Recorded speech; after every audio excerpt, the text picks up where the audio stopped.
Chapter 79. Planet Furoko belonged to the Beast Planet. The natural environment was well preserved. Ayaka and others were here for a short time to check where she used to live and train, but a beast had already occupied the cave where she used to live. After wandering around for a while nostalgically, Ayaka launched instant transmission and left. Located in the eastern part of Planet Yardart, the slope was full of weeds. The light wind bent the fine grass and spread out layers of wave-like patterns. On the rock shelf at the edge of the slope, 3 young girls appeared out of nowhere. One of them had long flaxen hair. She closed her eyes to feel the surroundings while the other 2 girls were curiously looking into the distance. The northern hemisphere of Planet Yardart. We're very close to the destination. Ayaka opened her eyes and said. She had just felt and found that she and the others were located in the northern hemisphere of Planet Yardart, just a few hundred kilometers away from the Great Hall where the elders lived. Let's set off here. The Elders' Hall is located in the southeast, it will take a little time to get there. Ayaka pointed a finger in a direction. The 3 of them levitated up and flew in the direction of the Elders' Hall. With the strength of their body, they flew as fast as they could. With a swoosh, 3 bright lines erupted in the sky, and they were gone in an instant. To allow the sisters to learn the strange techniques of Planet Yardart, it was necessary to go through the elders' approval. Ayaka also wanted to take this opportunity to visit Uncle Podia's family in Pamakuka, who taught her martial arts. The 3 flew fast, flying over a mountain range and a forest, then through the jungle. In the blink of an eye, the unique and peculiar architecture of Planet Yardart came into view. Landing on top of a tall building and looking down, there was an incomparably familiar building filled with memories overlapping with her mind. This was the town she had lived in. Ayaka landed from a high place and said to Launch and Lancy beside her, up ahead is Uncle Podia's house. Let's go over and take a look. With that, she ran towards a building. Launch and Lancy looked at each other and followed closely behind. Tom. There was a knock on the door, and Podia, who was resting on a recliner after lunch, heard the knock and got up reluctantly, muttering about opening the door. It was the best time to rest after a good meal, and the leisurely Yadratians liked to relax at this time. The knock at the door was a disturbance. Podia wanted to see which bastard was knocking at his door at this time, not knowing his habits. It must be that kid, Cyrus, again. He's too young to train properly and cause trouble all the time. Let me teach him a lesson. Cyrus was Podia's nephew. Podia always had a hatred for him whenever he saw him. When he opened the door, Podia froze. The person standing at the door was not the expected Cyrus, but 3 beautiful but unfamiliar girls. No. One of them looked as if she was very familiar. Who are you 3 looking for here? Podia asked as he swept his eyes in surprise. Uncle Podia didn't recognize her, something Ayaka didn't find surprising. It had been almost 8 years since she had left Planet Yardrat. 8 years had caused Ayaka to change radically, not only in strength, but Ayaka's body had also changed significantly. There was not much left of her childhood image, so it was no wonder that Podia did not recognize her at a glance. The lifespan of the Yadorations was even longer than that of Earthlings. Looking at Uncle Podia, who had hardly changed at all, Ayaka said with a smile on her face, Uncle Podia, don't you recognize me? Podia listened and froze. Was this young girl the originally little Ayaka? The image in his memory slowly coincided with the young girl in front of him. Yes, it was indeed Ayaka. She had grown so big. Ah, so it is Ayaka. I can't believe how much you've changed. I didn't recognize you. Come in and sit down. Podia said with surprise. He invited Ayaka and the girls into the living room with enthusiasm. After cleaning up a bit, Podia brought out the drinks and fruits and put them on the table. Picking up a green fruit and bit into it, Ayaka looked at Podia's slightly blessed body and laughed. Uncle Podia is living quite leisurely. His power level has not increased much, but the body has become more magnificent. Podia rubbed his head with embarrassment and laughed. Uncle is not as spirited as you young people. You rarely come back for a while, Uncle should treat you well. Oh, Ayaka, these 2 ladies are your companions. They're really young, their ki is so powerful. Podia stared up in horror. His expression was somewhat condensed. From the body of Launch and Lancy, he felt compelling energy. What a terrifying power. Podia fixed his mind and then said with a smile on his face. Although the ki on the sisters made him feel terrified, it could be said that this was a powerful ki that he had never felt before. However, his keen senses also perceived that the ki on them was very calm, without any aggression. Podia's strength was limited. Although he could perceive the ki on the girls, he could not perceive the energy of Ayaka. The strength of Ayaka really surpassed that of Podia, and the degree of introversion was deeper. After talking with Uncle Podia for a while, Ayaka said the purpose of her visit to Planet Yardrat. Learning that the sisters had come for instant transmission and other secret techniques, Podia smiled bitterly and exclaimed, "Your strength has surpassed us so much that I don't even know what to say. I can't guess what kind of response the elders will give to a request like yours, but I think the elders will certainly consider all aspects. So, no matter what the outcome is, I hope you all can relax." Launch and Lancy nodded. After staying at Uncle Podia's house for a few hours, the sky had gradually darkened. Podia's family arranged a few rooms for Ayaka and the girls to live in, and they would stay here for a while. Before the sky was completely dark, Podia said to Ayaka, "While there is still time, Ayaka, you take the sisters to see the elders. After you see the elders, our dinner here is almost ready." Ayaka thought about it, so she nodded and called the sisters and took them to the elder hall. The elders' hall was located in the town center, not far from Podia's home. Ayaka had come here countless times in the early years, so she was already familiar with the way. The street was lined with stores, many of which were beginning to close. They were somewhat curious about the arrival of three strangers, but no one came up to talk to them except for the surprised looks they cast. Ayaka did not have to walk long before arriving at the lofty elders' hall. Looking at the glorious elders' hall, Launch and Lancy's eyes flashed with surprise. Of course, the elders' hall on planet Yardrat could not be compared to the Earth's lookout, but it was much more magnificent than the place where the grand elders of planet Namek lived. After being stopped by the officer guarding the hall and then informed by the officer, Ayaka's group entered the hall and soon met several elders. When they saw the elders again, the elders surrounded Ayaka at once. Constantly examining, nodding with admiring sounds coming out of their mouths. "It's little Ayaka. She's grown so big all of a sudden. I said a long time ago that little Ayaka would be lovely when she grows up, and look, I was right." A chubby elder's tone was full of complacency. "No. Little Ayaka is a beauty since she was a child. Who can't see that? There is no need for you to say that." A female elder disdainfully glared at the chubby elder. "If little Ayaka can be my granddaughter-in-law, that would be great. Unfortunately, my grandson hasn't grown and is getting farther and farther apart from little Ayaka. There's no hope," and elders was sad by the fact that Ayaka could not be his granddaughter-in-law. "Yes. Who else is worthy of being with Ayaka other than our young Yardarshan? Such a beautiful girl is about to be snatched by another planet. I really can't let go. Look, guys, that outfit is just right." The two little girls around. "TSK, Ayaka is really great. She's bringing two pretty girls with her when she goes out." The elders commented, and Ayaka's forehead dripped a few drops of sweat. What was going on? When did the elders become so feckless? It was not like this before. "Ayaka, these elders are really interesting." Launch whispered, and Ayaka's face instantly darkened a lot.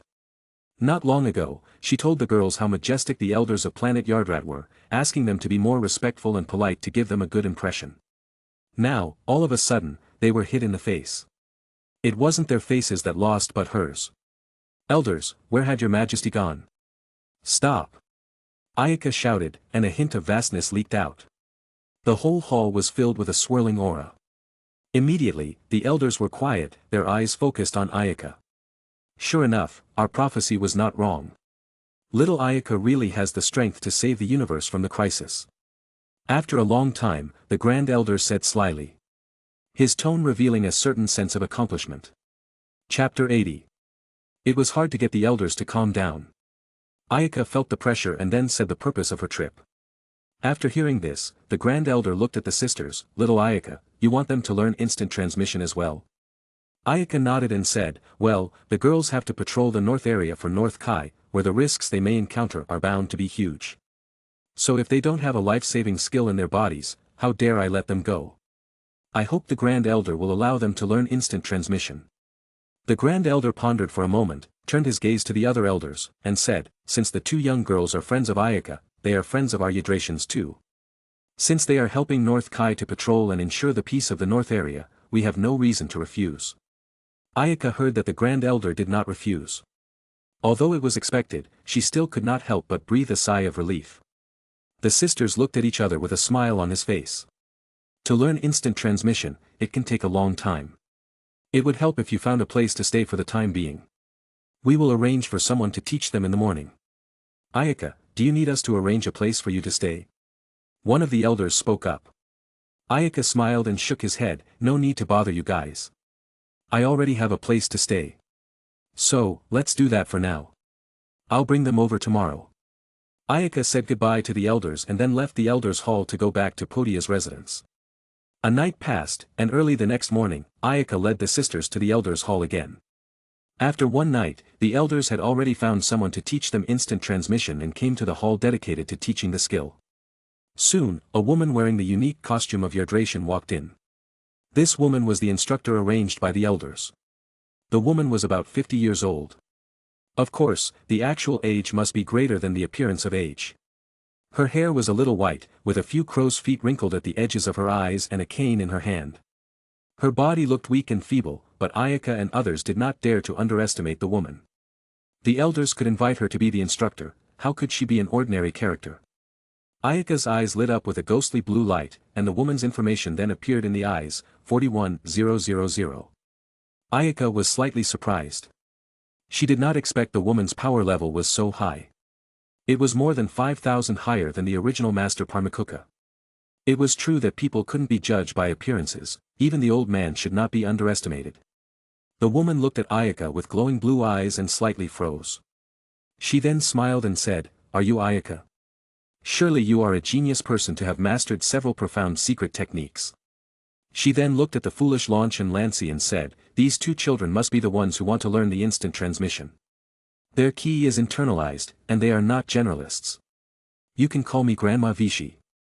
I will teach you instant transmission for the next period of time. In advance, if you want to learn the secret technique of Planet Yardrat, relying on talent alone is not enough. No matter how high your strength is, if you want to learn instant transmission, you have to learn it seriously." Grandma Vichy said with a serious look. Launch and Lancy listened and nodded vigorously. Watching Grandma Vichy began to teach Launch and Lancy instant transmission skills, Ayaka stayed for a moment, then quietly left. Very far from the town on the plains, the vicinity was uninhabited. The weather was parched and hot, and there were dead old shrubs and cracked stone chips scattered everywhere. The vast and endless plains were like the throat of the devil, devouring the life around. Rumble. A huge roar came from the sky, and the ground immediately began to shake violently. Accompanied by a dazzling light in the distance, a black mushroom cloud rose. Boom! Before it stopped, there was another loud sound. The sound of explosions kept coming, followed by a violent and raging whirlwind. There was a fierce whirlwind wrapped in overflowing energy constantly destroying everywhere, changing the plain's landscape. The vibrations and explosions began to die down. The flying dust gradually fell, appearing in front of the eyes was the center of the plain. Starting from the center, winding distribution of the cracked horror rift. Each crack has a minimum of more than 2 meters wide and bottomless. The edge of the crack was molten liquid magma, and the pungent smell constantly emanated from it. In the center, a bare-chested man crouched on his knees. His hands were propped up on the ground, and beads of sweat dripped from his cheeks and undershirt. The big man sat to the side, slowly recovering his energy. A carnage scar on his face looks particularly horrible.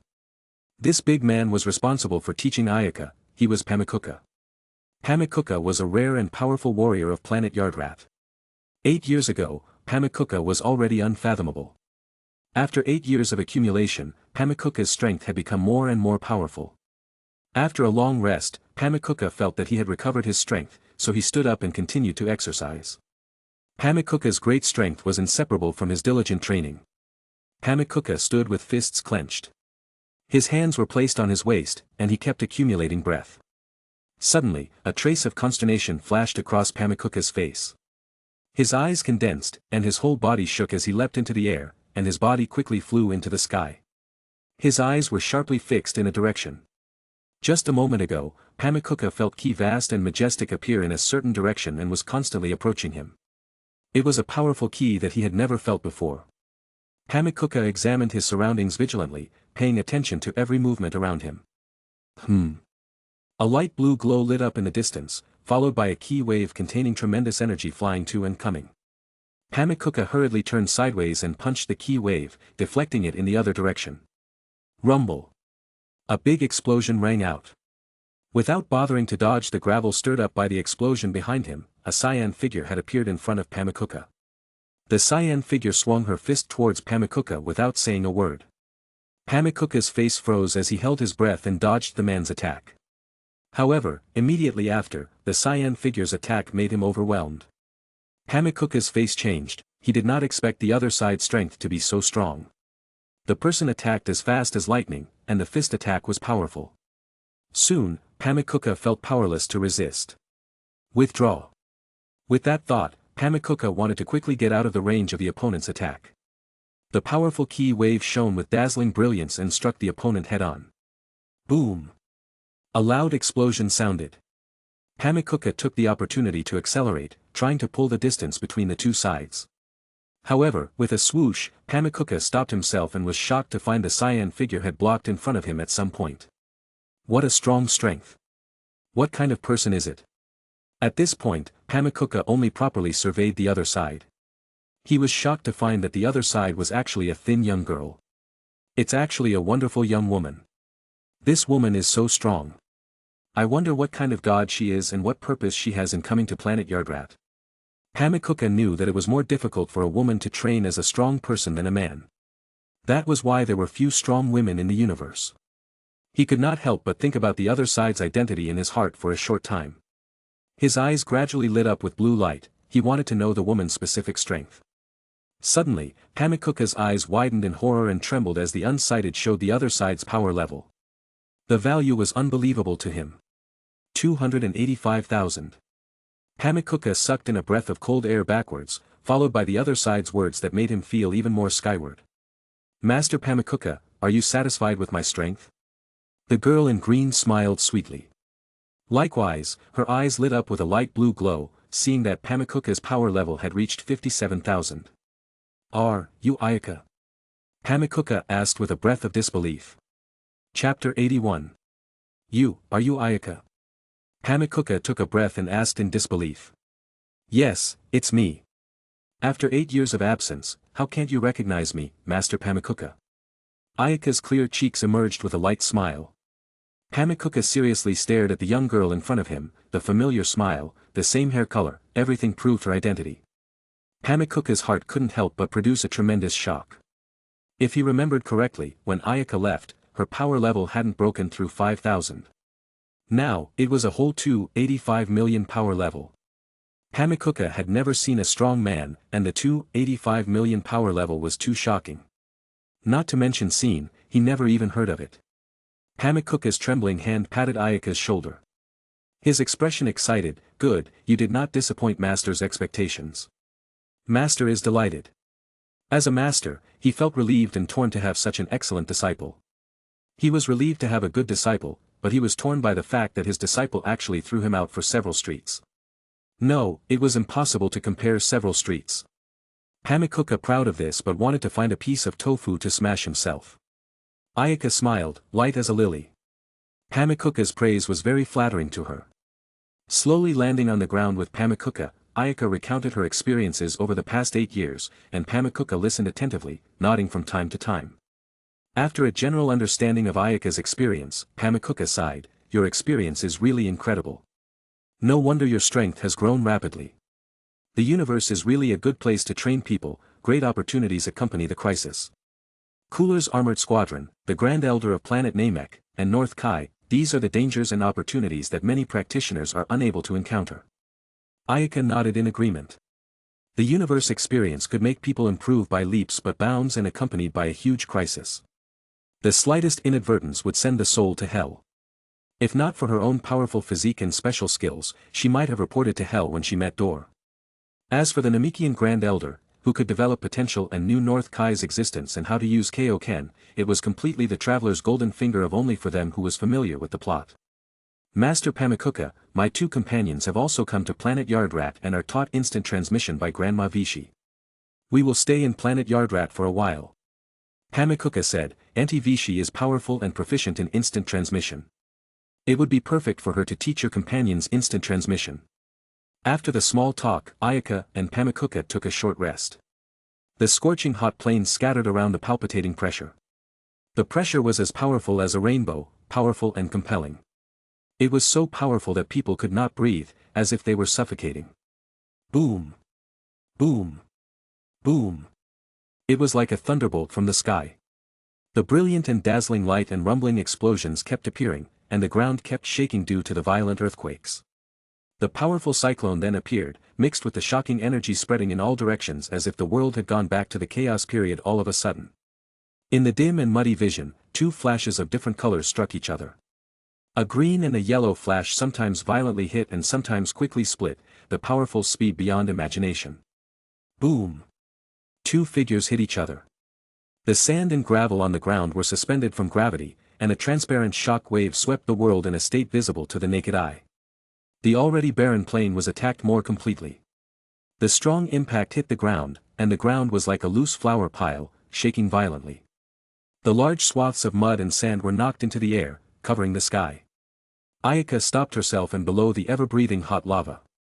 She smiled, and her eyes kept turning to catch the orange figure in the distance. Suddenly, she grinned, her delicate body turned, and her whole body disappeared. She reappeared near the orange figure. Then waved a fist and attacked fiercely. The orange figure did not meet the attack head-on but turned sideways with a calm face, dodging the tiny fist. Hey! Ayaka's eyebrows twitched, and her body suddenly changed direction. Several key waves were sent out from her other hand. Master Pamikuka, you've been caught in a trap. Look at my key waves. Pamikuka was confused by Ayaka's attack. It was too late to dodge, so he put his hands in front of his chest. There was a huge explosion in the air, and a blinding light lit up the entire sky. The clouds high in the sky quickly vaporized and disappeared. Pamikuka was ejected by the powerful impact generated by the explosion and crashed towards the ground. Boom! The ground shook up, and the powerful impact slammed Pamikuka deep into the ground, sinking his body dozens of meters deep underground. The terrifying force directly poured into the underground rocks, causing the rock to crack and burst, like a cannonball being shot out of the chamber. The impact crater quickly collapsed and cracked and soon formed a myriad of carnage horror cracks. Ayaka floated on the collapsed ground and looked down with a stoic face. 4 months had passed since Ayaka had returned to planet Yardrat. During these 4 months, Launch and Lancy followed Grandma Vishi's teachings to learn instant transmission seriously. That instant transmission was an extremely profound secret technique of the Yardarshans. Even after 4 months had passed, the girls had only learned a little and were still very far from fully mastering it. During this period, Ayaka would come to find Pamikuka sparring whenever she could.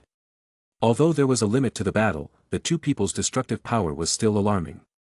This barren plain had undergone countless geological changes in just 4 months, each time being destroyed to the point of lava splatter and disfigurement. Combat could stimulate the body potential, even when the increase in Ayaka's strength in these 4 months was not significant. When the strength reached her stage, it wasn't so easy anymore if there was no special chance to enhance. On the contrary, after several high-intensity combats, Pamikuka's strength was qualitatively breakthrough. It had reached 68,000 power level, a full increase of more than 10,000. Looking at the severely collapsed ground, Ayaka flew in the air. Her slender bangs fluttered with the wind, and her whole body looked calm and unhurried. Whoosh! A figure flew out of the ground and stopped at the same height as Ayaka.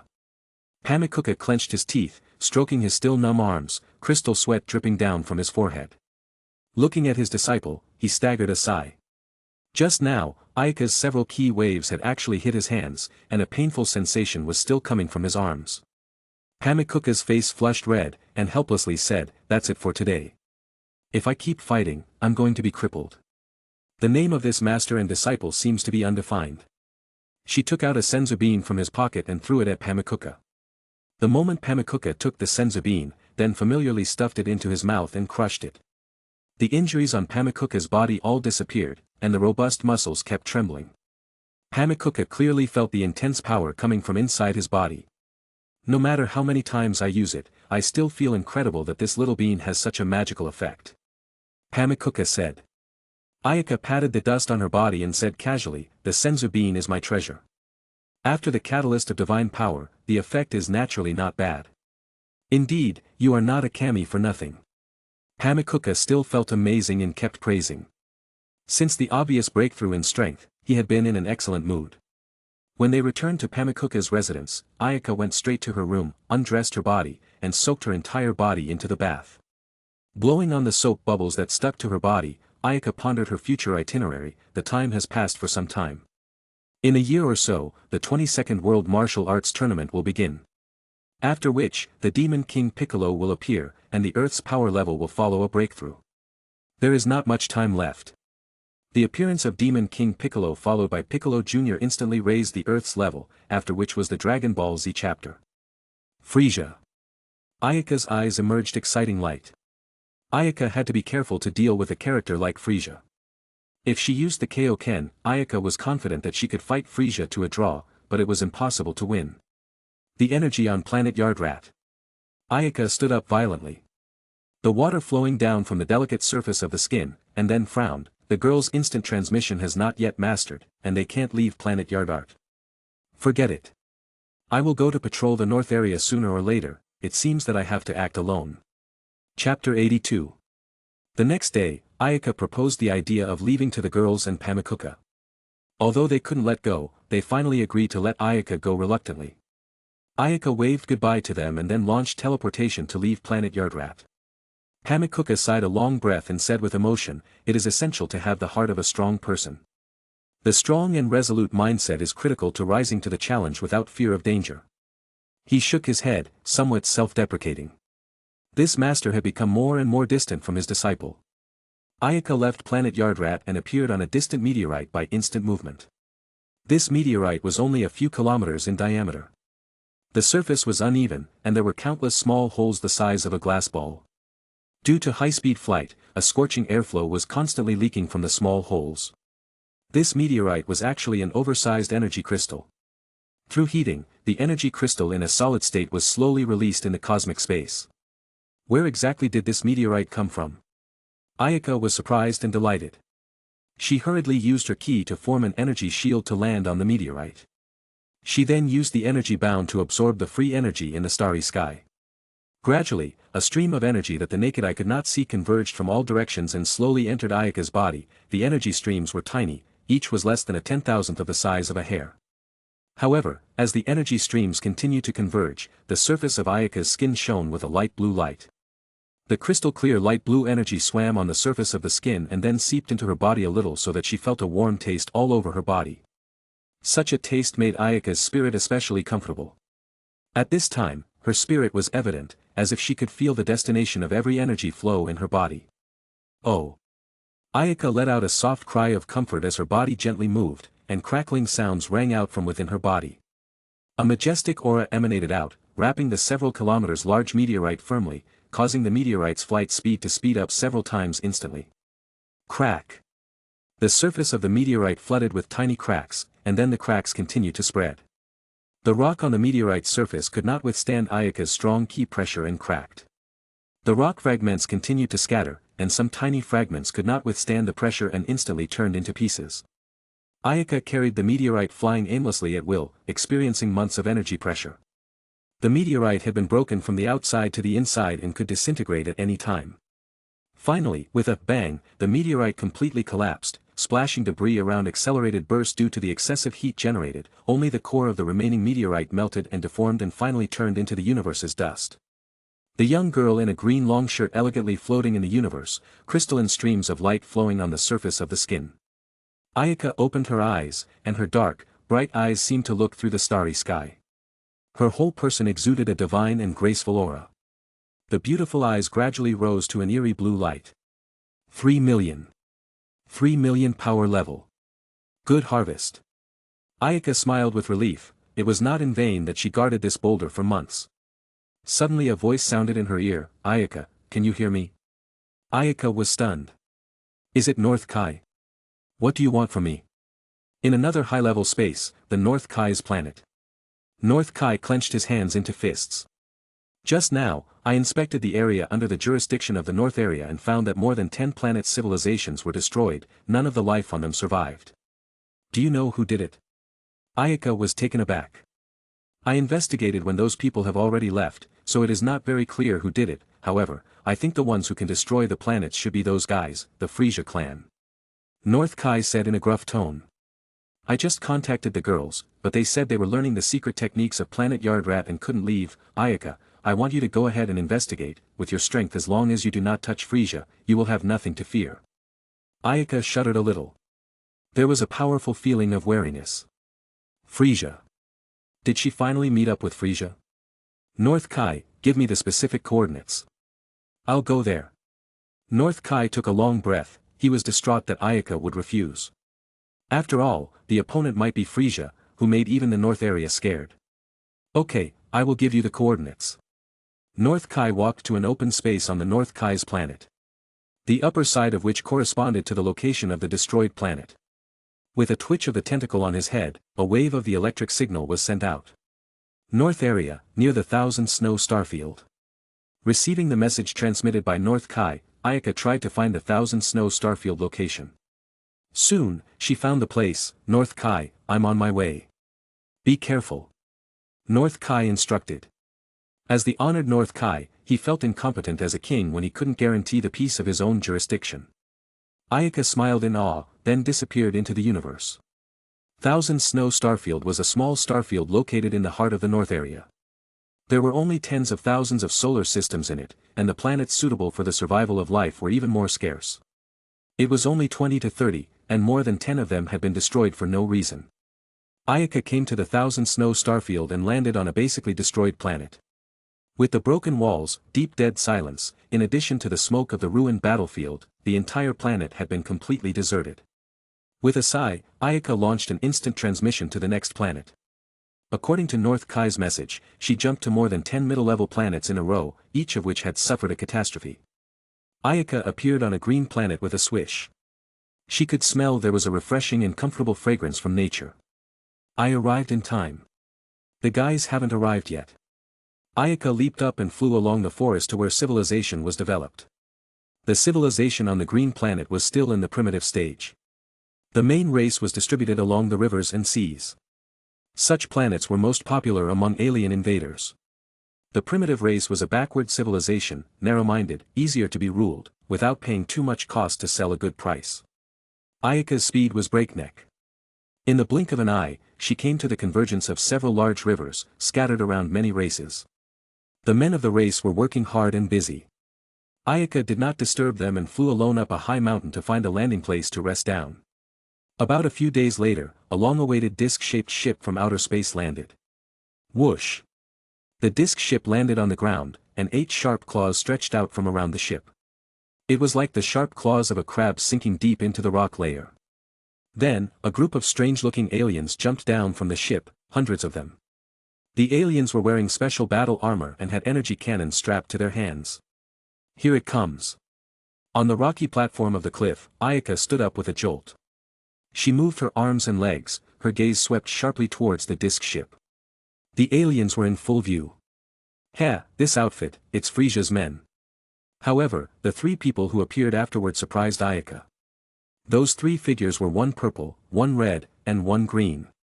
The red and green figures were tall and fat, while the purple was relatively small.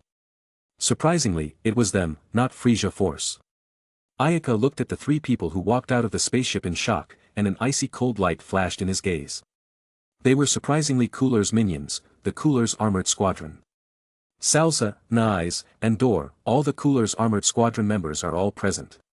Don't blame me for taking you all out. Ayaka's mouth showed a cold smile, and her eyes were grimed.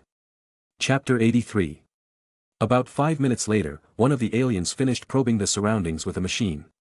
Lord Salza, the planet air composition measurement has been completed. The data shows that this place is very suitable for life to live. Its civilization is very low, with power level was expected to be no more than 1000, the alien respectfully reported to Salza. Salza brushed his wrist, nodded indifferently. His green pupils revealed a cruel gaze, and a cold, fierce smile condensed on his lips. Such a low civilization is completely effortless to conquer. We don't need to do anything. Dor and Nais showed a regretful expression, hoping the opponent to be a little stronger. If they were too weak, there was no need to fight. Dor lost his interest and ordered his subordinate, conquer the planet as soon as possible. Don't drag out the time. The strategy set by King Cooler is not allowed to be violated. Yes. The alien stood up straight and answered loudly. After that, a large number of aliens rose in the air and prepared to conquer the planet. In the eyes of these aliens, Dor's orders and the other lords were the same as King Cooler's will, which could not be disobeyed. The north area was divided into several regions in the southeast and northwest. Each region was dominated by forces, warring constantly. The planet constantly changing hands was often the case. As the strongest Frieza clan who ruled behind the scenes, King Cold, King Cooler, King Frisia, ruling the eastern, southern, and northern parts of the north area. The central area was intertwined with all the forces, who wouldn't let anyone pass. This time, Cooler's purpose was to unify the central area. For this reason, he did not hesitate to send his own ace forces to take the lead, and all the planets that resist would be removed. Wait! Salza shouted in a clear and cold voice. The aliens who were ready to strike immediately stopped in their tracks. Captain, this is... Salza stepped on a rock with an icy, evil smile. Dor, King Cools is asking us to occupy this place. It's okay if those primitive natives are dead, but this fragile planet can be sold for a good price. Dor grinned. The captain was thoughtful. If they destroyed the planet's environment, they would delay King Cooler's plan. Wasn't King Cooler just wanted to occupy the area and rule it? The value of unlivable planets would naturally depreciate a lot. Thinking of this, Dor reissued the order, kill all the natives up there but be careful not to cause too much damage. Go now. The aliens obeyed the order and quickly flew in all directions. Hundreds of aliens scattered all over the planet in the blink of an eye. Let's wait quietly. Salza laughed out loud. They certainly didn't worry about the safety of the aliens. First, there were plenty of aliens like that, and second, the aliens with a strength of 500 or less could achieve a power level of 1000 after being equipped with the new energy cannon weapons, which was more than enough to deal with the natives. What a pity. The people here are actually far less powerful than those guys before. Thus, we cannot experience the thrill of battle. Watching his subordinates ordered to conquer the planet, Dor licked his lips with his tongue and sighed in an evil tone. Then, pray that you will meet a worthy opponent on the next planet. Nyes said jokingly. Cooler's armored squadron was established by Cooler's collection of evil warriors from the north area. The 3 members were all aces of aces, each with terrifying strength. Even the weakest Nyes was no better than the captain of the Jinya force. There were really not many strong people who could match them in the north area. Suddenly, a young girl's voice was heard, "Why don't you let me be your opponent?" Who? The 3 frowned. When they looked up, they saw a gorgeously dressed young girl floating in the air. Her bright, icy eyes were staring at them intently. Slowly landing, Ayaka stood opposite the Cooler's armored squadron. The breeze swept in, rolling up the dead branches and leaves all over the ground, making a rustling sound. I've waited for you for a long time. Cooler's armored squadron, today you will be destroyed here. The tone of voice was flat but revealed an unquestionable attitude. Ha ha ha ha, Captain, did you hear that? I'm laughing my ass off, knowing that we are the Cooler's armored squadron under King Cooler. How dare she threaten to destroy us? Doesn't she know the terror of our Cooler's armored squadron? How ridiculous. Nyes laughed arrogantly with a very disdainful tone. Salza smiled wickedly, and a dark aura radiated around him. How can this backward civilization understand the terror of the Cooler's armored squadron? Such ignorance is the origin of sin. Nyes, Dor, treat her well. Of course, I can't wait. Dor obviously did not recognize Ayaka. He moved his wrist, pressed the scouter. The beeping data appeared, and the data on the frame kept jumping. Finally. Boom. The scouter couldn't withstand the overrange operation and explode. Oh, it even exploded. It seems that the opponent is not weak. I have to play. Dor said with some surprise. Although the scouter was old-fashioned, the upper limit was also several tens of thousands. Since the scouter exploded, it meant that the young girl's strength on the other side at least exceeded the limit of the scouter. Nyes smiled evilly, walked up, and turned back to his companion. Dor, give her to me. TSK, such a beautiful chick. I can sell her at a good price if I capture her alive. Those aristocratic bigwigs like this bite. Dor nodded. It was a rare opportunity for him to get a jump on someone, and he could only sigh with regret. Human trafficking was certainly not their main business, but occasionally a side business was also possible. Ayaka raised an eyebrow, and a trace of cold severity flashed in her eyes. It seemed that she didn't put these 3 guys in her eye. With a cold smile, she would make them regret invading her later. Looking at Nai's, her face was icy cold. The key contained in her body exposed. Instantly, the temperature of the air seemed to drop by 10 degrees. The entire air condensed, and a strong sense of oppression swept over. Nai's face suddenly changed. He had underestimated her. This woman was not simple, and her strength was not lower than his. Salza gazed and shouted, "Nais, be careful of that girl. Her strength at least 100,000 or more. It's too late to know now." Ayaka smiled lightly. Before Nais could react, she grabbed his battle armor. Oh no! Nais was in a panic. He wanted to avoid it, but the battle armor was firmly grasped by Ayaka, causing him to be unable to avoid the attack. Poof!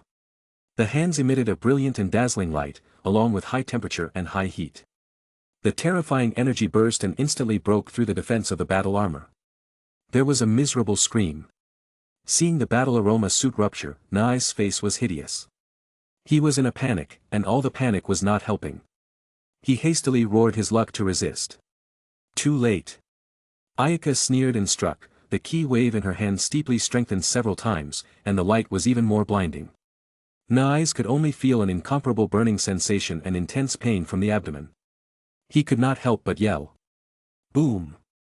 The key wave penetrated the body of the Nai's, making him flew into the air, where an explosion occurred. High temperature and high heat spread out to form a powerful shock wave. A few seconds later, the shock wave reached the ground, immediately rolling up the dust on the ground. Large trees were crushed and broken, and deafening loud sounds kept echoing in the ears. When the bright light and smoke dissipated, Ayaka's figure gradually emerged. At her feet, Nai's helplessly flopped on the ground. He was completely penetrated below the chest and above the abdomen, with the smell of nitrous smoke rising from his body and a large amount of green blood raging out. Nai's, am a terrifying Cooler's armored squadron. How? Nai's groaned reluctantly. His consciousness gradually blurred, and he soon died. Dor looked at the scene in front of him with disbelief. A horrified expression showed on his face. Had Nai's died just like that? He was a strong man with 150,000 power levels. Even compared to him, he was equal. How could he lose so easily? Dor looked at Ayaka, and his gaze couldn't help but become fearful. She was able to kill Nai's easily, her strength was definitely above him. Bah! Salza spit. His face was gloomy and ugly. This was the first time since the Cooler's armored squadron was built that a member was killed right in front of his eyes. Chapter 84. Captain. Dor looked worriedly at Salza. At this point, he had to worry about the safety of his life and others' lives. Nai's had learned a lesson, and it could be him next. Salza coldly snorted, his face was ugly. Dor wanted to say something, but the words stuck in the throat and couldn't come out. His body was carefully leaning toward Salza. Calm down, the opponent is nothing to fear. As long as we work together, she is not invincible. He said so, but Salza also did not dare to be careless. From Ayaka's performance just now, Salza knew that the opponent's strength was at least not worse than his. Although it was not difficult for him to defeat Nai's, it seemed that he could not do as crisply as the girl in front of him. The main reason for this was to keep it safe and to quietly press the communication signal to transmit the matter here to the headquarters planet. He believed that the headquarters would soon deliver the news to King Cooler. Looking at Ayaka with a cold smile, Salza thought, she might be able to be so confident now, but it will be the end of her when King Cooler arrived. When the time came, she must be severely humiliated and abolished her ability. We could sell her to those evil heavy-mouthed alien nobles. Dor, let's do it together. We don't have to defeat her, just stall until King Cooler dares to come. Salza instructed Dor. King Cooler will come. Dor's heart shook, as if injected with infinite life force, immediately had strong confidence. With my strength and the captain's strength, isn't it a trivial matter to hold off until King Cooler arrives? However, they obviously underestimated Ayaka's strength. Ayaka and their level was not a star and a half difference. She had the full ability to exterminate them before Cooler arrived. Roar! Salza and Dor roared. Their whole body immediately erupted with a compelling aura. The yellowish airflow surged and rolled around them, and the earth began to shake and vibrate. The ground beneath his feet was hard and deeply sunk half a meter, and the rocks that could not withstand the tremendous pressure have broken and cracked to form countless deep cracks. The sky also began to change color, appearing incomparably dark, and the air pressure immediately rose. The corners of Ayaka's mouth rose, silently watching the blue-skinned yellow-haired Salza and green-skinned black-haired Door. Do they exert their full strength? Oh, 180,000 and 150,000 power level. Outstanding power level. Unfortunately, they ran into me today. Ayaka increased her ki to show off and then stabilized at 240,000. Immediately more astounding energy than Salza and Door appeared on the planet. The whole planet seemed to start trembling. In the distant part of the north area, Cooler's headquarters. The aliens were busy detecting the situation in Cooler's territory, constantly receiving messages from various planets. A message came from the distant center. The alien took the message, and his face turned pale when he looked at it. He then hurriedly ran up to the communication station to contact King Cooler. A huge ship was sailing in the middle of the universe. Cooler's eyes gazed coldly through the space shield. His eyes wickedly stared at the dazzling planets in the universe. At this moment, an alien in front of the console panicked. He took off his communication headset and ran to Cooler with a pale face. King Cooler, King Cooler. What is it? Cooler asked in a deep cold tone. His scarlet eyes stared intently at the alien. With cold sweat running on his head, the alien replied in a trembling voice, just now, a message came from the headquarters. The Cooler's armored squadron has encountered a strong enemy, Lord Nyes has been killed, and Lord Salza sent an emergency signal. Oh. Cooler came to his senses as he sat down on the oval seat and floated in the ship. His purple lips curled in an evil sardonic grin. The Cooler's armored squadron has encountered an enemy, and they're in danger. It is really interesting. Facing the gust of cold air emanating from Cooler's body, the surrounding aliens were in a cold sweat. Cooler wasn't laughing with a happy look. He was actually on the verge of an outburst. The aliens were too scared to interrupt to avoid angering King Cooler. Check the coordinates and go immediately. Cooler gave a gloomy order. Yes, King Cooler. The aliens hurriedly replied and performed a series of complicated operations with their hands and feet. The ship turned its direction and flew towards the green planet in the center of the north area. How many years has it been since I've encountered an opponent who dares to offend me? Do not let me down. Thousand Snow Starfield, on the green planet. Salza carefully examined Ayaka. The ki emanating from the opponent made him feel great oppression. He said gruffly, she's really extraordinary strength. This ki alone exceeds me a lot. When did such a powerful figure emerge in this universe? King Cooler should be on his way. Let's hold until King Cooler arrives. Together with Door, they attacked the enemy. In a moment, sand and stone flew, fist shadow intertwined, and a full of great destruction of the attack came violently. Ayaka was confident and smiling, swaying her body to dodge the attack easily. Although Salza and Door's attacks were swift and powerful, they could not cause any damage to Ayaka. Salza held his breath and concentrated on the strength to the limit. The speed suddenly accelerated a lot. Together with Door's cunning style, the two figures intertwined. For a while, the fight erupted. Ho! A fist grazed Ayaka's body and hit the ground. The ground's surface was instantly penetrated by energy, and a huge depression of several thousand meters appeared. The huge energy erupted deep in the ground. It penetrated the rocky substrate, and hot magma carrying a sour smell gushed out. The forest and the ground were all covered with searing heat.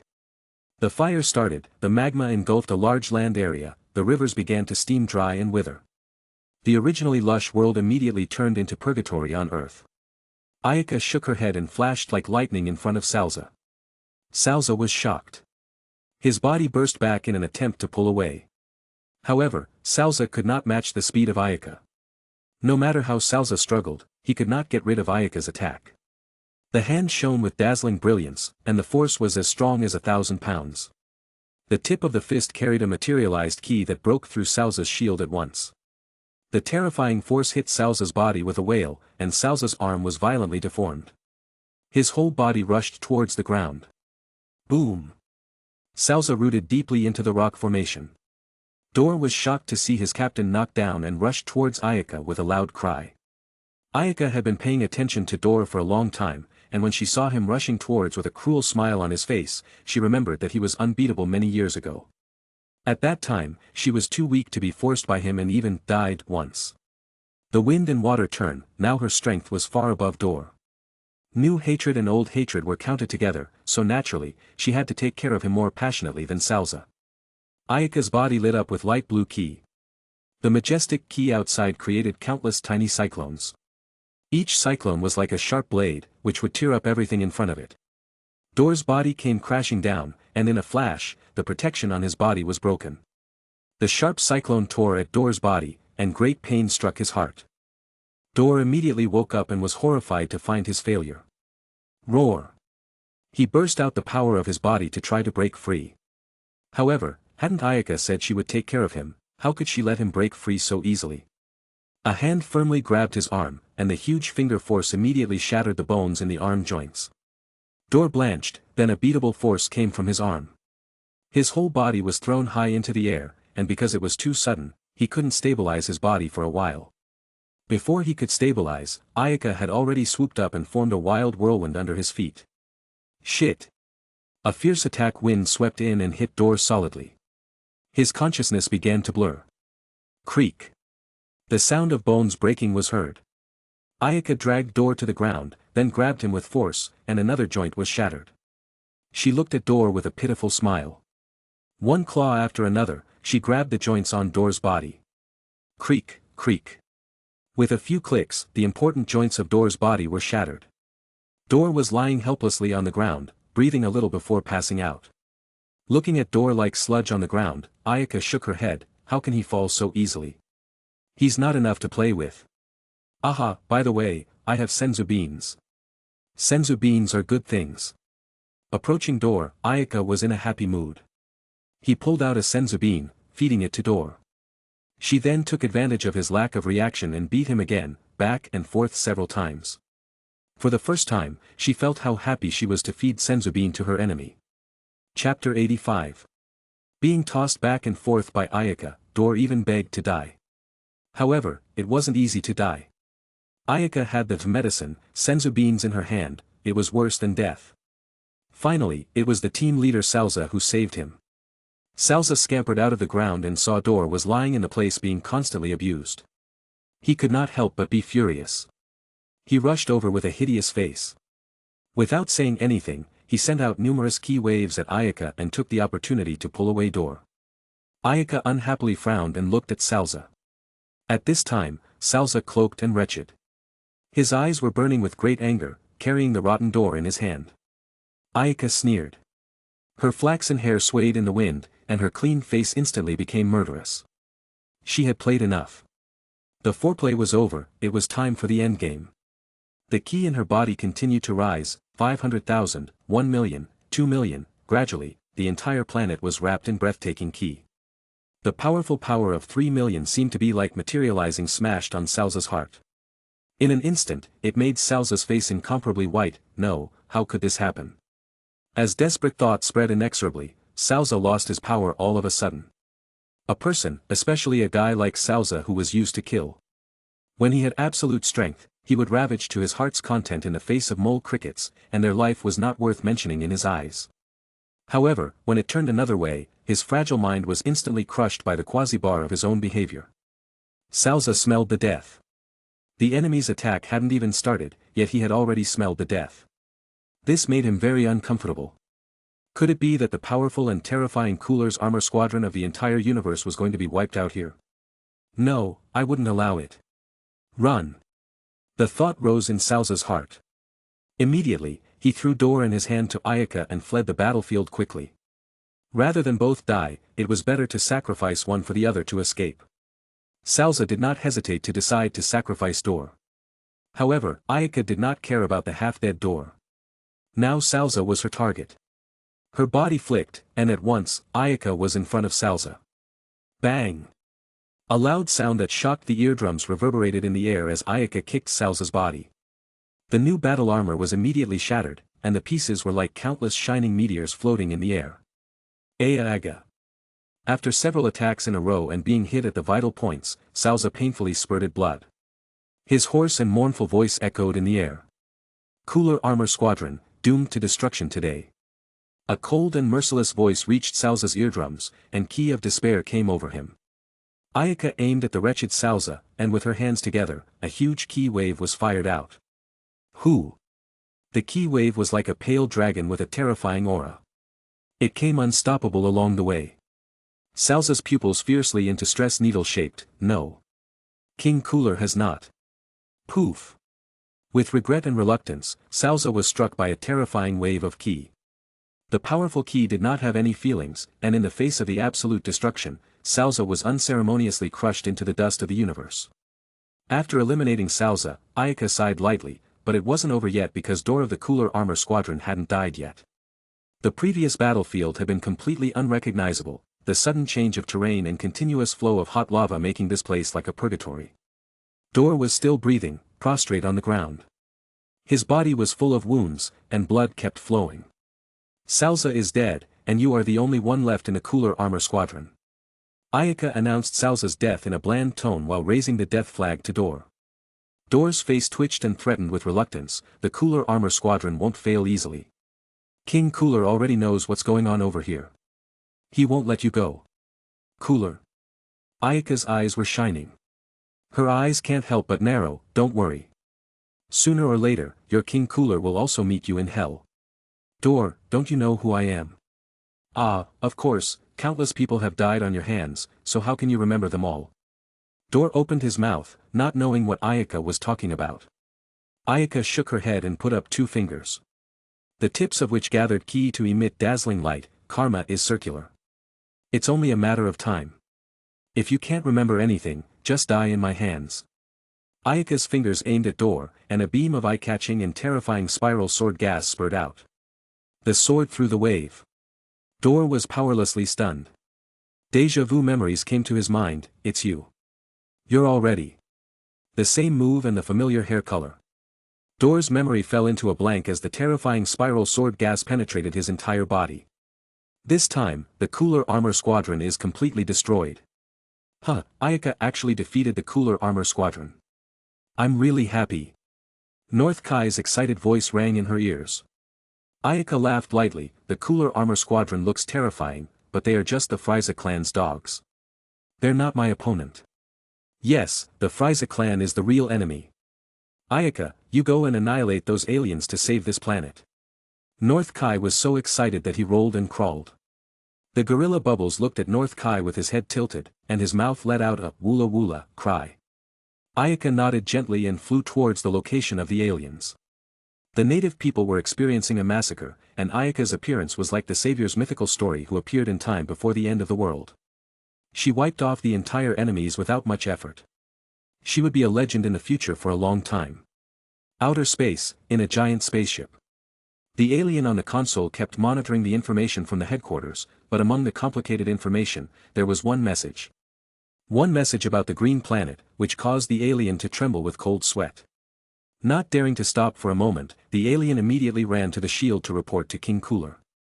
Cooler sat on the oval pilot chair playing with the glass ball, staring out with a deep face. What's the matter? King, Cooler, the latest news from the headquarters. The Cooler Armor Squadron is destroyed. The alien was trembling to report. Such shocking news, they were afraid to provoke King Cooler's fury. Clang! The glass ball in his hand was crushed. The corners of Cooler's eyes were raised, and a bloodthirsty and crazy aura tumbled out. The men in the airship immediately felt a wave of nausea and uncomfortable, unable to breathe. Humph, the Cooler Armor Squadron was actually destroyed. Ha, very impressive, ha ha ha. Cooler licked his purple lips, and a pair of scarlet pupils revealed infinite killing opportunities. How long will it take to get to the destination? Cooler asked in a cold voice. Report to the king. It will take 3 more hours. I give you 1 hour. We must arrive in 1 hour. Yes. The aliens were in a cold sweat. Although they were terrified, they still obeyed King Cooler's order and started maneuvering the ship at a super safe speed.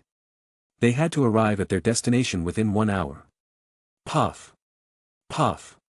When Cooler's ship began to accelerate, Ayaka was flying all the way, shooting out ki waves in all directions. Each ki wave accurately killed the aliens along the way. These aliens' strength was only 500 or so. They couldn't evade Ayaka's attacks, and killing them was as easy as crushing ants. In a short time, the number of aliens killed by Ayaka was more than 100. After a few dozen minutes, more than 300 aliens were all killed. At this time, North Kai's anxious voice came, "Ayaka, hurry up and leave this planet." Ayaka was startled and asked, "What happened?" "It's Cooler. I just sensed that Cooler's ship has appeared in the vicinity of the planet. Cooler's strength is too terrifying, and you are not yet his opponent. Hurry up and leave," North Kai said in a panic. "Cooler is here. It's a lot faster than expected." Ayaka froze but did not have the slightest intention to flee. "North Kai, I'm ready to fight with Cooler for a while." North Kai scolded, "Do not be foolish, Ayaka. With your strength and the Kaioken, you are only comparable to Frisia. However, Cooler is different from Frisia. He is countless times more terrifying than Frisia. North Kai, don't worry, I know Planet Yardart's secret techniques, plus some special techniques. I can get out safely even if I can't beat him. Surprisingly, I ran into Cooler, how can I retreat without a fight?" Ayaka confidently transmitted a voice to North Kai. North Kai was silent for a moment and sighed, "You are really, well, then you take care of yourself and leave as soon as something is wrong. Alas, you will be finished." Chapter 86. If there is danger, I will leave immediately. Don't worry. Ayaka finished speaking, and only then did North Kai cut off the conversation. He then cautiously stared at the location representing the green planet on the North Kai's planet. The next thing that would happen was probably the highest intensity battle in the North area. The battle between Ayaka and Cooler was not a spur-of-the-moment challenge. It was after some thought. She was now in a kind of hidden bottleneck stage, and what she needed was a high-intensity battle. In the previous battle, it was impossible to feel the battle's urgency because she was too far ahead of her opponent. Ayaka believed that if she could have a life-and-death battle with a master like Cooler, she would definitely gain some insight. Perhaps she could accumulate a thick layer of hair and become the legendary Super Saiyan in one fell swoop. "Cooler, I hope you can bring me a breakthrough." Ayaka looked up at the sky and muttered. 10 minutes later, huge, evil Ki came from outer space. The sky immediately became dull and depressing. Within a short time, a huge disk ship was seen landing. What a powerful Ki! Salza and the others are like a drop in the ocean compared to him. Cooler must be furious, otherwise, he wouldn't need to intimidatingly exude his Ki at all times. Ayaka flew up alertly and approached the airship. The ship's door opened slowly, and the aliens in their battle armor came out in a line. They first cleared the surrounding area of obstacles. In the middle, a purple figure slowly walked down. The corners of his mouth rose, and his scarlet pupils emitted a cold, chilling light as if they were pools of blood in purgatory. Is that Cooler? It's the same as in the original. Ayaka watched from afar, mentally recalling the base form of Cooler. In the anime, after Son Goku defeated Frisia, Cooler led his Cooler Armor Squadron to Earth to seek revenge on Goku. However, after a vicious fight, Cooler and his subordinates ended up dying on Earth. Legend had it that Cooler was much stronger than Frisia and had one more transformation ability than Frisia. Although the anime and the manga version had many contradictions and the credibility of a certain question, when Ayaka saw Cooler, she knew that the anime version was not all made up. Cooler's body was purple with the head, shoulders, limbs, and wrists covered with white sandstone armor, with a purple tail behind. His overall shape and Frisia final form were very similar, but the color was the opposite. Frisia was mainly white, with purple shoulders and wrists and ankles. Compared to Frisia's petite final form, Cooler looked a little more manly. Sure enough, Frisia was the proper man of the Frisia clan.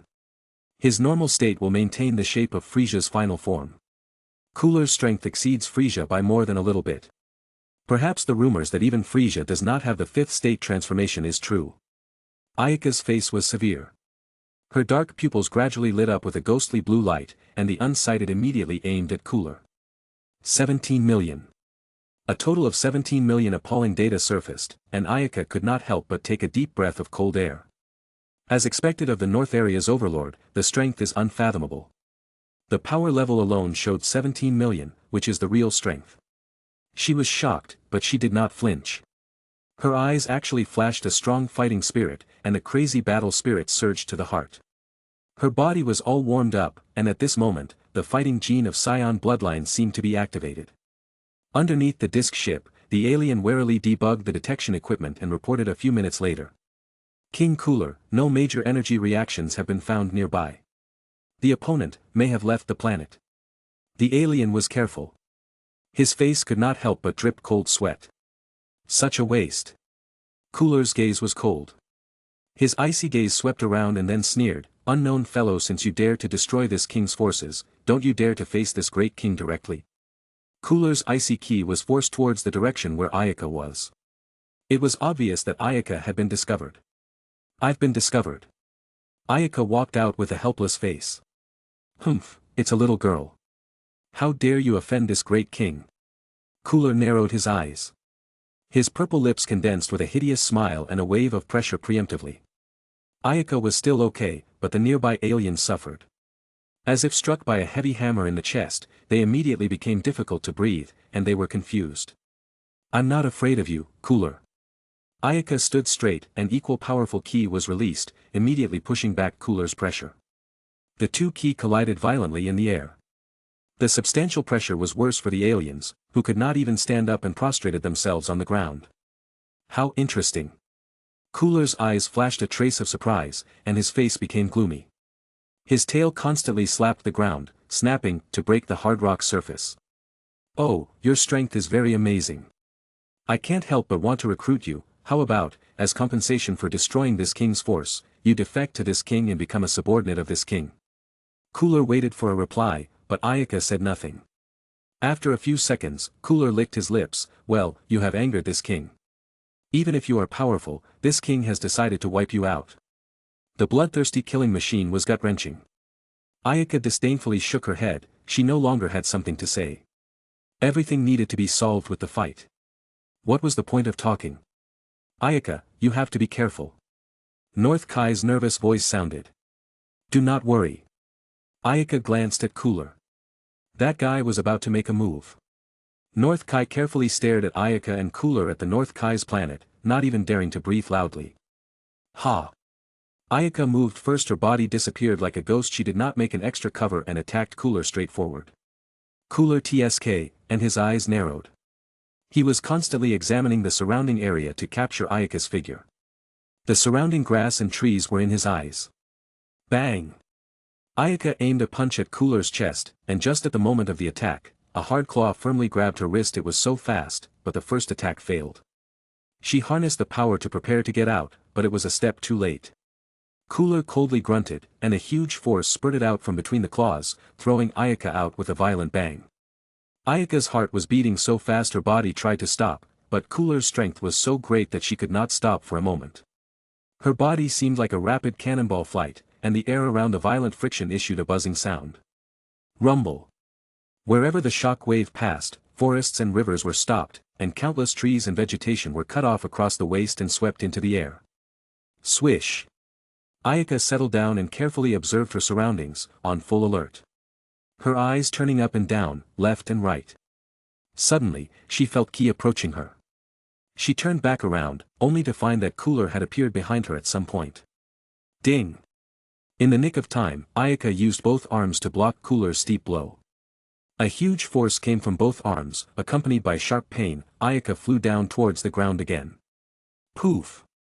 The body stopped only a few meters away from the ground.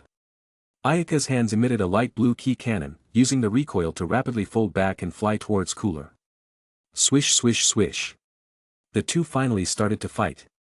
In the sky, lightning and thunder, fist shadow intertwined, ki wave overflowed, all kinds of earth-shattering sound constantly came.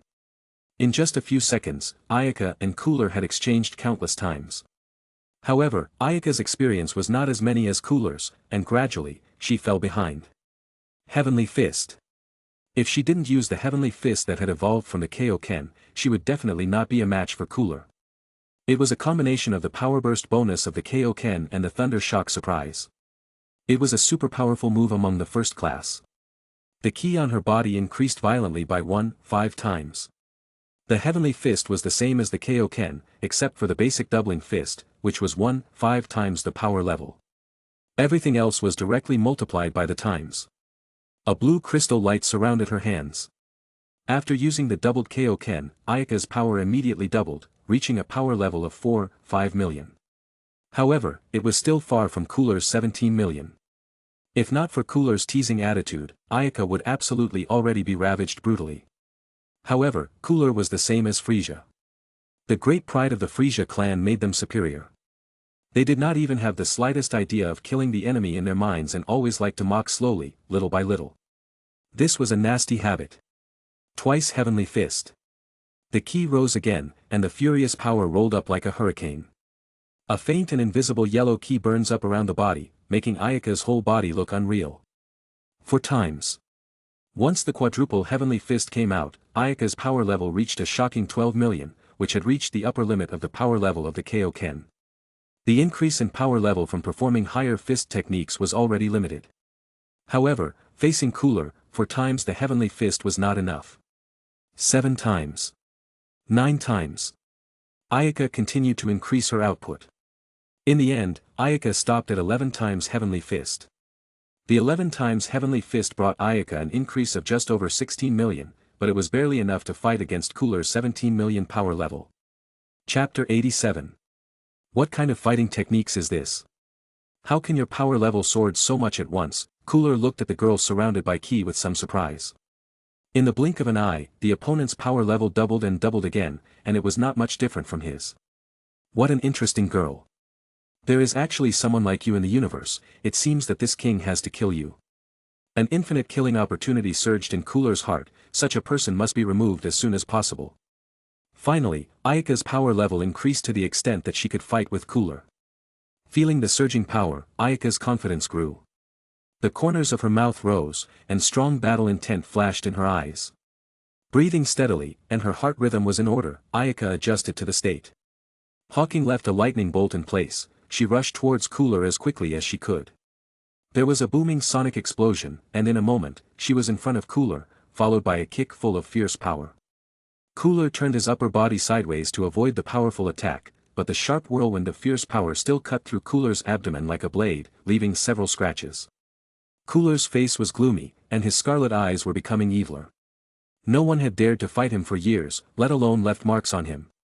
With his whole body's ki soared, Cooler's surroundings ignited orange-red ki flames. The sky changed color all of a sudden, and the clouds disappeared into thin air. The gloomy atmosphere was filled with a sense of oppression. At the bottom, those aliens who followed Cooler trembled and had long been pressed by the ki. Ayaka and Cooler looked away from each other. One yellow and one red, 2 appalling groups of energy stand facing each other. The light wind blowing rolled up the sand and dust, withered leaves fluttering with the wind. The fierce breeze turned into a storm, and the silent battlefield was like the end of the world, shrouded in creeping fear. Creak. The huge wind snapped a branch, a slight sound came. Ayaka and Cooler coincidentally acted. The body frantically sprinted and immediately launched a fierce attack on each other. For a while, the sound of fists and feet striking each other was incessant, and the 2 blurred figures kept flying and winding up to attack. Ho!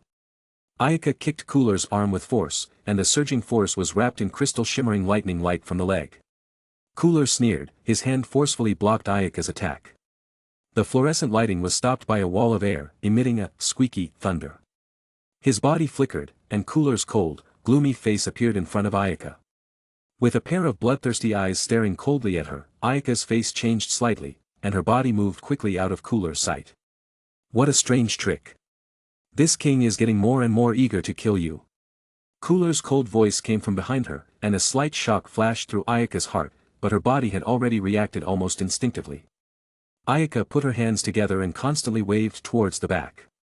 There was spiral sword ki, accompanied by lightning, and thunder constantly attacked Cooler.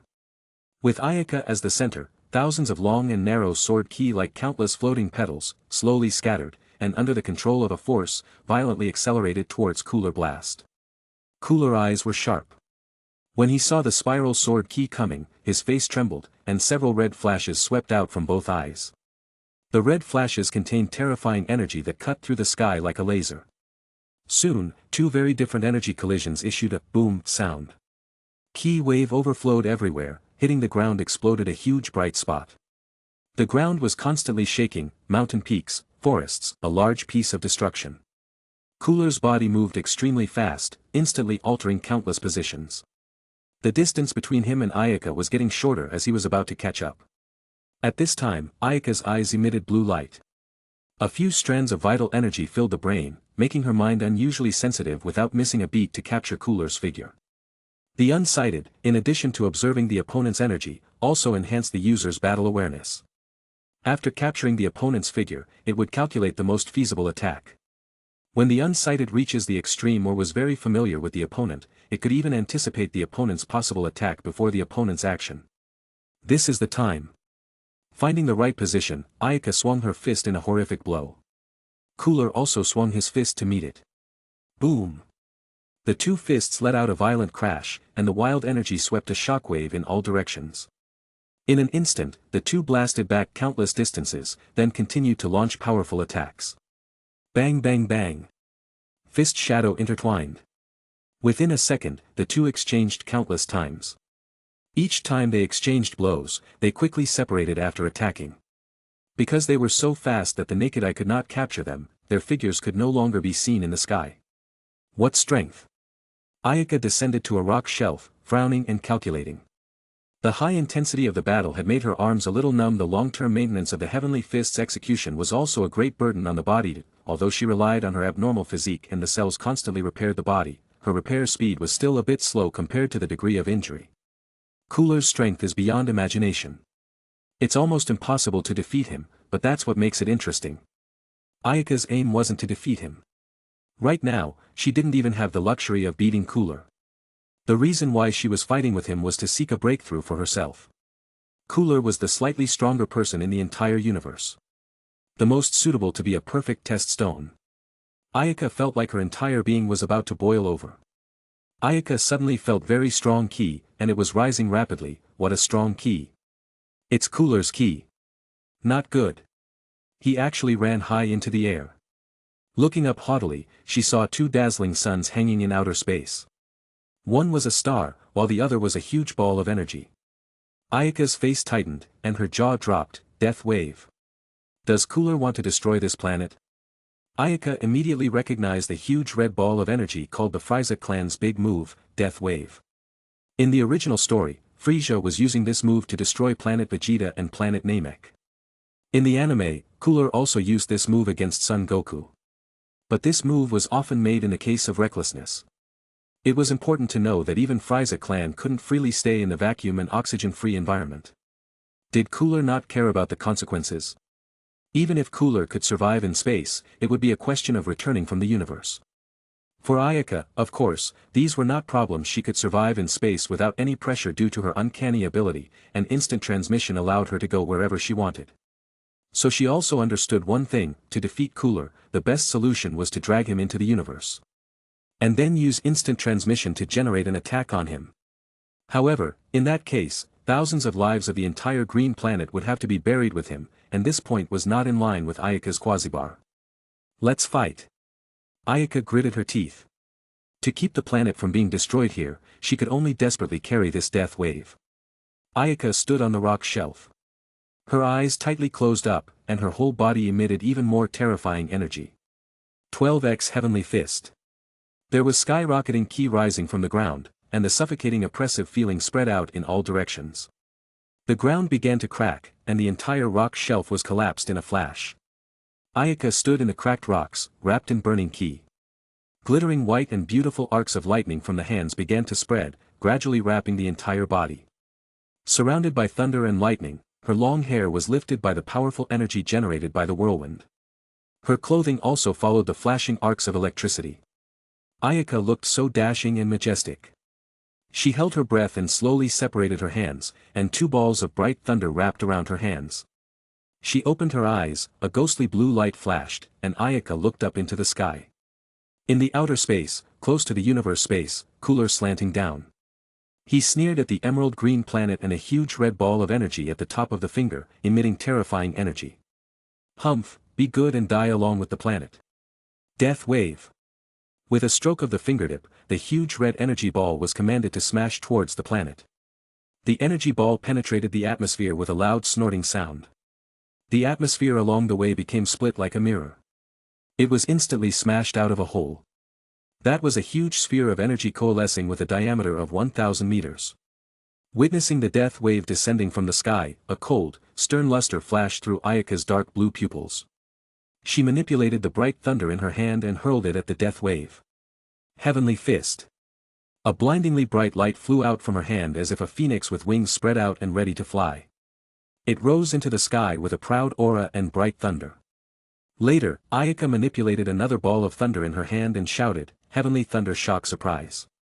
Seemingly accompanied by the roar of the divine dragon, the glittering thunder was like flying and raging pale dragon, emitting sinuous and twisting lightning, rushing towards the sky and roaring at an incredible speed. The two terrifying thunderbolts generated by two great moves, the heavenly fist and the heavenly thunder shock surprise, went against the wind with unstoppable momentum, breaking through the sky and soon collided head-on with the death missiles. At this moment, time seemed to have stood still. A huge bright light burst from the impact, and the whole planet lit up with flares. A visually tremendous shock wave was generated, spreading out rapidly in all directions, and the next moment a deafening explosion resounded through the world. North Kai in the North Kai's planet was in a cold sweat, nervously following the battle on the green planet. His two tentacles kept trembling, chanting, "Block it. It must be blocked." Ayaka also paid attention nervously. With a slightly tired look on her face, her breathing was a little heavy. The two major moves just now had used up too much ki in her body, and if she couldn't block Cooler's death wave, the next battle would be tough. Chapter 88. The energy contained in the death wave was undoubtedly powerful, but Ayaka's two thunderbolts were also extremely terrifying. The terrifying scene generated by the two's collision was as violent and volatile as the heavens opening. The sky was torn into a patchwork, forming a vacuum mass, just like a broken mirror. As the momentum of the big impact gradually subsided, the destructive impact of the hedge gradually dissipated. The air was still filled with a sour smell, but the thin mass of gas divided the azure sky into two large parts, as beautiful as a dream. Below, Ayaka, who managed to block Cooler's death wave, gasped and breathed heavily. That was close. Luckily it was blocked, otherwise, the planet would have been in danger. North Kaiser wiped his sweat with his mind unsettled. His nerves, which had been tense, finally relaxed. Ayaka's gaze firmly locked high in Cooler, but her heart quickly calculated. As the strength continued to rise, the destruction generated during the battle also continued to rise. Generally speaking, the ordinary planet could not support the collision's full force between the two powerful people. Not to mention the destruction of the planet in one blow, it was effortless to make the species on it extinct. We must move on to other planets. This idea welled up from her heart, and Ayaka made up her mind to implement it. Let's lure Cooler to outer space. Although Frieza clan can survive in the universe, I'm afraid that the movement will be affected to a certain extent. The vacuum conditions may be beneficial to me instead. Ayaka's ki was weaker than before, and her eyebrows showed a bit of fatigue. However, the ki around her was still burning. Although she also understood that she could only fight wisely against Cooler, and not by force. The use of small cleverness might give her hope of victory, but she would definitely end up losing the battle first if she kept on carrying on. With a single thought, Ayaka's whole body was revitalized, and a rapidly rotating wind power rose from the bottom of her feet. Lifting her tiny body up and fiercely rising into the sky, the wind whistling in her ears. She did not fly towards space first but flew towards Cooler's disc-shaped spaceship at an incredible speed. With an instantaneous shift, she appeared in front of the spaceship. With a boom, the whole spaceship was penetrated by her with a single blow. Swish swish swish. Numerous figures intertwined and surfaced, and those aliens were immediately disembodied. After completing this, the corners of Ayaka's mouth smiled faintly. Then she appeared a few kilometers in front of Cooler with a teleport. Cooler sneered at Ayaka, who was not far away. His purple tail kept flicking, and his finger bones made a crackling sound. Tisk, tsk, tsk. The next step is not so easy. Accept the punishment of this king. Cooler's cold, piercing voice came from thin air. His voice seemed extraordinarily gloomy. His mouth did not even mention his resentment against Ayaka for destroying his ship and killing his subordinates. Ayaka's expression remained unchanged, and a trace of disgust flashed on her face. Why was Cooler the same as Frieza in the original story? There was so much nonsense. Did Frieza clan always talk nasty? Worthy of the race with the name of Frieza clan. The indifference and ruthlessness had been deep into the marrow. I am afraid that killing your subordinates cannot completely anger you. In your opinion, how many of those subordinates do you want? She wondered what the reaction would be when she killed Frieza in front of him. Thinking of Dragon Ball Z when the Frieza androids was split into chunks by the Scions, Frieza's father didn't seem to be touched by much anger and even wanted to take that Scion as his son. Cooler indifferent eyes stared at Ayaka, not affected by what she said. The cold expression did not change.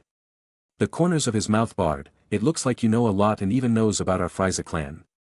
The Frieza clan was extremely rare in number, and very few people in the entire universe knew of its existence. Surprisingly, she was able to shout out the title of Frieza clan accurately. Cooler suddenly developed a hint of interest. Does it mean that you are also a member of some rare race? Ayaka's eyes dripped, thinking that if the Scions were considered a rare race then, she was, indeed, a member of a rare race. TSK, but no matter which race you are a member of, you are doomed to die today. Cooler's gaze was cold, and huge energy flashed in the pupils of his eyes as if it would burst out at any moment. Ayaka had some faint disappointment. At this moment, she would rather fight with Frieza. Although he was just as evil and ruthless, at least Frieza was a young man in the Frieza clan. Young and vigorous, not as cold as Cooler. Secretly sigh, she turned her body and then slowly flew towards outer space. Naturally, Cooler wouldn't let her go, so he leapt to Ayaka. Phew! With an instant transmission, Ayaka wasn't blocked but appeared further away. Oh. Surely it's a magical skill. You used this move just now, right? I'm really getting interested. Cooler smiled grimly. His body turned into a stream of light, and in a moment, he was next to Ayaka again. Cooler waved his fists with both hands. The chaotic and rampant ki surrounded his left and right. As soon as the light stopped, countless sharp blades came mercilessly at Ayaka. Ayaka was too late for using the instant transmission. She hurriedly dodged back and forth by dancing her body lightly and did not tangle with Cooler. Her body accelerated away from the green planet in the dodge.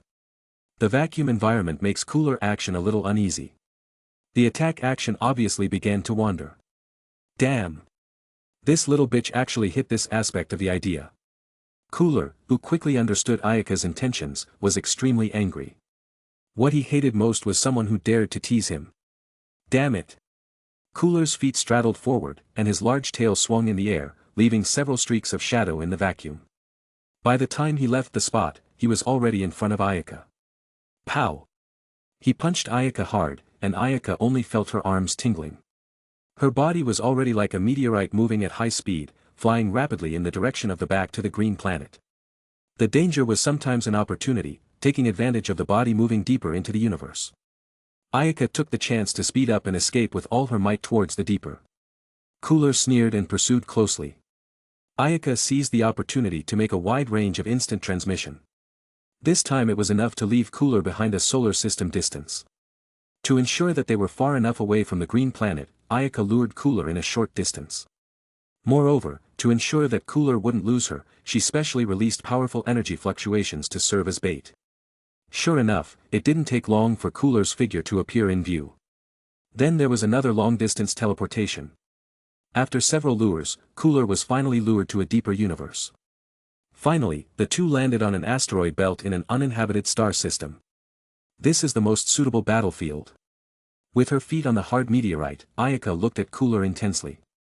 Although Cooler was somewhat affected by the vacuum environment, his superb strength allowed him to adapt quickly. Landing opposite Ayaka, Cooler licked his purple lips, and his whole body exuded an icy and evil aura. It really is the ideal tomb, luring me over just to fight here. Cooler's cold voice was like a special electric wave. Although there was no air present, the sound was truly transmitted into Ayaka's ears. Without making a sound, Ayaka's figure abruptly disappeared and began to move at a fast pace. The corners of Cooler's mouth grinned as he stretched out his fingers to the void and kept sweeping. In a moment, the crimson beams of light closed into a dense net, blocking the entire void firmly.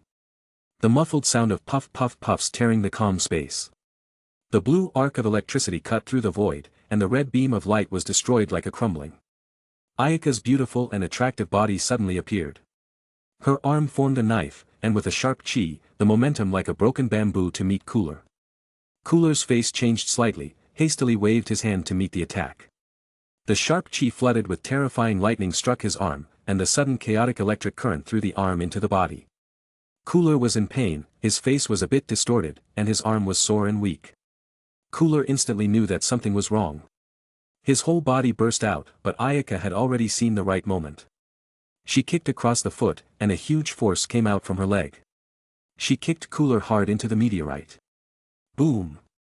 Like a cannonball hit, the meteorite haughtily smashed out of the human-shaped crater, fierce force inside the meteorite exploded, and the meteorite clicked and clicked to produce countless cracks. Boom! The meteorite was blown to smithereens. Cooler's arms and legs were braced, and the stirring energy wrapped him tightly, with shallow scratches on the surface of his body. Damn you! I'll break you into pieces! Cooler roared in anger. Although it was a moment of carelessness, King Cooler was wounded by that nobody. A huge death wave rose from his hand and was thrown in all directions towards the asteroid. Invisible fluctuations in the universe to conduct, dazzling bright light in the asteroid belt lit up. Snap! In the burst, countless meteorites of different sizes will be destroyed under the death wave. Ayaka carefully lurked behind a meteorite, palpitating her chest. Fortunately, I dodged quickly. Cooler is crazy, how can he have more ki to use? How much ki did it take to perform a big move as he did so aimlessly? Cooler finished venting. The anger in his chest gradually calmed down, and his gloomy eyes searched for Ayaka's figure. Behind the meteorite, Ayaka bided her time. Her left hand lit up with an emerald blue light, and a long sword with a brown scabbard and golden hilt appeared in her hand.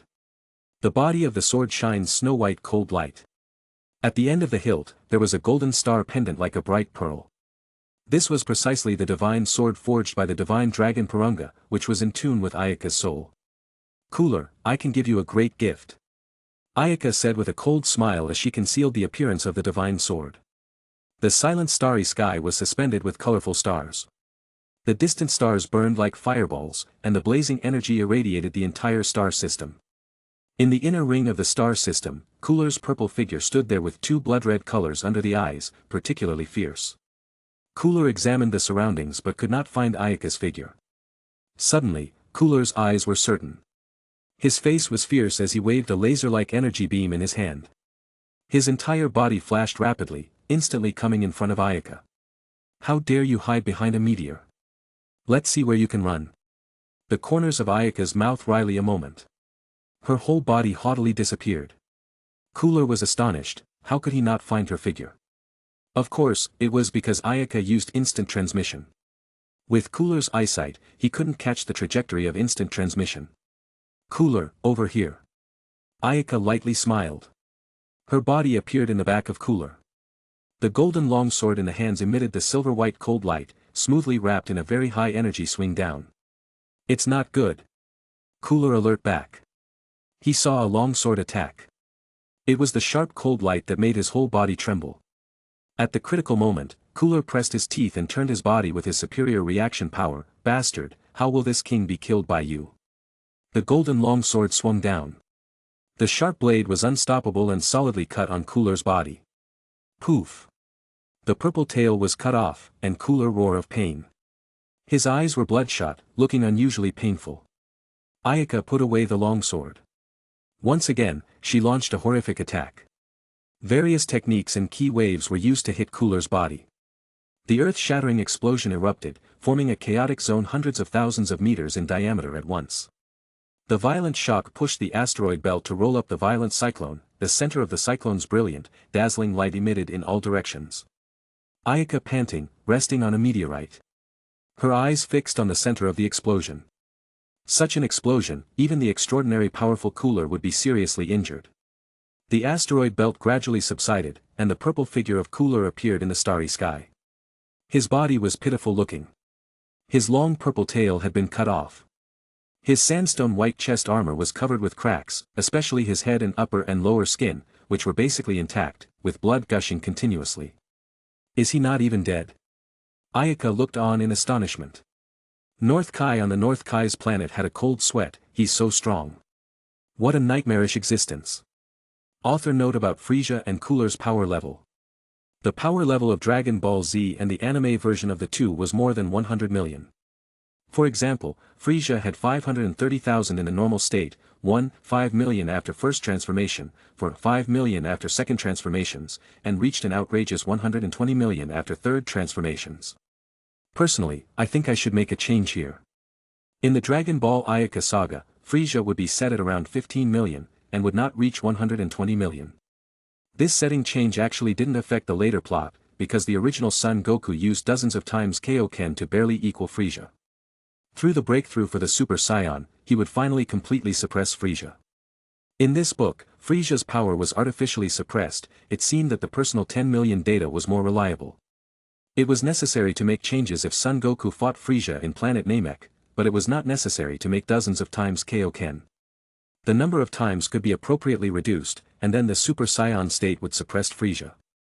Because of the power level description of this power after the events of Frisia gradually out of the main set of Dragon Ball, so the original plot after Frisia also basically did not adopt the power level of this statement. Therefore, this modification of Frisia and cooler combat power value, in fact, did not have too much impact on the late enemy. In the original story, Goku's power level before and after fighting Frisia was very weak. Before Frisia, Son Goku only had about 100,000, and after fighting Frisia until the appearance of androids, it reached several hundred million. This was before having only one enemy, Frisia. I personally felt that a lot of drama could be added. After returning to Dragon Ball Z, the power would overlap with the original story. In other words, it was just subdivided Battle Zone, which was originally belonged to Frisia, into several Battle Zone. Chapter 89. Ayaka had expected the tenacity of Cooler's life force. In the Dragon Ball Z chapter, Frisia was a reference, but seeing such a strong life force presented in real life, still brought a strong shock. Looking somewhat wearily at Cooler, Ayaka knew that his power had been consumed too drastically. North Kai, are all the Frieza clan's life force this tenacious? She hurriedly asked North Kai. In the original story, Frisia was defeated by Super Saiyan Son Goku's transformation, and only half of the body was still alive. Later, he even turned into an android. No wonder their numbers were so rare. If they are as many as the original Saiyans, they would have dominated the entire galaxy. There were specific laws in the other world. If the race was strong, the life cycle was long and scarce, and if the race was weak, the life cycle was short, and the number was huge. North Kai wiped his sweat, and his jaw was shaking disobediently. He said awkwardly, "To be honest, I've never seen Frieza clan in a near-death state. They are too terrifying and have been ruling the planets of the North area strongly. For countless years, no one has been able to strike them to a near-death state, so I don't know how tenacious their life force really is." Nodding slightly, Ayaka understood. Frisia afraid of the legendary Super Saiyan, so he did not hesitate to destroy the entire planet Vegeta. This showed that in the records of the Frieza clan, there should be a description of the Super Saiyan. In fact, whether there really was a Super Saiyan, even the Saiyan also held a skeptical attitude. This indicated that the long passage of time was enough to wash away the traces of history. Even if there was a Super Saiyan in the Saiyan race, it so happened that Frieza clan had also seen the power of the Super Saiyan, but the only thing that remained today was the legend. Ayaka returned her gaze to Cooler. Cooler was unbearably stopped in the midst of the meteorite debris. His bloodshot eyes filled with a crimson, his forehead meridians fluttered, and his face was unusually distorted by the tremendous pain that made him clench his teeth. His face was hideously searching, and his beast-like ferocious gaze revealed a bloody cold light, like a hungry cheetah hating to tear his opponent to pieces immediately. Deeply gasping for air, Cooler gritted his teeth and cursed. As an adult member of the Frisia clan, he had more powerful strength than Frisia, and Ayaka's behavior had completely enraged him. The cold gaze swept around, and Ayaka's figure was soon found. Cooler black face twisted wild laugh, "Damn bitch. You actually forced this king into such a situation. I'm pleased. But next, this king will be at full strength, feel the despair of the end." Being stared at by Cooler's icy gaze full of killing, a chill rose from Ayaka's back. She was busy mobilizing her remaining ki to drive away from the discomfort. At the same time, the energy bound was fully opened. Even if it was only a drop in the bucket, it was better than not having a single replenishment. What a terrifying gaze. It actually gives a feeling of trembling heart and soul. Ayaka murmured. The wounded Cooler seemed even more terrifying, as if something was about to break out of his body. At this moment, Ayaka felt a thrill. She knew that Frieza clan liked to play with their opponents, and it was a bad habit. However, it was also a habit that had developed over time because they were so high that there were hardly any opponents who could fight them. Aha! Cooler clenched his hands into fists and roared in pain. The muscles of his entire body began to tremble, let you see the strongest state of this great king. The vast energy gushed out, the bones and muscles of the whole body seemed to be replaced with life, and a sticky ball like a heart, pounding, vibrated. Each vibration made the energy rise continuously. The muscles continued to grow, the cracks in the sandstone shell on the chest became more, and finally. Crack. There was a crack, a new layer of white gauze shell regrown. Cooler's skin and crust seemed to have fallen off his body, and new skin soon grew. He roared madly. His face was hideous and terrifying, accompanied by an incomparably terrifying breath. The hard armor on his head began to deform, protruding towards the back of his head, slowly growing into 4 sharp horns.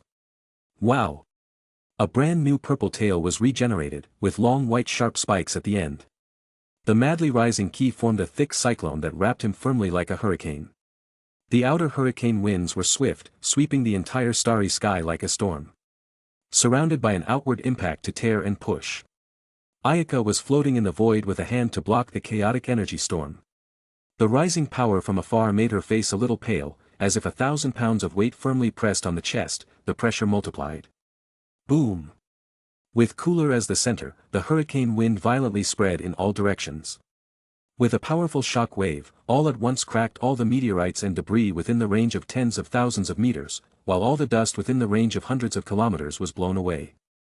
Hundreds of thousands of meters range of open space appeared. The only 2 people left in the void were Cooler and Ayaka. Cooler stood in the center of the entire void with the sharp white horns, childish purple skin, a new tail with a sharp edge. A white hard shell covering the shoulders and legs, and this was the final form of Cooler. Everything seemed to be reborn. The exciting and surging terrifying power slowly spread out from the body, bringing an inexplicable shock to the whole world. Ha ha ha ha, a brand new power, and surging ki. It's been a long time since I've wielded my full strength like this. The hazy, gloomy voice came out through the hard armor on his mouth, and Cooler's ferocious gaze was full of cold intent. Ayaka felt cold all over her body. A heavy killing intent enveloped her body, she could not move half a cent. Her heart trembled, and her face was filled with horror, a bright blue light flashed in her eyes. Cooler's power level was reflected in her eyes, 51,000,000. She was not a match for 51 million. Ayaka did not have time to think. Cooler came to her with a whoosh. Ayaka's face changed dramatically, and she tried to move her body with her teeth as she frantically pushed the little power left in her body. However, Cooler's speed was too fast for her to respond, and the hand with the terrifying power had already slapped her left shoulder solidly. A huge pain struck her. Ayaka immediately understood that the bones in her shoulder had been broken.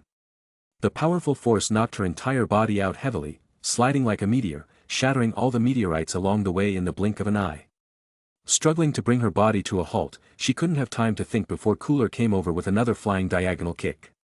Instant transmission. In the nick of time, Ayaka immediately launched instant transmission, avoiding Cooler's heavy blow. Her body appeared in the starry sky tens of thousands of meters away. That was close. Ayaka wiped her sweat. The sharp pain coming from her shoulder made her face look incomparably pale. What is this strange way of moving again? Cooler's cold voice came next to her ears, and Ayaka's face changed dramatically. She saw that Cooler was already standing across from her. His hands were on his chest, and he calmly looked at himself. The gap is too big. There is no way that I can be his opponent now. Ayaka understood the gap between her and Cooler. The final form of Cooler was numerous times stronger than her. It was not a gap that the Kaioken or the Heavenly Fist could bridge. Super Saiyan, how can I transform into a Super Saiyan?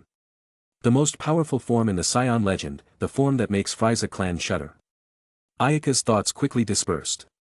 The original story, Son Goku used the anger and despair generated by Krillin's death to break the boundaries. However, I don't yet have the feeling that Son Goku had at that time. Ayaka pondered. She only felt that her pressure was not huge enough, bearing several life-preserving stunts. She could not experience the immediate threat of death, and extreme despair, which made the barriers to transforming into a Super Saiyan was invisibly thickened. She then tried to interpret from another angle, thickening. Yes, she had a more full and thick foundation than Son Goku. As long as the opportunity to transform into a Super Saiyan arrived, she exceeded Son Goku's state far when he transformed. Son Goku had a stressful transformation. He transformed with anger, relying on his anger to enjoy the Super Saiyan power in advance. His energy base was still somewhat insufficient. If she wanted to really become a Super Saiyan, anytime, anywhere, free to transform, she needed constant consolidation and enrichment at a later stage. If she transformed into a Super Saiyan, there was no vacuum in between. She would have skipped the semi-Super Saiyan stage and arrived at the real Super Saiyan level. After thinking so much, Ayaka was anxious. Even if she could transform into a semi-Super Saiyan now, she could at least put out the fire in an emergency, or even more directly, to defeat Cooler. But now, I don't have the conditions to transform. Ayaka's mind turned quickly, while Cooler's attack did not stop.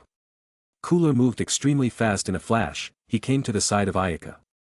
His body sank, his legs bent and attacked fiercely, and the ki on his legs burned like lava, rubbing out a whoosh of muffled sound in the vacuum. She dodged, but her right hand also flashed golden light, and a divine sword appeared. She was holding the sword with both hands, resting on her chest. Poof! The sword's sharp blade cut on the white hard shell of Cooler's leg, rubbing out a dazzling spark. Cooler sneered, instantly closing the leg, while the body shocks, the infinite huge force will be from the waist, again conducted to the leg. Bang! The waist kick broke the golden longsword, instantly turned into a bit of starlight back to the body. Ayaka withstood the tremendous force, and a mouthful of blood spurted out of the mouth. Her whole body quickly flew out. Ayaka, leave quickly, do not fight with Cooler. You are no match for him. North Kai took a look at the situation was not good and anxiously shouted. However, Ayaka could not react at this moment. Cooler's attack came again, and countless heavy blows hit her body. Ayaka only felt as if all the bones in her body were going to break, intense pain filled the nerves. It was a completely one-sided battle. Go to hell. Cooler laughed crazily and clenched his hands into fists, preparing to send out a huge wave of energy. However, the moment Cooler prepared the energy wave, Ayaka made an instant transmission, and her whole body disappeared into the starry sky. Damn! How did she disappear? What a troublesome ability! Cooler calmed down. His face was gloomy and horrible, infinite anger surged in his chest. That bitch has too much potential. If I don't strangle her sooner or later, it will threaten my king's rule. At the North Kai's planet, North Kai looked nervously at the place where Ayaka disappeared. The next moment, the North Kai's planet space a twist, and seriously injured Ayaka appeared in front of North Kai. As soon as North Kai saw her, he hurriedly helped her up. Ayaka's face was pale, the golden energy in her cells surged violently, quickly repairing the injured parts. When her face improved, she reached out and took out a senzu bean and swallowed it. The sound of bones ringing, and Ayaka immediately restored to form. Cooler is too strong. I don't even have a chance to eat senzu beans. The final form of Frieza clan is not something I can deal with. Ayaka had thought of holding the senzu beans in her mouth and eating one in times of crisis, but this idea is not really feasible. Not to mention that it took some time for the senzu beans to take effect, and the senzu beans themselves serve to heal the body's injuries, but not to restore the injured person's power level immediately. After eating the senzu beans, there must still be sufficient time to reach peak condition. In the meantime, Cooler had the opportunity to injure her again. So, Ayaka could only choose to avoid Cooler for now. Chapter 90. There was a starfield in the middle of the north area, separated from the Thousand Snow starfield. The final form of Cooler looked around for Ayaka's figure but was unable to locate her. Damn it! Cooler sprinted through the boundless space and smashed his fist into an oncoming meteorite. The meteorite immediately broke apart. There was no doubt that Cooler had let Ayaka escape. It was highly ironic that the great King Cooler let a weak mole escape from his fingers after transforming into his final form. The Cooler armored squadron's loss was equivalent to cutting off Cooler's men. The original expansion plan had to be revised. However, the priority was to stabilize the existing sphere of influence and prevent others from taking advantage of the situation to interfere. Cooler calmed down. The anger burning in his chest could not be quelled, and his evil eyes were gazing at the space. He spat powerfully and slowly flew deeper into the universe. As for the original green planet, it had lost its position during the pursuit of Ayaka.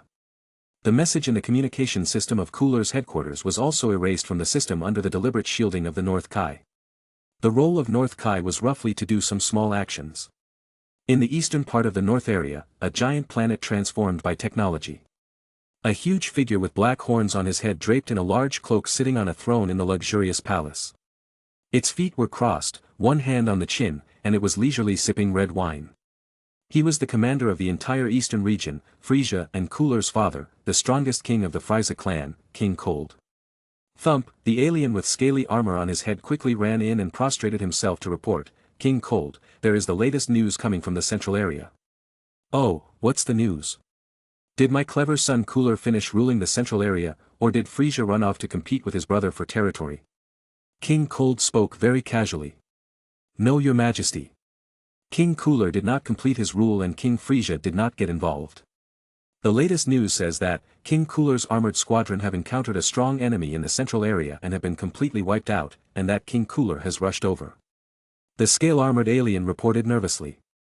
King Cold shook his wine glass unexpectedly, took a sip of wine, and said with interest, the armored squadron was actually destroyed. Cooler must be very annoyed. Hee, interesting, then the people who annihilated the armored squadron will die a horrible death, I guess. Your Majesty, the news coming back from the front line seems to say that King Cooler did not manage to kill the opponent and let it escape. According to the aliens of the search team, the murderer escaped while King Cooler transformed into his final form. As he spoke, the scaled alien felt incredible. With a ping, the wine glass in his hand was crushed. The bright red wine dripped onto the ground with a clatter. King Cold's face changed slightly but quickly recovered. With a wicked smile on the corner of his mouth, he said, interesting, really interesting. To think that someone could escape from Cooler's finial form, this person's strength is no worse than my Frisia clan. The scaly armored alien stood carefully, not daring to make any movement. His heart was pounding, and at this moment, King Cold was certainly extremely unhappy. Indeed, King Cold was extremely unhappy. His Frisia clan originally ruled the north area, but now a master who could rival them appeared for no reason, and his rule was threatened. Party, inform it down. Let the subordinates search with all their might to find that person, and inform Cuckley if there is any news. King Cold gave the order, remember, use the highest power. Send a message from Cooler and Frisia that they should prioritize finding the murderer. Search all armed planets. Any factor that threatened the Frisia clan's rule needed to be eradicated immediately. Yes. The scaled alien named Party answered loudly and turned around to walk out of the palace. Wait. King Cold's thick and deep voice rang out. The alien immediately stopped walking and looked at King Cold. Have the Cold Force ready to march into the central area at any time. Now that Cooler's force has been destroyed, Cooler should temporarily give up the central area's conquest and stabilize his existing power and select a new mech force. However, it was the right time for him to send his Cold Force to take the central area in one fell swoop. The central area had been out of the Frisia clan rule for too long, and King Cold needed it to fall under the power of the Frisia clan immediately. After the alien left, King Cold's face was gloomy. His mouth muttered and said, in the end, where is the strongest person who can escape in the strongest state of Cooler? I'm afraid that strength is far beyond Frisia. He will be the biggest enemy of the Frisia clan.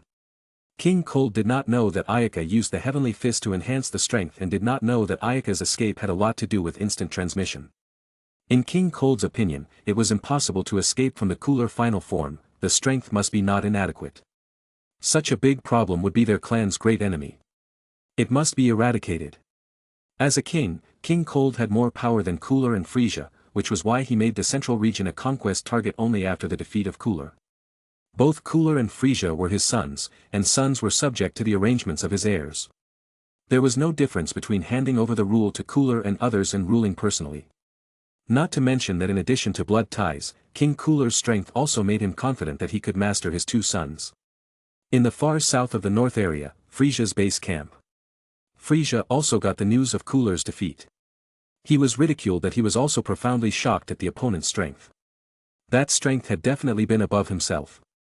The thought of someone's strength beyond him made him gnash his teeth with hatred. This was a situation that had not existed for many years.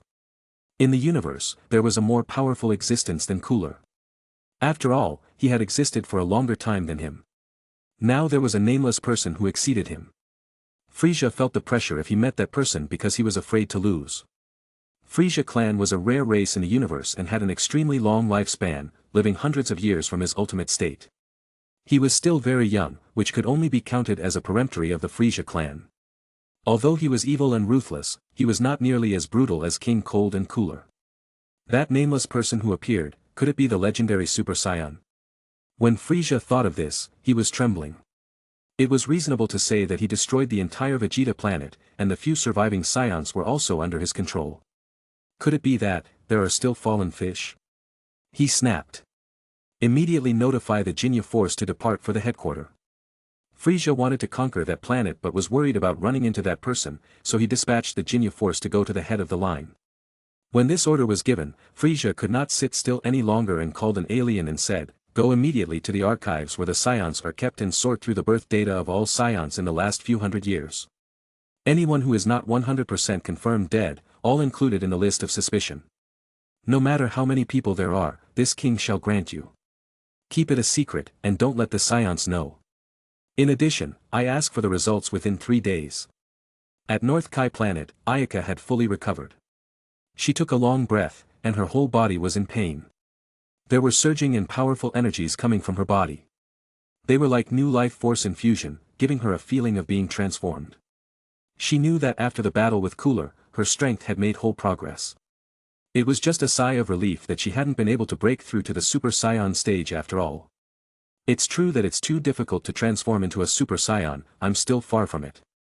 Although there were some regrets, Ayaka was not discouraged. Strength's growth was a fact, just not to the point of breaking through to the Super Saiyan. She sat in the same place, like an old monk in meditation. North Kai saw her and thought she was frightened by Cooler's terrifying strength. It was also true that she had never known that Cooler was so powerful that he could be so terrifying. When she suddenly faced such an enemy, even North Kai was frightened. When Cooler had been like this, how strong were King Cold and Frisia? North Kai felt that the future of the galaxy under his jurisdiction was in danger. His eyes stared at Ayaka through the sunglasses. North Kai put all his hopes on the young girl in front of him. Alas, the Frisia clan is really a terrifying existence. Ayaka is now at a level where I can no longer guide her, so she can only rely on her own comprehension. Thinking of this, North Kai was a little ashamed. He did not seem to know that Ayaka had the Scion blood, otherwise, the worry might be much less. However, it wasn't completely his fault because the whole plant Vegeta was also destroyed in the Frisia clan's hands. Ayaka shook her head and said, "I want to improve my strength, I still have to go around the planets." "Right, why don't you go to Grand Kai's planet and see the Grand Kai? Grand Kai is highly respected and knowledgeable, and is in charge of our 4 Kais. So, I think he can guide you." North Kai proposed. Ayaka thought about it.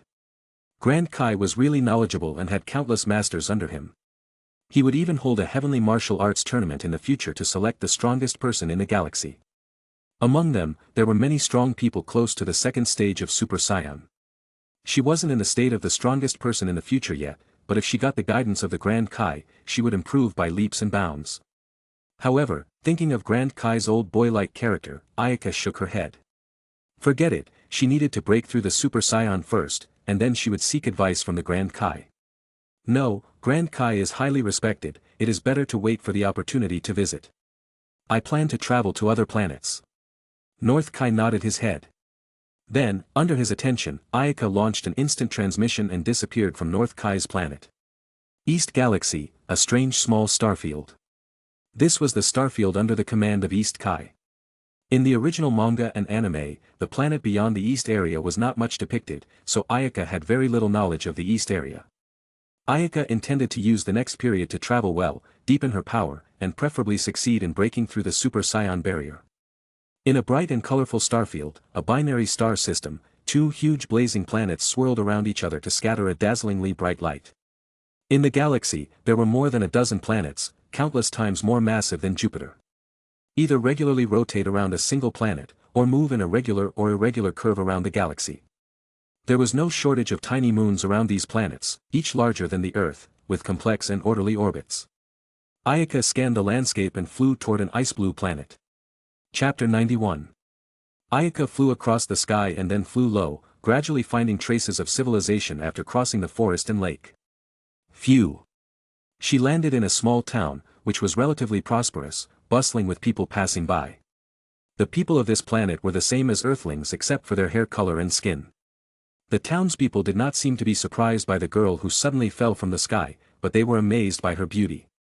However, they were soon overwhelmed by trifles and went on with their own business. It seems that the people of this planet have become accustomed to flying. Ayaka secretly thought and then surveyed up. She found that the people around had an average of 350 power levels, similar to the Cruxians. The whole planet should be at a low level. Changing with the flow of this planet's clothing, Ayaka was finally not so different. Wandering freely through the various streets, through several contacts with the natives, Ayaka soon learned that this planet was called Metamor, a planet belonging to the East Area's fringe. Metamor was large, much larger than Jupiter, with 7 moons and 16 times the Earth's gravity. Metamor. What a familiar name. Ayaka suddenly felt as if she had heard this name somewhere. The name of the planet that could make her feel familiar must have been in contact with it before. After thinking hard, Ayaka couldn't recall where this name appeared in the original story. Nah, have you heard? Lord Baker will teach martial art at the dojo. A large man in sackcloth said in a whisper to a person beside him in the restaurant. There was a strong sense of admiration in his words, as if the man named Baker was famous in the neighborhood. The man at the same table then nodded excitedly. If I can get the guidance of Lord Baker, I can definitely have great achievements. I really look forward to it. That's right. It's a pity that Lord Baker rarely teaches his skills, but this time it's a rare opportunity. The more they talked, the more excited they were. They couldn't wait to go to the dojo to receive instruction. Ayaka sat at a table in one corner, eating a snack while listening to their conversation. She picked up the pastry and stuffed it into her mouth. Lord Baker should be a relatively famous strong person in this area. The power level of the people of this ice blue planet is generally not low, almost all of them are called martial artists. In this environment, the one called Lord Baker still has such a reputation, so maybe he has something quite unique. Soon after finishing the food on the table, Ayaka checked out and left, heading in the dojo direction. Planet Metamor used a universal currency called energy stones. Depending on the strength of energy stones had various specifications. According to different energy scales, the energy stone currency had different denominations. It was manufactured jointly by several powers of the universe. Baker was a rare martial artist in this area and was a woman. Baker's dojo didn't often open, only once a month. Whenever the dojo was open, martial artists from various towns and cities came to visit, hoping to receive instruction. When Ayaka arrived at the dojo, the entire dojo was already overcrowded. The huge brown and red wall enclosed the dojo, and only the front entrance was passable. The disciples who maintained law and order were guarding the gate, registering the martial artists who came. Since it was an open event, there was no strict identity screening procedure. Simply write down the name in the record book. Ayaka walked through the door and entered the inside of the dojo. Baker's dojo was very large. There were 4 open-air arenas of 50 square meters. Inside was divided into 3 martial arts dojo levels. Baker's practice and a small courtyard were the last. Look at this dojo arrangement. Baker is also true talent. Her strength may not be as strong as the alien, but at least an outstanding martial artist at this level. Ayaka looked around and could not help but think of the dojo. Also in the countryside town, Baker's dojo is a bit more large-scale. Well, after all, planet Metamor is much stronger than Earth. Soon, Baker came out. She was a beautiful lady with green hair and blue eyes, who didn't look very old, only in her 20s. Baker sent her disciples to compete against the visiting martial artists and give instructions one by one. Since Baker only gave instructions once a month, the group listened reverently and thoughtfully. Baker's martial arts training was extremely high, and often a single instruction makes them feel stunned. Ayaka walked around and watched several bouts in a row, secretly nodding. Baker has 1600 power level, with such martial arts insights. She is so young, yet already very rare. In the evening, the dojo, which had been open all day, began to close, and Baker had returned to her small courtyard to rest. There was a knock on the door, and Baker stood up and walked to the door. She opened it to see a tall, beautiful girl standing in front of her. Are you here to study? Now the lecture time is over, you can come back next month. Baker said with a frown. The young girl in front of her smiled blandly.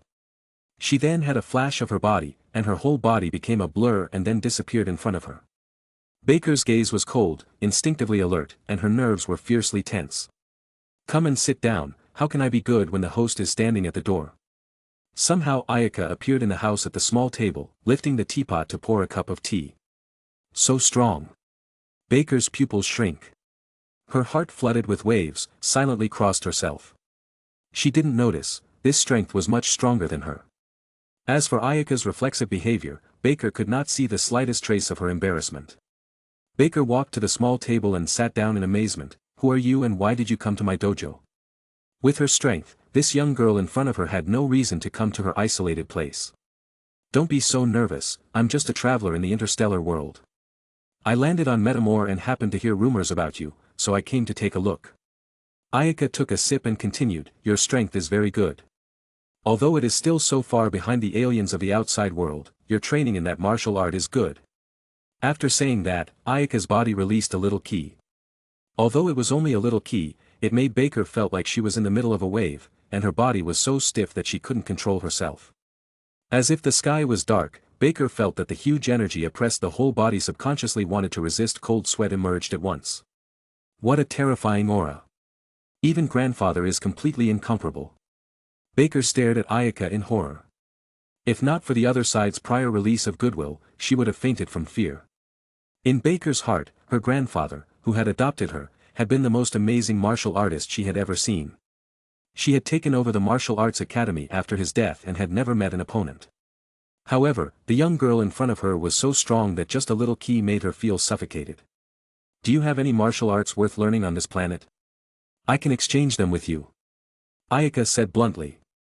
Don't look at planet Metamore's not so high general strength. Power was a relative subject to Ayaka's vision. Baker seriously looked at Ayaka and saw the young girl in front of her didn't look like she was lying, and thought to herself, is it true that she's just here to exchange martial arts? After considering again, Baker decided to believe Ayaka's words.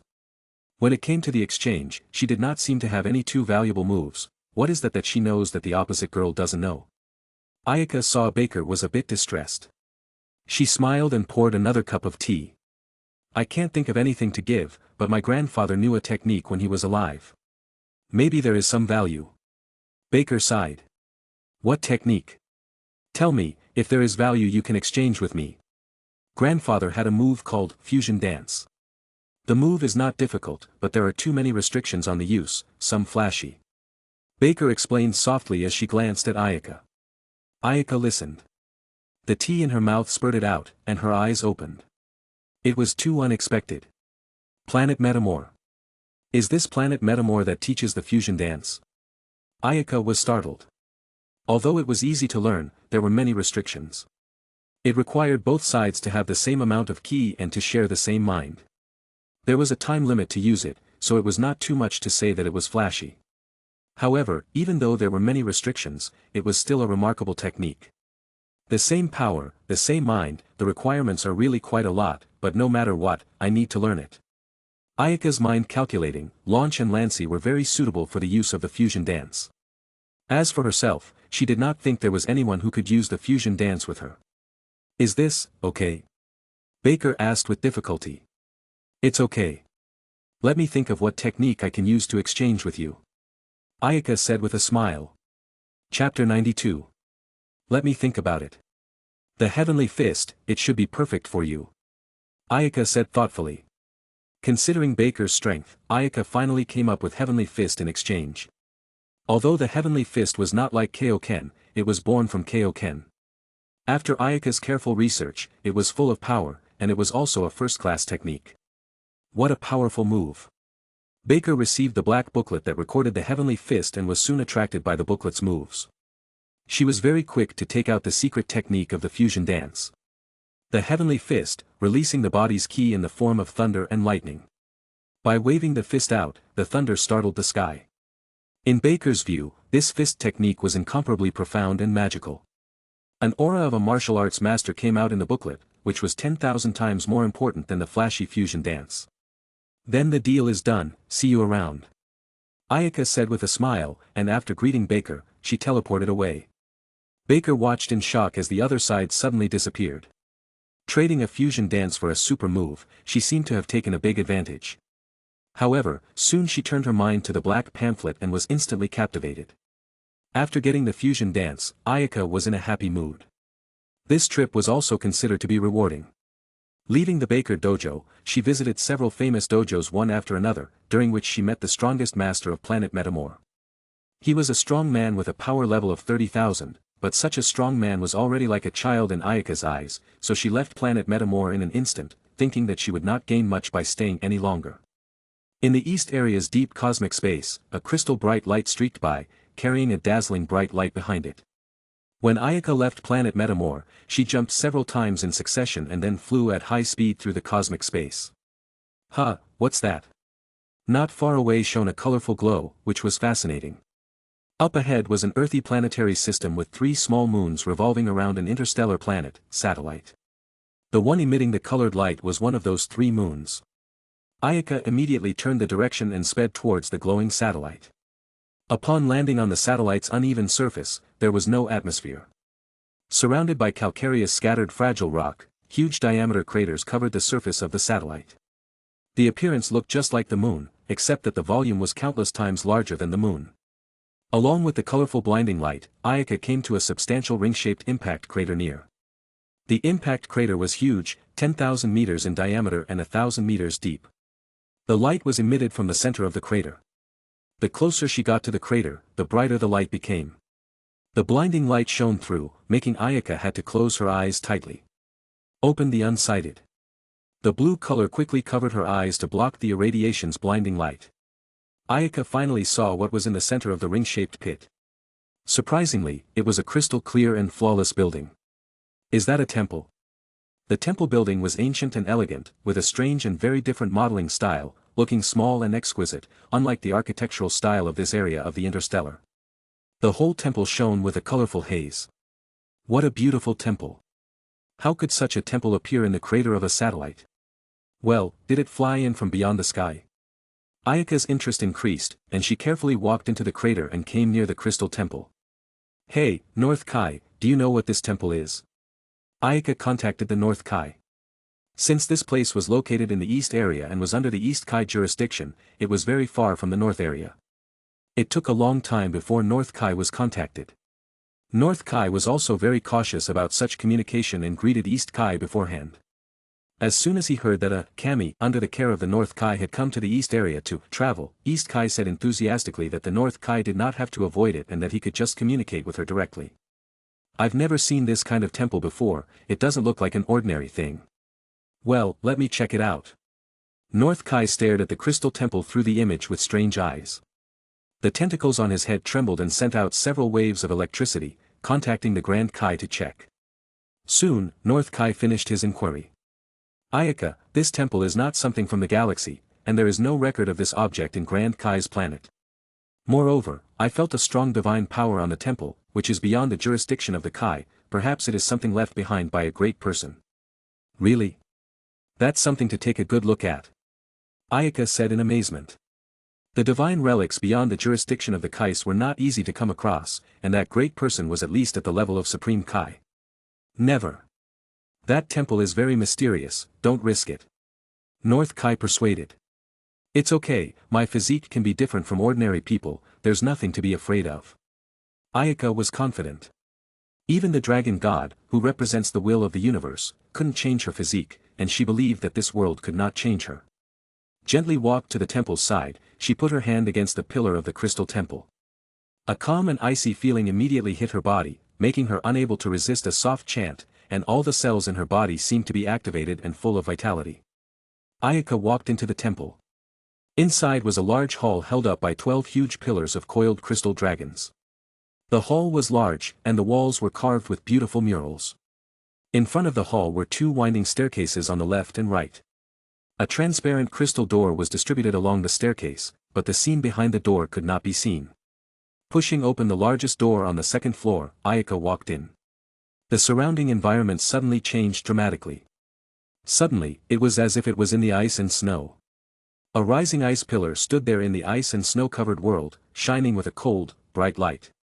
Ayaka curiously approached the ice pillar, stretching out her hand to touch the column of ice and snow. A strange cold struck, her whole body seemed frozen up, followed by a cold coolness to the heart. Her soul shivered, and a tremor came, and the 2 broken swords shining snow-white cold light was separated. It was the sword that Cooler cut off. The Purunga forged this divine sword with Ayaka's soul. It was hidden in the body when not in use, but since Cooler's brute force cut it off, it lost its spirituality. It had always been cowering in the body, and no matter how Ayaka called it, it could not appear. However, now it was unexpectedly revealed automatically. 2 broken sword sections floating in the air constantly rotate when the dazzling light on the icicle burst out. The blinding light will illuminate the entire space. A crystal ball of light slowly left the icicle, gradually into the 2 broken swords. Ding! The broken sword emitted a dragon-like whistle. The divine sword broken into two pieces was haughtily connected, and the sword emitted an icy coldness. The original brown scabbard, golden hilt longsword, all of a sudden became glittering. The sword body was shimmering snow-white cold light, and its whole body into a transparent crystal color, as if a bright pearl shining with bright pleated light. Crystal sword reintegrated into her body, and Ayaka couldn't help but fight a thrill. Her body was filled with a refreshing atmosphere. But it was so cold. The icy divine sword.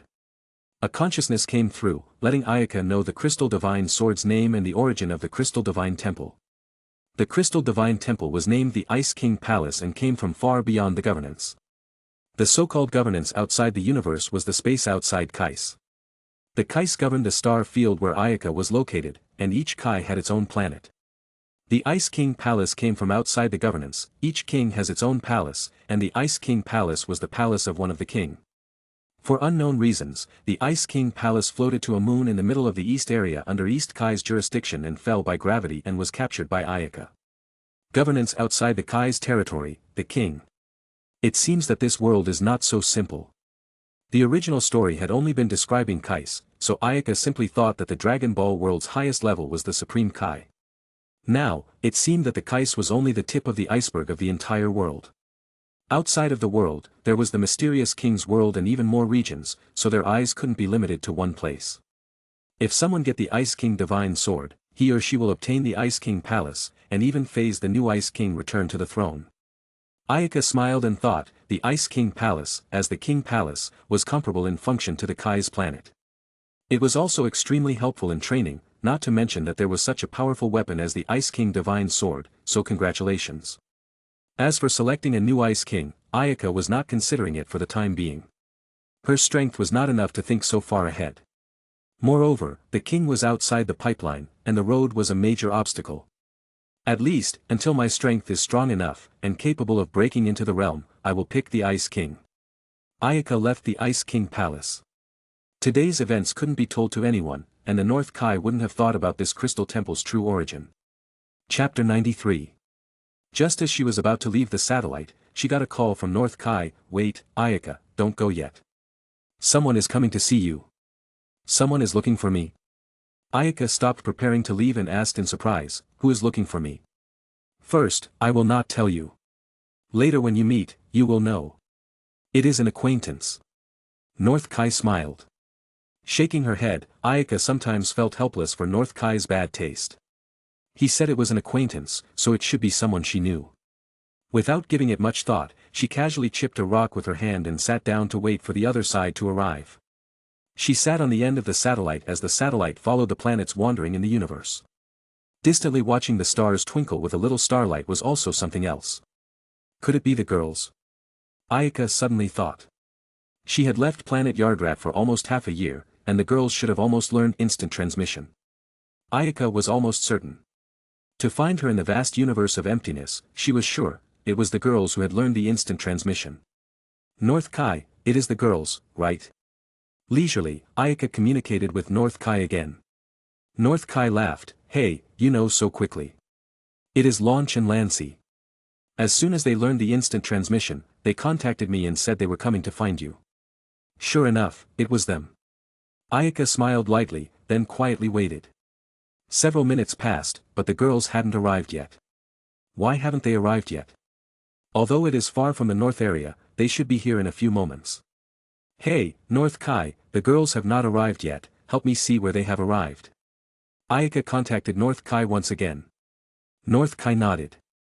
His two tentacles inquired and said, they've already left the north area, they'll be there soon. Shortly after cutting the connection with North Kai, two beautiful figures appeared on the satellite and were constantly looking around. Hey, over here. Ayaka shouted with a wave of her hand, and only after shouting did she realize that this was the vacuum of cosmic space, so how could the girls hear her? She teleported to the two, grabbed their hands, and then launched an instant transmission. The three disappeared together in the void. Launch and Lancy felt that someone grabbed them. After that, the picture turned violently and left the empty but wonderful universe, and what came into view was a vast and rippling prairie. How about that, isn't it beautiful? Ayaka's voice full of joy into their ears. They turned their heads to look, and Launch shouted happily, Ayaka, it is you. I thought it was someone else. Ayaka smiled and let go of their hands and then surveyed them. More than half a year without seeing each other, Launch and Lancy changed a lot. Although the strength hadn't grown too much, their temperament had changed more obviously. Grandma Vishi's teachings were different. What took so long to get there? Although the east area and the north area are far apart, with the ability to teleport it won't take much time. By the way, how can you guys move in space now? She remembered that the two of them had just appeared on the satellite, which meant they had left the dependence on oxygen and could move freely in the vacuum. The two could not move around in the universe, so she was waiting for them on the satellite. The words of North Kai misled her. Lancy swayed her long emerald green hair and grabbed the words, "This is the ability taught to us by Grandma Vichy. Although it's not as good as your energy bound, but it allows us to move in space for a short period of time. The transient space movement, together with the instant transmission, could already do many things. After passing Grandma Vichy's test, we asked North Kai about your whereabouts. It would have been quick, but we met a very, very big giant tree halfway and stayed for a while." Giant trees? What kind of giant trees attract you guys to put down your feet? Ayaka asked, puzzled. Well, it's a big tree, bigger than a mountain. It's big tree that can be seen in space. Lancy gestured and said. The more she said, the more even she felt she couldn't say it clearly. Launch smiled and said, it's a reddish-brown tree, tens of thousands of meters high, with strong and powerful roots. It's deeply rooted in the soil, and the whole planet is full of coiled and winding roots. I've never seen such a huge tree. Tens of thousands of meters tall huge trees with rhizomes all over the world. Ayaka's eyes glowed and asked excitedly, is that planet so barren that the whole planet doesn't even have a blade of grass except for that giant tree? Ah yes, how do you know? Lancy remembered the condition of that planet. It was a barren desert except for the giant tree. Great opportunity. If I'm not wrong, that giant tree is called Tree of Might. The fruit produced is called Tree of Might fruit. After eating it, it can make the power level increase dramatically. Seeing the two confused expressions, Ayaka explained, Tree of Might originally grew in the divine realm, and the fruit can only be eaten by kami. Because Tree of Might is too dominant, if rooted in the planet, will absorb all the nutrients of the soil and produce fruit, and the planet's land will become a barren desert, until a grass does not grow. Instantly, if Tree of Might leaves, nothing can grow on that planet for hundreds of years. Tree of Might is a great disaster for a planet, but it is a great opportunity for those who encounter it. Ayaka remembered the anime. There was an inferior warrior named Tolls, who looked exactly like the grown-up Son Goku. His luck was surprisingly good. After the destruction of planet Vegeta, he escaped, and later in the interstellar journey, the strength continued to get stronger. Before he ate the fruit, his power level reached 27,000. After eating the fruit, his power level rose to 300,000, but unfortunately, Tolls was too ambitious to aim at the earth and was finally wiped out by Son Goku together with Tree of Might. Is that tree so powerful? Lancy was amazed. Ayaka nodded and said with certainty, Tree of Might's fruit can enhance power level and does not have any side effects. Do you remember which planet has the Tree of Might's fruit? Launch looked at Lancy and Ayaka, who were both excited and said, that planet is at the junction of the east area and the north area. It can be reached in a few transients. Then what are you waiting for, hurry up. Lancy urged. She teleported away first. Ayaka and Launch smiled and followed closely. At the junction of the north area and the east area, a small piece of space was distorted in the vast and endless starry sky. The three of them emerged. In front of them was the planet occupied by Tree of Might. Ayaka slowly went towards Tree of Might. The closer she got, the more she felt the immensity of the Tree of Might. With its tens of thousands of meters high trunk like a pillar, towering high into the clouds, the dense cluster of leaves growing in the sky, blocking all the sunlight like clouds. The ground was barren and lacking water, almost becoming a desert. Landing on the trunk of Tree of Might, Ayaka scanned the surrounding area and found that apart from Tree of Might, there wasn't even the slightest sign of life around. So, she said with regret, it seems that this planet is really too sick to be saved. Given the state of this planet, Tree of Might should have already borne fruit. Launch, Lancy, let's split up and search for it, make sure to find all the fruits. Instead of sitting back and watching the fruits fall into the mouths of others, Ayaka would certainly prefer to be the picker herself. With that, the three of them turned into several swift winds and deftly passed back and forth among the leafy tree trunks. There's a fruit there. Ayaka's sharp eyes saw a fruit blocked by dense leaves, and a strong wind shot out from the palm of his hand. The fruit flew down and was taken into Ayaka's arms with a smile. A single fruit is limited in its usefulness. If you want a big increase in power level, you need a large number of fruits. I wonder how many fruits this tree of might can produce. Upon thinking in her mind, her hands and feet weren't slow at all. The fruits were constantly found one by one, and soon there was nearly 100 tree of might fruits in her hands. When the tree of might fruit all swept away, Ayaka had picked about 200 fruits. 3 people gathered together, counted a total of more than 500 tree of might fruit. The next was the distribution. The girls had a total of 300, and Ayaka exclusive 240. A tree of might fruit growth of power level was limited. According to the strength of each person, the effect was different. In general, the tree of might fruit was like potential development. Each fruit could open a part of the potential. Launch, these 300 tree of might fruit eat all by yourself. As long as your power level increased, according to you and Lancey's physique, Lancey's power level will also quickly follow, so that you can better play the effect. Ayaka reminded. Chapter 94. Ayaka had some idea of such an allocation. Launch and Lancey's qualifications were, after all, limited. Although through the transformation of the Purunga, their bloodline was no match for the Scions. The 300 tree of might fruit for Launch to eat could make the too powerful early. She only intends to eat 150 of the 240 fruits in her hands. The other 90 Ayaka had other plans. After instructing Lancey to stand guard, Ayaka and Launch began to eat up. Burp.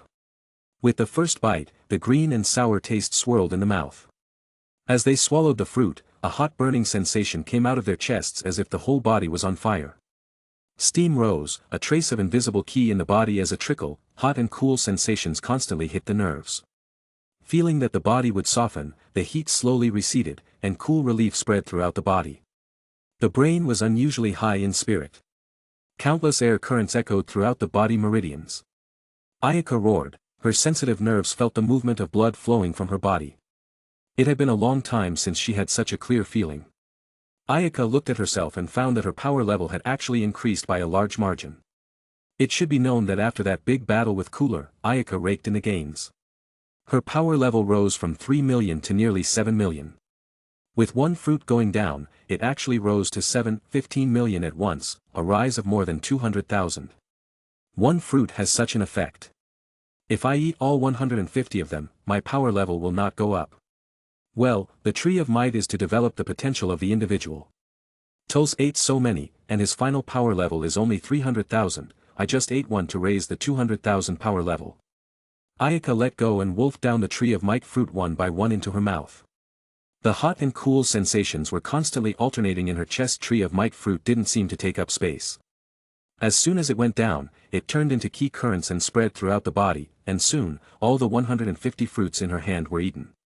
Ooh! Ayaka's whole body ignited yellowish ki. The strong windstorm was constantly sweeping the ground. Tree of might was swaying like rain in the intense storm, continually swinging from side to side. 2 million. Ayaka was excitedly laughing.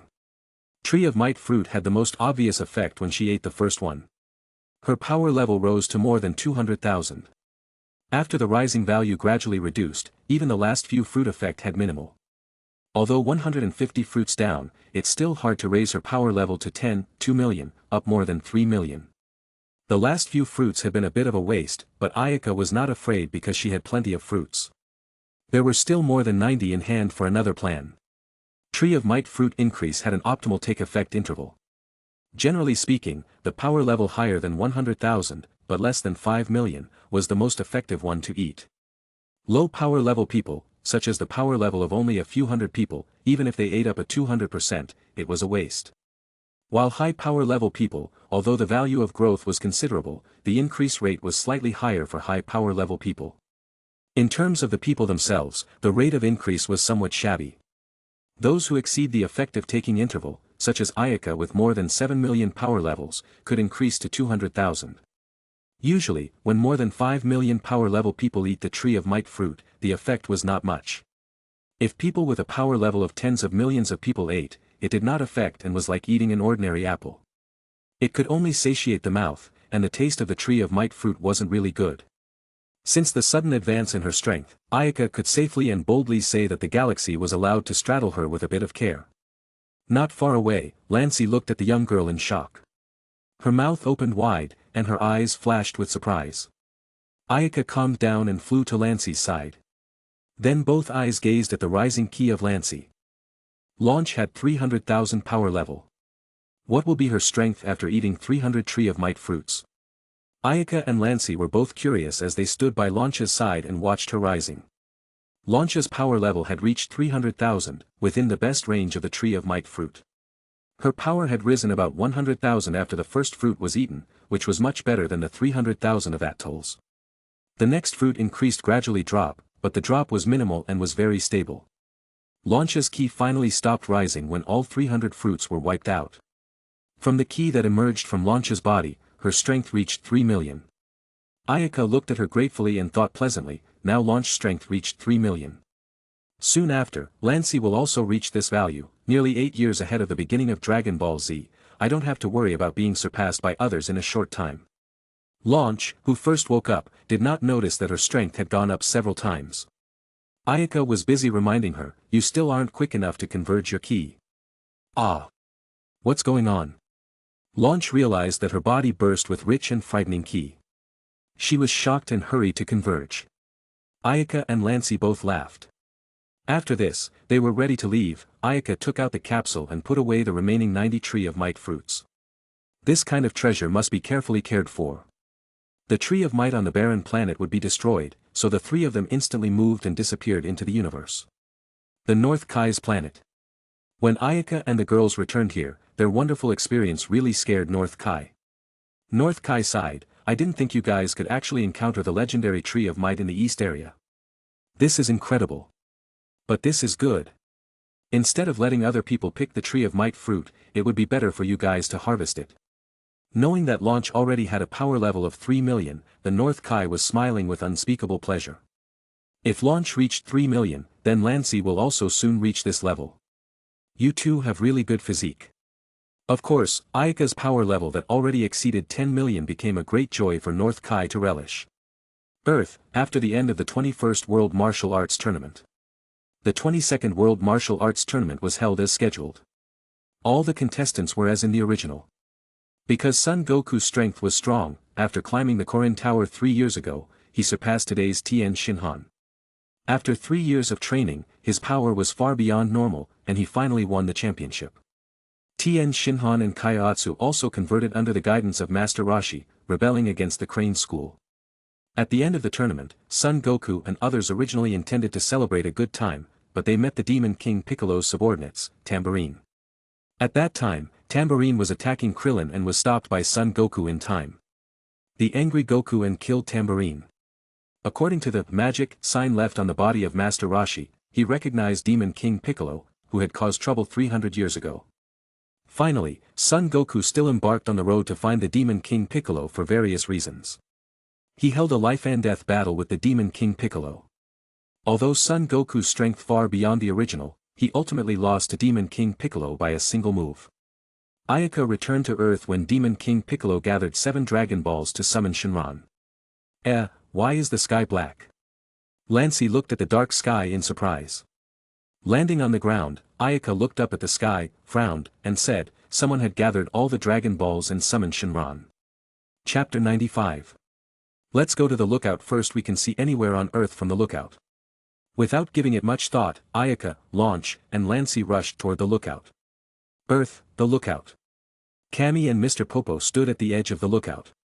Kami was leaning on his cane, looking down at the lower realm with a sad frown. He was very disturbed by the Demon King Piccolo's re-emergence and felt that this was his debt to the Earth. Mr. Popo worriedly looked at Kami and said, Kami, Demon King Piccolo summoned Shinran, and has regained his youth. His strength has become more powerful.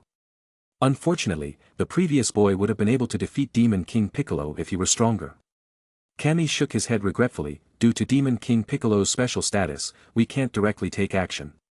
We can only hope that an Earth Master will defeat him. The good thing was that Demon King Piccolo did not kill the previous boy, so there was still hope for Earth. Mr. Popo nodded. The internal affairs of the Earth couldn't be interfered with by Kami. Such a rigid rule was intended to motivate Earthlings on the Earth to be elevated after the calamity. This was why Demon King Piccolo was allowed to develop before.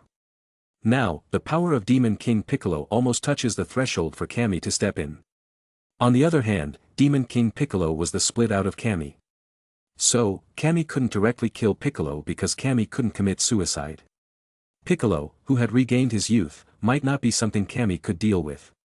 Mr. Popo himself was a servant sent from the upper realm to assist Kami, so naturally, he would not do anything that would endanger the life of Kami. However, if Demon King Piccolo led the world into disaster, perhaps Kami and Mr. Popo would have to take action. At this time, the atmosphere was distorted, and Ayaka and others appeared out of thin air. Ayaka, you guys are back. Seeing Ayaka and the others appear, Kami had a smile on his face. With the Earth's incumbent Kami here, what problems remain that couldn't be solved? As long as the incumbent Kami took action, Demon King Piccolo was no longer a match at all. Hi, we're back. Ayaka greeted with a smile. As soon as Launch and Lancy got on the lookout, they ran to the edge of the lookout to see Shinran. You guys came at the right time. Demon King Piccolo is scouring the earth from the lower realm and has reached the threshold for Kami to strike. Now it's your turn to strike. Kami said seriously. Well, I know, but Demon King Piccolo is just a small point, I think it's not time for me to strike. Ayaka nodded, looking relaxed, and said. If you don't make a move, can you leave it to the girls? The Kami naturally know that Ayaka wouldn't let Demon King Piccolo scourge the earth, so he aimed his gaze at the girls who were watching the lower realm. Ayaka shook her head and said, not them either. Demon King Piccolo will naturally have someone to deal with him. Besides a few of us, is there anyone on earth who is a match for Demon King Piccolo? Kami asked in surprise, and Mr. Popo also looked over in confusion. Ayaka lightly smiled, walked to the edge of the lookout, pointed to the Son Goku in the lower realm, and said, that boy is called Son Goku. He is my brother, and I recognized him in the lower realm. He is very good. To him, Demon King Piccolo shouldn't be a problem. Kami and Mr. Popo nodded at the sound of it. Mr. Popo asked suspiciously, this youngster is the child who fought and lost against Demon King Piccolo before. However, he has been seriously injured, and looking at his condition, he is not a match for Demon King Piccolo. Could it be that you want him to drink the sacred water? No. Although the sacred water can stimulate the potential, but the danger is too high. Kami thought for a moment and felt that it was too risky. Ayaka shook her head and took out a red fruit from the capsule. It was the Tree of Might fruit. The sacred water is too dangerous, I naturally will not use it. Ayaka pointed to the red fruit in her hand and said, this is called Tree of Might fruit. Just eating one can stimulate a lot of potential, and it's not dangerous at all. The sacred water was not a safe thing in Ayaka's view. It stimulated the potential, but it was too overbearing. In the original story, Son Goku suffered 9 deaths, with the Scion bloodline to carry through.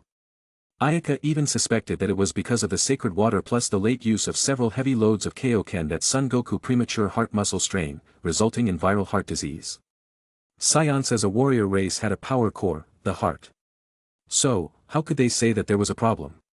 Any individual with an extremely high power level could not be harmed too much by ordinary foreign germs. Their body's immune system was beyond the ordinary strong.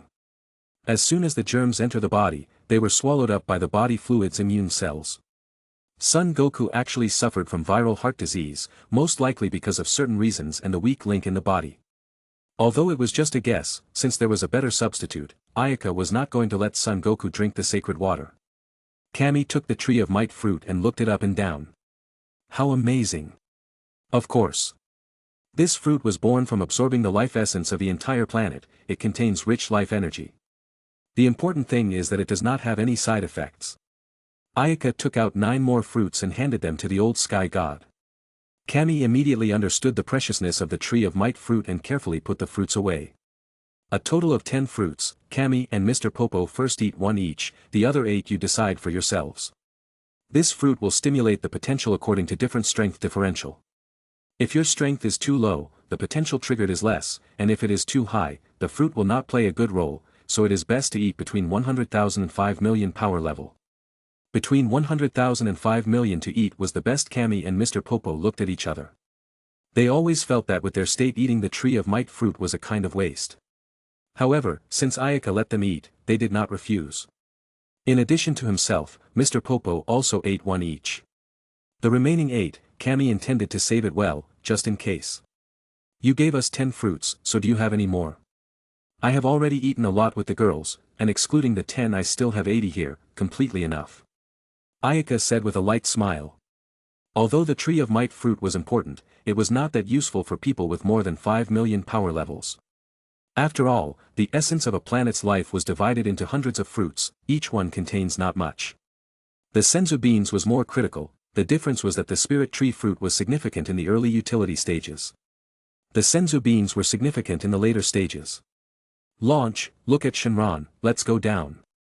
Ayaka shouted. And jumped from the lookout quickly disappeared into the clouds. The girls followed closely behind also jumped down. Looking at the 3 who disappeared into thin air, Kami shook his head with emotion. Ayaka's encounter is really remarkable. Such a fruit can let them come across. Kami, Mr. Popo shouted softly. Kami nodded, a smile appeared on his wrinkled face. Their strength is unfathomable, surpassing us too much. Now is the time of the young. After handing over a red tree of might fruit to Mr. Popo, Kami turned his head and walked toward the lookout door. Sooner or later, the young man called Son Goku will also go to the lookout. Being too much behind the young man will be a disgrace. Kami and Mr. Popo thought in their hearts at the same time. At the sacred land of Corinne, a fat country boy carrying a seriously injured teenager arrived in the dust, scraping up thin smoke behind him. Although there were many changes from the original story, the plot's trajectory still let the seriously injured Son Goku met Yajirobe. Hey, is there really good food on that tower? Little fatty Yajirobe asked suspiciously. The seriously injured Son Goku barely opened his eyes and said thoughtfully, yes, there is a treasure called senzu beans on the Corin Tower, eating one is equivalent to eating the same as 10 days of food. Senzu beans. One is equivalent to eating 10 days of food. How delicious that should be. Yajirobe drooling eyes shining. If he knew that the senzu beans were just dried beans and did not have any taste, what would he think? Of course, Son Goku caused Yajirobe to had no idea how many senzu beans had been spoiled in the later stages, and it hurts to think about it. Later, Son Goku and other Dragon Ball fighters were considering the senzu beans to be highly precious. They were even eager to break a senzu bean in half to eat. It was now the negligence caused by the disaster. Go up. Yajirobe held Son Goku tightly. His body forcefully leaped upward and immediately disappeared into a black dot high in the sky. Corin Tower was sheltered by divine power, and only those who climbed with their strength could reach the top of the tower, which itself has an outrageous height. Yajirobe carried Son Goku to climb upward along. After half a day, Yajirobe felt exhausted but had not yet reached Corin Tower's top. Hey, Son Goku, how high is this Corin Tower, why haven't we reached it yet? Yajirobe complained. Oh, soon. In a short while we will reach the top of the tower. Son Goku was seriously injured, so it was hard to speak. Humph. Yajirobe grunted unhappily. If not for the legendary delicacy, he would not want to suffer this. After another long time, Yajirobe, who was already panting, finally saw a spherical endpoint a few hundred meters above. Ha! Yajirobe threw Son Goku on top of the tower, climbed up himself with difficulty, and then lay on the ground panting heavily. In the distance, Corin had long noticed them, leaning on crutches to come over. Chapter 96. Yajirobe was startled to see a fat white cat approaching. However, Corin did not pay much attention to him. He came to Son Goku's side and took out a senzu bean and stuffed it into Son Goku's mouth. He chewed the senzu bean, and warm energy generated in the body, his body's injuries immediately improved. Son Goku opened his eyes. His body leaped from the ground, and he began to move his arms and legs. Everything is restored. Thank you, Corin. Son Goku gratefully bowed to Corin. Corin stroked his beard, nodded, and said, Goku, I saw all the things on Earth, you actually almost defeated Demon King Piccolo. These 3 years you worked very hard to train. Please, Corin, teach me the way to defeat Demon King Piccolo. Son Goku's eyes said seriously. Corin shook his head and refused, your growth has exceeded my expectations, I have nothing to teach you. How to defeat Demon King Piccolo can only rely on your own. Is there really no way to defeat Demon King Piccolo? Son Goku's face hung disappointment. Son Goku could not help but think of Ayaka. Her strength was much stronger than his. If she was here, she could definitely defeat Demon King Piccolo. Hey, Son Goku, where are the senzu beans you said? Yajirobe interjected with dissatisfaction. Son Goku looked at Yajirobe, then said to the Korin, Yajirobe sent me up, I promised him to give him some senzu beans. Korin nodded and took out a small jar with senzu beans. Yajirobe saw senzu beans, thinking of what Son Goku said when he tempted him. His eyes were shining. He grabbed the senzu beans and stuffed them into his mouth. There were dozens of them. Hey, you cannot eat so many senzu beans at once. Son Goku whispered a reminder. Unfortunately, it was already too late. Yajirobe was propped up into a ball by senzu beans and fainted. Ugh, what a disgusting guy. Korin licked his paws and did not bother about his death. He walked to a water tank, looked through it to the lower realm, and said to Son Goku in a gloomy tone, Demon King Piccolo has started to plague the earth. Many people learned the news of Demon King Piccolo's appearance through the TV, and now the panic on Earth has started to spread, and chaos has appeared in many places. He also sent his subordinates around to kill martial artists. Many martial artists have been killed. Then how about Grandpa Roshi and them? Son Goku asked in a hurry. Korin looked up and said, Don't worry, Roshi has long since taken a group of people to hide on a safe island. The disciples of the Crane School are also around. Well, Goku, there is a way to make your strength increase greatly, but there is great danger in this method. What method is it? Son Goku's eyes shone. As long as he could defeat Demon King Piccolo, he would try even greater dangers. Sacred water. Sacred water is not like ultra-divine water, it is something that can really stimulate the potential, but the danger of super god water is too high. If ordinary people drink it, it is like drinking poison, just a small amount of a few drops can make them die.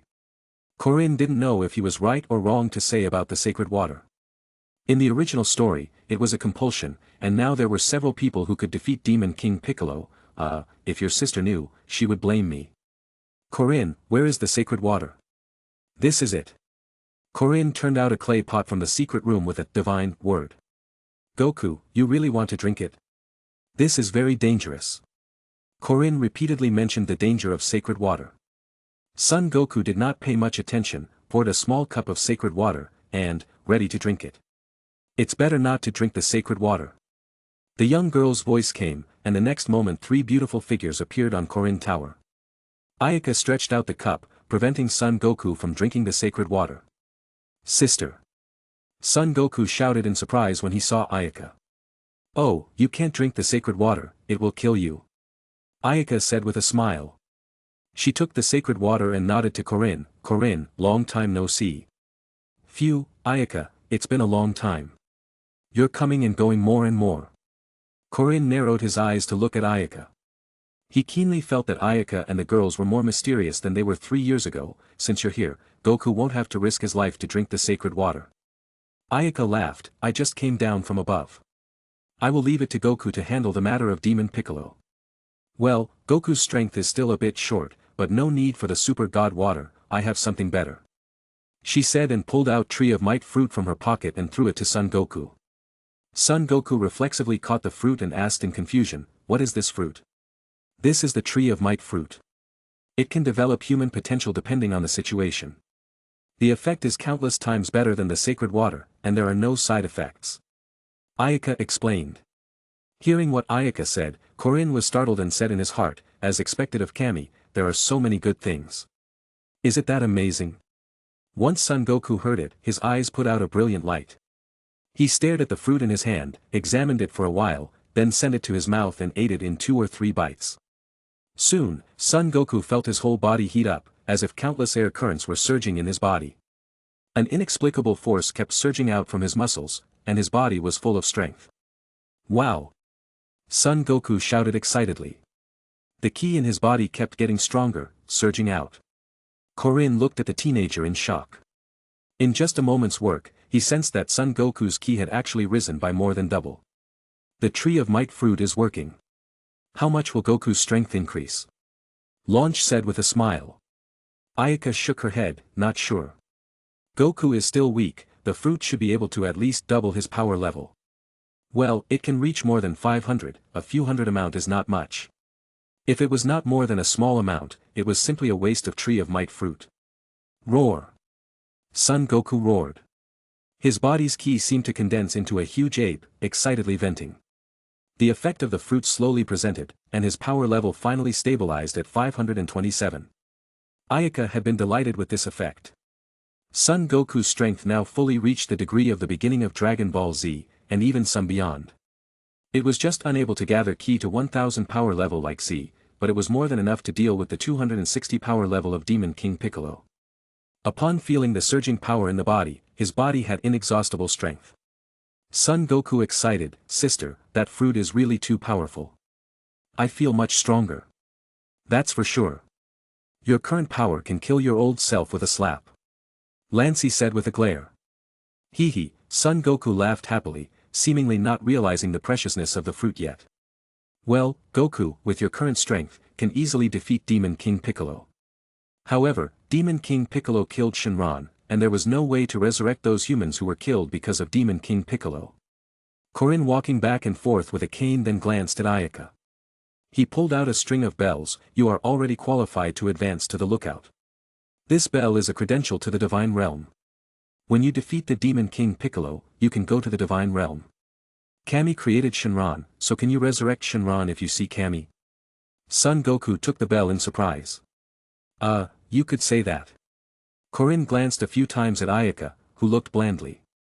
He should have said that the old Kami created Shinran with his Namekian abilities and that the position of Kami didn't create Shinran.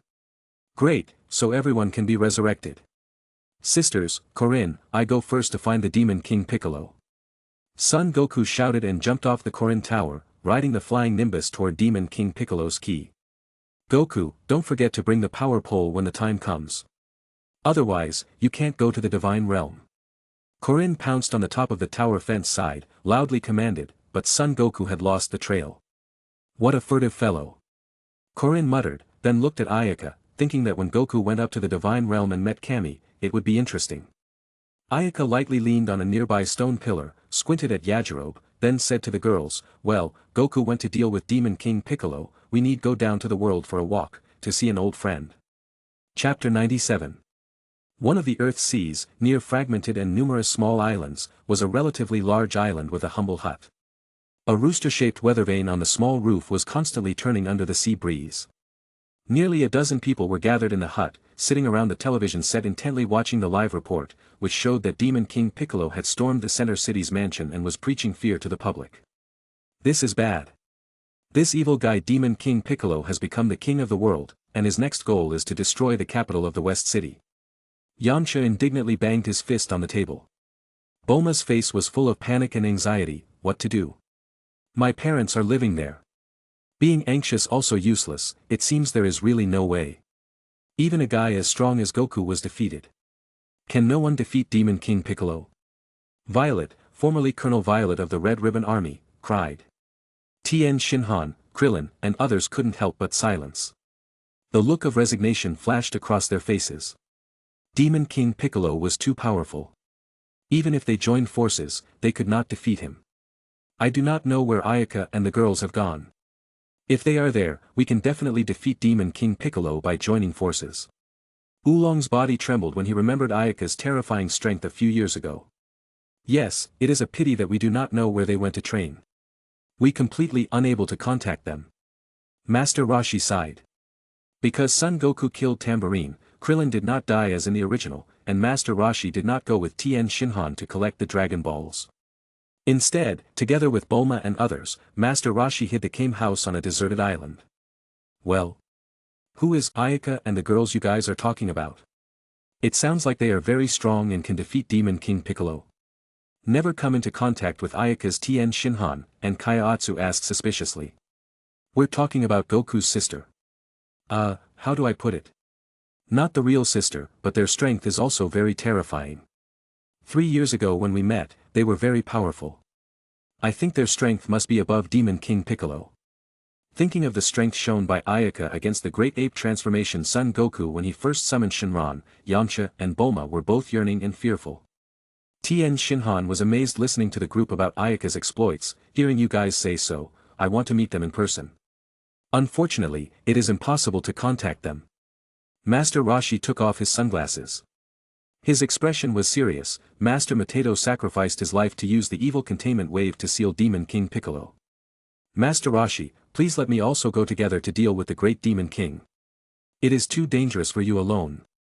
Tien Shinhan said seriously. Among everyone present, he and Master Rashi had the highest strength. Master Rashi's face looked grim.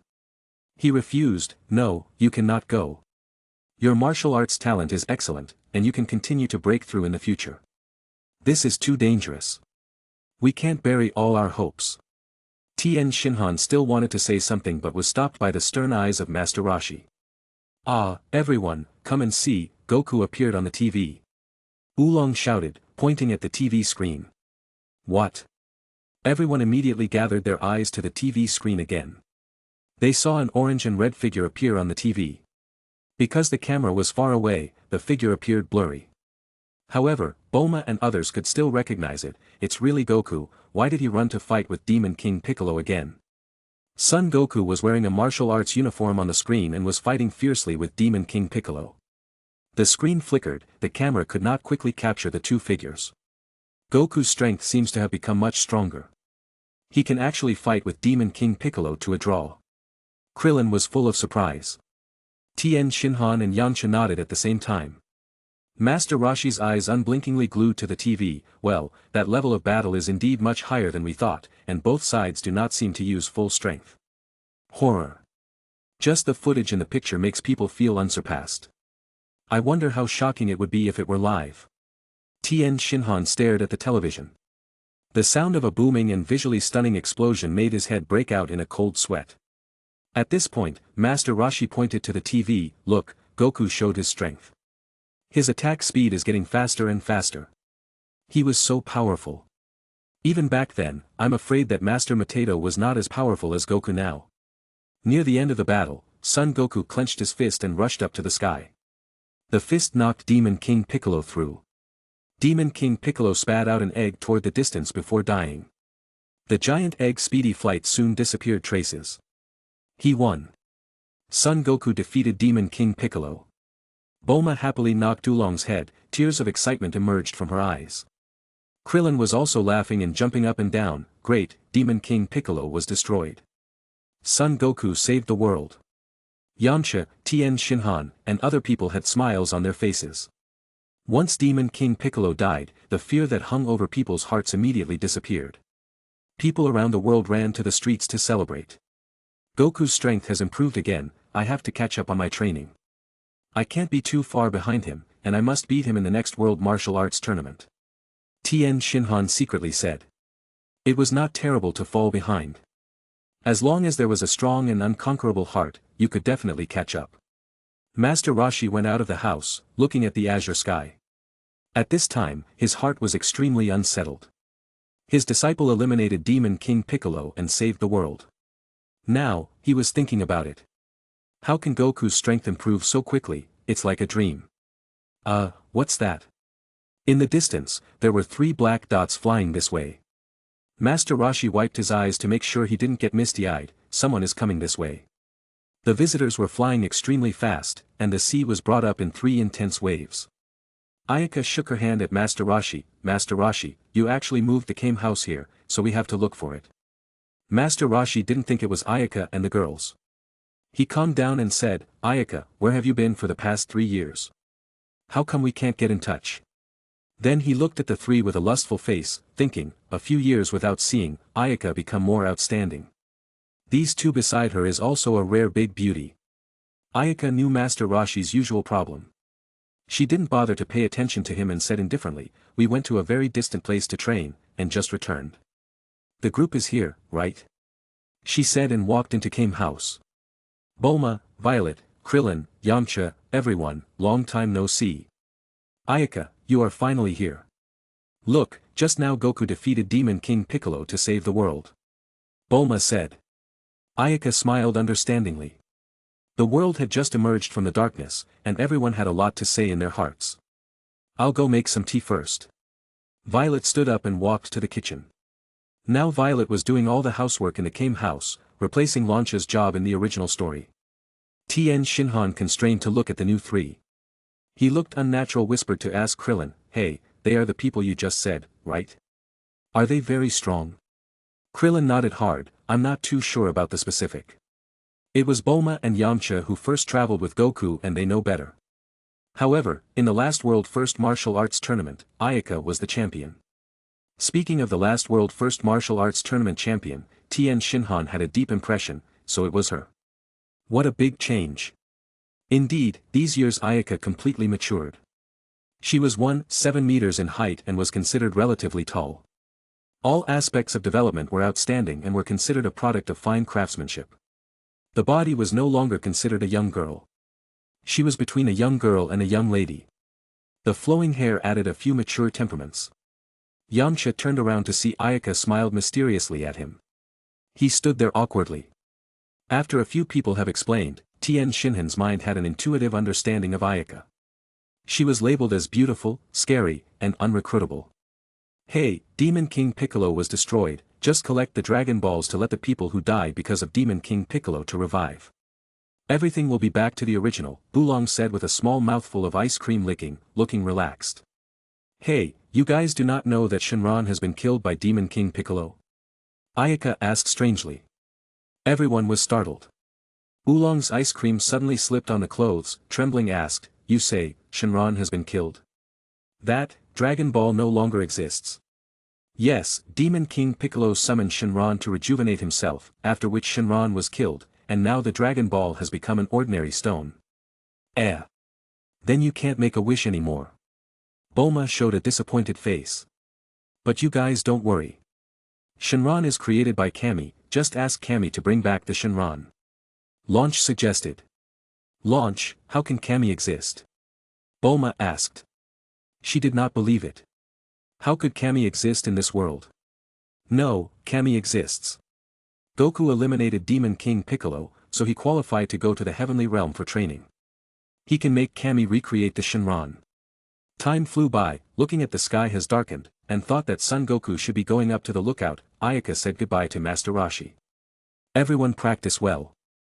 In the next 3 years Goku will be in the Heavenly Realm to practice. Don't be pulled down too much by Goku. With that, the 3 people flew up in the air and soon disappear into the sky. Master Roshi, Ayaka said Goku is in the Heavenly Realm to train, what does it mean? After Ayaka left, Krillin asked in confusion. Tien Shinhan and Yamcha also pricked up his ears to listen. The Heavenly Realm sounded like a remarkable place. Master Roshi took a deep breath, I cannot imagine that Goku has reached that level. He qualified to go to the Heavenly Realm. I've only heard Immortal Korin talk about the Heavenly Realm, that mysterious place above Korin Tower. Since Goku can practice in the Heavenly Realm, the one who instructed him to practice is the Kami. Everyone was shocked. Unlike the original, they had already been up there in the past few years at the Korin Tower. Also, they had received the instruction of the Korin, but now Goku could actually receive the instruction of Kami. Thinking about it made people envious. Goku, that guy is really surprising. 3 years later, I do not know how strong he will become. It looks like he will be left far behind again. Krillin said in awe and envy, and then everyone agreed to use the 3 years to practice well and surprise Son Goku at the next World Martial Arts Tournament. Watching everyone didn't get frustrated at all but inspired to fight, Master Roshi's face was extraordinarily bright. Chapter 98. At the top of Korin Tower, Korin walked steadily on the curved sphere at the top of the tower with his walking stick, as if he was walking on the ground. Pointing to the golden groove in the center of the tower, Korin said, insert the power pole into the groove. The power pole is the key to the lookout. If you insert it into the groove and let the power pole grow longer and longer, you can reach the temple. Right, don't lose that pair of bells. That is the credentials to meet Kami. Son Goku nodded and did as instructed. He inserted the power pole into the golden groove, then shouted, power pole, grow longer. The power pole rod emitted red light and then quickly lengthened. Son Goku was amazed by the power pole rod carried into the clouds and soon disappeared. Korin stroked his beard, smiling lightly, originally, I thought Roshi is the most likely to ascend to the Heavenly Realm, that's why I gave it to him, but, hey, when Goku sees Kami and the old Kami will be shocked. Wow, it's so fast I can't even see Korin Tower. Son Goku looked down and found that he could no longer see Korin Tower. The air around him began to become thin, with a feeling of breath-holding coming from his chest. After a while, large dense black clouds appeared overhead. That wasn't rain clouds because Korin Tower itself has been above the general cloud layer. As he continued upward, he encountered dark clouds that were specifically isolated from the barrier of the sky. Sinuous and swift lightning interspersed as if a dragon roared in anger. Snort. Bright lightning strikes his body, making Son Goku numb the clothes on his body amid an unpleasant smell of burning. This area was a special space. The lightning and thunder inside was a test for those who sought to see Kami, and by passing through here, they could see the lookout suspended high in the sky. Meanwhile, Ayaka and the girls soon appeared in the lookout square. From the lookout, she already felt two not-so-weak ki. The old Kami and Mr. Popo had eaten Tree of Might fruit, and there was a great growth in strength. From the ki, the breakthrough of both of them was not small. The Tree of Might fruit was like a key, turning decay into magic, opening all of their accumulation at once. Old Kami's power level reached 870, while Mr. Popo reached 1156. Congratulations on your great advancement in strength. Ayaka smiled and blessed. The old Kami ashamedly said, "This is all the efficacy of the spirit tree fruit, taking the spirit tree fruit for us to eat, it is really a bit worthless. Ah. How? Your strength is very beneficial to the earth. The earth has produced many seedlings who are capable of going to the heavenly realm, so we should train them well." The old Kami laughed brightly. Ayaka is right. When the time comes, I will have to teach them well, so that the earth's practitioners are more powerful. Launch, go ahead and get ready. Goku will arrive soon. He needs a whole room in the lookout, and food should be prepared in large quantities. Launch sniffed, then went with Lancey to prepare the room. Below, Son Goku finally passed through the thick layer of dark clouds and had seen the red hemispherical lookout floating not far away. Duh! The power pole stick was accurately inserted into the golden groove at the bottom of the lookout. Son Goku climbed over along the side ladder and jumped onto the lookout in one leap. At one end of the lookout was a majestic and gorgeous palace with several rows of plants on both sides and a vast and spacious square in the middle. Knowing that this was the heavenly realm that Korin spoke of, Son Goku immediately took on a reverent mindset, and just like that, the barren and slightly monotonous lookout immediately became sacred. A strong breeze from on high blew in his face. At that moment, he saw Mr. Popo was standing not far away and ran toward Mr. Popo. As in the original, Son Goku was put down by Mr. Popo in 3 or 2 blows. Subsequently, Son Go met with the old Kami, who looked exactly the same as Demon King Piccolo. Son Goku, you defeated Demon King Piccolo to save the world, very impressive. The old Kami praised, but unfortunately, Demon King Piccolo has not died yet. He spat out an egg before he died, that is the incarnation of Demon King Piccolo, containing everything of Demon King Piccolo. Sooner or later it will harm the world again. For some reason, both Mr. Popo and I can't take direct action against Demon King Piccolo. So, for the next 3 years, Mr. Popo and I will give you good instructions as you defeat the newborn Piccolo. That's great. That's exactly what I plan to be taught by Kami. Son Goku said happily. I'm not a Kami anymore. The old Kami shook his head. To be exact, I am the old Kami, now Kami is someone else, soon you will meet her. At that moment, wearing a white female Kami costume, Ayaka walked out. Son Goku was startled, his eyes boarded out. Sister, why are you here? Immediately after noticing Ayaka's attire with the Kami symbol written on her chest, Son Goku opened his mouth wide in disbelief. He said, could it be that you are Kami? Ayaka smiled and nodded and asked rhetorically, what do you think? I've been Kami since 5 years ago. By the way, Launch and Lancey are now also in the lookout. Son Goku nodded. Although he was simple, it did not mean that he did not know the truth that it was good to have someone in the court. Since his sister was the Kami, the next thing will simply be easy. With Son Goku's character, even if Kami was a person he didn't know, he wouldn't hesitate to say his request. Sister, you can resurrect Shinron, right? Quickly let Shinron resurrect. Ayaka shook her head. Her gaze went to the old Kami. I don't have the ability to resurrect anything, that is against the rules. Shinron is created by the old Kami with his own magic power. We need the old Kami to resurrect Shinron. Son Goku smiled and asked the old Kami to help. The old Kami smiled and nodded. To be honest, I originally did not intend to repair the Dragon Ball. At the beginning, I created the Dragon Ball just to give people on Earth courage and hope, but the result is that not many people will use it for good. Most of the people looking for the Dragon Ball just for personal selfishness. This time Shinron was killed, I also hesitate to let Shinron reborn. However, seeing that there are still pure people like you in the world, I finally decided to let the Dragon Ball come back to life.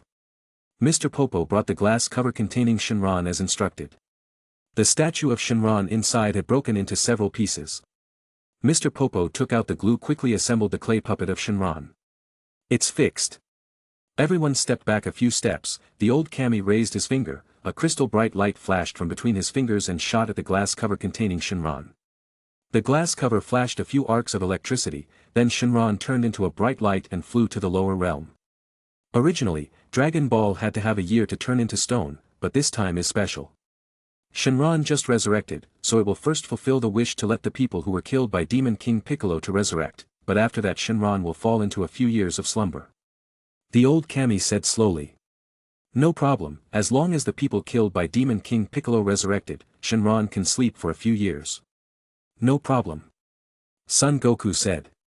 The next moment, the sky became dark.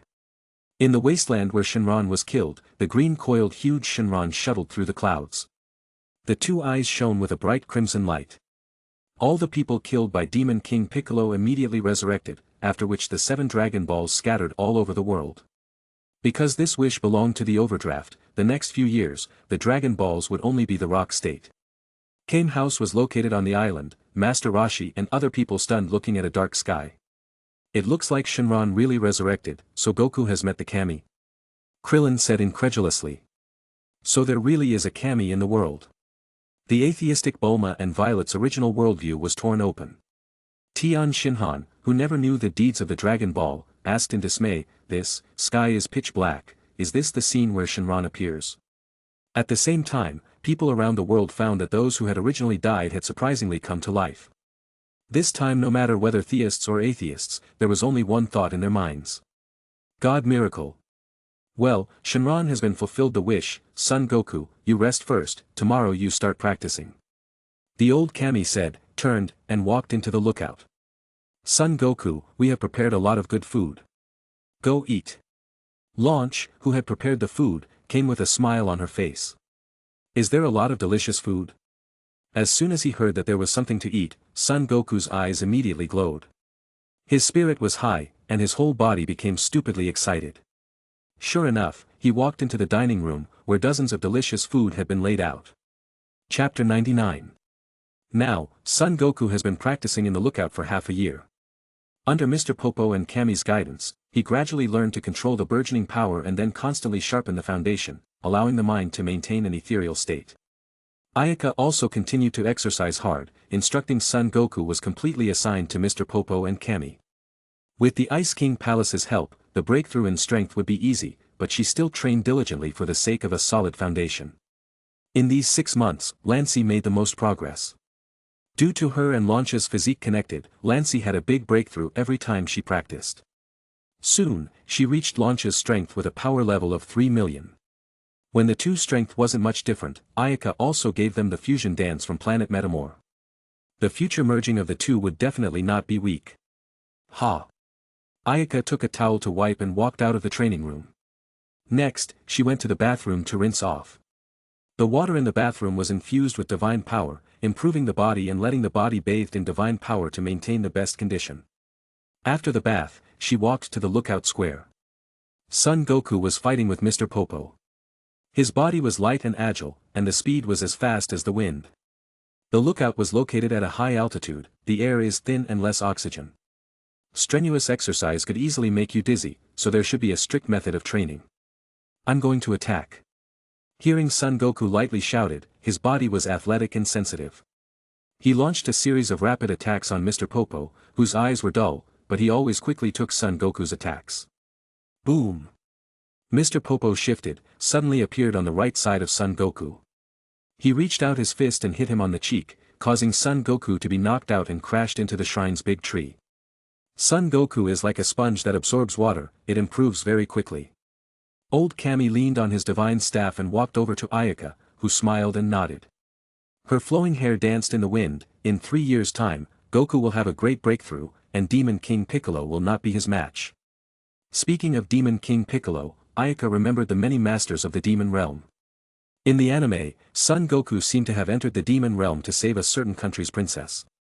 Considering this, Ayaka thought that to major breakthrough at this stage and the only way to transform into a Super Saiyan, she has to go to the demon realm. After all, the demon realm had countless masters and was a good place to train. Old Kami, I want to go out again to train. I have to bother you with the lookout and Goku. Ayaka said, embarrassed. The old Kami nodded. He had expected that Ayaka wouldn't be idle, so he smiled and said, I guessed you wouldn't settle down for sure. Don't worry, the lookout has me and Mr. Popo in it. This world is very treacherous, the stronger you and the girls become the more at ease we will be. Always think of danger. Since knowing the powerful existence outside the Earth, the old Kami couldn't help but worry about Earth's safety and security. They didn't have strong power, but the good thing was that Ayaka and the girls' strength was always reassuring. For the sake of the Earth, the stronger they were, the better. Oh, I will return when my strength has a big breakthrough. After getting the support of the old Kami-s, Ayaka called on Launch, Lancy, and everyone to say goodbye and then left the lookout. Upon flying at high speed in the air, the cool breeze blowing in the face, Launch puzzled, asked, Ayaka, you said the demon realm entrance does not seem to be this direction. This is not urgent, before going to the demon realm we need to go to see a person. Ayaka said with a light smile, but Launch did not understand, who are we going to see? Demon King Piccolo, or should I say, the newborn Demon King Piccolo. Demon King Piccolo, meet him for what? You're going to take a shot at destroying him? Lancy was surprised. Ayaka shook her head, her purpose was not to kill Demon King Piccolo. The newborn Demon King Piccolo and Demon King Piccolo were completely different, he would be an important player in the Dragon Ball world. The newborn Demon King Piccolo is not all evil existence. We have to induce him well, so that he can take the right path. Yes. We have to attract people for good, even the Demon King should be converted. Lancy agreed with interest how fulfilling it was to teach the Demon King Piccolo a lesson. The three of them jokingly crossed a mountain range and got closer and closer to Piccolo. Just like in the original story, the newborn Piccolo was born in a small village and destroyed the entire small village.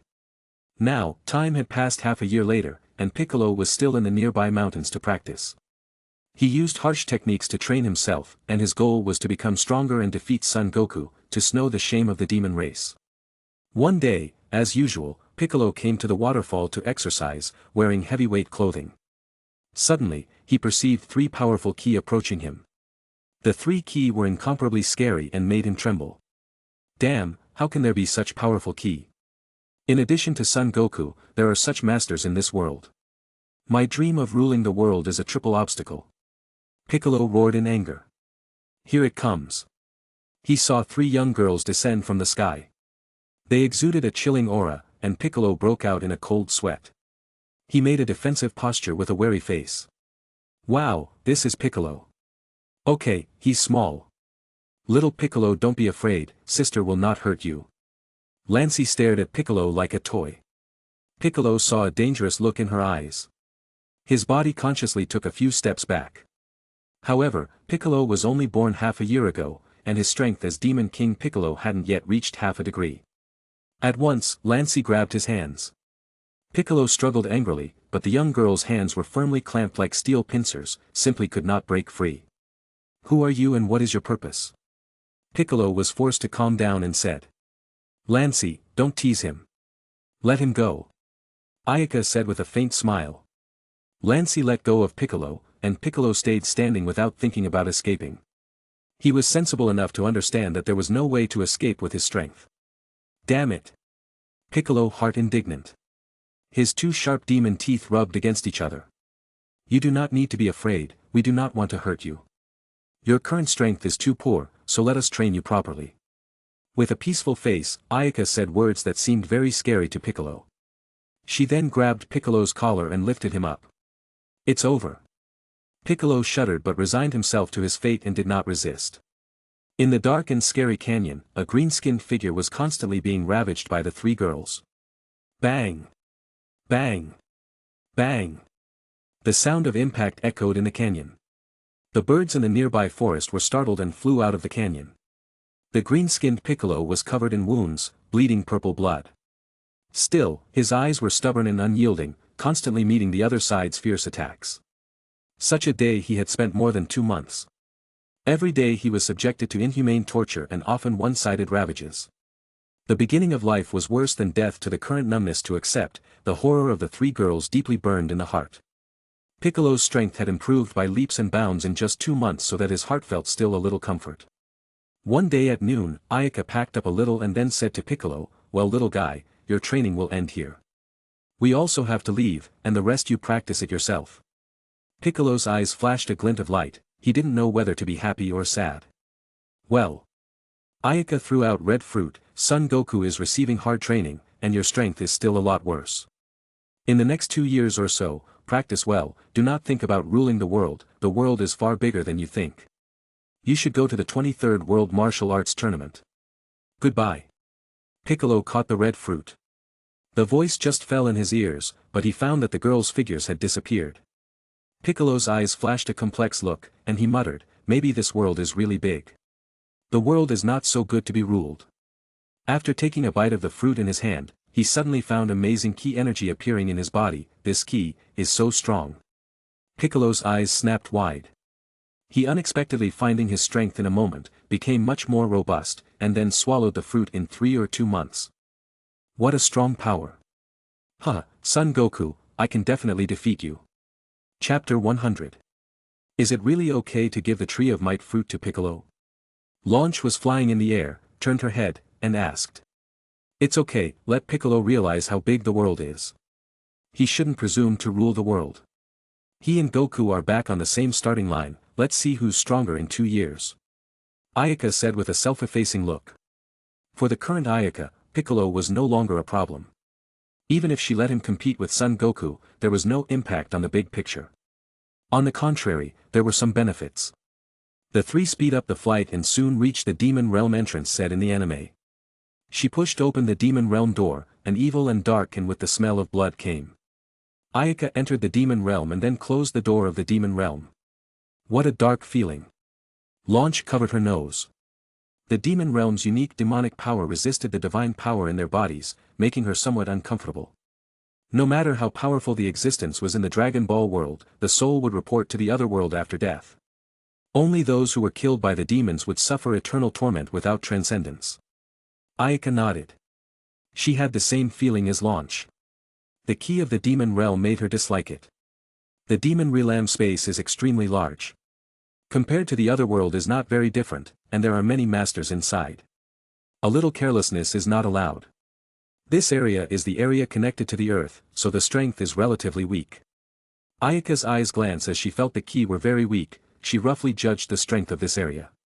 The main world of Dragon Ball was actually the world under the Kai framework, which contains the other world, hell, and heaven, and belonged to the banner of the Kai. According to the plot, that was the orthodox world. Although the Demon Realm was a completely different world system, technically, it was part of the Dragon Ball world. Just like a realm of the main world, the territory was not as big as the main world but had considerable independence. It was led by the king of the Demon Realm, the king of the Demon Realm, not the Demon Realm king, and had countless strong demons. Because the king of the Demon Realm's strength was comparable to the second Super Saiyan and even better than the full-bodied Cell, the king of the Demon Realm was considered very powerful and almost not subject to the management of Kai. After death, the king of the Demon Realm was a mess of goodness, which was an afterthought. First, find out the ruler of this area. Maybe we can get some useful information. With that, the three flew toward the strongest ki in this area. It was ki of 230 power level. If it was not predicted wrong, the opponent was King Shula that Son Goku had encountered. In the underground gloomy and dim palace, King Shula was sitting freely in the upper hall, leisurely and elegantly drinking wine. Under the stage, the dancers dressed in beautiful costumes, graceful and moving dance, on both sides of the countless ministers drink freely, laughter. This area was a bitter cold land, located in a remote corner. The strength was low, and their status in the Demon Realm was meager. There were very few masters who would fight here, such as King Shula, who was in charge of this area. Although he was suffering a bit, his life could be described as extremely free and leisurely. When there was nothing to do, he set up a banquet in his palace and invited his men to get away together. The only thing that brought trouble to King Shula was the intrusion of a human boy a few years ago. The boy was young but strong and once fought to a draw with King Shula and snatched a human princess from King Shula.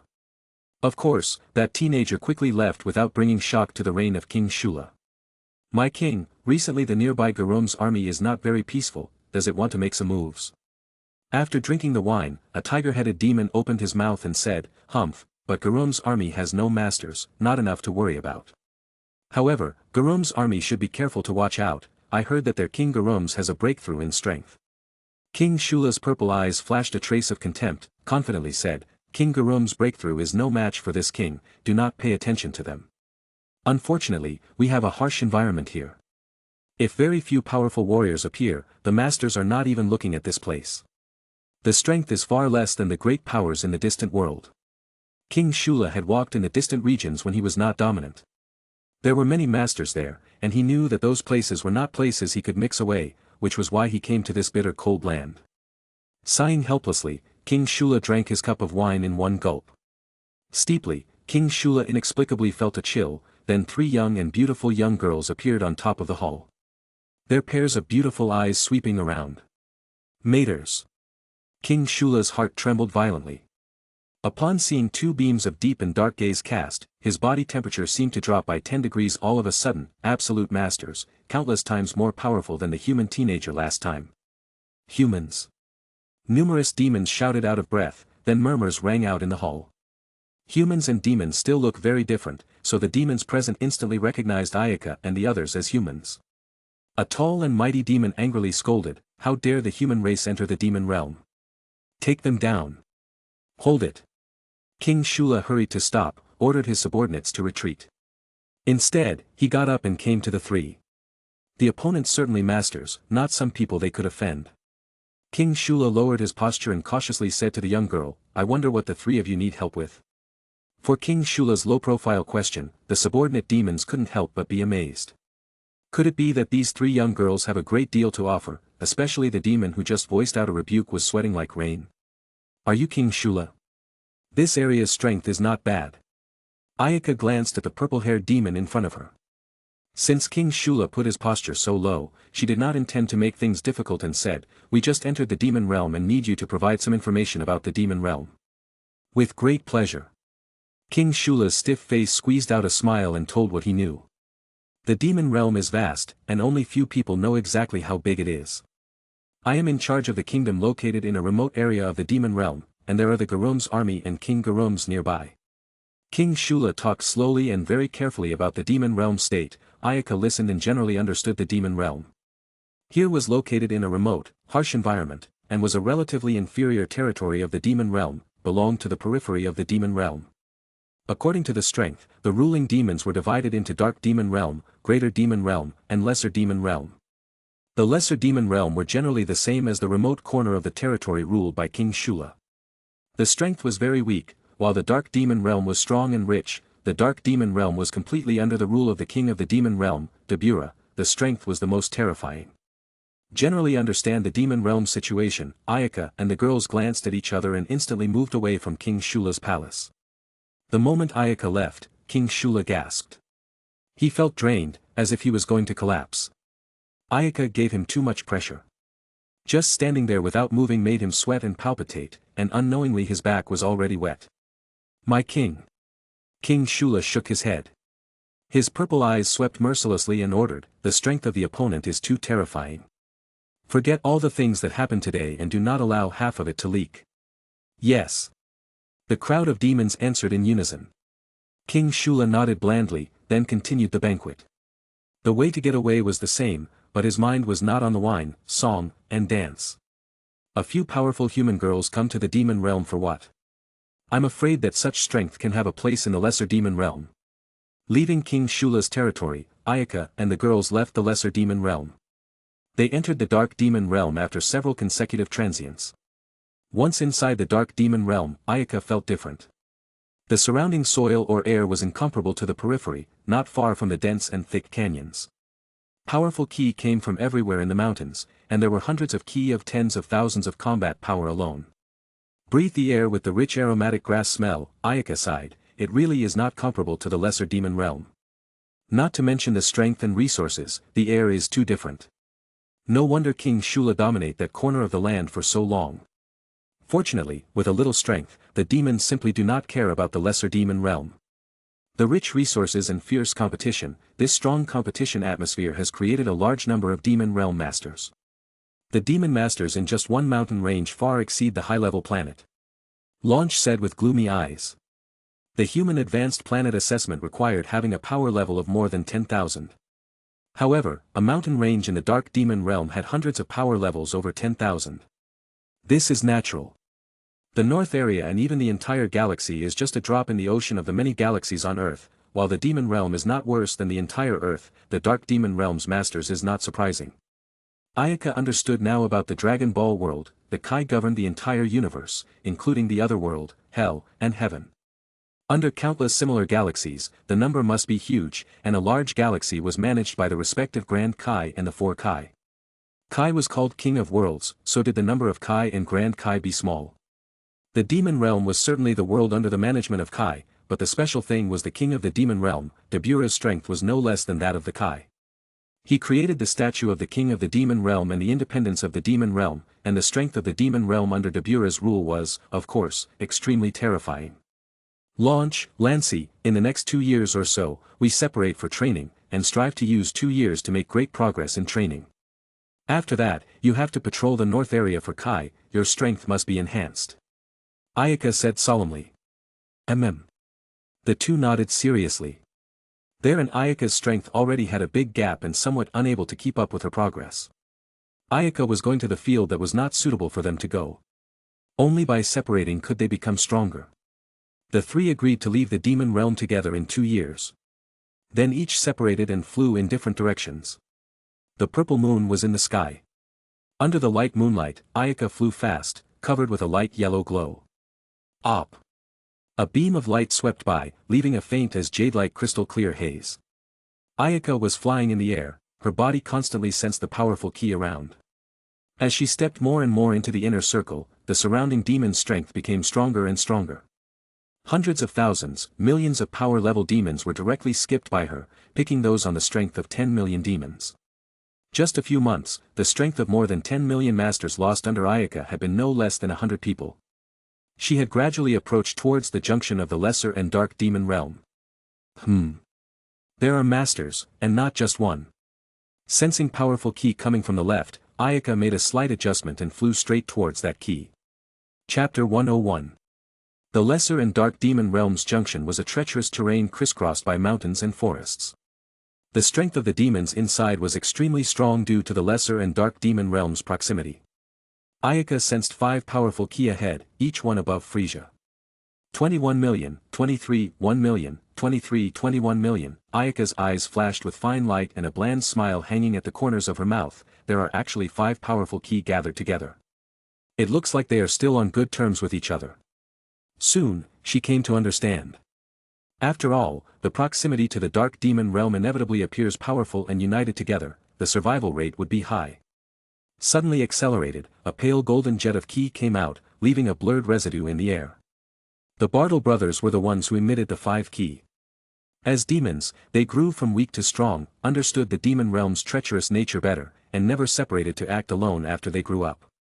The Bartle boss looked slightly changed. He looked up to the sky, and soon the other brothers also sensed something. One after another, they raised their heads. So strong, the strength of the visitor is similar to senior brother. The Bartle brothers looked at each other, cautiously ready for battle. The hostile aura of the body and the volatile energy fluctuations emanated out, and the 5 seemed to be clad in thick armor, glittering light. Thump! Ayaka slowly landed down, 1 foot on the ground, and a pair of bright eyes swept across the 5 brothers. This aura, these 5 people in front of me in the demon realm think also occupy a place, and they fight them can fly to accumulate experience.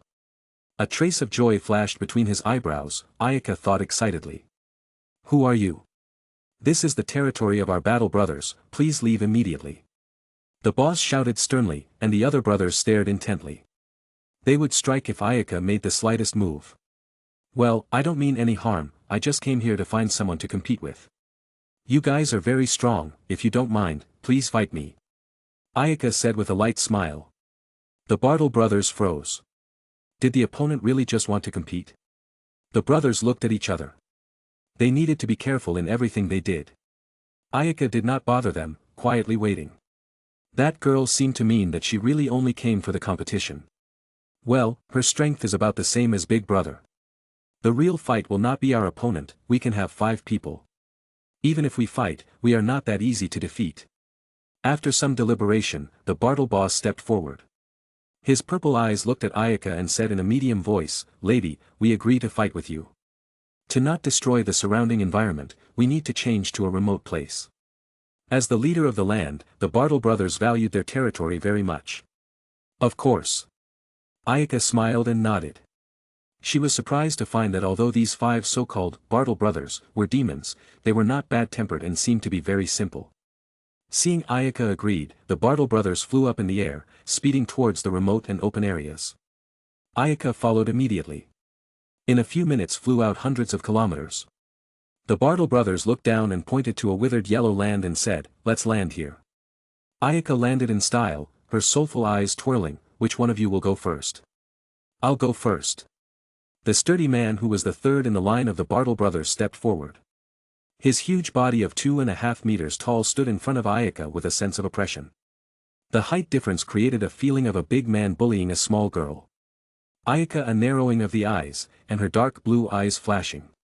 A shallow smile then appeared on the edge of her mouth. 34 million power level, very good. After entering the demon realm has not fought with people on 20 million power level, let me move around properly. The previous battles on the periphery of the demon realm had made Ayaka unmotivated. Although a few fights with her bare hands had increased her strength, the magnitude was not too great. But finally, this time when she meets her opponent, she felt energized. Woo! Strong battle intent gushed out. The battle intent has a sense of invisibility, but the Battle brothers didn't dare to ignore it easily. The pale golden aura together with the surroundings, like flames burning, like a huge wave rolling. The two sides stood shaking. Their eyes were like eagles staring at each other, and the majestic and vast aura spread out. In a moment, the ground began to shake, and the wind tumbled up. Small trees and debris were twisted as if by a huge force, they flew up from the ground. Click, trees uprooted, and debris together in midair. The sky was suddenly enveloped by high-power energy, looking extraordinarily gloomy. The powerful pressure covered the sky and swept away. The air was distorted like a lens, blocking the purple moonlight in the air. Ha! Bartle Third Elder shouted, coldly looking at Ayaka. His body suddenly moved quickly, and the wind swept the attack came immediately. Ayaka's eyes quickly caught the opponent's movement. Between lightning and thunder, she swung her palm out, accurately catching Bartle Third Elder's attack. Bartle Third Elder sneered, and with a turn of the fist wind, he swung his hand and attacked Ayaka's abdomen with great speed. It's not that easy. Ayaka coldly laughed and dodged sideways, instantly rendering Bartle Third Elder's attack useless. Then immediately after the counterattack, snapping, the hands disowned each other, instantly exchanged countless times, each punch and palm were the best efforts. Ayaka's eyes flashed brightly. The lightning flashed in both hands and began to shift from defense to offense. The silvery white lightning was like an angry thunder dragon, snaking towards his opponent. Bartle Third Elder was not willing to show weakness. He was covered with hostility and demonic power, and the strong demonic power formed a thick armor on his body. The thunder dragon and the armor hit each other straight on with a deafeningly loud sound. Caw caw caw. Thunder Dragon disappeared after a blinding flash of bright light as if it had penetrated something, while the armor made of hostile ki gathered on Bartle Third Elder also shattered and slid off like glass. As soon as they met, a violent wave attacked the two, and both sides could not help but retreat hundreds of meters. Bartle Third Elder grinned. The attack of the Thunder Dragon just now put him under considerable pressure. The skin on his chest seemed to be burnt and emitted an unpleasant smell, and a tingling sensation came from his chest. What an intense attack! Bartle Third Elder's heart throbbed, and a drop of cold sweat unknowingly emerged from his head. Ayaka's body slid, then leaped onto a rocky mound, her eyes gazing. Demons' bodies are really strong, and that's just the beginning. It was apparent that both sides did not exert their full strength. They were just feeling each other out earlier. Having a rough idea of her opponent's strength, Ayaka was ready to start attacking hard. She quietly used the heavenly fist. Her power began to rise, and a huge aura emerged. Like the Kaioken, the heavenly fist would have a discounted boost for high power level. However, it was still possible to use a high multiplier and boost it to twice its actual strength. The sky began to shake subtly under the power, and the clouds were cleared away. Ayaka opened her dark blue pupils and gazed deeply at Bartle Third Elder. What is this uneasy feeling? Being watched by the bizarre pupil color, the elder brother felt surprised, as if his actions were being seen through. Swish! The girl disappeared, and Bartle Third Elder's heart shuddered, and his keen sense of touch searched sharply. However, no matter how carefully he perceived, he could not find his opponent's trace. Shit! Without being able to find the opponent's figure, Bartle Third Elder unleashed his whole power.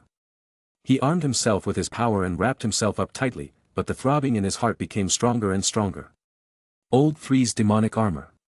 This is Old Three's strongest offensive move, so far no one has ever breached. The Bartle brothers smiled lightly as they watched the battle. However, they were stunned in their hearts. The Bartle Third Elder's performance seemed to be completely suppressed to a defensive part. Demonic armor? Then let me give it a good try. The young girl's voice came, and the Bartle brothers who stood watching from afar were momentarily speechless. That girl's strength must exceed Old Three by quite a bit. Old Three is definitely not her opponent. The Bartle boss's gaze flashed, and his voice was grave. The second nodded in amazement. I wonder where she came from, such a powerful person we have not heard of at all. See, it looks like she's about to use her full power. The brothers smiled, and their eyes focused on the elder in the center of the field. Ayaka's figure appeared above Bartle Third Elder, looking down at her opponent, who was covered in demonic power. She took a breath. The demonic armor looks incredibly powerful with unparalleled defense. It tightly wraps around the whole body. Now, let me try to see if I can break it. Take it, sword wave. The light blue key wave appeared spiraling and attacked straight towards the opponent. Chapter 102. Seeing Ayaka's attack, Bartle Boss' eyes glazed over, and he sighed. Third brother is going to lose. Why do you say that? Is that person so strong that he can break through third brother's armor? The brothers said in disbelief. Look at the position of that person's attack. The boss pointed to the two people in the battle. That girl attacked from a high altitude, targeting exactly the top of third brother's head. The demonic armor has unparalleled defense, but it just so happens that the top of the head is the place with the weakest defense. The light blue spiral key wave swooped down and accurately hit the demonic armor right above. The sword-slamming key wave and the demonic armor rubbed together fiercely, emitting an ear-piercing squeaking sound as both sides kept supplying energy. Drink. With a flash of light in his eyes, the output of the key power wave in his hands suddenly increased, and two powerful sword lights twisted up and swung down like a broken bamboo. Bang! Demonic armor shattered with a bang, like a falling meteor emitting a splendid luster. The moment the armor shattered, Ayaka's body moved directly in front of Bartle Third Brother. She leaned down and lowered her body, and a kick with great explosive power was unleashed, hitting Bartle Third Brother solidly. A faint straight line extended out from where Bartle Third Brother stood, and his body shot like a cannonball, flying through the air for a distance and then hitting the ground, sliding for hundreds of meters and then sinking deep into the rock layer. The smoke and gravel fell.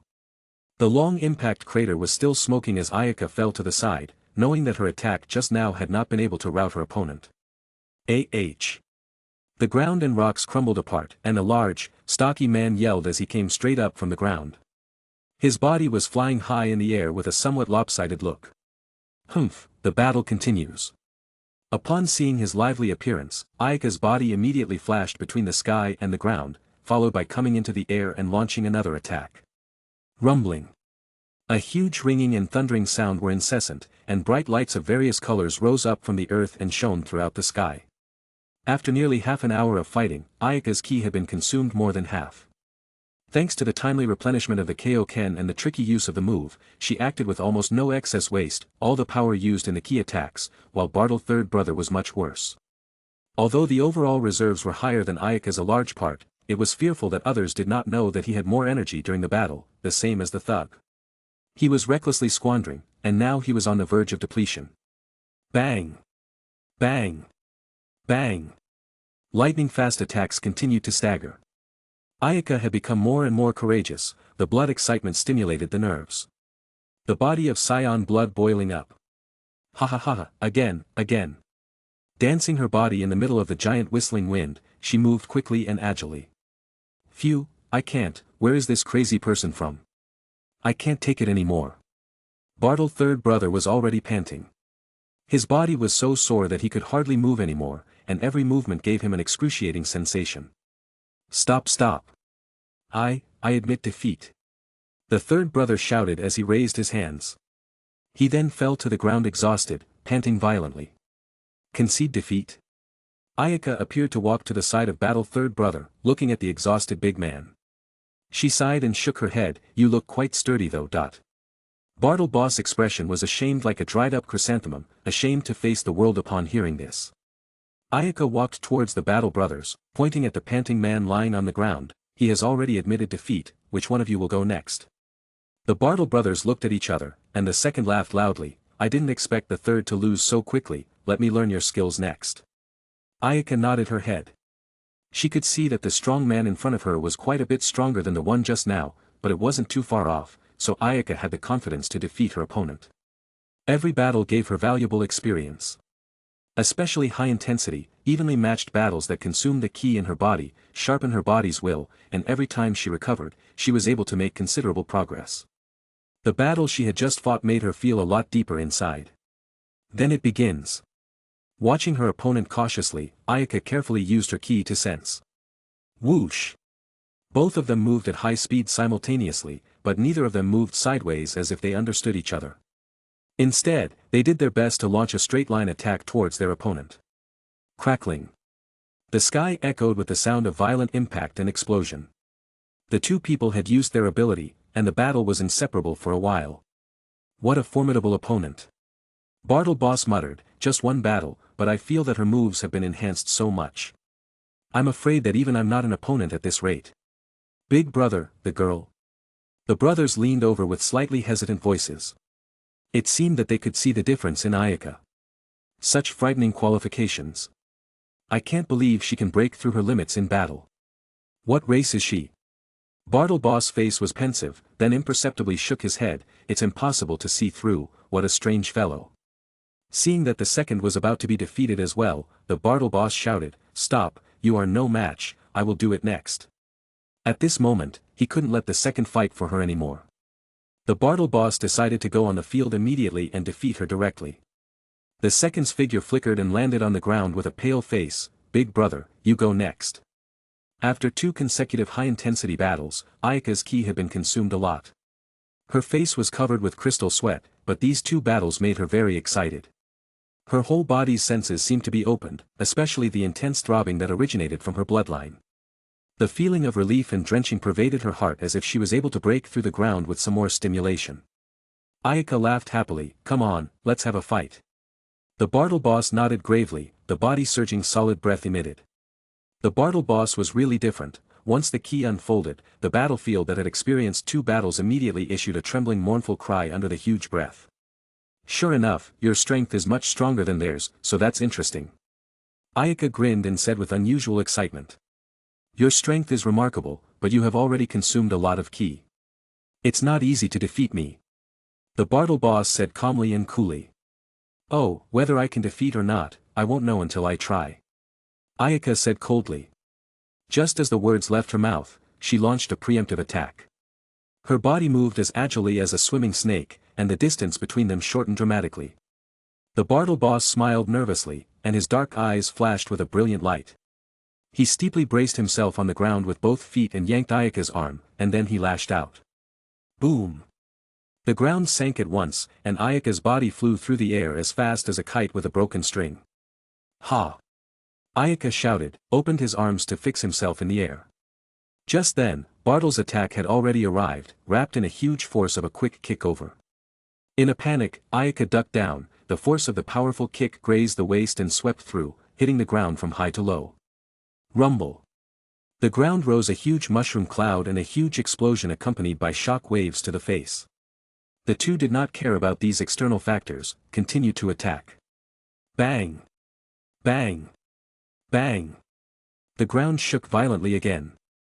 The underground rocks cracked open, sand and stone debris filled the sky, and instantly even the sky was obscured. Quick battle. Knowing that there was little ki left in the body, Ayaka's face was grave. The strength of the Bartle Boss was much stronger than imagined. Take the last move. Ayaka gathered the whole body strength, shouted, fingers raised high. Fingertips peanut-sized ball of qigong flickered a few times, steeply into the diameter of tens of meters of blue energy bomb. Let's try the death ball I learned from Cooler.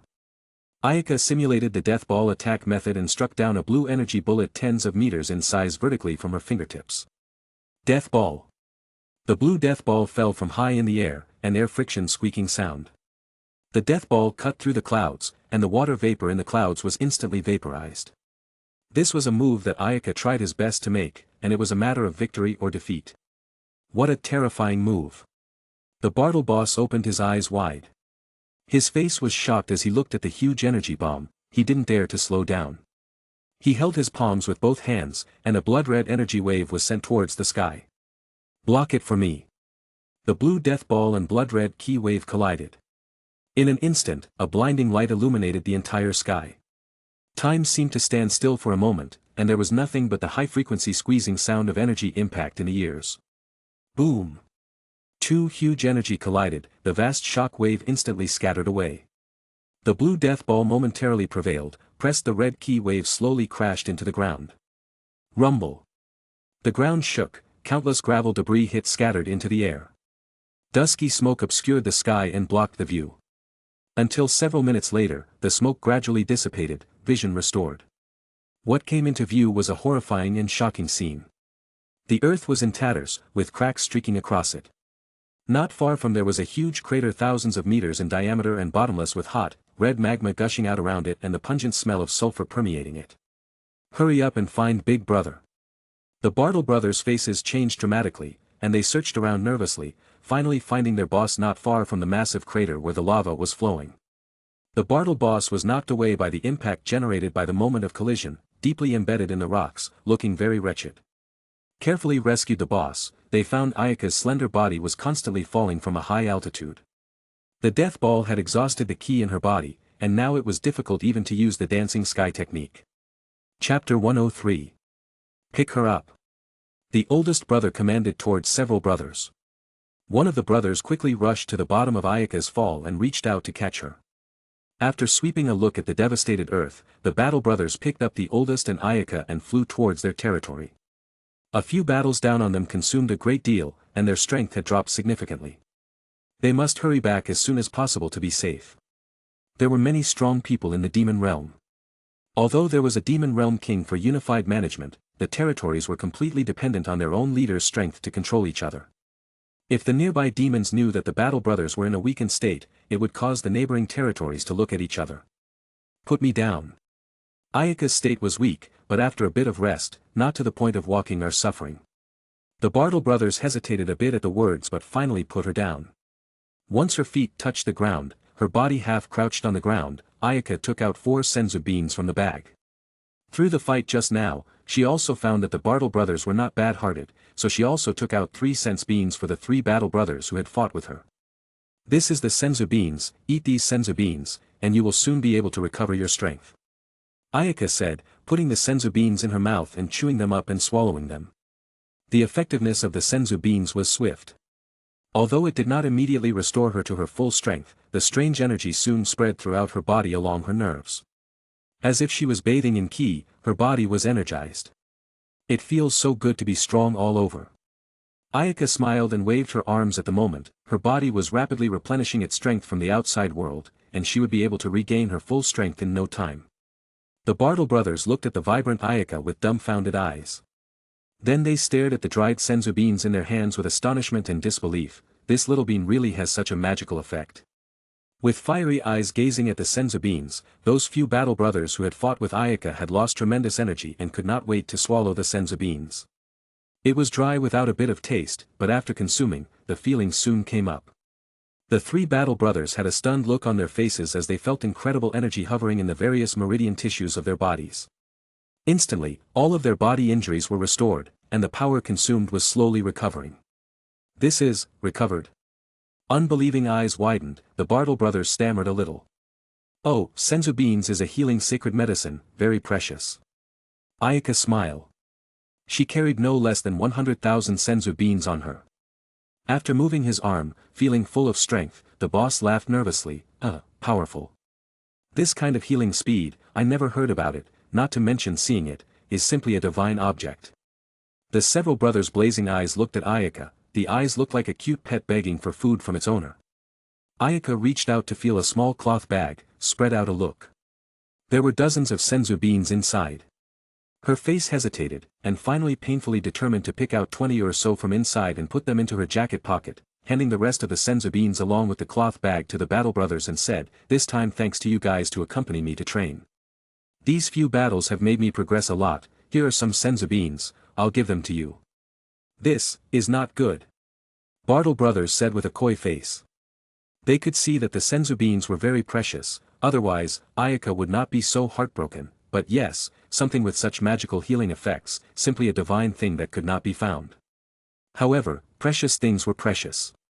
It was too bad to let such a good thing go. The Bartle brothers' eyes were shining all the time staring at the cloth bag. The hope in their eyes speaks for itself.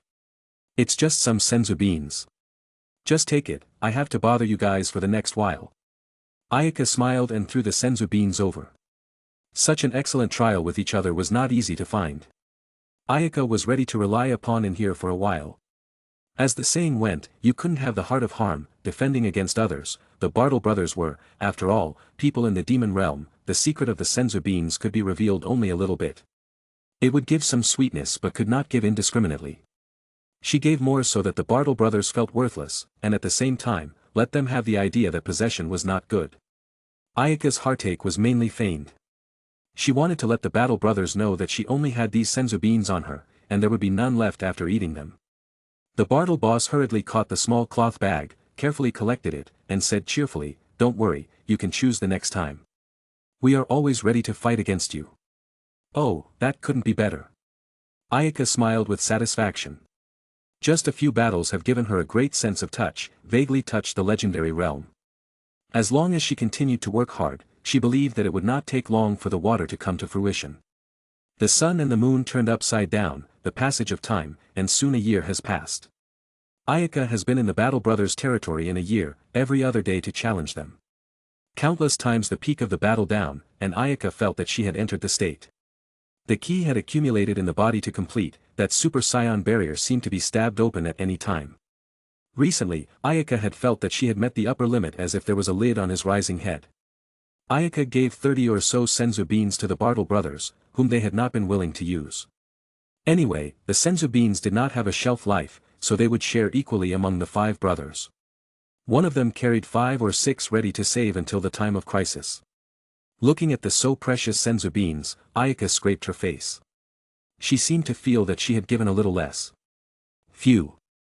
Ayaka's body lightly swept from the high altitude, then walked into the Battle brothers' fortress. Ayaka had come to say goodbye. She felt that her breath was complete, and it was time to leave to recuperate for a while. Inside the rock fortress, the Bartle brothers sat around a fire with a 10-meter-long dragon-like creature perched on it. The elder Bartle held a charcoal fire and said with a reluctant face, "Ayaka, why are you leaving so soon?" "Yes, I have vaguely sensed a higher realm, so I need to recuperate for a while next." The Bartle brothers' character made Ayaka have a great heart change towards the demon realm. At least there were still many demons with a pure character like the Bartle brothers. It's really hard to give up. Seriously, I've seen many strong people but none like you. You're simply a monster. We're not even a match for you anymore. The second brother's face oddly said. This year's battle with Ayaka let him deeply appreciate the meaning of the word monster. Demons' lifespan was relatively long, and the environment was very harsh. They were strong individuals who did not rely on the accumulation of time. Ayaka had improved this year, and in the demon realm, it was absolutely amazing. The 5 brothers wanted to dominate their side. They were also considered top masters in this area. However, Ayaka had abused them except for the first few battles. From the beginning of the one-on-one battle to the later one-on-2 and even one-on-3, she won without incident. Now, even if the 5 brothers come at the same time, they are simply not Ayaka opponents. That is, with your current growth rate, if you can keep it up, I dare say even in the dark demon realm, you have a place. The Bartle brothers said this, unanimously agreeing that Ayaka's continued stay in the demon realm was a matter of great promise. How can you only talk about me? You guys have not also become much stronger. Ayaka had a smile on her face. As she finished her meal, she waved goodbye sentimentally. Well, I'll say goodbye to you guys. Thank you for this year, I hope we'll have the chance to meet again. After saying this, she flew out of the rock fortress. She hovered above for a few weeks and then turned her head and flew past in the distance. The edge of the dark demon realm of the demon realm, Orchid Lake. Orchid Lake was located in the dark demon realm of the relatively edge of the place. Compared to the lesser demon realm, the dark demon realm was richer in ki and more fertile inland. As the dark demon realm's various territories were much smaller than the lesser and greater demon realm, the masters were denser. However, Orchid Lake was relatively remote. In the dark demon realm, in addition to the kingdom of the demon king, the territory was relatively quiet. The blue Orchid Lake was shimmering. The shore of the lake was lush with green grass, and tall, upright shrubs surrounded the lake's shore.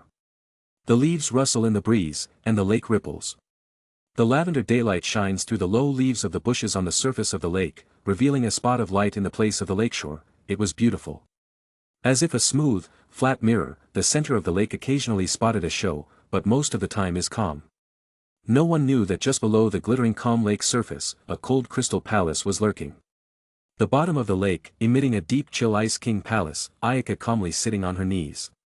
A crystal-like longsword was hovering around the top of her head, hovering very slowly, showing its owner a calm and serene state of mind. Ayaka did not use strong emotions as in the original Son Goku, and Vegeta prompted themselves to transform into Super Saiyan but chose to train to the realm of completion, the natural breakthrough. In her opinion, relying on extreme emotions to force a breakthrough was always bad. Even if you enjoy the Super Saiyan power in advance with the help of emotions, but that was transient. Because the mental and physical body did not reach the edge of the breakthrough, the hasty transformation would inevitably affect the play. Then, the Super Saiyan was somewhat weak. Even if the extreme anger led to the transcendent play, the late stage need to exercise to be able to really reach the qualified Super Saiyan realm. She called Son Goku's transformation triggered by the emotion of anger sub-Super Saiyan. He could not master the Super Saiyan ability freely and could not be called a real Super Saiyan. In the original story, Son Goku returned from planet Yadrat when he could freely control the state of transformation when it can be called Super Saiyan. Of course, the early transformation of the Super Saiyan had advantages and disadvantages. The good thing was that when encountering strong enemies, his power level surged, which could save his life. Moreover, he could feel Super Saiyan state in advance, which was conducive to the first to cross the level. The disadvantage was that it made the starting point of the first stage of the Super Saiyan pull down a lot, which would not affect the later transformations. Ayaka was not quite sure. However, she believed that she should have some benefit if she adopted the way of transforming with the device's fullness to advance steadily. Although the initial accumulation cost her a lot of time, Ayaka was convinced that her transformation should be able to control the energy freely. The transformation starting point was also higher, which meant that her Super Saiyan state must be quite a bit thicker than Son Goku's and others. In the icy palace, Ayaka had been meditating for months. Her mind was calm and soothing, and her mind and body were in a state of complete forgetfulness. One day, the ki energy that haunted Ayaka's body suddenly burned wildly. The ki in the ice palace followed the violent stirring, and the cold breath washed the flesh a little. Ayaka's body and mind stretched, and the cells of the whole body began to move. The strange energy cells gradually generated, and the golden breath turned into tiny air currents into the branch veins of the body and then gathered into a flow of golden energy, some through the skin to the outside world. For a time, the body surface of the starting energy boiled. The light golden ki energy, like a blazing fire, gradually began to burn up. Over time, the ki flame became more powerful, and the color became darker and darker. The color of the ki gradually turned from light golden to golden and finally presented a golden glow, golden yellow. Boom! The golden-colored ki flame rose to the sky, and a majestic and vast aura enveloped the entire palace. ZZ. The air in Ayaka's cycle rubbed together. Suddenly, her flaxen hair emitted a golden glow, and all of her hair colors became golden. Except for the long hair on the back, the golden bangs on her forehead fluttered toward her temples. In an instant, the long hair and eyebrows emitted a golden luster, and even the tightly closed pupils turned into turquoise eyes. Super Saiyan. Ayaka opened her eyes, and her turquoise pupils were cold and piercing, without a trace of emotion. It finally worked. Ayaka muttered, emotionally calm and spirited. This is the Super Saiyan. It's so powerful, much stronger than the original Son Goku's first transformation. She briefly perceived that the Super Saiyan state of her power level instantly soared to 95 million. Of course, this was not the real power of the Super Saiyan. She then controlled her body at will, changing continuously between the normal and Super Saiyan states. Sure enough, I can completely control the transformed state. Now is only the first transformation, wait until the complete mastery of the Super Saiyan state strength will have a greater rise. Ayaka's spirit lifted. She put away the divine sword on her head, then flew out of the bottom of the lake, but the Ice King's palace in her arms, and after that flew towards the rest of the core territory of the demon world. Now, she needed to fight and get her body to use its new power faster. She was confident that it would only take a few months to increase her power level to above 100 million definitely. It was said that the real Super Saiyan was 50 times the norm. Of course, this was for the power level of Son Goku. Ayaka was touching the threshold and breakthrough. Naturally, there was no exaggerated leap of 50 times like Son Goku. According to the 50 times calculation, Ayaka had to reach at least 6 or 700 million to be truly qualified. Chapter 104. 4 months later, a silver-white polar glacier.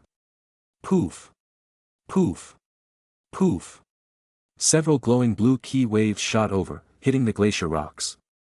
A series of explosions like a tiger whistling ape cry spread out. Thousands of years of standing ice mountain canyon collapsed, a large piece of ice broken off, have slipped into the river. The ki boost almost stabilized. This is the strength of the Super Saiyan. Ayaka transformed into Super Saiyan, floating in the air with a golden glow burning all over her body. She clenched her fist and felt the amazing energy coming from her body. She wanted to roar with excitement, and if she was just the equivalent of a child when she first transformed 4 months ago, she was now considered an adult. The first 4 months of the Super Saiyan realm allowed her to grow by leaps and bounds, and she was completely transformed. In just 4 months, she felt her ki had nearly doubled again. This was the real threshold of entering the Super Saiyan. Resisting the excitement in her heart, Ayaka flew towards the Demon King's castle located in the center. To the flight, Ayaka's immense aura deterred countless demons, but none of the demons dared to take the initiative to challenge. To survive in the dark demon realm, the person must be super strong and knowledgeable. After sensing the aura from Ayaka high in the sky, they all wisely chose to hide. Strange, how come none of the demons came to stop me? Ayaka shook her head regretfully, then, she came to her senses. She dared to think that the aura she emitted was too powerful, and many demons were deterred. She lifted her Super Saiyan state.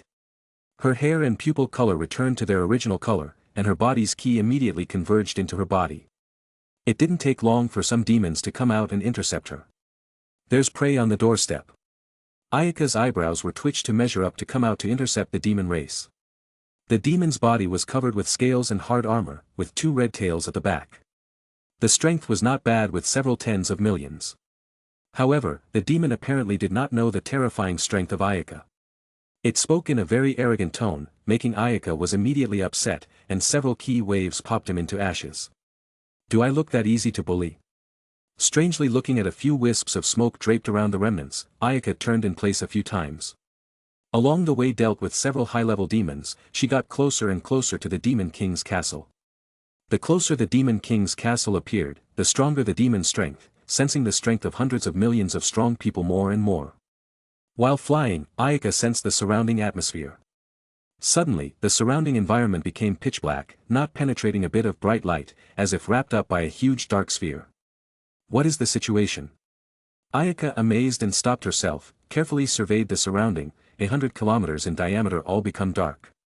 To make such a big noise, the opponent is not ordinary it. However, she was not frightened, and a smile dotted her face. Ayaka's heart leaped, and she could not wait to explore. As she kept sweeping, she soon caught the other party's tail. The aura was powerful but strange, a kind of demon race that excels in devouring light. Attacking over. Her eyes were awe-inspiring, and then a cold smile hung on her face. She had long locked the opponent's ki, and any movement of the opponent could not escape her perception. Swoosh! A sharp bayonet in the darkness towards her. Ayaka's body was agile, and she sidestepped. Her eyes flashed coldly, and she quickly changed her body's direction and instantly counterattacked towards her opponent. Those who didn't know how to sense the ki thought that the darkness could trap their opponents, but they didn't know that as long as they could harness the ki, they could be comfortable even in the dark. Bang! Bang! Ayaka stretched her palm like a knife. Her body moved skillfully, slapping a fist and a palm on the sharp edge. Her palm clung to the sharp edge, with a slight effort to deflect the opponent's attack. With the hiss, it repeatedly missed. The opponent let out a beast-like hiss, seemingly enraged. There's something odd about this sound. It's not like the voice of a demon. The sharp blade doesn't look like a weapon, but like a growth. Ayaka backed up her body, her brain turned flexibly. Shit, is the opponent not a demon? Ayaka sprinted back and pulled away hundreds of meters, then pushed the key in her body to turn herself into a Super Saiyan.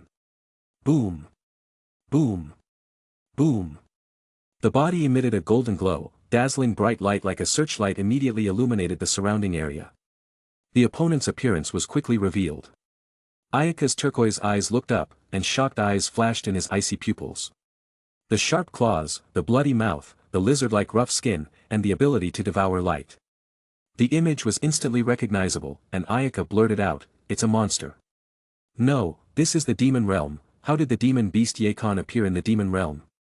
Demon beast Yakon was from the dark planet, which could eat light and was good at dark combat. In the original story, demon beast Yakon was controlled by the wizard Babidi with magic. Finally, due to devouring too much energy light, it was hardened by Sun Wukong's energy and burst into flames and died. Regardless of why the demon beast Yakon appeared in the demon realm, Ayaka's priority was to defeat it. Demon beast Yakon looked small and should not be as powerful as the original, but it was a little stronger than the other demons Ayaka had encountered. "Ha, demon beast Yakon, you like eating light so much, so enjoy it." Ayaka laughed out loud. Her body glowed with golden light. Demon beast Yakon saw the prey emitting an incomparably bright light, two eyes glared, blood basin mouth among the saliva continuously secreted out, long tongue excitedly licking the mouth. A huge suction force showed up, like a greedy tautai swallowing mountains and rivers like crazy absorption of light. Feeling the huge suction force constantly extracting energy from the body, Ayaka sneered, turquoise pupils in the cold light flashed. Steeply all over the body, light shone violently, powerful and terrifying energy high-powered output. The body energy constantly gushed out, turned into a golden light shining. Immediately devoured by demon beast Yakon, and week after week, Ayaka's ki in the body was only half left. This is the time. Seeing the right moment, suddenly the remaining ki in the body a brain output. Without a trace of awareness, immediately by the huge impact of energy, the entire body swelled up violently. Looking at the bloated and swollen demon beast Yakon, who would explode at any moment, Ayaka grunted coldly and shook his head and sighed, "I can't believe I've used up my whole body's ki." However, it was a good thing that this demon beast hadn't grown yet and could only have a limited capacity of energy. Boom! The demon beast Yakon body burst, containing a huge energy shock wave spread towards the surrounding. 100 kilometers square of darkness immediately disappeared. Ayaka was back to normal, panting and sitting on the ground. If demon beast Yakon lasts for a while, I don't know who will be the one who finished. This tactic was completely different than the capacity of the ki of both sides. Without a little confidence, she did not dare to make it. "Huh, interesting little kid. You kill my pet." A man's voice came. Ayaka alertly stared up and hurriedly got up from the ground and carefully examined her surroundings. She looked up and saw a man in a blue cloak flying in the sky. "This is..." Ayaka looked at the other man in surprise, obviously surprised by his appearance. The robust body, the light red complexion, the blue clothing on his body, and the two horn-like protrusions on his head all indicated his identity. "King Dabura of the Demon Realm, how come you have time to stay in the Demon Realm if you are not out conquering the world?" Ayaka felt her throat a little dry. Dabura was much more powerful than the Super Saiyan, but she said with a mouth full of words to hide her weakness. Dabura smiled lightly, "Since I am the king of the Demon Realm, the entire Demon Realm is my territory. How come I can't stay in the Demon Realm? But when you talk about conquering the outside world, it's a very good decision." Oh, Ayaka's eyes rolled a few times. Dabura hadn't left the Demon Realm, but this was still a long way from his Demon King's castle, so how did he end up here? "Little girl, you killed my hard-to-find pet, how do you think you can compensate me?" Dabura domineering boundless floating in the air. He seemed to be talking casually but put Ayaka under immense pressure. Carefully activate the unsighted, Ayaka was ready to understand the difference between herself and Dabura. Just as soon as the unsighted opened, a stabbing pain came, Ayaka felt as if her eyes were burning, the pain was unbearable. The gap is too big for the unsighted to detect. Ayaka immediately recognized the reality. Even the detection of the unsighted was blocked. Escape. The thought arose in her heart, Ayaka then prepared to launch instant transmission. At this time, Dabura's eyes flashed alarm. He seemed to perceive the energy of the unsighted, and his body instantly disappeared. "Kid, go to hell." The cold voice came, making Ayaka startled. Then a fierce attack came, she simply had no time to dodge, not even the opportunity to move instantly. Dabura's powerful punch was about to land on Ayaka. With Ayaka's current condition, there was no chance of her taking it. At that moment, Ayaka's body fluorescence flashed, space around as if melting the general subtle bending, and a crystal-transparent longsword appeared. Bang! A solidly textured impact, resisting Dabura's terrifying blow. Ayaka certainly wouldn't waste this opportunity. She hurried to adjust the state to activate the teleportation. Swoosh! She disappeared. The punch fell short, causing Dabura's face to be gloomy. His eyes were as cold as if to freeze into ice, and he looked thoughtfully at the place where Ayaka disappeared. Is it Kibito's instant transmission? That weird long sword. Humph, count her lucky to escape from the hands of this demon king. Chapter 105. 10,000 miles away from Dabura in a ruin, Ayaka's body suddenly appeared there. Ayaka gasped and leaned against the rock wall, took out a senzu bean, and ate it. Only after her body regained some strength did she think to herself in shock, fortunately, the Ice King Divine Sword appeared in time, otherwise it would have been in big trouble. Dabura is worthy of the king of the demon realm who does not even care about Kai. His strength is frightening. The difference in strength between us is too large for the unsighted to detect. To defeat Dabura, at least I need to reach the second stage of Super Saiyan. Ayaka understood her strength. Compared to the original Son Goku returned to Earth from planet Yardrat, she was much stronger. Even so, her gap with Dabura was still so big that the unsighted could not detect the situation. The first stage of the Super Saiyan was unbelievably large span to complete, but to defeat Dabura, it required at least the second stage of strength. So, you could imagine how powerful Dabura was. After a bit of rest, Ayaka soon on the road again. This time she did not enter the dark demon realm but wandered around the greater demon realm. Another few months passed, the deadline for the appointment with the girls was getting closer and closer. Ayaka stopped training and prepared to leave the demon realm, unaware that she had been in the demon realm for 2 years. Ayaka traveled back to the territory of King Shula on the lesser demon world. After waiting for a few days, the girls also came over. Parting for 2 years, Ayaka missed them. Ayaka smiled when she saw the 2 sisters with almost identical appearance and clothing and happily welcomed them. She found that the 2 sisters' progress in 2 years was also rapid, basically reaching 10 million power levels. The 3 of them chatted happily about their experiences and insights in the past few days. They then launched an instant transmission to leave the demon realm. After they left, the scouts sent by King Shula sent the news back to King Shula, making the bigwigs who stayed in King Shula's mansion breathe a sigh of relief in unison. The southeastern island was overcast and rainy. The 23rd World Martial Arts Tournament was about to be held after 3 years. The southeastern island was located in the subtropical zone and had a more pleasant climate than the previous tournament place held on Papaya Island. Besides, a large number of people living on the southeast island, and hotels and shopping malls were located all over the island. The tourists worldwide converged on the island as the conference was about to be held, making the whole island boisterous and lively. Krillin and the others haven't come yet. At the registration desk, Violet held an umbrella and watched the long queue. Master Roshi looked at his watch, the time had passed, but none of the disciples had arrived yet. These kids really have no sense of time. The tournament is so important that they are still playing late. Creak. The ear-piercing sound of brakes was heard, and several people jumped down from the taxi. Oolong, Puar. Violet waved her hand enthusiastically and greeted Oolong as they passed. Bulma hit the umbrella, all leather and long hair flowing, walked out of the car. Master Roshi looked at her whole body, got all hot and bothered, and unconsciously touched her palm. Pop! An arm smashed out in anger hit Master Roshi's eyes, Bulma's red face indignant. Bastard, you touched me. After so long not see still the same lust. Master Roshi covered his eyes, embarrassed to compensate for the smile, mouth whispered, muttering, Bulma is not the same. You're still so vicious, and I do not know how to be reserved. What? Bulma glared angrily. Master Roshi smartly shut his mouth, no longer say more, and turned to chat with Oolong. On the roadside, a 4 or 5-year-old girl chasing balloons running over, balloons flying with the air currents where a bunch of tree branches hooked. Due to height problems, Bulma took a lot of effort to help the little girl take down the balloon. At that moment, a young man pulled the balloon floating on the tree branch to hand over a little girl, smiling and greeting Master Roshi and them. Ah. Grandpa Roshi, Bulma, everyone long time no see. Master Roshi wiped his eyes, puzzled looking at the umbrella youth, gulping, face showing disbelief asked, "Well, is it, you are Goku?" "That's me." "Oh, I have a cloth wrapped around my head so you cannot recognize it, then I take the cloth off." "It's really Goku." Everyone was amazed. The former short child has grown into a handsome boy. "Goku, you have grown so much taller," Bulma said in surprise. Son Goku playfully touched his head. "Oh, really, you all became shorter." "Bulma, your lips are so red, are you sick?" "That's lipstick and we're not getting shorter, you're getting taller." Bulma rolled her eyes helplessly.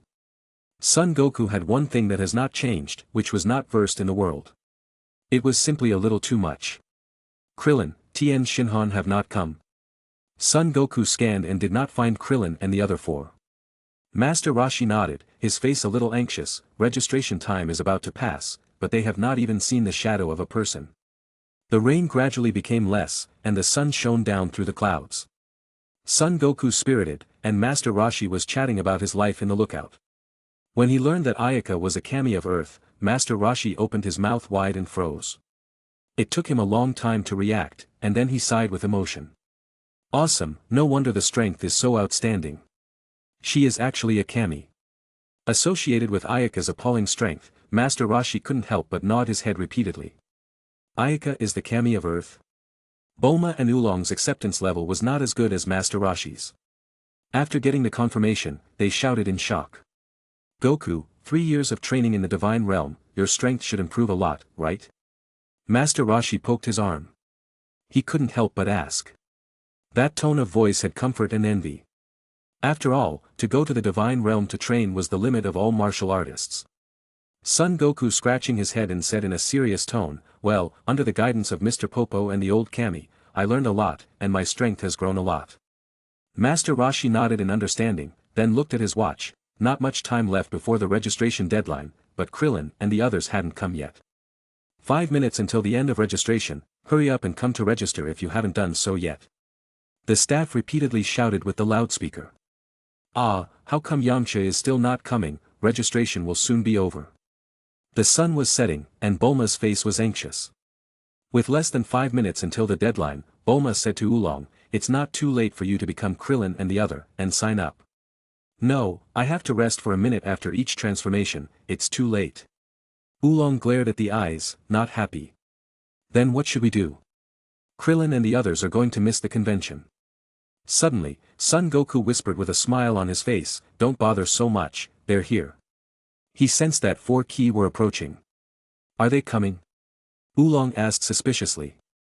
Just at that moment, 4 figures flashed quickly, leaving only a faint residue. Son Goku sighted towards the front, and 4 more figures appeared at the martial arts tournament registration. Krillin, Yamcha, and Tien Shinhan, and Kaiatsu arrived at the last moment. "Krillin, Tien Shinhan, you are here." Master Roshi and Bulma gathered around them. "Long time no see, everyone," Krillin said with a smile as he took off his hat. "Goku, this time I will not lose to you." Tien Shinhan clenched his fist confidently said. "In order to catch up with you, I dare not sleep much at night for 3 years. The strength is not what it used to be." Yamcha had an extra scar on his face, and his hair had become much longer. Son Goku said with a happy face, Don't be too happy, you guys. This time I have also been training hard. Let's have a good fight tomorrow at the martial arts tournament." "Of course." They joked and signed up, then arranged for a hotel for the night. As the registration deadline was closed tonight, the martial arts tournament selection would take place tomorrow morning. At night, Son Goku and others arranged the hotel and made final preparations in their respective rooms. It was raining again, violent storms accompanied by occasional lightning and thunder, and pedestrians on the street rushed to catch up outside the window. Boom! Lightning struck the clock tower on a high building. Stone and clock metal parts from the high altitude fell with a bang, smashing into the streets of pedestrians. Boom! The flying rock fell and was destroyed by a wave of energy. When it was about to strike a person, someone struck the rock, saving the pedestrian below. The one who struck was a strange green man in a white cloak. Boring. The green-skinned strange man snorted coldly and turned away with a cold expression. On a stall on a side street corner, 3 young girls clearly saw the scene just now. Aha, that Piccolo bastard still has a change of heart. Ayaka smiled and said to the girls. Initially, Launch would leave Earth to tour the North area, but Ayaka stayed and told them to watch the martial arts tournament before going. From the aura, Piccolo doesn't look like a pure demon anymore. A little guidance and he might change his ways. Chapter 106. The following day, the sun was shining. Son Goku and others put on their martial arts uniforms to enter the martial arts hall early in the morning. The participants would be selected in the morning to choose the top 8 masters for this tournament. I know this time Master Roshi will not prepare martial arts clothing, so specially had a custom made. Krillin put on the martial arts uniform with the word turtle on it and said proudly, the heroes have the same opinion.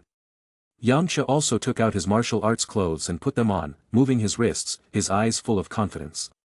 After these hard work years, Krillin, Yamcha, Tian Shinhan, and other people's strengths had full progress.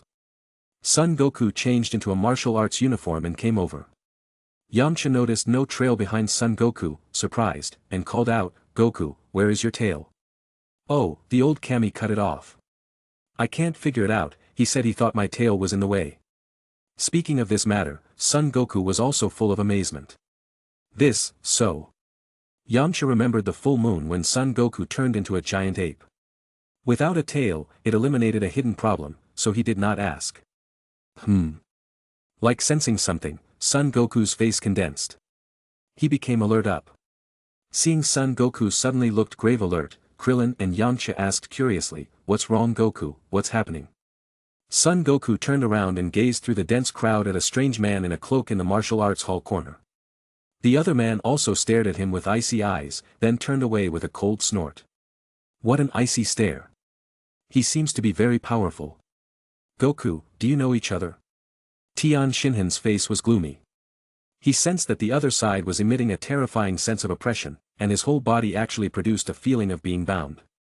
Well, the other side is very strong and it's good. Krillin, whoever touches him in the game immediately admit defeat, or their lives may not be safe. Son Goku's tone was serious. Piccolo's strength exceeds his original many times under the intervention of Ayaka. Tian Shinhan and others were no match. You joking, right? Our strength is much improved, is that guy that strong? Krillin asked in disbelief. Son Goku nodded and gruffly warned, he is the newborn Demon King Piccolo, the strength is many times stronger than the previous Demon King Piccolo. Demon King Piccolo is actually not dead. Krillin and everyone else looked shocked and startled, cold sweat brushed down. Although they had improved their strength in 3 years of training, they were only a little stronger than Demon King Piccolo back then. They had no chance of winning against the newborn Demon King Piccolo. Yamcha gulped, his fists clenched, and cursed with a face of resignation, damn. After 3 years of hard practice, I wanted to perform well, but there was Demon King Piccolo. Goku, it seems that we have to leave it to you to deal with that guy. They weren't the rivals of the newborn Demon King Piccolo, this self-knowledge was still there. Son Goku nodded seriously. The passion in his blood seemed to surge up as his eyes flashing with excitement, leave the Demon King Piccolo to me, when the time comes, you can fight well. At this time, a slender young girl's hand tapped on the shoulder of Son Goku, said in a soft tone, hey, Son Goku, long time no see. The group looked back and saw a cute young girl in a gown with an excellent figure looking at them with a smile on her face. Who are you? Son Goku lowered his head close to the young girl and asked in a strange tone. Surprisingly, he doesn't recognize me. The young girl's serene face flashed a trace of dismay, slight disbelief. Then, her face became red, and she roared in anger, you even forgot, idiot.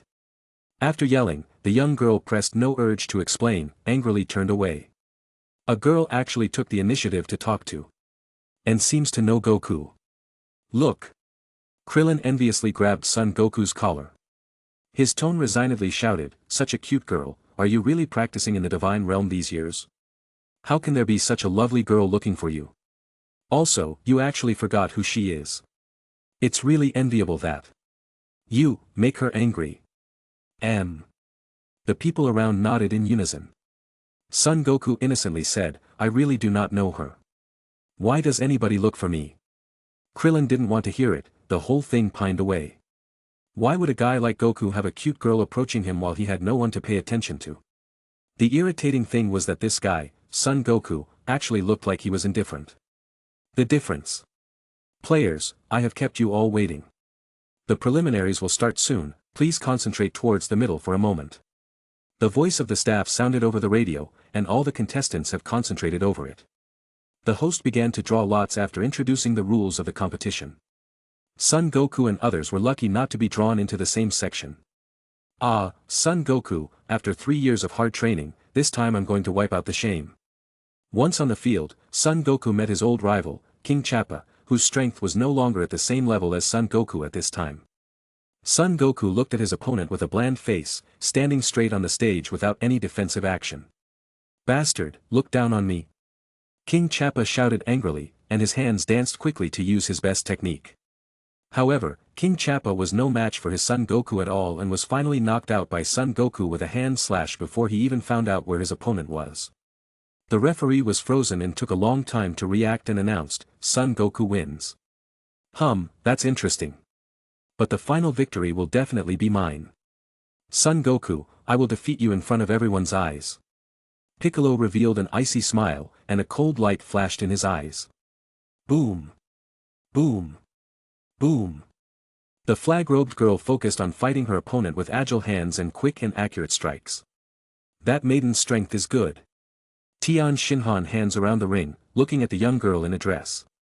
I can't believe it, it's a girl, it feels like I've seen it somewhere. Yamcha frowned at the girl in the ring. For a moment, he thought the girl looked familiar but couldn't remember where he had seen her. The various tournaments were in full swing. In the end, in addition to Kaiotsu accidentally encountered Cyborg Tao and was seriously injured, everyone entered the top 8 as expected. The top 8 were, Son Goku, Piccolo, Krillin, Tien Shinhan, Yamcha, Anonymous, Hero, Old Kami, and Cyborg Tao. This is the end of the morning preliminaries. The top 8 matches will be held in the afternoon in the open-air ring, the audience will see your performance, I wish you all good performance. After finishing the preliminaries, Son Goku and others walked out of the martial arts hall, and Master Roshi rendezvoused with them. After a painful meal, Master Roshi crowded into the front of the martial arts hall stands, shaking his hand and waving to cheer everyone on. The backstage, the nameless girl tangled gaze at Son Goku. Her angry expression hangs on her pretty face, and her mouth whispers reluctantly, Bastard, I can't believe he forgot who I am. I must teach him a good lesson. Chi-Chi, come here for a moment. An extremely penetrating voice rang in her ears, the nameless girl, Chi-Chi, shook her head, not finding anyone, and the others also seemed to have not heard the voice at all. Forget it, I'll get you. The words just fell. Chi-Chi shouted, and her whole body was affected by a strong suction force, and she flew into the sky at once. Son Goku turned his head in confusion and looked at the place where Chi-Chi was standing, then blankly turned back, there seems to be some sound just now, how come I didn't see it? Thousands of meters high in the air, Chi-Chi scanned around in shock. When noticing that she was floating high in the sky, her whole body trembled and struggled with a panicked look.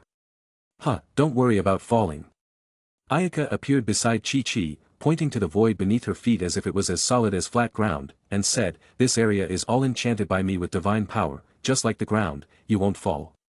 You are, Chi-Chi patted her chest, looked at the young girl in front of him, and called out in surprise, Sister Ayaka.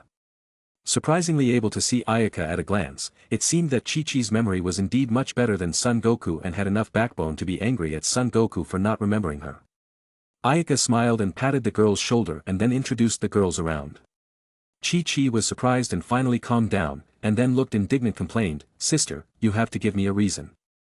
Goku actually forgot me. Looked at a face of anger, as if greatly aggrieved by the young girl, Ayaka couldn't help but laugh lightly, Oh, don't worry. Goku forgot you because you changed too much to recognize. I'll definitely support you and be on your side.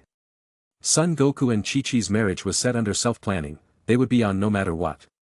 In the original story, the two of them would be set smoothly at the current conference. Thank you, sister. Chi-Chi's face blushed up.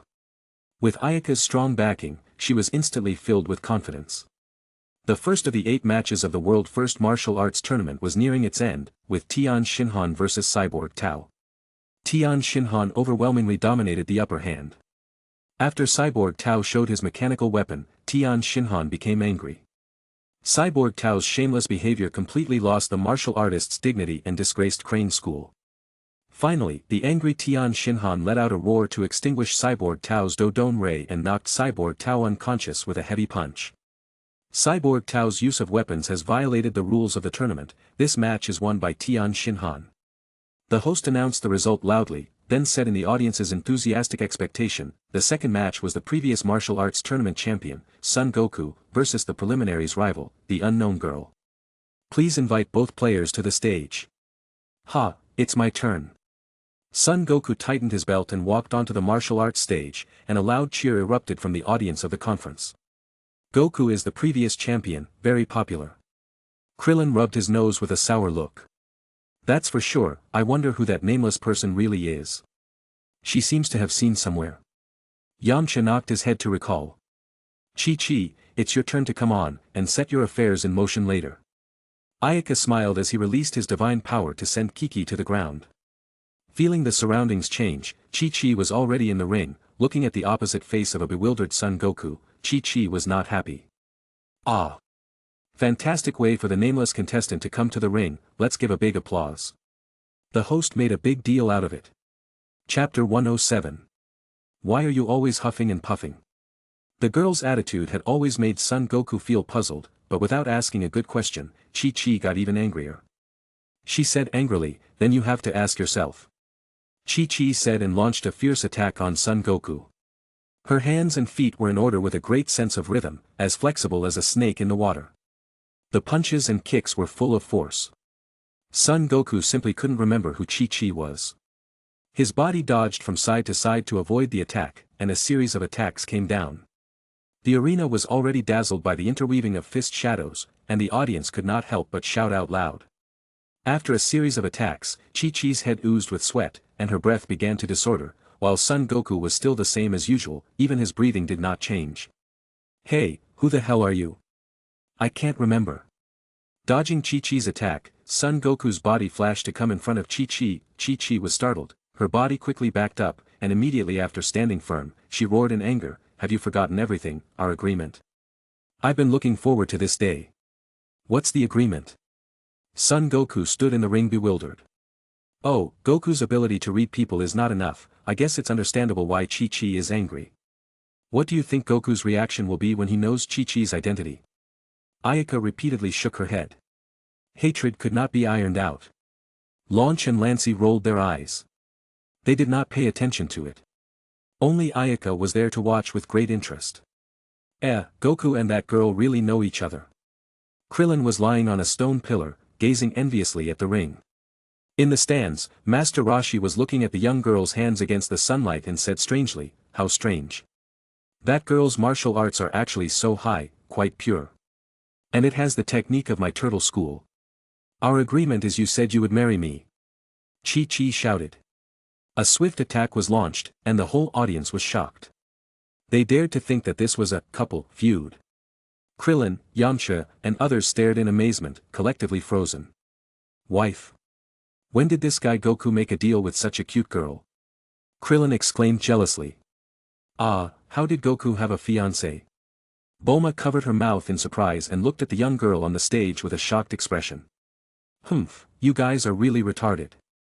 Haven't you even remembered by now? Oolong said with a disdainful face.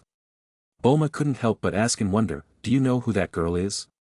Master Roshi and Violet all turned their eyes to Oolong, waiting for him to say the identity of the girl. Oolong raised his head.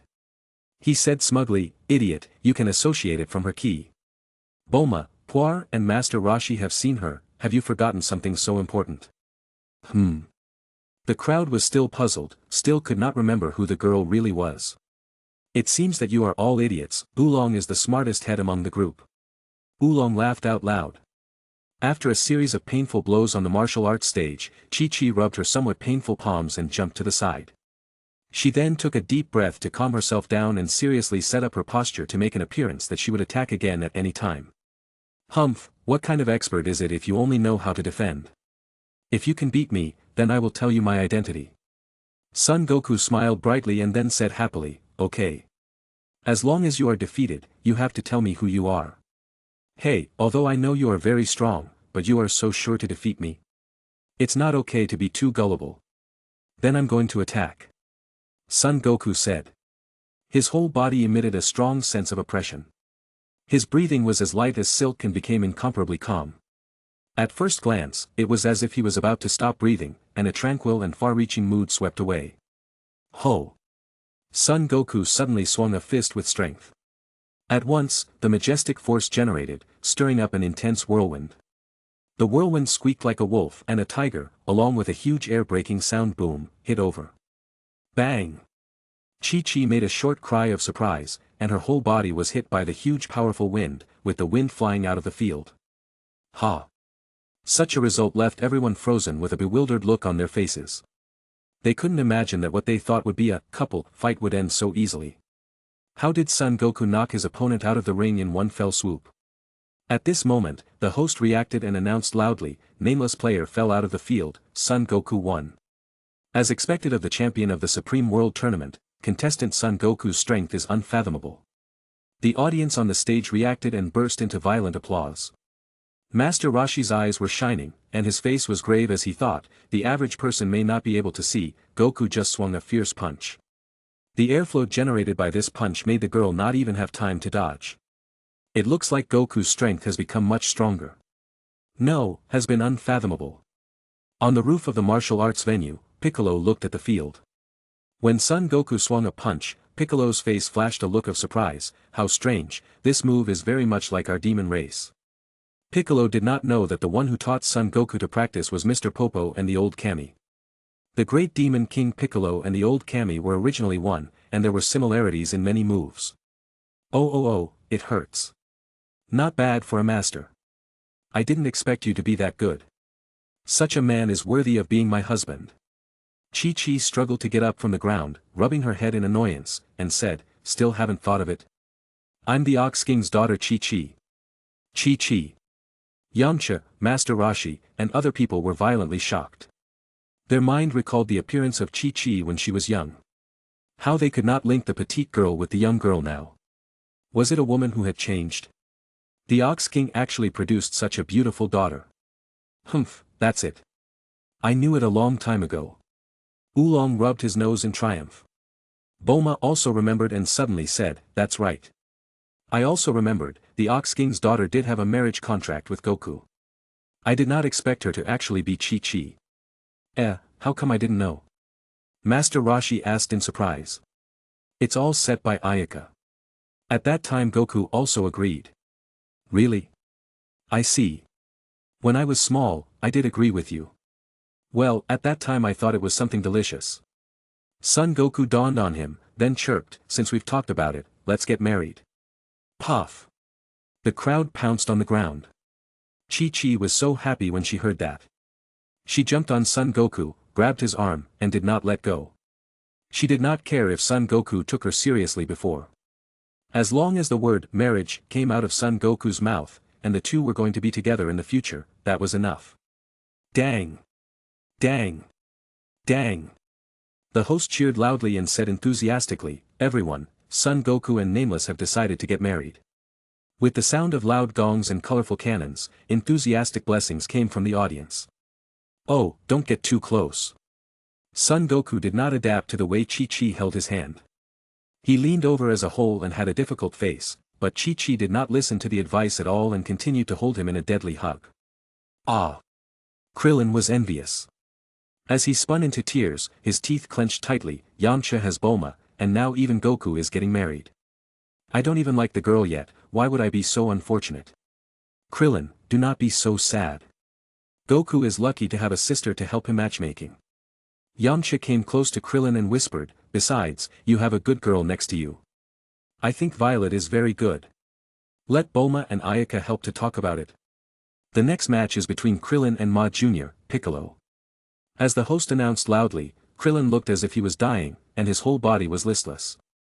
He knew that he was really the most unfortunate person under the sky, and he was sure to lose this match. Krillin, you have to be careful, Piccolo will not necessarily abide by the rules of the tournament. Wait a moment, as soon as something is not right, immediately surrender. Son Goku said seriously. Krillin and Piccolo's strength gaps were too wide.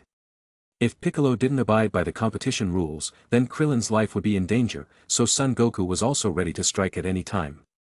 Understood, but I still want to try. Although the strength gap is large, it would be sorry for my 3 years of hard training if I don't compete properly. Krillin walked onto the martial arts stage and then stood in a corner waiting for Piccolo to come out. Humph, that bald guy is Son Goku's brother. I have to treat him well. Piccolo sneered and stood on the roof of the martial arts venue, sweeping a circle with cold eyes. Just then, a young girl's voice came into the ears, Piccolo, later on, you have to take control of your hand, otherwise I do not guarantee that something bad will happen. Who? Piccolo's heart was startled, then quickly turned his head. However, when looking at the three young girls who appeared in front of him, his green face twitched slightly. His whole face stiffened, and his face showed a smile that was worse than crying. So it's you three, what are the three ladies doing here? With the appearance of Ayaka and others, the tragic memories of being ravaged by them when they were young came flooding back. Piccolo felt like he was about to cry, and his heart yelled in anger, damn, how did these three demons also come over? There is no point in defeating Son Goku with them in. At this moment, Piccolo felt that winning over Son Goku did not seem to be so important. With these three demons in, his plan was almost impossible to succeed. However, Piccolo would be relieved. He would focus on the goal of revenge on Son Goku. He must be defeated. As for conquering the world or whatever, let it go.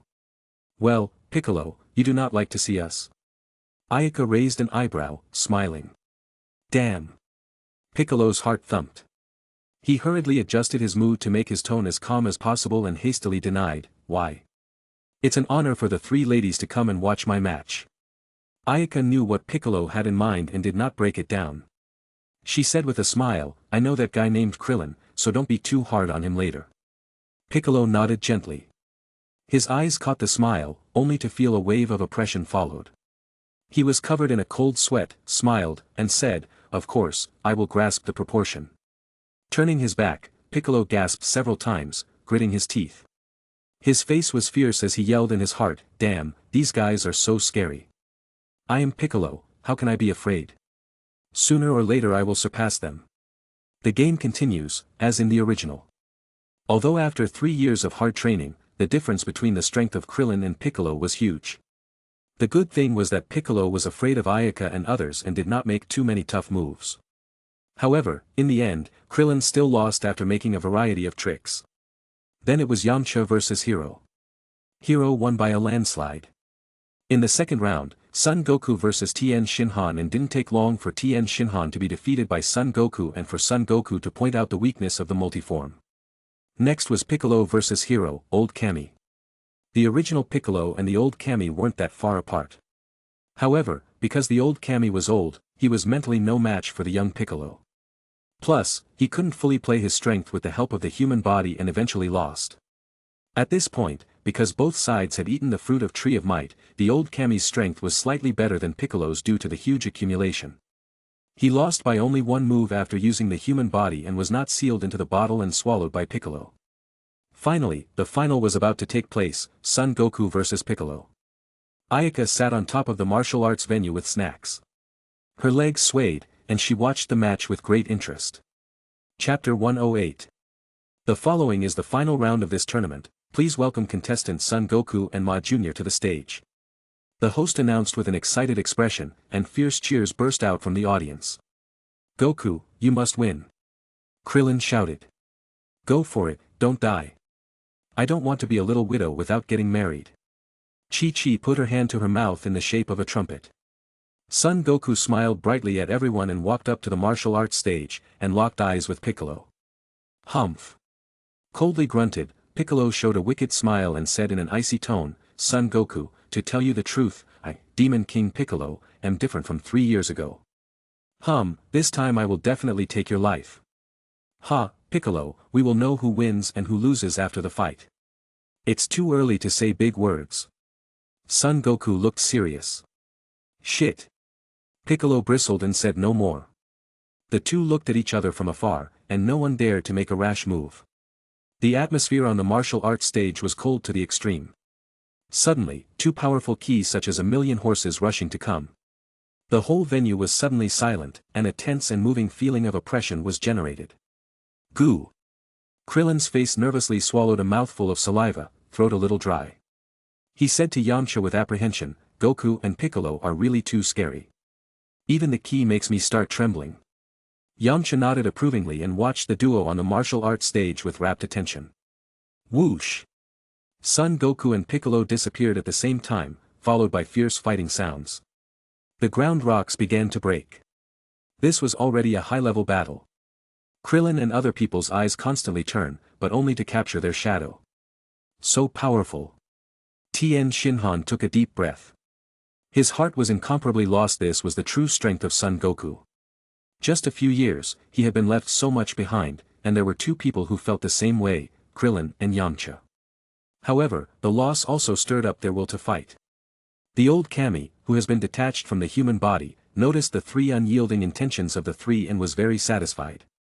He could not help but smile and nod and then turned his gaze to the two who were constantly fighting on the martial arts stage. His eyes were heavy with thought. I didn't know that Piccolo and Goku had surprisingly surpassed me. I hope Goku can beat Piccolo. On the contrary, Goku's several friends are very good, worth training. The Earth had Ayaka, a powerful Kami existence. Piccolo was no longer enough to be feared, and the old Kami's mind was not as tense as in the original. So, he could focus on the training of humans on Earth. The two people on the field, Piccolo and Son Goku, were doing their best, with various strange and bizarre moves. Often within a second, they would fight dozens of times. The rumbling sound of breaking and crashing sounds intersect, like playing music rhythmically. The ground, the air from time to time shining up blinding light, and hidden fists and kicks intertwined. Such as a magnificent visual feast constantly impact the audience's mind. This is simply incredible. The two players are simply more powerful than anyone can imagine. Is this really something that humans can do? The host was shocked by the magnificent battle. His dutiful professional ethics made him approach the arena despite the danger of bringing further commentary to the audience as much as possible. As the shaking and gusting winds slowed, the audience began to get noisy, and the spectators boiled over as they took out their cameras and video recorders to film. Some of those who had watched the previous competitions could not help but compare the battles of several years ago and just feel their blood boiling. Goku's power level is 1727, and Piccolo has 1709. The data alone is a little ahead of Goku, but the gap between the two is not large. Who wins and who loses will depend on their play. Ayaka was pleased. In martial arts, power level only indicates the amount of individual ki. The specific victory or defeat would depend on the play. Experience and intention played a big factor. It is indeed difficult to judge. Launch nodded in agreement. In the ring, the two of them had already executed their own master strokes. In an instant, a huge and incomparable ball of energy appeared between the world, and the blindingly bright light illuminated the entire sky. Squinting at the sun-like energy ball, Ayaka showed a light smile. They are going to give their best. It seems that the winner is about to be decided. It is almost our turn to play. The entire frontier of the martial arts venue was silent. Everyone was shocked by the sudden appearance of two huge balls of energy.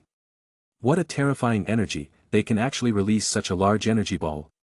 Sweat seeped out from the foreheads of Krillin and the others. The energy density of the two energy balls was much denser than Kamehameha. Unbelievable, it seems that they had reservations before. The old Kami muttered with wide eyes. Wow, what a bright light! Chi-Chi exclaimed with a shocked face. Since the person who cast the energy ball was her future husband, she was unusually giddy. In the eyes of everyone, the two super-large energy balls gradually approaching. Boom! Finally, a loud boom resounded through the sky, piercing pain in the ears, buzzing sound. Like a nuclear bomb explosion, it was as magnificent as the shock wave broke through the clouds, followed by the wind with sand and dust roar swept here. After the sand and wind, everyone seemed to have experienced the end of the world as wretched. Looking at the venue again, they couldn't help but freeze. The wide venue had disappeared, replaced by a bottomless huge pit. From the large pit constantly emitted fiery ki. The soil layer seemed to still carry the crimson color after the high-temperature burn, with light green smoke floating on it. This, how shockingly powerful, the host was lying next to the huge crater, and half of his whole body became scorched black. They didn't know that if Ayaka hadn't secretly limited the explosion range of the energy ball, not to mention the martial arts venue, the entire southeastern island would have been erased from the Earth's plate. The old Kami was calmly looking at the venue. His eyes were shining, faintly feeling the ki of Son Goku and Piccolo. He lifted his head to the sky. Thousands of meters high in the sky, Son Goku wretched floating up and down, still tugging the exhausted Piccolo by hand. In the duel just now, Son Goku was slightly better. Slowly landing down and throwing Piccolo out of the field, Son Goku effortlessly floated in the air and turned his head to the host and shouted, "Hey, host, the other side has fallen out of the field, declare the result." Uh-oh, the host came back to his senses and hastily raised the microphone to loudly announce, "Ma Jr. fell out of the field, Son Goku player won the championship." This is the second consecutive for Son Goku to get the title. Let us warmly applaud to him to congratulate. Oh. That was what it was all about. As soon as a result was announced, the audience immediately erupted in fierce applause and applause. The scene just now was so amazing that everyone had no objection to Son Goku winning the championship of the World Martial Arts Tournament. Ha, that's great. Goku, you were fantastic. Krillin laughed and applauded. The defeat of Piccolo had relieved his depressed mood. Although you are very powerful, but one day I will catch up. Tian Shinhan, on the other hand, calmly looked at Son Goku and launched a challenge. Ha, worthy of my future husband. He is the great master. Chi-Chi shouted with a big smile, then flew over.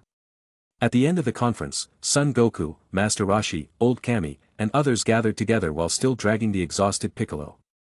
Piccolo had lost the competition and was reluctantly dragged over to the gathering. He was staring fiercely at Son Goku with a ferocious gaze.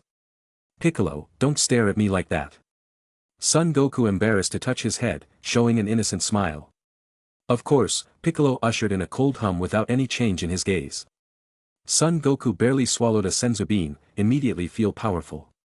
His whole body was healed. Everyone was stunned when he walked to Piccolo's side, handed over a senzu bean. "You take this senzu bean, I look forward to fighting you again next time." "Goku, you fool, how can give the senzu beans to Piccolo?" Son Goku's action startled everyone. Son Goku, who started it all, didn't care and waved his hand in his own mind. "Piccolo is a rare opponent, and I would feel very sorry for him. Hey, Piccolo, you can practice well to become stronger. Of course I will be better than you." Piccolo chewed but also recognized the efficacy of the senzu beans. He chewed and recovered his strength. Piccolo coldly grunted and turned around. He swooped up in the air and said before he left, "What a stupid guy. I'm warning you, this kind of action will only bring you the disaster of killing yourself. Today I will spare your life, but next time I will defeat you and reign over the world." After saying that, he left as a lightning bolt. "Alas, Goku you guy," Krillin shook his head helplessly. Son Goku embarrassed smile, feel tight between the arms he had been held up by Chi-Chi. "Goku, let's have a wedding." Chi-Chi looked at Son Goku expectantly and glued him to death. Son Goku did not understand for a moment, causing Bulma and others had been impatient to speak. "You want to hold a wedding? If so, I will help prepare for the wedding. I cannot imagine that Goku is the earliest to start a family among us. It's really surprising. Goku is getting married, how can we be missing it?" At this time, Ayaka smilingly came over and greeted everyone. "Goku's new room will be prepared by me." "Ayaka, so you're here too?" Bulma had a surprised look on her face. Actually, Ayaka and the girls came when the martial arts tournament began, but they just never showed up.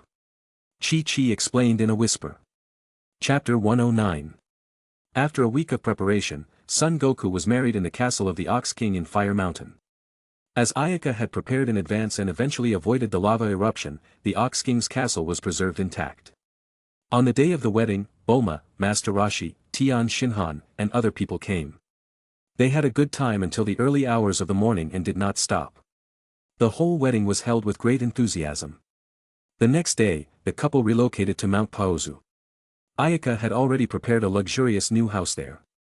The new house was a 4-story high hemispherical building. The house was fully equipped inside Ayaka's own house, which was divided into dozens of small rooms. "Wow, what a big house. We'll live here from now on." Son Goku looked in amazement. His mouth kept letting out praise. Chi-Chi was also smiling. "Great, this is our new home. Oh, as long as you guys are satisfied. This house was carefully selected by me, the decoration inside is very good, and everything is fully equipped," Ayaka said with a smile. "Ayaka, this time you can bleed money. This house can't be taken down without a few $100 million on the market." Bulma was a person who knew the goods. As the future helmsman of the Capsule Corporation, Bulma was most familiar with the concept of money. Of course, Bulma was a rich family's daughter. Although a few $100 million was a lot, it did not shock her too much. However, for Master Roshi and the others, it was different. As they were used to living in poverty, when they heard that the price of this house was so high, they could not help but stare and start to calculate their own value with their fingers. The final sad thing was that they found out that their entire property was not even 1/10 of this house.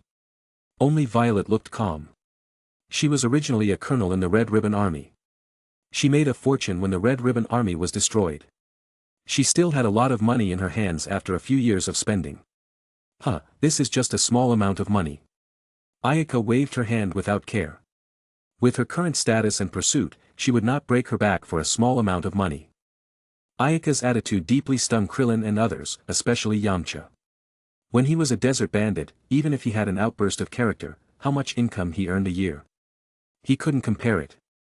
After staying at Son Goku's house for a few moments, everyone was ready to say goodbye and leave. When leaving, the old kami spoke seriously to Krillin, Yamcha, Tian Shinhan, Kaiotsu, and other people to send an invitation. After this period of observation of them, the old kami found that these people had a good heart as well as martial artists' indomitable tenacity of faith, and they also qualify to enter the heavenly realm to practice. This good news came so fast that Krillin and the others were a bit confused and asked in disbelief, "Can we really go to the heavenly realm to practice?" "Yes, you can go to the heavenly realm if you want. Mr. Popo and I will personally guide you. Just like Goku did back then." The old kami said with a smile. "Of course we are willing." Krillin cheered joyfully, then looked excited and grabbed Master Roshi's hand. "Master Roshi, I can also go to the heavenly realm to train." I can definitely catch up with Goku." Master Roshi was also excited. His disciple could accept the guidance of the kami. He as a teacher, showed a glow. It was a pity that he was old. Otherwise, he must also go to the heavenly realm with them. "Goku, after receiving the same instruction as you plus my efforts, I can definitely surpass you," Tian Shinhan confidently said. Son Goku nodded. "Then you guys work hard to become stronger in the heavenly realm. I will also double my practice. It's not so easy to surpass me. You guys get ready, follow me to the heavenly realm later," the old kami instructed in a peaceful tone. Krillin and others nodded seriously. They actually had nothing to prepare for. After a short rest, they rushed with the kami to the location of the lookout. Looking at the backs of the people leaving, Bulma said with some reluctance, "Oh, we've only been together for a few days and then we're separated again. What else will they think about besides training? This is a martial artist constantly surpassing oneself. Bulma, Yamcha can continue to move forward towards their goals. You should be happy for them." Master Roshi stroked his white beard while lamenting. Bulma helplessly shook his head, said goodbye to Son Goku. "Goku, we will go back first. You and Chi-Chi can live a good life. Don't worry." Son Goku nodded his head. Chi-Chi was happily holding his arm, shaking her hands to send them away. When everyone had left, Ayaka said to the girls, "Goku's wedding is over, you should also leave the earth to patrol North area for North Kai. Be careful on the way." The girls blandly nodded, and then in Son Goku's surprised eyes, they transient shift away. How they suddenly disappeared. There are actually such magical tricks. Son Goku was astonished. This is instant transmission, learned from the aliens. After Ayaka's explanation, Son Goku soon understood. Knowing that he could not learn without permission, he did not feel discouraged but instead sighed at the wisdom of the aliens. Another few days in Son Goku's house, Ayaka also said goodbye. Coming to the heavenly realm, she found the others were wearing weighted clothes, hard exercise. Their sweat was like rain swished down. Mr. Popo and the old kami stood aside to give them pointers. Saying hello to the group, Ayaka went into her room to dive into training. Time soon passed. Most of the year, Ayaka's strength was steadily improving.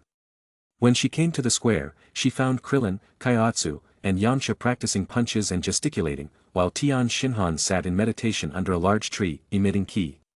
This time down their progress are very big. These people should be the most powerful warriors on the whole earth. Ayaka looked at the four people trying hard to cultivate and said to Mr. Popo and Old Kami. Mr. Popo nodded. "Well, they deserve a lot of recognition for their pursuit. For some time now, they have been doubly hard without a bit of slack, and high enlightenment. I'm afraid it will not take long to be able to surpass Goku." Ayaka showed a smile and shook her head. "It is not certain, Goku is also improving. It is not easy to catch up with him." But soon, she remembered, in the original story, Goku has completely slack in this 5 years. His strength doesn't increase much. If Tian Shinhan has training so hard, he may really catch up with Goku in 5 years. 5 years later, we will enter the Dragon Ball Z chapter when the enemy appears stronger and stronger. This 5-year buffer time cannot simply waste. Ayaka felt she had to do something. At least, she should let the Dragon Ball fighter's strength improve a little. The old Kami's strength grows a lot. Plus Tian Shinhan efforts, 5 years is enough time for them to grow, so don't be in hurry. But Goku and Piccolo's side still need to work a little more. With that thought, Ayaka said hello to the old Kami and went down to the lower realm. Ayaka soon came to West City. She was going to find Bulma's father, Dr. Brief, and ask Dr. Brief to create 2 sets of gravity chambers. The upper limit of the gravity chamber didn't have to be too large. For the time being, 50 times the gravity was enough. Ding! Pressing the doorbell, Bulma ran over and opened the door. When she found Ayaka arriving, she surprised her by ushering her in. Soon. Bulma's mother came over with a drink. "Ah, Miss Ayaka, you haven't been here in years." Ayaka dealt with Bulma's open-minded mother and then explained to Bulma the reason for her visit. "You're trying to create 2 sets of rooms that can change gravity?" Bulma asked in surprise. "Yes, 2 sets. The gravity can be adjusted to at least 50 times the normal. These are very important, can you make them as soon as possible?" Bulma frowned and considered, "If I join hands with Dad, we should be able to, but it will take about a month. After all, we have never made these things before." Ayaka was delighted with such a result. "Can you make a line, please? I'll come over in a month to get the stuff." A month later, Ayaka again walked into Bulma's house. Bulma's mother greeted Ayaka and said, "Bulma and Brief are doing the final debugging, it will be finished soon." At that moment, the oil-stained Dr. Brief came out and smiled when he saw Ayaka arrive. He said, "We just built the gravity chambers, and Bulma is installing the capsule system on them." As expected of a genius father and daughter, the efficiency of the work was fast. Ayaka thanked Dr. Brief gratefully, "It's been hard work for you guys." Following Dr. Brief to the backyard, Ayaka saw under a huge shed. There were 2 sets of huge spherical equipment 6 or 7 meters high, and Bulma was lying on the wall of the sphere to install the capsule system. Seeing Ayaka approached, Bulma wiped the sweat and said, "Ayaka, you're here, the 2 devices have been completed," she said with a tired face. She pressed the button in the protection tank, and with a poof, a cloud of white smoke rose up. The huge equipment of 7 to 8 meters high was compressed into a small capsule. "It's been really hard for you guys." Seeing her tired look, Ayaka was very sorry. She took out a few senzu beans for her to eat. This was the first time Bulma had felt the effects of the senzu beans. Although Ayaka had also given her a few senzu beans before, Bulma had been trying to use them as seeds to grow more senzu beans. The result was that the senzu beans were not grown, and even the seeds were scrapped, so much so that she had never even tasted the taste of senzu beans. "I've been watching Goku and the others eat this, and I didn't expect it to work so miraculously. I feel recovered all of a sudden. Too bad the senzu beans cannot be artificially grown, otherwise, it would definitely be a revolution. Nah, can you give me more, so that Dad and I can have more energy to invent more things?" Ayaka put away the 2 sets of gravity chamber. She did not refuse Bulma's request and pulled out a small bag of senzu beans from her pocket. She took hundreds of them, handed them to Bulma without counting them, then waved and left. "This is a lot." Bulma looked at the bag of senzu beans with a glowing face and counted them one by one. "Well, I must hide it. Absolutely can't let Krillin, Yamcha and the others know." Chapter 110. When she came to Mount Paozu, Son Goku had already gone to the forest to cut down the trees. It was only Chi-Chi in the villa. Seeing Chi-Chi's slightly bulging belly, Ayaka could not help but secretly sorrow. "Goku is quite fast, he's got Kiki pregnant so soon." "Sister Ayaka, you haven't been here for a long time." Chi-Chi smiled when she saw Ayaka came to welcome her into the door. She was preparing tea when Ayaka stopped. Now Kiki was pregnant, it would be bad if she bumped into it. Thinking about whether she should let the Ox King shoot a few maids over. "Where is Goku?" Walked into the house, Ayaka casually poured a glass of water. He went to the mountains to cut trees when he saw that the family ran out of firewood. "The villa is fully equipped with everything, why do we need firewood?" Ayaka frowned and drank the water in the cup. Because of the financial support of Ayaka, Son Goku and Chi-Chi's life wasn't as straightened as in the original. At least in terms of money, there was no big problem. The living conditions of the houses they live in were also greatly improved. Chi-Chi sighed helplessly. Goku is not used to using electrical appliances. Regardless of bathing and cooking, he likes to burn with firewood. This guy. What a blessed guy who didn't know how to enjoy it.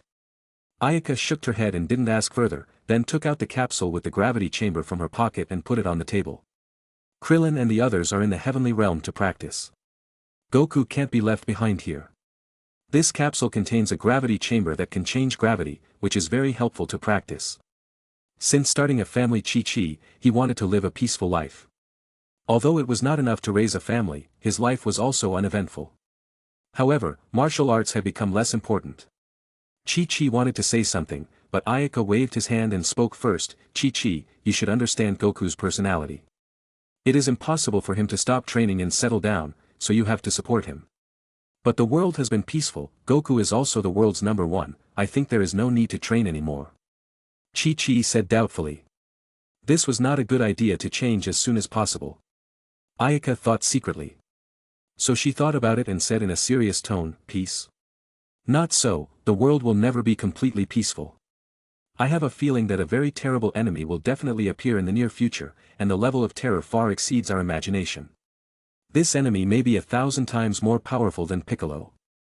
So we have to improve our strength all the time now to deal with the crisis that will appear in the future. Goku and the others will definitely not give up their training, so you might as well relax and let him fight. That's what a wife should do. An enemy even more powerful than Piccolo? Thinking of Ayaka's identity as a kami, what she said was mostly true. Chi-Chi began to ponder, her eyebrows raised slightly wrinkled, and finally sighed in agreement. Well, Goku has his own ideals, I cannot interfere with him. However, he must also think more about the family in the future. Ayaka knew that in the original story, Chi-Chi sacrificed a lot for the family. Her tone could not help but ease down, comforting, don't worry. If there is anything worse in the future, just come to me, and I will give you the decision. At this time, there was a bang sound from the backyard. Son Goku moved the giant tree several meters thick to the door. When he found that Ayaka actually came to the house as a guest, his face showed a sincere smile. Sister, why are you here? I come to see how you live. Not bad. You'll have a child so soon. Ayaka said as she gave Son Goku a white look. Son Goku smiled cheekily and walked to Chi-Chi's side, carefully supporting her. Ayaka nodded slightly, said, Goku, I send you a gravity chamber, you can freely adjust the gravity for training. The use of the equipment are written, and Chi-Chi also agreed to continue your training. Double your efforts in the future. Great, I was worried about how to train. Son Goku nodded his head forcefully. Hearing such a magical thing as the gravity chamber, his eyes had long been shining. As an excellent training enthusiast, he quickly understood the potential role of the gravity chamber. Especially since Ayaka had actually convinced Chi-Chi, it was tantamount to setting the dark cloud over Goku's head aside. Sure enough, it was different when it came from Ayaka's mouth. Goku himself pleaded for so long Kiki did not relent. The moment Ayaka came, she agreed. Things are delivered, I should also go back, goodbye. Ayaka smiled, then flew up and waved goodbye. Son Goku and Chi-Chi looked at the figure of Ayaka left with a happy smile on their faces. High in the air, Ayaka released the sense of thought, sensing the key of the strongest people on Earth, and soon locked the key. In the South Pole Glacier area, Piccolo cloaked suspended on top of a glacier with a flash of the body emitting a compelling cold air. Swish. Piccolo opened his eyes. His clear eyes actually flickered with electric arcs, and then he steeply opened his hands. A huge and amazing aura erupted out, forming tens of meters of large key ball with him as the center. The crimson energy ball contains amazing temperatures. The glacier quickly melted, the broken ice and rocks slid down together.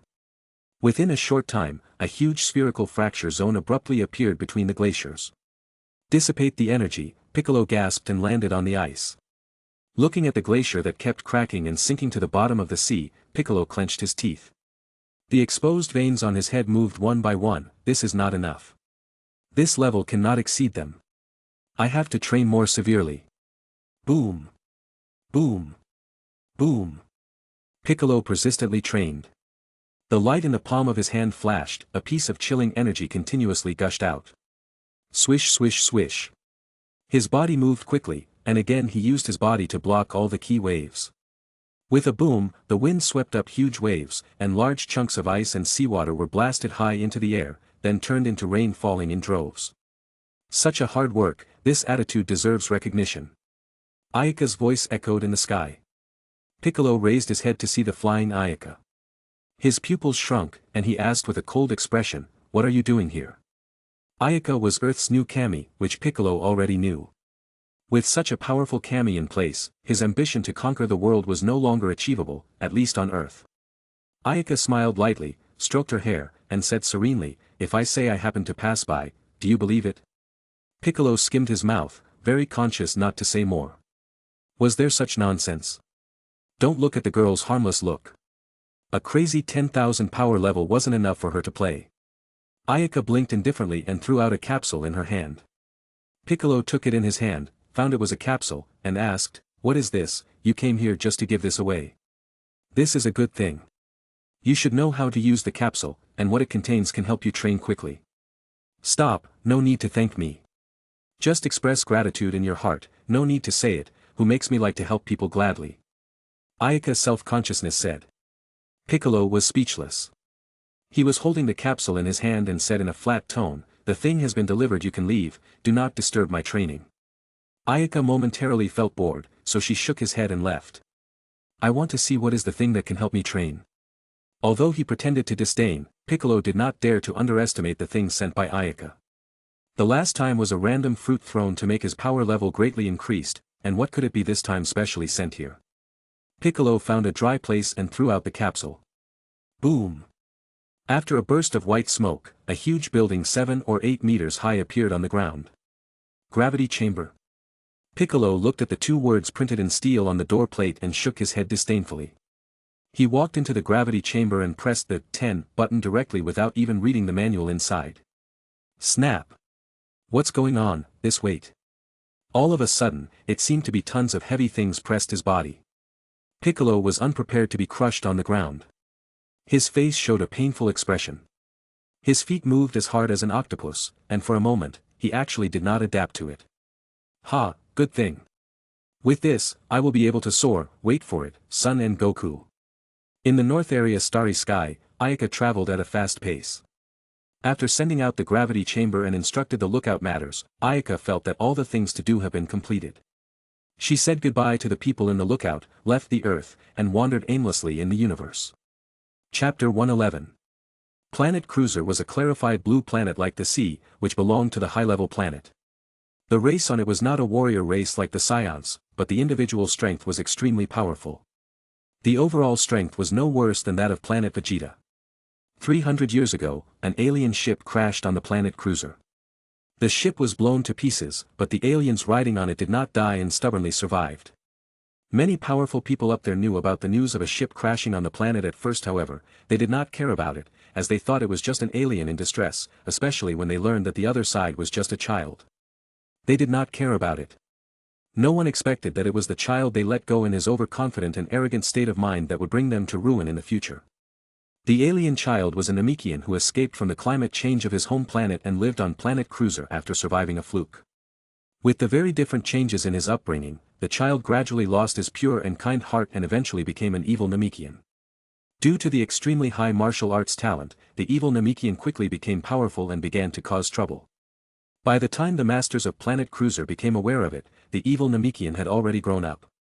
All the masters who went to crush the Namekian were killed without exception.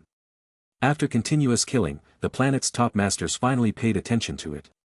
After some fierce battles, the evil Namekian was eventually expelled from the Green Vine. However, after a few decades, the Namekian came back. He became even more powerful and evil, killing all the masters of the planet who had crushed him. After the loss of a large number of high-level warriors, the planet Cruiser declined and were no longer able to continue their resistance. The Namekian ruled the planet and took the name of Lord Slug.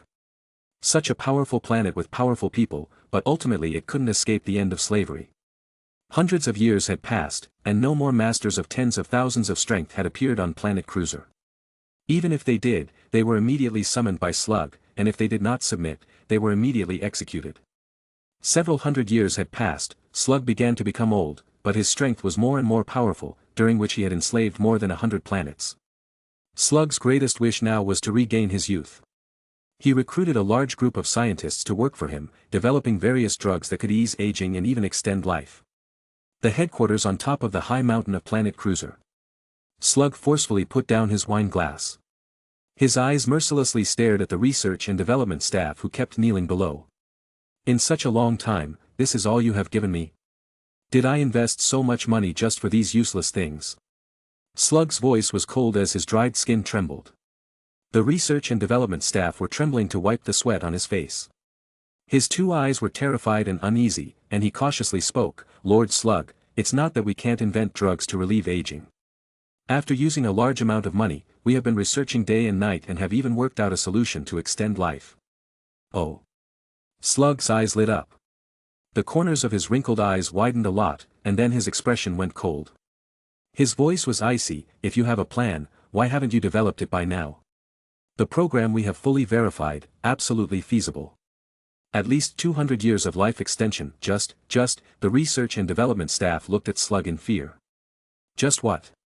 A gulp swallowed, the research and development staff carefully replied, "The drug also requires a special herb, and that herb is said to be available only in the distant Cave of Right. However, the Cave of Right is under the rule of Frisia." Frisia. Slug narrowed his eyes. The cold light in his eyes flashed, and his body could not help but exude a terrifying aura. "Get the hell out of here." The tone of voice was like ice, emitting a chill. The research and development staff suddenly wet their undershirts with cold sweat and poured out of the hall in a frenzy of hands and feet. "Frisia, it's you again. Humph, it seems we have a lot of fights. The 200-year lifespan, for that herb, I have to make a trip no matter what." Touching the deep scar on his left cheek, Slug's voice was low and angry. "The defeat at your hands made me lose a large amount of territory. But now, you must no longer be my opponent. When I regain my youth, the entire north area will be under the rule of Lord Slug. 100 years ago, when Slug was still in his middle age, it was the time to open up the territory. With the expansion of his rule, he finally clashed with Frisia forces nearby, and the two rulers ended up in a battle, which Slug lost and paid a great price. The scar on his left face was left at that time and had been regarded as a shame. Fortunately, at that time, Frisia did not know the matter of Namekian, or the whole planet Namek was to suffer in advance. Time was the most merciless, and 100 years had passed in a hurry. Slug had grown old, although his strength was still improving, his body was no longer as young as it was. Knowing that he could extend his life by 200 years with the materials in the Cave of Right, even if he knew that it was Frisia's sphere of influence, Slug had to go. Not only to extend his life but also to avenge the shame of that year. Moreover, even if it was Frisia's territory of influence, it was not necessary to run into Frisia. "Come on, people." Slug stood up. The 2-meter-tall body had decayed and dried up, but the dried-up body had a surprising amount of energy lurking inside. The guards heard the summons and walked briskly into the hall. "Prepare the spaceship. This lord is going to Cave of Right." "Yes." The guards answered, then quickly withdrew and hurriedly prepared the airship. In a short time, the giant spaceship carrying Slug took off from the ground and headed for the distant Cave of Right. Ayaka teleported through the universe several times, each time the span of the teleport was not large. After a few moves, she arrived at a primitive planet covered with plants. The planet was not highly civilized, and the continent was mainly plant-based, with very few carnivorous animals, and those that occasionally appeared were mainly herbivorous. The planet is full of plants. Since there are herbivorous animals, there must be a lot of them. The food chain should be pyramidal, and there will be fewer carnivorous animals. But the result is that carnivorous and herbivorous animals are scarce. It's really odd. Ayaka shook her head between the forest shuttle. The surrounding fragrant and quiet environment made people feel extraordinarily comfortable. After resting for a few moments, Ayaka flew up in the air, shuttled up at speed. In front of a distant lake appeared the artificial civilization base. Alien, could it be that this planet is already occupied? Ayaka thought somewhat strangely, as her body kept approaching the alien base. In the base, a variety of aliens with different appearances wearing special costumes, bringing in a steady stream of plants and then boxing them up for processing. Ayaka stopped to look at the trees, and had a general understanding of the situation in front of her. There are already people using this planet as a planting base, and those aliens are the employees here. Using a primitive planet as a planting base was common in the universe and a relatively good practice.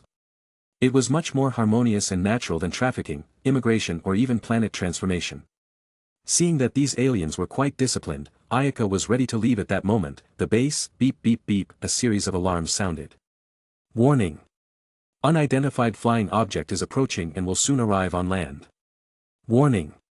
No system serial number found. The unidentified flying object belongs to the system serial number outside, decided to be non-signature ship, please be ready to meet.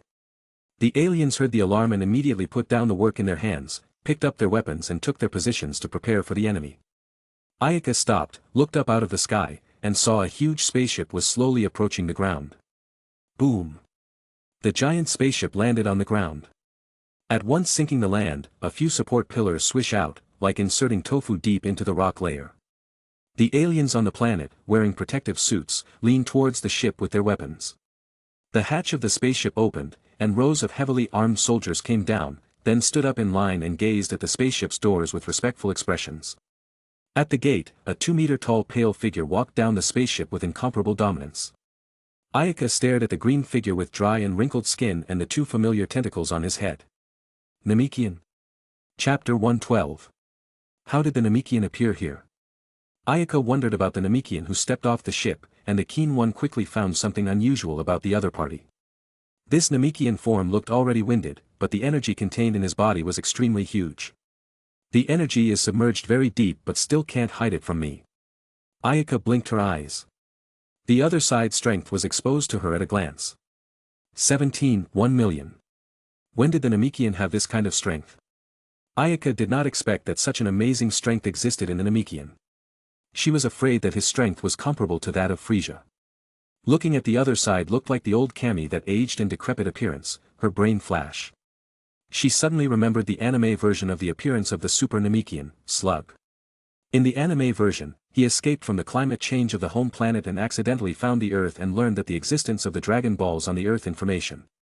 He descended to the Earth and used the Dragon Balls to rejuvenate.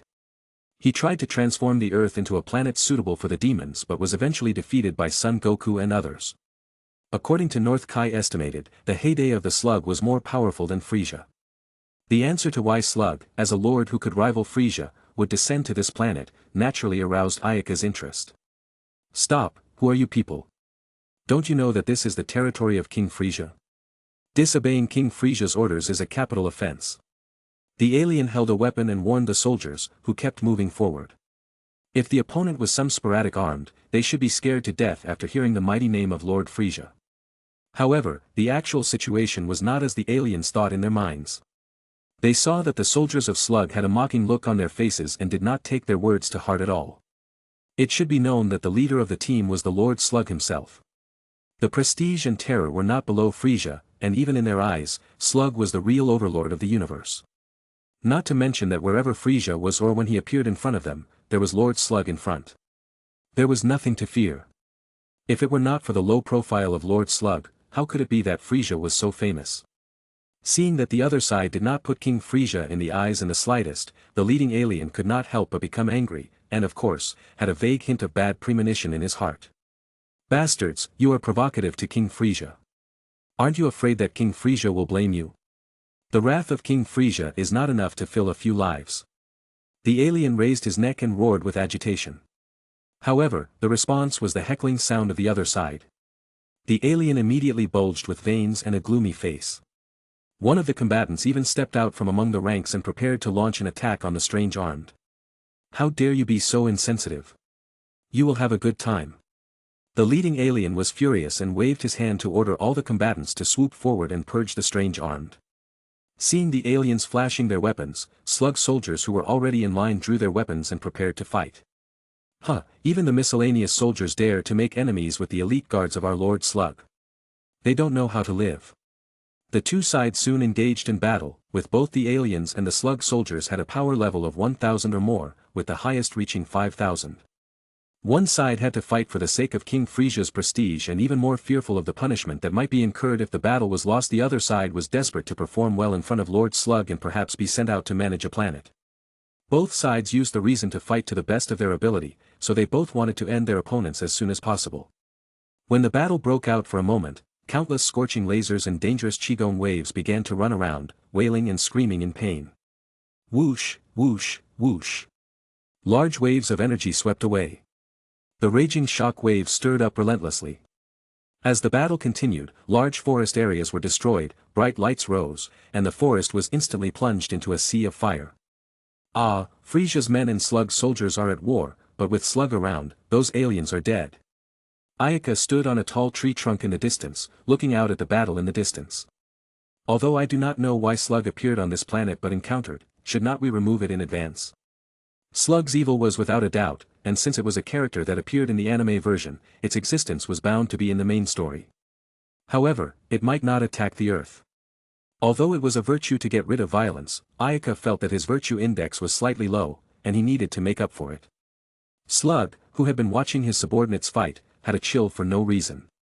He looked around suspiciously, looking at the whole forest was burning in the fire, and suddenly thought of the life-prolonging side of the herb was in the forest, his face immediately gloomy down. Stop. If you destroy the Lord's medicinal herbs, I will send you all to hell. Slug's voice echoed in the air. The coldness in it was distinctly obvious. Slug's soldiers trembled and only then remembered the purpose of this trip and immediately stopped their hands and feet and returned. However, the aliens on the opposite side saw them retreat and thought they were afraid and chased after them regardless. Insensitive. The corners of Slug's dry and lean mouth moved gently and let out an icy hum. Suffer death. The voice was harsh and cold. Slug stared up in disgust and his eyes suddenly lit up with a blood-red glow. Ayaka. Suddenly, as if an invisible film flew down to cover everyone, a series of painful shouts were heard. The alien who rushed in front of the horror found his head seemed to be torn by some huge force, and soon the head and body were separated. The alien stopped and scrambled backward, but unfortunately, it was already too late. Pffffffffff. In just a few seconds, all the aliens' heads were separated from their bodies. Magic, this is the magic of the Namekian. Slug was using the ability of the Namekian, and the scene was too bloody. The corners of his mouth hung a cold smile. Slug's voice echoed in an old voice, search for me carefully, as long as you find the herbs this lord will give the right to rule a planet. To extend the lifespan, Slug could do anything. Hearing this order, all the soldiers' eyes emitted a greedy glow. Then like a jackal, sniffed prey like crazy scattered to look for the life extension of the herbs. The lure of a planet's dominion was enough to drive them crazy. From Slug's order, Ayaka found that the herbs he was looking for seemed very important. Looking at his wrinkled skin, she pondered whether she should immediately go out and destroy this unbelievably evil Namekian. The answer came quickly, kill. So, Ayaka leapt lightly and appeared brightly in front of Slug. Where is the strange woman come from? Slug's eyes narrowed slightly, and the killing intent overwhelming. However, soon, he let out a cry of surprise, and his face instantly became ugly. The person in front of him could hide for so long without being discovered by himself. She was no ordinary person. If the opponent had not taken the initiative to show up, perhaps he would not have been able to find her. Moreover, what shocked him was that the opponent was standing in front of him, but he actually did not feel a trace of ki from her. No. Her ki existed, but that was only equivalent to the power level of only 5 ordinary people. Slug did not immediately consider that Ayaka was a strong person but thought that the woman in front of him was just a girl with magical concealment ability. However, based on that concealment ability alone, which even he could not recognize, Slug had sufficient reason to kill her. Who are you, and what is the purpose of hiding before? Slug looked at Ayaka with a smirk. His dried-up face looked very scary. Ayaka laughed and clapped his hands. Although she did not speak, that flat look made Slug's heart tremble for no reason. Not good. I'm afraid the person in front of me is not simple. With this thought on the brain, even Slug himself felt funny. How could Lord Slug be afraid of a woman? His attitude towards Ayaka was vastly different. Staring at Ayaka, his dry muscles surged up with a jolt. As long as he tested the other side a little more, when the time came, no matter what the result was, he wanted her to be killed in one blow. Slug, am I right? Namekian. Before he could test it, Ayaka was the first to say something that surprised him. Slug narrowed his eyes, you actually know my name. It seems that you are also prepared. In a blur, he felt the blood in his veins unexpectedly speed up uncontrollably. This was a bloodline warning. Since he was an adult, it hadn't been this kind of throbbing for many years. The most recent one was the duel with Frisia. Wrong. I just happened to be passing by this planet and happened to know you as a super Namekian. Although Slug still had doubts inside, his ki had been internalized, and the expression was more serious. As for what the young girl said about the Namekian, he did not feel anything. Since he left planet Namek as a child, he had long forgotten his homeland and had no idea what planet he was from. Slug, you have always wanted to regain your youth, right? It's a pity that you are a combat-type Namekian. Otherwise, you would be able to make Dragon Balls and then summon a divine dragon to fulfill your wish. Looking at his pale appearance, Ayaka shook her head. Speaking without thinking and listening, Slug was instantly subdued. What did this woman say? Namekian, making Dragon Balls, granting wishes? Do other Namekian possess such magical powers? At this point, he thought of his own magic power. Yes, such magical power could never be possessed by ordinary races, so what she said might be true. Suddenly, great darkness erupted from Slug's body. He was greedy and desperate to get that kind of Dragon Ball so that his wish for a long life would no longer be a dream. Seems that you say too much. Well, today is the day you die anyway, it's okay to know this. Hey, I have a bad problem with being too kind. I always let people who are going to die to be cleared and unattached. Of course, since they understand, they have to die completely. After knowing the method of immortality, you have to die immediately. Ain't this the most unfortunate death? Chapter 113. What an arrogant fellow. Slug looked at Ayaka with a grim face. His eyes on fire, and his terrifying ki instantly swept out. Nice ki, but you're unlucky to come here at this time today. Slug was really unlucky. If his ship could have come a few minutes later, perhaps Ayaka would have left. However, since she ran into him, she could only say that it was his fate. Whoosh! Ayaka disappeared from before Slug's eyes. Slug glared, a dangerous omen flashed. His body immediately burst back a few hundred meters. The next moment, there was a loud boom. Ayaka appeared in Slug's original position. One of her feet had gone deep into the ground. The tyrannical foot force made the rocks burst open, and the ground seemed to have withstood the impact of hundreds of tons of heavy objects falling straight down from a height of 10,000 meters. The ground was dented, and large cracks appeared around the squeeze. Slug looked at the deep cracks that stretched for thousands of meters, and his heart winced. He then gushed with bloodthirsty anger, and if he hadn't reacted quickly enough, he would have been smashed. Oh, you escaped, but don't worry, there's more. Ayaka leisurely and comfortable to pull out the leg. Her face blandly glanced at Slug, then swish disappeared again. Slug immediately alerted up to look around, and his nerves tensed up violently. He did not dare to underestimate his opponent. He had a feeling that the woman in front of him was the most difficult opponent he had ever encountered, and it was possible that the gutter would turn upside down. However, Ayaka seemed to have completely disappeared. No matter how carefully he looked, he could not find its traces. The blood flow in Slug's body accelerated. This feeling of not being able to control it made him very annoyed. If you can't track me at all, then you're not really a Super Namekian. The strength of a Super Namekian is at least no worse than mine. A voice like a nightmare sounded, and a tremor ran through Slug's heart as a great sense of crisis arose. Not good. Slug's heart screamed in anger. Although the opponent's presence could not be sensed, Slug expected that the opponent must have been within a few meters of himself and could cause harm to himself at any time. In an emergency, Slug released all of his energy. The red-hot ki burned up, and he wanted to use his energy to block the opponent and seize the initiative. However, he thought too much. His power level was less than 20 million, and he wanted to block Ayaka's attack with this amount of energy. Compared to Ayaka's immense ki, it was a tiny handful. The next moment Ayaka appeared in front of Slug. Her beautiful face had a smile on it.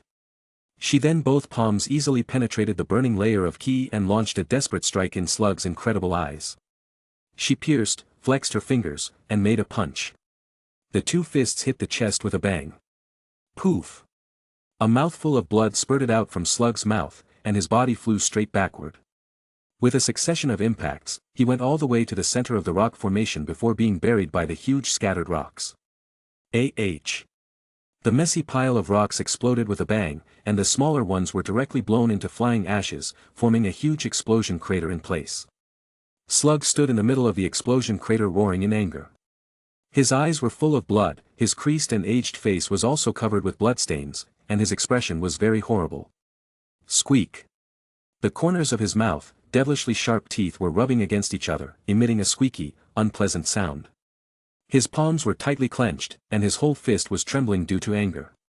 You dare to attack Lord Slug? You will experience worse than death.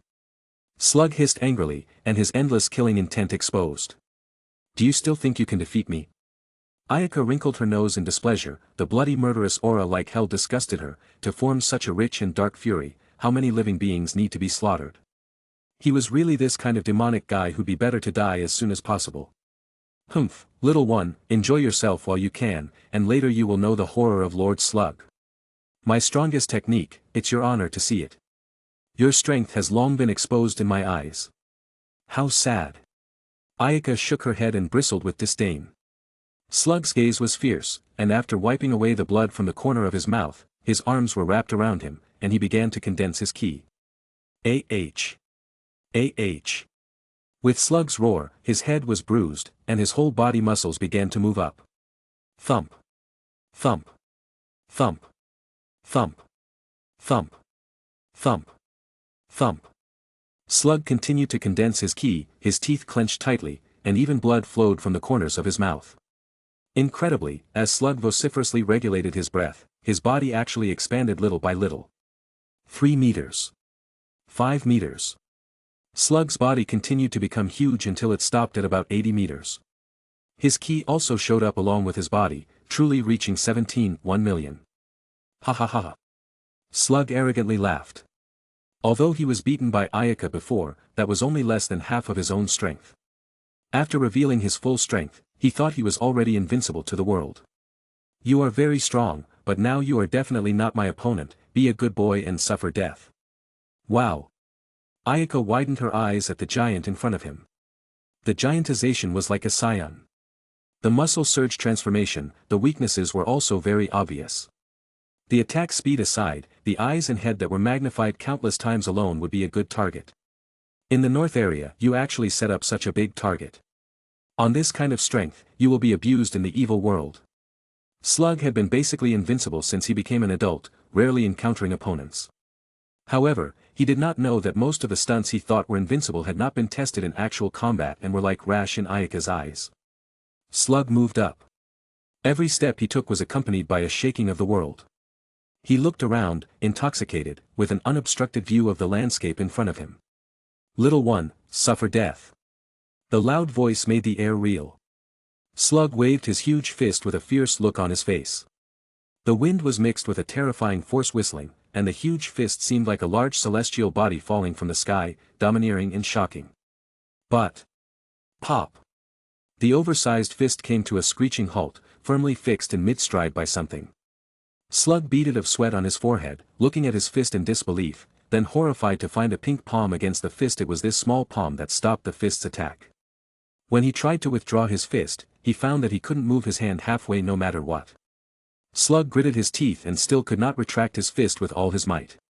This, how is it possible? The cold sweat swished down. He quickly came to his senses. His heart was filled with fear. This seemingly evil woman in front of him, the strength was definitely far more than himself. Ayaka disappeared, then quickly upward. She instantly arrived next to Slug's huge head, stopped at the same height as his eyes, and then launched a thunderous attack. In an instant, he struck countless times on Slug's head and finally kicked hard at the brow. Like a drunken hulk falling eastward and westward, Slug collapsed with a loud bang. In a flash, the giantization lost its effect and changed back to its normal state. Damn it! Slug's head swayed dizzily. His heart erupted with strong resentment and grievances, and his body struggled to get up. No need to get up. Keep lying down. In the air, Ayaka bellowed, then turned her palm down and struck down with force. At this moment, the space seemed to solidify as if, under the propulsion of the palm force, down the hole. The terrifying force, even through the air, made people chill. Boom!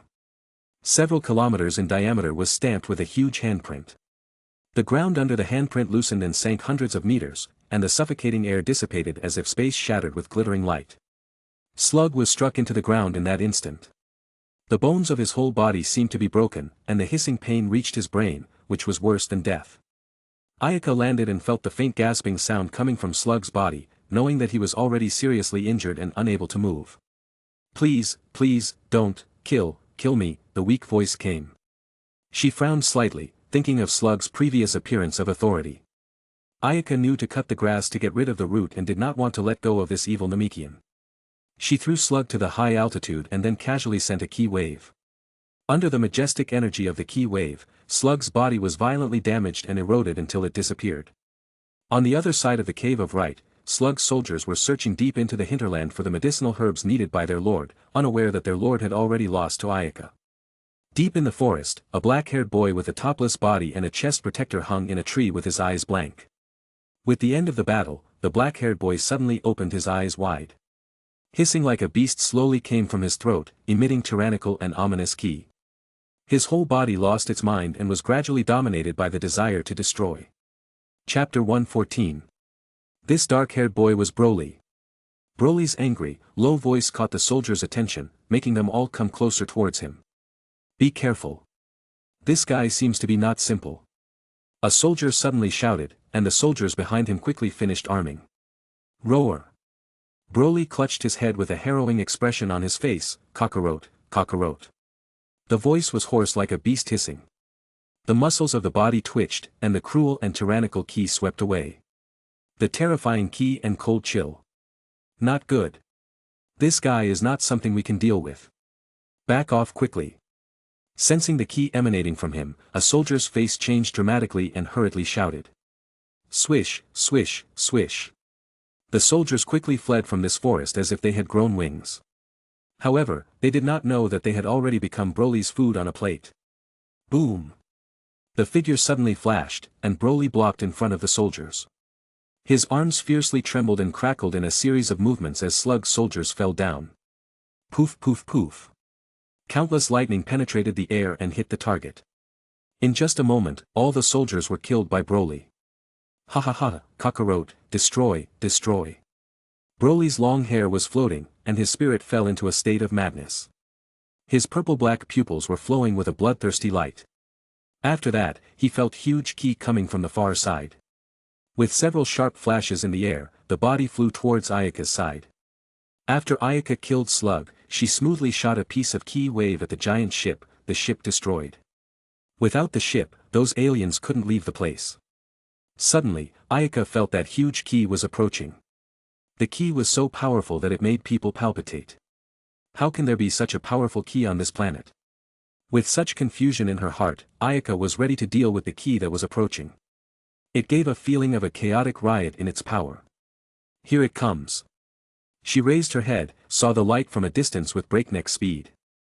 However, the opponents stopped at the high altitude, actually did not take the initiative to close around Ayaka. How arrogant. Ayaka disappeared in place and soon came to an equal height. She hovered in front of the black-haired boy. With a round earring, golden protective piece, and a bare upper body, Ayaka was startled to see the other party's appearance. Broly. Wait, how can Broly appear here? Shouldn't he be with his father at this time? Broly was born on the same day as Son Goku as a scion and had a combat power of 10,000 at birth. Quite a terror. He will react to the voice and breath of Son Goku and will be unusually angry when he sees Son Goku. Due to the normal control of reason will often go berserk.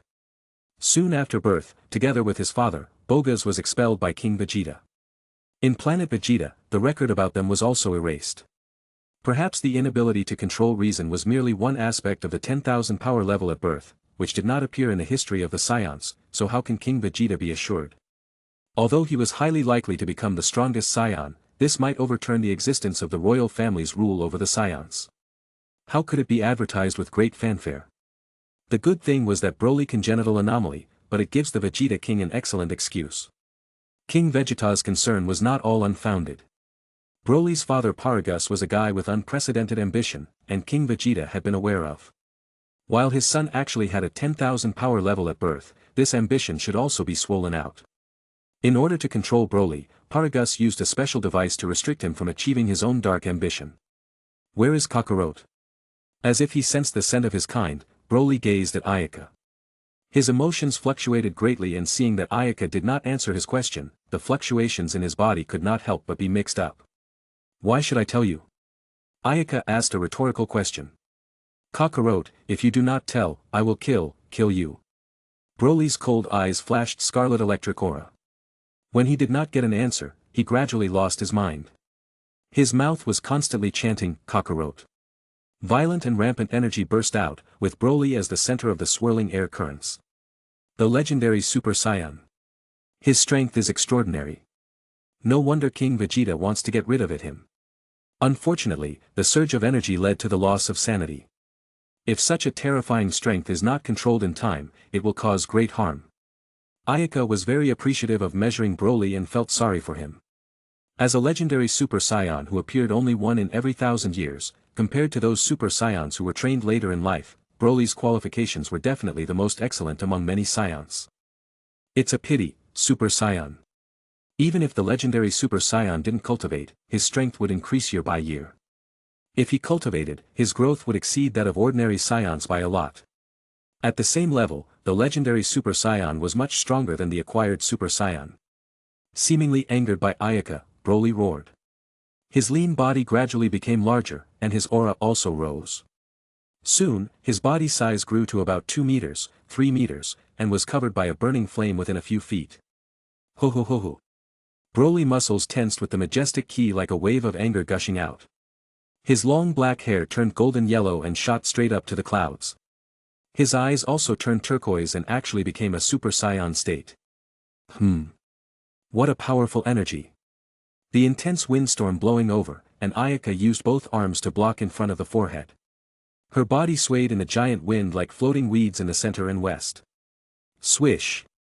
Ayaka gave a strong fling and the wind in front of her body split. She then growled and followed by becoming a Super Saiyan. In the sky, 2 clusters of burning flames shaking opposite each other. The same golden hair color and turquoise eyes. With unrelenting ki like 2 dazzling stars, churning with astonishing energy. Suddenly, the 2 disappeared at the same time and appeared together in the next moment. Ayaka leaf-leg force, instantly leaping to Broly. A violent foot force brought up shock waves, and air friction issued a whoosh sound. Bang! Ayaka struck out with a kick, targeting Broly's chest. Although Broly lost most of his reason, the battle consciousness was unprecedentedly strong. Rather, his whole person had been dominated by battle consciousness. In the flash of lightning, he crossed his arms fiercely to offset the heavy blow from one of Ayaka's legs. Boom! Ayaka's attack came to a screeching halt. The force of the recoil sending the body backward a few meters, while Broly was struck down with a single blow and shot down like a cannonball. Rumble. The ground was cracked by the impact. The smoke filled up, and Broly jumped up the moment he hit the ground and came at Ayaka through the thick smoke. At first glance, Broly's strength had already been shown. This guy had pure unprecedented brute force. This was slightly inferior to Ayaka. When she saw Broly coming, she immediately made a decision to dodge Broly's attack by dodging to the side to avoid the impact. The 2 sides tangled up. When he saw that his attacks did not work, Broly became even angrier. The scarlet electric ki was mixed in the burning air layer, which looked evil and weird. Not good. Seeing Broly's ki rising again, Ayaka's face changed slightly, and her gaze focused seriously. Broly's age was a few years younger than Ayaka, and he had not gone through as much exercise as Ayaka, but the fight was actually not comparable. If it's not for the fact that Broly did not know how to move with his brute strength, perhaps Ayaka would have been sweating. Ayaka knew that she could not let him improve, so she hurried to strike. The crackling, explosions, and shock waves were generated, and the whole planet was constantly shaking. After an exchange of blows, Ayaka actually had a feeling of being suppressed. It should be known that Ayaka first transformed into a Super Saiyan with a 95 million power level. Then after some training in the demon realm, the strength had doubled again. The strength was absolutely terrifying. Even so, in front of the constantly raging Broly, she surprisingly had a bad feeling. He had just grown up and had this kind of strength. This legendary Super Saiyan was so strong. Ayaka pulled away from a certain distance. Her face was strained as she looked at Broly, and her current condition could at best tie with him. Chapter 115. Expanding Energy Bomb. Broly suddenly flashed. The light in his hand flashed, and the orange energy ball was thrown violently. The tiny energy ball came quickly and suddenly became larger when it was close, expanding to a 10-meter range in diameter. Ayaka gave a startled cry, and her body followed the rapid movement hastily dodged. Turning back subconsciously, she found that Broly had disappeared from sight. She immediately woke up to the fact that the expanding energy bomb was just a decoy, and the real attack was behind it. She calmly floated in the air, watching the surroundings out of the corner of her eye. As expected, a slight fluctuation emerged overhead. Broly's robust body appeared above Ayaka. His hands clasped, and the whole body was immersed in a golden glow. Terrifying high energy diffused between the fists, and a halo of light condensed and sharp, then struck down violently. The speed was so fast that people could not defend themselves. Not good. Her heart cried out. In the face of the powerful attack launched by Broly, Ayaka knew that it was impossible to dodge. She bowed up, bending her arms to resist up. Boom! Broly's heavy blow hit Ayaka. Although a lot of the force was removed by Ayaka's arms, the remaining force was still extremely powerful. The moment it was hit, the energy actually went through her body and regrouped behind her, creating a huge shockwave that went straight down, forming a ring of cyclones around it that was visible to the naked eye. Swish! Ayaka's arms felt pain, and her whole body fell fast. She was about to hit the ground when she stabilized her body and then instantly moved to disappear. Not far from the top of the mountain, Ayaka appeared on a rock, feeling the tingling sensation from her arm. Her face was gloomy down, and her golden flame was like a blazing flame, whirring and flickering. I can't believe Broly is so powerful. Worthy of the legendary Super Saiyan. If it wasn't for the limiter restriction, his strength would probably be even more powerful. Ayaka realized that Broly's strength was more than that, and her heart could not help but envy the legendary Super Saiyan's physique. The legendary Super Saiyan could keep getting stronger even without training. His strength was better than that of Super Saiyans of the same rank. However, remembering that her body wasn't bad either, Ayaka balanced it out again. I shouldn't think too much. This kind of transformation that loses its sanity. In the original story, Son Goku and other Super Saiyans were able to defeat Broly, who is a legendary Super Saiyan. Wouldn't Ayaka, who has more advantages, be able to? The golden hair was glowing, and a smile emerged on Ayaka's pretty face. Her deep turquoise eyes were filled with strong confidence. What a joke, what legendary Super Saiyan, how could this guy Broly stop her from advancing? The legendary Super Saiyan could only become a cornerstone on her road to becoming stronger. Ayaka was enlightened. Her mind was suddenly silent. Her aura suddenly soared, and her burning flame shot straight up to the clouds. Ho ho ho ho. Broly looked at Ayaka. The cold light in his eyes flashed, and a low roar came from the throat. Roar. Kill, kill, Kakarot. Broly crazy up, and his whole body golden ki expanded out. The sky soon became gloomy and lightless like the end of the world. Knock knock. The planet shook violently, and the riotous energy made the stone out of gravity suspended up. The mountains and rocks collapsed, the ocean waters stirred, violent churning, waves lapping the shore. Huh, destroy, destroy it. Broly looked crazy. He laughed wildly and flew up. His chaotic ki seemed to wrap him like armor. He then moved like lightning and instantly flew across to Ayaka. Broly was flickering with light on his fist, and the lightning on it was enough to destroy the world. He struck a blow with the force of 1,000 pounds.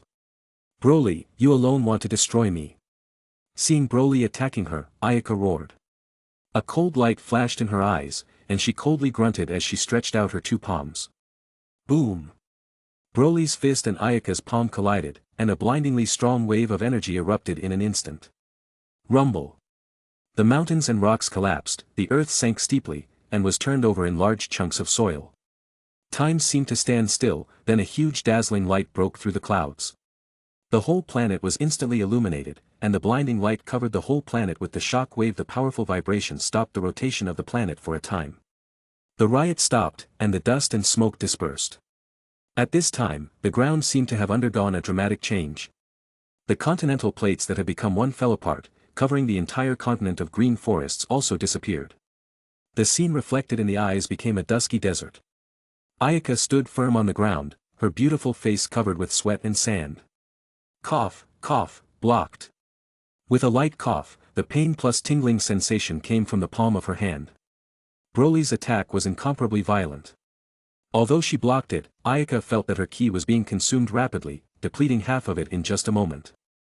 Shaking her head with a bitter smile, Ayaka lamented from the bottom of her heart, my ki was consumed by half so quickly, and the entire continent was wiped out. This kind of battle is too damaging to the planet. Roar, Kakarot, tell me where Kakarot is? Broly's eyes showed blood, and his face was hideous and twisted. He was emitting a gloomy and horrible but messy and incomparable aura. The legendary Super Saiyan on this brutal crazy look is really a pity. Her turquoise eyes flickered with cold light, and Ayaka bristled. The light wind was blowing yellow sand, and two golden flames were shaking standing.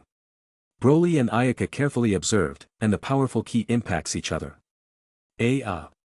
Broly threw back his head and roared. The golden ki flames scattered. Tom tom tom. Like the beating sound of the heart, Broly's muscles swelled violently, and his body became taller all of a sudden. Not good. Ayaka subconsciously reacted to see the way Broly's energy kept rising.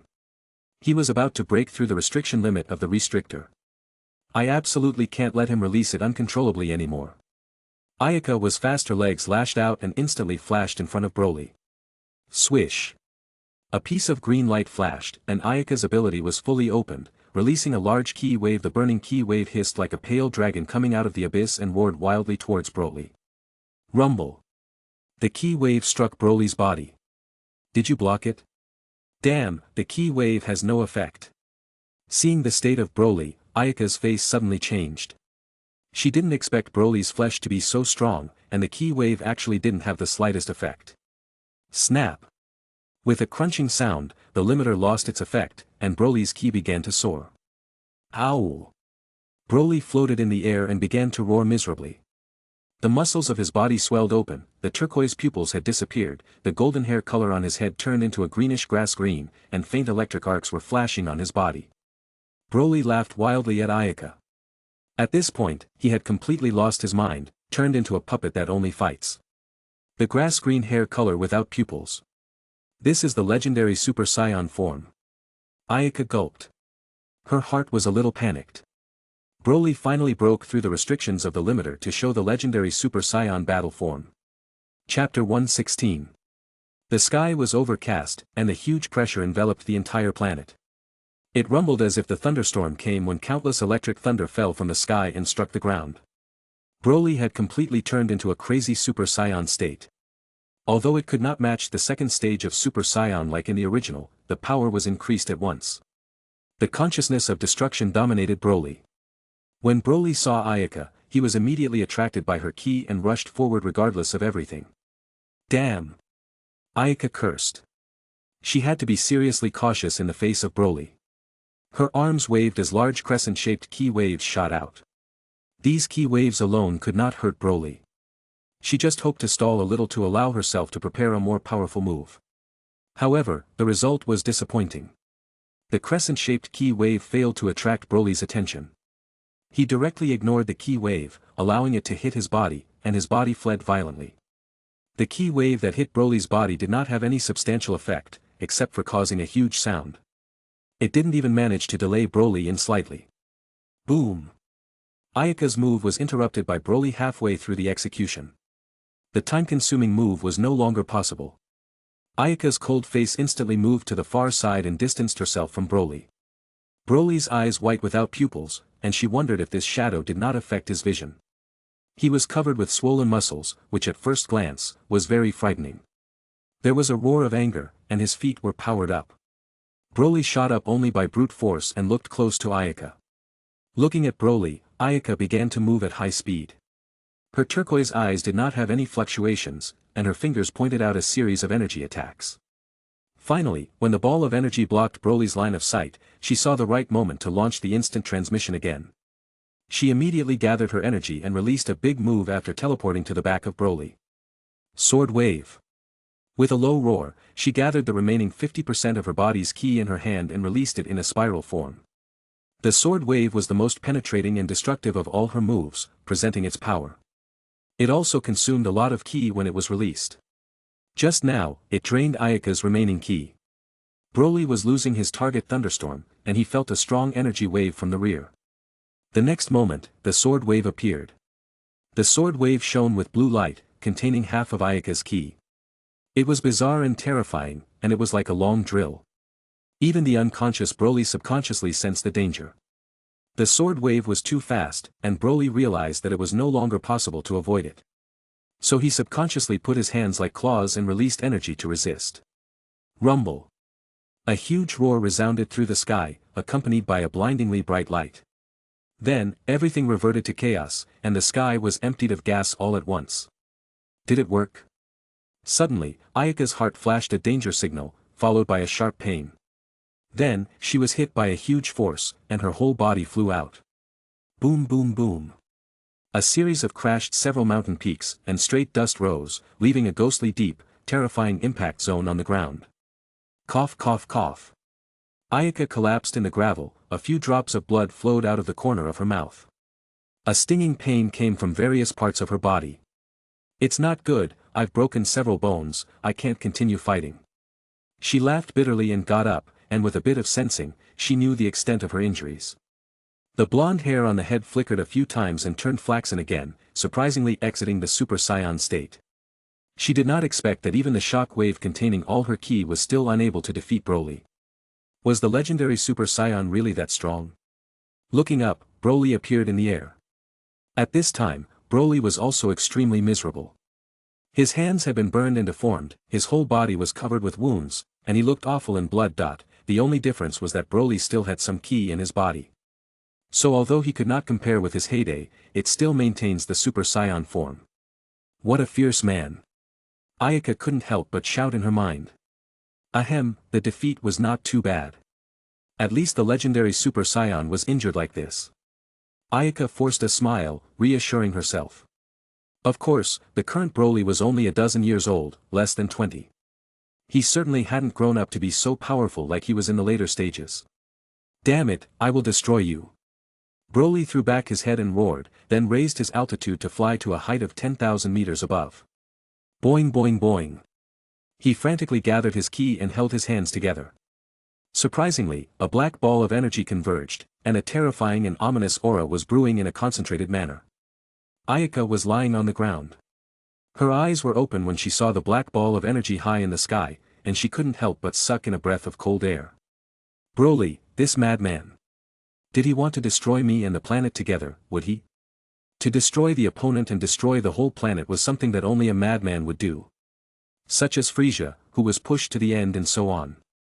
Who would make such a fuss if they were not pushed to the end? But it just so happens that Broly was such a senseless madman. If the planet is destroyed, how Broly will live by himself? In order to destroy the opponent and even lose themselves, crazy people could not use common sense to speculate. Ayaka swore that she could never die in a fight with a madman. Then, suddenly, Ayaka remembered that Broly seemed to use the energy shield to survive in the universe. In the original story, when King Vegeta wanted to kill Broly's father and son, Broly saved them with the energy shield. Go to hell. Broly laughed madly and struggled to throw the black energy ball down. The black energy ball pierced through the air layer and whistled as it approached the ground. Ayaka gazed at Broly and launched instant transmission. Then, her body disappeared from the ground. Rumble. The black energy ball impacted the ground. The terrifying energy melted the sand and gravel at once and then continued to sink. Click. Black thunder wrapped around the energy ball soon through the planet's crust. The fiery magma with smoke gushed out from the impact port and flowed everywhere. Ka. The entire planet shook. The black energy ball has penetrated the core of the planet. Within minutes the planet would surely be destroyed. Broly's icy cheeks revealed a cruel smile, grass-green hair rushed up to the sky. The legendary Super Saiyans had always been synonymous with destruction, and countless planets had been destroyed by them over countless ages. Anytime a legendary Super Saiyan appears, it is a disaster. Broly, the Saiyan bloodline in the universe is already very rare. I did not want to kill you, but your existence will only bring destruction. An icy voice came. Ayaka appeared in the universe. An ice-blue light shone at both hands, followed by a crystal longsword with a cold light appeared in his hands. When the divine ice sword in the palm of his hand, Ayaka sensed a cold breath from the depths of the soul. At the same time, the almost dry body surprisingly emerged with incredible energy, that is, the power of the divine ice sword. The unseen eyes and boundary energy passed from the planet Yardart opened at the same time. In the infusion of incredible energy, Ayaka felt the dry body was met with spring rain. There was a different kind of powerful attack on the heart. Although only for a moment, Ayaka immediately returned to a Super Saiyan state. The tip of the sword condensed an ice-blue ball of energy. This planet is about to collapse, you also follow the destruction, Broly. A sword chopped down, and an ice-blue energy wave contains a huge power like a huge phoenix with wings and a clear sound sweeping towards Broly. Broly looked back, and a trace of shock emerged from the crazy, cruel smile but was quickly swallowed up by the energy wave. Silence. Deadly silence. The entire world stood still, then as a bright, blinding light rose, the whole planet erupted with a violent clang. The first round of shock waves from point to point quickly covered the entire planet. The plates were torn apart, lava splashed, and the Cave of Right had become an ocean of magma, soon to be destroyed. After putting the Ice King's sword back into her body, the dizzying pain immediately came up. Ayaka quit the Super Saiyan state and moved to a safe place without caring about Broly's death, lying on a small meteorite. Ahem, the overdraft is too much. Ayaka took out a senzu bean and ate it. Healing the injuries on her body, she calmly recovered for a few breaths and then hurried to escape this star field. A few minutes later, a strong cosmic storm erupted in the star system where the Cave of Right was located. After that, all the spacecraft that passed by this place failed to find the Cave of Right, and only a ring-shaped meteorite belt remained in the orbit of the planet. The whole planet had disappeared. A few days later, the news of the collapse of the planet was heard in the nearby galaxy for unknown reasons. At the same time, the Green Vine people also celebrated globally because of the disappearance of Lord Slug. Whether Broly was dead or not, no one knew anymore. Chapter 117. Frisia's spaceship quickly crossed the starry sky with countless stars as the background and headed towards the direction of the Cave of Right. In the ship, Frisia hands loaded on the back of the egg-like hovering command module. His blood-colored eyes were unruffled, staring coldly at the dazzling starlight outside the shield. The Cave of Right was only one of the many planets under Frisia's rule. However, because it only served as a raw material supply planet, it didn't have a high status. Originally, it was a small raw material planet destruction that didn't require Frisia to personally go, but a series of anomalous events in recent years had made Frisia feel uneasy. His position as the king of the universe had been challenged like never before. 3 years ago, news came from the central area. His elder brother King Cooler suffered a mysterious, strong attack, and the Cooler armor squadron was wiped out. But, unfortunately, it hadn't been re-established yet, and the opponent also escaped in Cooler's fourth transformation state. This was remarkable. Such a strong person dared to confront the Frozen clan brutally, making Frisia stuck in his throat. How could he feel at ease? At that time, he suspected that the opponent was a Super Saiyan. Thus, he ordered a review of all the Saiyans sent out, making sure to keep track of their dynamics and prevent the emergence of Super Saiyans among them. However, this task didn't go well. Due to the frequent foreign wars, Frisia's men were replaced by several groups. Moreover, with the destruction of planet Vegeta, the Science archives could not be found. Frisia worried about the remaining Scions who knew the truth. Any subordinates who had participated in the task at the time were either killed by him directly or sent to the edge of the war zone. There was actually not a single survivor left today.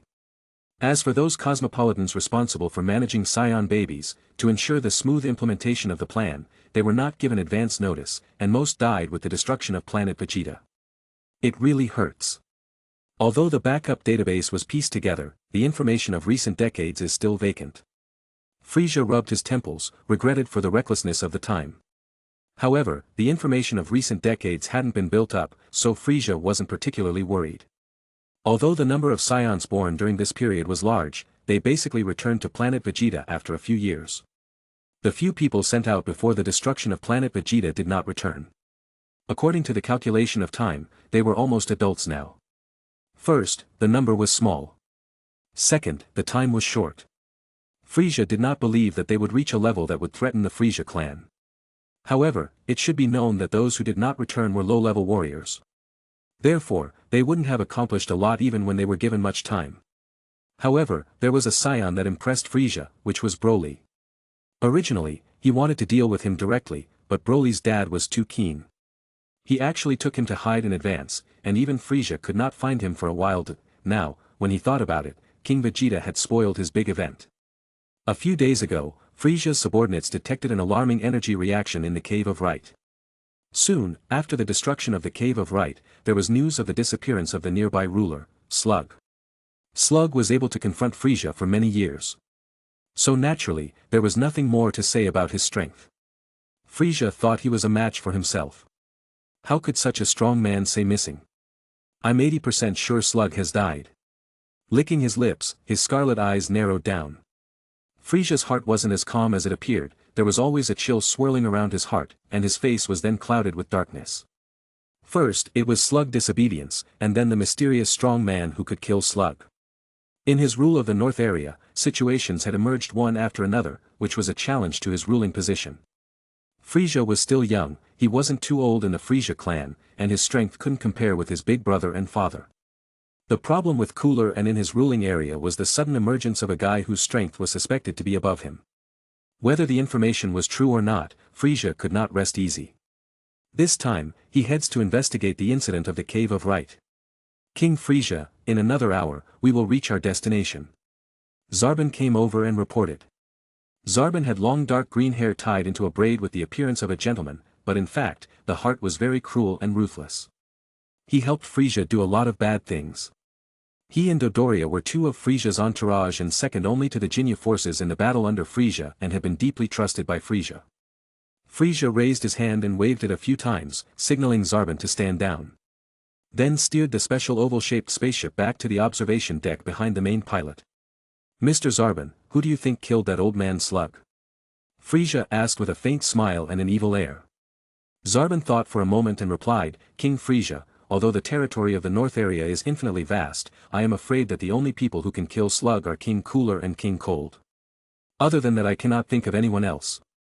King Cooler and King Cold were stronger and more powerful than Slug, that's for sure," and Zarbon's answer was very smooth and clever not to offend Frisia. Of course, he was clearly talking with his eyes open. "Wow, Mr. Zarbon, do you think so? Ha ha ha, I also hope that everything will be under control. However, will that guy who destroyed my big brother's personal Cooler armor squadron 3 years ago reappear? Humph, anyone who threatens my strongest clan will have to die." Frisia laughed loudly, and cold killing intent was floating in his scarlet eyes. Zarbon's laughter was as hearty as a spring breeze. Then, he said to Dodoria next to him, "Dodoria, this time Lord Frisia is personally leading, so we can't be left behind when the time comes." "Oh, I can't wait to get my hands on it." Dodoria's face grim, licking his tongue, clenched his fist and threw it hard. Zarbon and Dodoria body was Frisia's entourage. However, since Frisia had never exerted his full strength in front of them, they were unsure of Frisia's real strength. They only generally understood that the power of King Cooler and King Cold was above Frisia but did not know much about the strength of Slug. However, King Frisia should be more powerful than Slug. Without knowing, the two would never think about how terrifying the strength of the person who killed Slug. With their 30,000 to 40,000 power level, they were just cannon fodder. Time hurriedly passed, and Frisia's ship was getting closer and closer to the solar system where the Cave of Right was located. Beep beep beep. The scouter indicator in the spaceship gave an alert. "King Frisia, we have arrived at the orbit of the Cave of Right." The cosmonaut in charge of piloting the ship reported. Frisia nodded blandly and flew to the front of the space cover with the elliptical seat, sweeping his gaze flatly at the large and small meteorite fragments in orbit, which were all the wreckage from the destruction of the Cave of Right. "Search with all your might. I want to know everything that happened here." Frisia took one look and didn't want to look anymore. He flew back with a cold aura emanating from his body. The cosmonauts in the ship hurriedly maneuvered their machines to detect the meteorite belt and the surrounding cosmic space. The astounding data shown by the detected cosmic background mapping almost exceeded the upper limit of the large probe. The cosmonaut wiped his sweat and compared the database with trepidation, deeply afraid of making mistakes. Beep beep beep beep. The precision instrument emitted a continuous beep. "Report to the king, the map will be processed through the time retracing technology and found residual high-energy reactions. But due to the time that has passed, no useful things were found. Expand the scope," Frisia said coldly. The cosmonauts wiped their sweat and faithfully carried out the order. They expanded the range of data sources that needed to be collected for mapping the background of the universe. Suddenly. "Report to the king. A very large energy reaction has been found behind a meteorite, and there are definite signs of life activity." Frisia stared up in interest, and a cruel smile flowed from the corners of his eyes. His lips rose slightly, and his icy voice rang out, "Mr. Zarbon, I want you and Mr. Dodoria to go ahead and detect it. Guarantee a successful completion." Dodoria responded loudly with a fist pump. The hatch opened, he and Zarbon flew out of the spaceship together. It didn't take long for Zarbon and Dodoria to return with a green sphere floating behind them. Frisia looked at the green sphere. His eyes narrowed, and he waved his hand to hit a piece of energy over. The green sphere accepted the energy hit by Frisia and began to move up, slowly revealing an old and dry face. "Mr. Slug, it's really fate. I never thought we would meet in this occasion." Frisia's cold voice came. Only half of Slug's body remained. He slowly woke up and opened his eyes to see Frisia. His pale old face could not help but show a look of panic. "Frisia, don't kill me. As long as you don't kill me, I'm willing to tell you an amazing secret. You will definitely be interested." "Oh, what kind of secret is it?" Frisia asked with a smirk. What could be more exciting to him than having his initial opponent fall into his hands? "I'll tell you as long as you promise not to kill me. This news I also learned by accident, it is about immortality." Slug knew that in the hands of Frisia, the hope of survival was extremely slim, but he was not willing to die. Sure enough, upon hearing the news about immortality, Frisia's face immediately changed. His suffocating aura of terror erupted out, piercing soul eyes stared straight at Slug. "Say it. As long as it satisfies me, this king does not mind to let you go. Not long ago I just learned that there is something called Dragon Balls in this world. It is said that as long as you get the Dragon Balls you can achieve any wish, immortality is not a problem." Slug only learned about the Dragon Balls partially from the mouth of Ayaka. However, in order to save his life, he made up his mind and became a connoisseur of the Dragon Balls all of a sudden, selling the Dragon Balls to Frisia in a big way. In fact, Shenron could not violate the rules of the universe because it could resurrect people who died accidentally. It could slow down the aging process and thus extend the lifespan, but Shenron could not disobey the rules and could not make people who had died naturally resurrected again. It could slow down the aging process but could not let people live forever without limit. However, Frisia didn't know that. After learning the news of the Dragon Ball, Frisia laughed wickedly, and the ambition that was not small was even more inflated. What else was more attractive than immortality? If he got immortality, wouldn't the future of the Frisia clan depend on himself? So, there is such a thing in the world. "Thank you so much, Mr. Slug, but one person is enough to be entitled to the Dragon Balls, so you can go on your way in peace." Frisia laughed wildly. The palm of his hand gathered concentrated energy. Slug's face changed dramatically. He moved his body frantically, but he was already locked by Frisia and could not escape. "Frisia, how dare you go back on your word? Sooner or later you will also encounter her. With her, your Frisia clan is doomed to extinction," Slug shouted madly. The battle between Ayaka and Broly really made Slug realize that there were people outside of the world. Frisia's face was cold, sneering and throwing out energy. This energy quickly wrapped around Slug's mutilated body and sent him deep into the universe with a destructive explosion. Your strength is no match for her. You will surely destroy." Slug, who was in searing energy, slowly dissolved and finally completely disappeared. Frisia's eyes were cold and disdainful, with a cruel smile on his face. "Mr. Zarbon, pass down the order. Don't leak the news of the secret search for the Dragon Balls to the public, especially my big brother and father there." After Zarbon and Dodoria responded, Frisia excitedly looked out of the cabin of the spaceship and inflated ambition. However, among Frisia's subordinates, except for Vegeta and Nappa, who were fortunate enough to learn about planet Namek, no one else had any idea, let alone the news of the Dragon Balls. For Frisia, at most, there was an empty joy. Chapter 118. Frisia was doomed to empty joy. Later, even after several years of exploration, he did not see the shadow of the Dragon Balls, which made Frisia thunderstruck and had to wonder if Slug was intentionally lying to him. On the other hand, in the Cave of Right, Ayaka had left before the collapse of the planet appeared on a planet formed by ice. When she arrived at the planet, Ayaka was caught off guard by the bone-chilling cold air on the icy planet that turned her face blue. However, she quickly held on and began to practice sitting in the icy snow. Through the battle with Broly, Ayaka felt that her strength was still insufficient. The joy of transforming into a Super Saiyan unconsciously faded away, knowing that she was still 4 years older than Broly.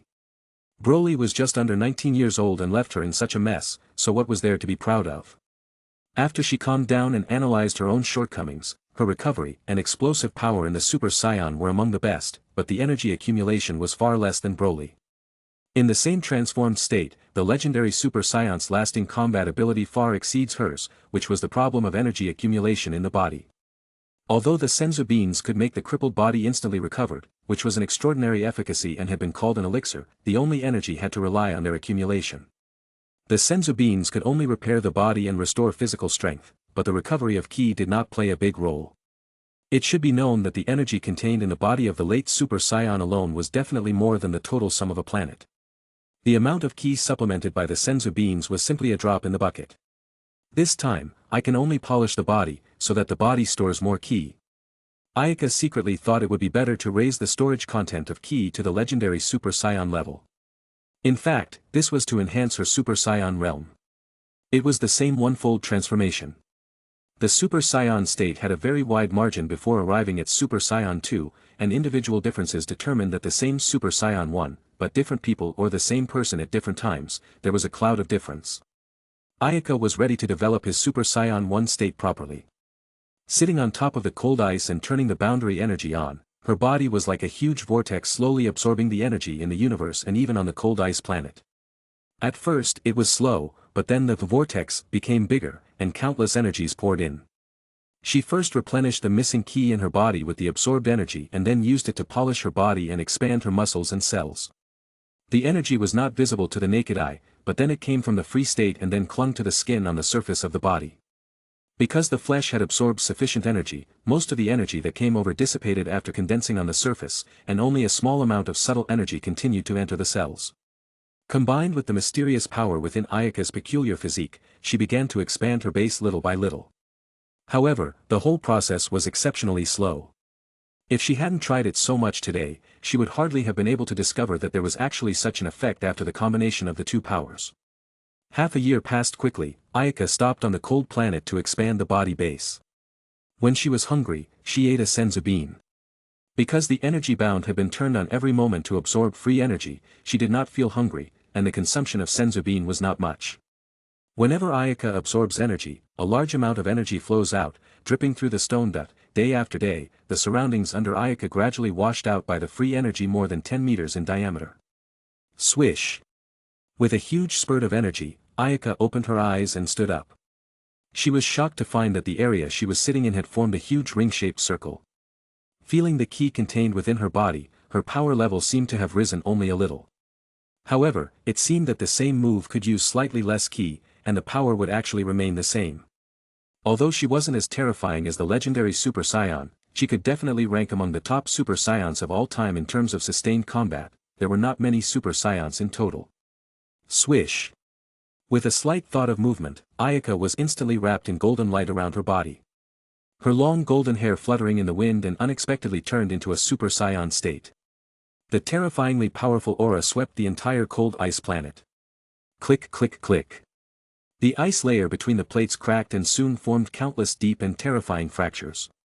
Well, the improvement is still quite big. This is equivalent to the flesh transformation, so that you have the confidence to fight with the legendary Super Saiyan. The turquoise eyes showed a luster of satisfaction. She withdrew her energy to exit the Super Saiyan state, and the cold ice planet returned to its previous calm. Just when Ayaka was planning to leave. A click, not far from an ice layer cracked, a milky white sphere rolled down. Ayaka looked stunned. How could there be a snowball here? She was surprised and flew over towards the milky white sphere. She was amazed to find that the so-called snowball was actually a Saiyan spaceship used to travel the universe. This kind of spaceship had several sizes. Adult Saiyans use a slightly larger spaceship, and this milky white small spaceship should escort young Saiyans. Could there be Saiyan toddlers here? Was it sealed into the glacier? Ayaka stopped in front of the spaceship, then tapped on the hatch a few times and opened the hatch. A small nurturing pod rolled out. The nurturing fluid inside the pod had dried up, and a naked toddler was lying coldly inside, without a trace of life. Ayaka gently picked the toddler up, and it turned out to be a girl about 2 years old in size. I guess she's not dead yet. Thinking this, she tried to infuse kin into the girl. Soon after, the girl's body temperature slowly warmed up, and she began to breathe faintly. Ayaka somewhat felt hurt to hold the little girl. Looking at the little girl's naked lower body on the furry tail, she could not help but think, she should be at least 18 years of being frozen. I wonder if she is a child who was dispatched out before or later escaped out. No matter what, it is really her luck to meet me. It was also fortunate that she met her, otherwise, this child's future would be unpredictable. She was one of the few remaining purebred Saiyans, and Ayaka certainly couldn't let her die easily. She carefully wrapped the child with ki to protect it from the invasion of cold air and then launched an instant transmission to a planet suitable for life. With its beautiful scenery and rich real estate, planet Bodhi was one of the major planets ruled by Slug. After a short wait, his subordinate finally broke apart after the news of Slug's death. They each took control of a planet that belonged to Slug, and they became kings. Planet Bodhi now was the territory of Slug's former subordinate, Castro. Although Castro's strength wasn't strong, he used to take care of planet Bodhi, so the indigenous people there didn't resist much after he occupied planet Bodhi. In a medium-sized township, a young and beautiful girl came to town one day, and she was carrying a child in her arms. The villagers quickly classified the girl as a young mother who had lost her life at a young age and looked at the girl with eyes full of regret. Ayaka endured the strange looks handed around, bitterly smiled and purchased a few sets of clothes worn by young children, and then quickly disappeared.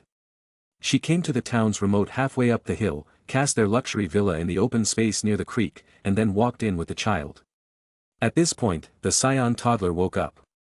Her bright eyes twinkled and stared at Ayaka as if she was very interested in her. Ayaka smiled and touched the girl's head. Click. Ayaka's smile froze. The girl actually bit on her arm. However, Ayaka's arm was so tough that the girl could not bite through the skin even if she whimpered and tore. Ayaka's eyebrows raised, and she snapped a knock on the girl's head, causing the girl to whimper and twitch, leaving tears in the corners of her eyes. I seem to have picked up a big trouble. Ayaka thought helplessly. Little one, for the sake of the scion, I adopted you. Don't be too naughty in the future. Well, you seem to be 2 years old, I'll give you a name. From now on you will be called Raimu. Ayaka raised the girl high. The little Raimu stared with big round eyes and laughed unknowingly. The furry tail underneath hung down and swung. Chapter 119. In the windy afternoon, Raimu was calmly sitting in front of the house on the hitting stake, smiling at a small figure not far away that was jumping down and being very active. On the vacant lot, little Raimu wearing a small vest punching a board. The little bun face became red due to exercise, but she still completed each action seriously. These were the tasks that Ayaka had assigned to her every day, not a lot but a good exercise. So far, Ayaka and little Raimu had been living here for about 2 years, and little Raimu was close to 4 years old. Under the arrangement of Ayaka, who was a master, little Raimu was growing strong. Although Ayaka landed on this planet because of Raimu to live a secluded life, Ayaka also did not leave the practice behind. The weight-bearing clothes load was open to the maximum by her, and every moment her body was under great pressure. When her strength reaches this level, the normal weight-bearing was actually not very useful, but the good thing was that Ayaka's weight-bearing clothes were transformed by Shinran and were able to deepen into every cell of her body. Her strength was steadily advancing, and Ayaka put her mind on little Raimu. Ayaka had so many divine things in her hands, such as senzu beans, tree of might fruit which was not a rare treasure, coupled with Ayaka personally instructed, little Raimu's training environment was superior. However, Ayaka didn't want to pull up the seedlings and overly harsh on Raimu. So, for the time being, she didn't use any of the senzu beans and tree of might fruit but only gradually honed Raimu to lay a solid foundation. Ho ho ho ho. Little Raimu finished today's task with a red face. She dried the beads of sweat on her face with her hands and ran happily towards Ayaka. Alma, I finished today's task. She said with a remarkable look at Ayaka, showing a hopeful gaze, just as close to saying, praise me quickly, and so on. Little Raimu is great.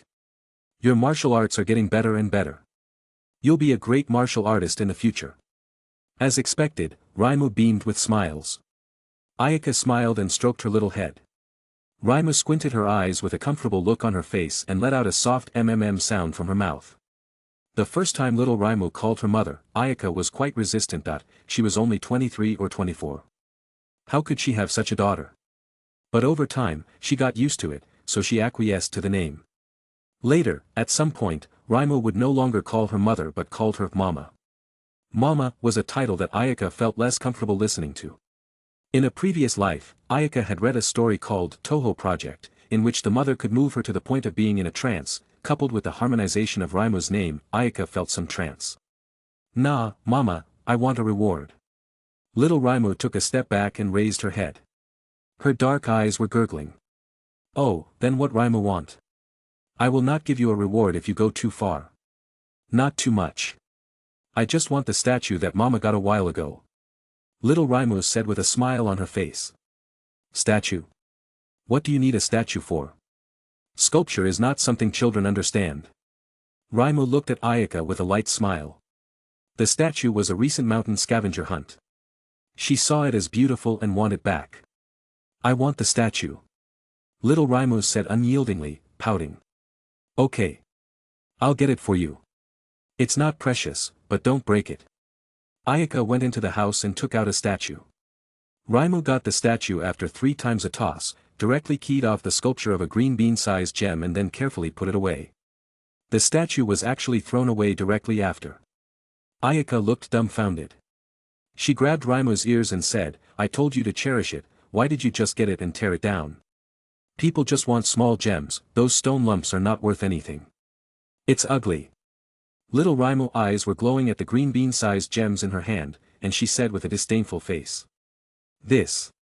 Ayaka was at a loss for words, looking at Raimo's toddler back and muttering, red and white, this is not scientific. Could it be that such a name as Raimo has been able to penetrate the dimension and is contagious? Raimo Hakurii, you hanged the sky. No. If this continues, Raimo will become the same as the feckless witch. It is important to start education from a young age. In order to curb Raimo's future fecklessness, I must start education from an early age. Imagining Raimo in a Boli witch costume all day to fall out of modesty, Ayaka shuddered. She hurriedly grabbed Ayam for profound education. If one day she becomes a shrine maiden, that would be a big deal. Day by day, in addition to teaching Raimo martial arts training every day, Ayaka also taught her temperance education. The results of her education were mixed. Raimo's martial arts had been slowly growing, but her temperament was declining. Ayaka was worried, thinking that if this continued, Raimo would really become a shrine maiden, which could make Ayaka anxious. Raimo, where did the rubies in my drawer go? Ayaka yelled in exasperation. Mama, I took the amethysts from the bottom drawer, not the rubies. Raimo blinked innocently. Raimo choked for a moment and pulled open the bottom drawer, and sure enough, there was an amethyst missing. Ayaka, your property will be left to me in the future anyway, so isn't it the same if you take it early or late? Raimo asked in disbelief. Instantly, Ayaka's face darkened. Oh, I don't blame you. I shouldn't name you Raimo. Ayaka murmured. The more she said, the more anger finally gnashing her teeth. Knock knock knock. A series of knocking sounds came from the door. When she opened the door, she saw a 2-meter-tall thin young man standing outside the house. Lord Ayaka. The lean youth said respectfully when he saw Ayaka. Castro, what do you want here? Ayaka asked in a bland tone. This lean youth was none other than Castro, the explicit ruler of planet Bodhi. Castro had 40,000 power level, and such strength was more than enough to rule a planet. However, at this moment, Castro bowed to Ayaka respectfully and willingly. More than 2 years ago, due to the news of Slug's inexplicable disappearance and confirmed death, resulting in the disintegration of the forces under him, Castro moved quickly to take over planet Bodhi. In the past 2 years, the way Slug ruled the field could be described as a storm. All kinds of strong people showed their skills, coupled with the continuous erosion of Frisia forces. Now nearly 70% of the territory had been swallowed up. The reason was that these dozens of planets had long been secretly under the jurisdiction of Ayaka, so Castro was now only her subordinates. Under Ayaka's jurisdiction, she had gathered a large number of cosmonauts and scientists. In order to facilitate the management, Ayaka specially formulated a harsh law, benefiting from the promulgation of this law. As a result, dozens of planets under Ayaka's jurisdiction finally ended the ongoing war to live a stable life. Those who relied on a little strength to continue to do harm to the strong were all cleansed, and then Ayaka recruited a large number of people with power level of more than 1,000. There were 10,000 strong people to form a patrol squad to protect the rights of the territory. It wasn't that she wasn't willing to recruit more than 10,000 strong people, but such strong people were too few, and most of them were disposed of in the purge. In addition, with Ayaka's consent, each planet had its own security team, even when the power level was generally below 1,000. Lord Ayaka, news recently came that Cooler in the north is seriously injured. Cooler is seriously injured? Is this news accurate? Ayaka asked in amazement, knowing that Cooler's strength was extremely terrifying and could be said to be number 2 in the north area, ranking only after King Cold. Would such a person be seriously injured easily? She didn't think Cooler's father would do that to him. I have sent someone to investigate in detail. Cooler is indeed seriously injured.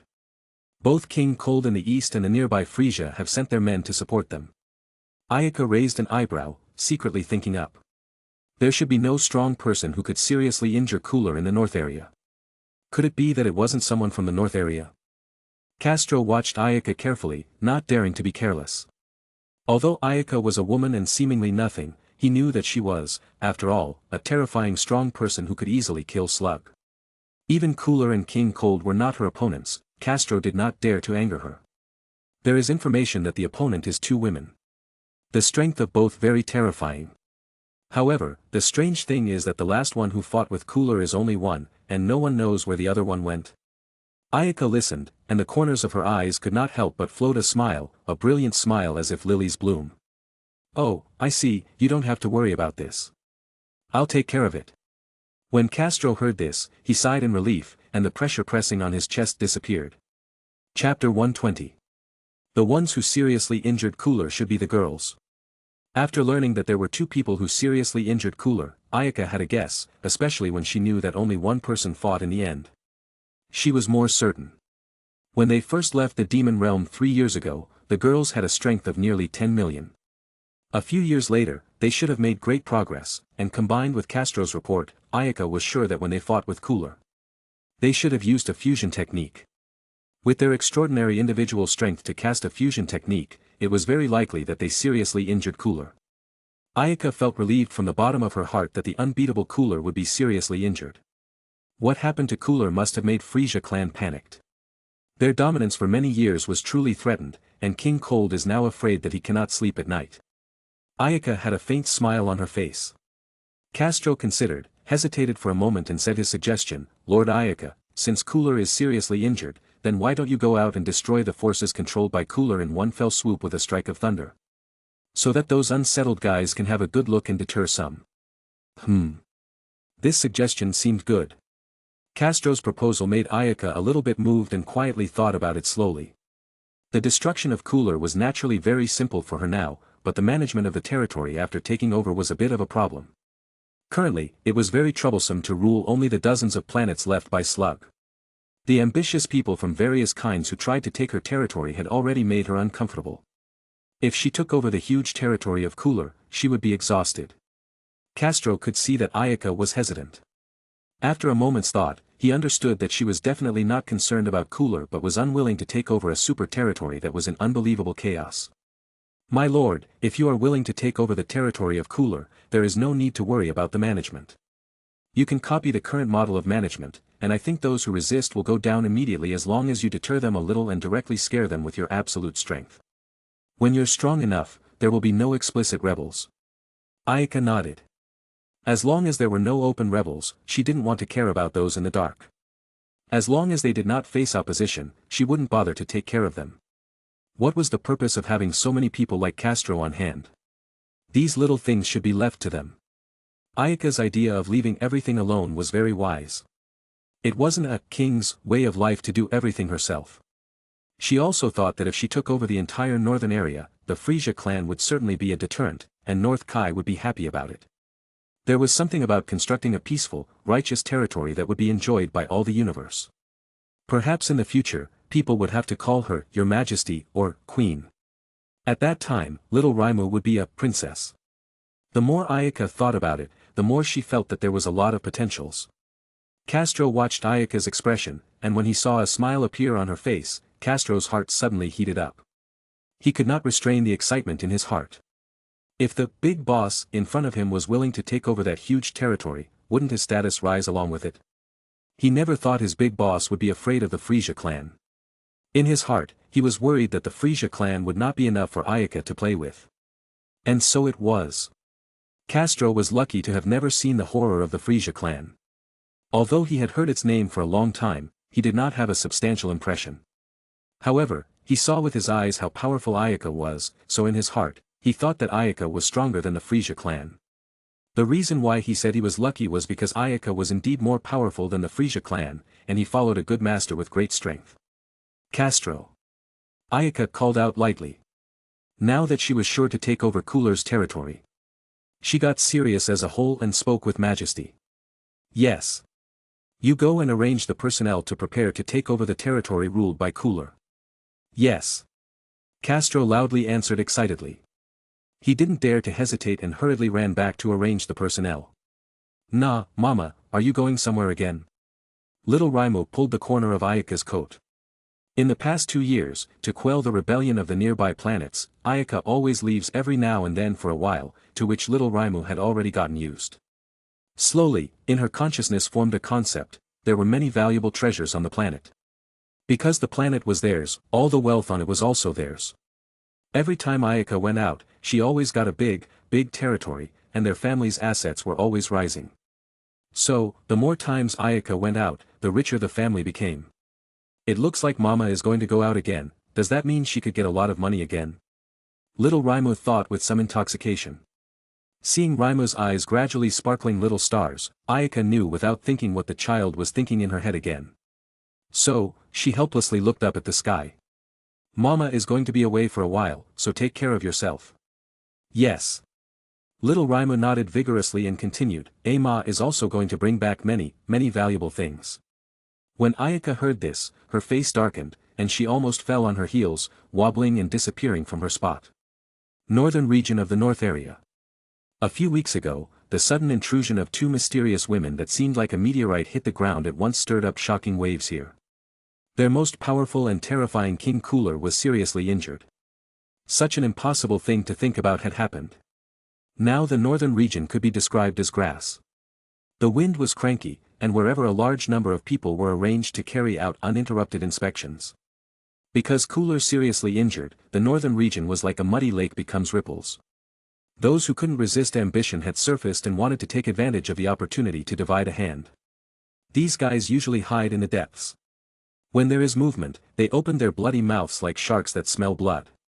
However, the Frisia clan quickly reacted. King Cold and Frisia sent their men to the northern region to support Cooler. Those ambitious people who wanted to take profits were caught off guard and were naturally cleaned up severely. So stability was restored to the northern region. However, because of the existence of the mysterious, strong person who injured Cooler, it was basically impossible to return to the way it used to be. So, as long as the opponent hadn't been eliminated, King Cold and others would be the same as Cooler.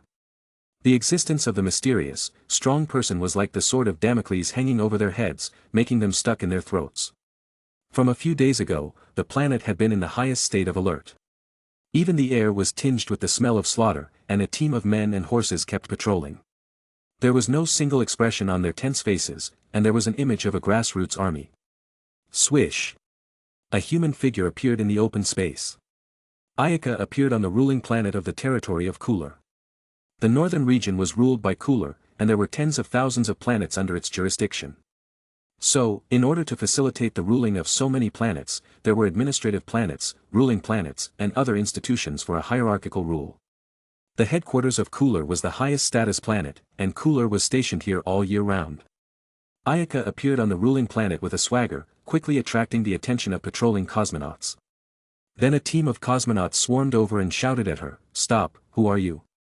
Smiling like a spring breeze, Ayaka paid no attention to them and disappeared with an instantaneous shift. Looking at the place where she disappeared, the cosmopolitan's heart chilled. They suddenly remembered the mysterious woman who defeated King Cooler a few weeks ago. Could it be that the mysterious person who defeated King Cooler is here again? The cold sweat immediately emerged, and they sent out a signal in panic, making the whole ruling planet shook for a while. Chapter 121. The commotion on ruling planet soon affected Cooler headquarters, and the cosmopolitans panicked after learning that the mysterious powerhouse might have returned. Likewise, the people of the universe panicked after learning that the mysterious power might return. The cosmic warriors responsible for guarding the security of the headquarters had a hideous look on their faces, and the panic that flashed in the corners of their eyes had revealed their mood. This was the headquarters of King Cooler. As headquarters warriors, they had to obey orders unconditionally. Once the mysterious strong person appeared, they had to fight to the end, which was almost a situation of death without life. Deep inside the headquarters, Cooler's gloomy face scanned the subordinates who came in before him to inform. His blood-red pupils flashed with a cold light. "Are you saying that the mysterious woman is back?" Cooler's voice was chilly, and the cosmopolitan who came in to inform was dripping sweat on his face. However, he didn't dare to wipe it off, and his voice trembled as he replied, "Yes, King Cooler. According to the intelligence, that woman is back again." Cooler's face was gloomy. Not knowing what was in his mind, he waved his hand towards the cosmopolitan. What are you waiting for? Let the guard forces search with all their might. Get the hell out of here. Yes, King. The cosmonaut wiped his sweat and ran out quickly. Cooler was in a state of shock and anger that could explode at any time, and the terrifying pressure made the cosmonaut so scared that he didn't want to stay for a moment. After the cosmopolitan went out, Cooler's gloomy face flashed with a hint of electricity, and his whole face was hideous. He was the terrifying King Cooler, one of the few terrifying masters of the Frisia clan, who was considered to be above all others in the north area. Unfortunately, however, the terrifying existence that was so powerful and intimidating has been repeatedly traumatized in recent years. A few years ago, the woman who appeared from nowhere destroyed his trump card, Cooler Armor Squadron at once, resulting in his raid plan being postponed. The opponent also escaped under the circumstances of Cooler's personal attack, which once became his shame. If the destruction of the last Cooler Armor Squadron let Cooler lose some skin, there was no harm in it. However, this time it was a different story, and it really hurt the bones to the root. A few weeks ago, two people appeared inexplicably to find him. Cooler might not consider the strength of those two people, but in the subsequent battle, they actually used a magical technique. They merged into one, their strength soared and surpassed him at once. The latter battle could be said to be devastating. Cooler, who had transformed into his strongest state, was defeated and seriously injured. His reputation had been impacted like never before. When the house leaked, the land under his rule stirred up muddy water. Some guys who could not stand the loneliness have revealed the water. Normally, Cooler would wipe them out in one fell swoop, but at that time, he was already seriously wounded and finally relied on his father and brother to send assistance to stabilize the situation. King Cold sent people to assist, and it already made Cooler felt justified. Yet, Frisia even sent people over, which made Cooler, who always regarded Frisia as a waste, feel deeply humiliated. Cooler's heart roared. Because of those two mysterious people, he, the Emperor of the Universe, suffered unprecedented shame. He vowed to break the opponent into pieces to eliminate his hatred. However, at that moment, the news came from his subordinates that the mysterious person had appeared again in ruling planet. Damned bastard. She came again. Does she really think I am easy to bully? Cooler gritted his teeth and cursed. His whole body was emitting a cold and piercing chill. On the other hand, Ayaka was leisurely scurrying around the ruling planet with a relaxed look, as if she was on a field trip, not putting the heavily armed cosmonaut troops in her eyes at all. Those cosmonaut warriors each had a weapon in hand. Their expressions were tense as they stared ahead, fearing that the woman on the other side would suddenly strike. It's no fun going on like this. It's better to get down to business. Well, let's go straight to Cooler. Ayaka thought about it and decided not to poke fun at these cosmopolitans. She teleported, and her whole body disappeared. She vanished again, same as before. Seeing Ayaka suddenly disappeared, those cosmonauts were relieved. They remembered the bizarre appearance of those mysterious people last time, and their nervousness faded a little. Deep inside the headquarters, Ayaka's figure suddenly appeared. Sweeping around, Ayaka then locked Cooler's key. Found it. The key is a little weak, it seems that he was hurt quite badly. Ayaka thought with a smile, smoothly pushing open the door towards Cooler's location. After bending a few corners, she came to a large wall of majestic and magnificent doors. From behind the doors came extremely powerful key, and Cooler was inside. Creak. The door opened. Who is it? Don't you know you can't just come in here? Cooler frowned in an unhappy mood and shouted angrily. However, when he saw the appearance of the person who walked in, he haughtily changed color. It's you. How dare you appear in front of me? You escaped from the hands of this king and now appear in a big way. Are you really not afraid that I, King Cooler, will kill you? Oh, Cooler, back then I was not your opponent, but it doesn't mean that now is also not. Ayaka said with a light smile. Cooler's face was instantly more gloomy. He was ironically blue, and his purple lips looked as hideous as a demon. Finally, he laughed out loud and said in a mocking tone, I haven't seen you for a few years, do you think you're my opponent now? You're dreaming. Even though I'm not at my best, it's as easy as pie to clean you up. Ayaka shook his head with a regretful look. These years Cooler's luck wasn't ordinary. First, he was disgraced because of her, then he was seriously injured because of the girls, and now, his whole life was about to be given up. Seeing the regretful look of Ayaka, Cooler was burning with anger, and boundless evil thoughts came up. The whole body emits the cold and suffocating killing intent. Cooler didn't say anything, he immediately transformed into the peak state, and the powerful and suffocating aura came out. Although he was seriously injured at this time, and he couldn't play the strongest strength, the ki from the fourth transformation state still made the whole ruling planet shake. The uninformed cosmopolitans looked at it with panic and then fled everywhere. The whole planet was in chaos. In the face of the horrific ki, Ayaka stood lightly in the clouds, not affected at all. Cooler was surprised that his ki couldn't shake the opponent. His face could not help but look ugly, and then he continued to increase his energy. Surprisingly, you can resist my ki oppression. It seems that the strength of these years has grown a lot. No wonder you dare to appear in front of this king. But even so, how many moves can you take from this king in a real fight? Ayaka shook her head. Her bright eyes flashed with a trace of coldness and then stretched out a finger and wiggled it gently. No, no, no, you're wrong, Cooler. It's not how many moves I can take, it's how many moves you can take. My growth in the past few years is not something you can imagine. In fact, I am the existence that your Frisia clan fears the most to appear. Ayaka mysteriously smiled. Then, in Cooler's astonished eyes, she raised the ki of her body, and majestic energy broke out of her body. All of a sudden, she was on par with Cooler's ki. How is it possible? How have you grown so much in a few years? Cooler finally had a shocked expression on his face. A few years ago, the opponent's power level was just over 10 million, and in just a few years, it had increased to about the same level as him. He did not know that this was not yet the real strength of Ayaka, otherwise, it must have been even more unacceptable. Suddenly, Cooler remembered a legend. This was a legend passed down by their Frisia clan from ancient times, only that it had always been treated as a joke by him. However, now it seemed that the legend might be true. Could it be that, you are? Well, you guessed right. I am the existence that your Frisia clan fears. Your brother Frisia has no reservations about trying to strangle an existence like me. Boom! The horror of the momentum surged dozens of times at once. The heavenly aura rose from the ground, such as the sea waves swept in, spreading towards the boundless emptiness. In the middle, the powerful, strong woman with blonde hair and blue pupils was burning with rolling flame stood there, as bright as the white moon. Super Saiyan. Cooler disheveled bitterness. At this point, Ayaka's ki was at least tens of times his, and he had no possibility of survival. Chapter 122. After transforming into a Super Saiyan, Ayaka's ki was like a rainbow. She looked at the messy Cooler, but her mood was unexpectedly like a calm lake without the slightest fluctuation, as if she did not put Kevlar in her eyes. Ayaka's strength now exceeded his dozens of times, and she didn't care about him. Her turquoise eyes were relentlessly defiant. Cooler's face was worse now.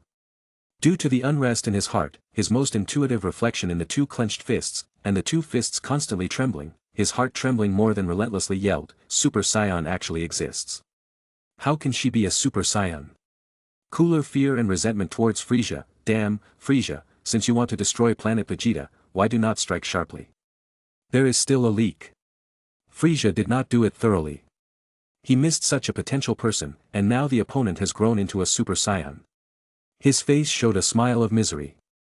It was over, and this time the whole Frisia clan had a big disaster.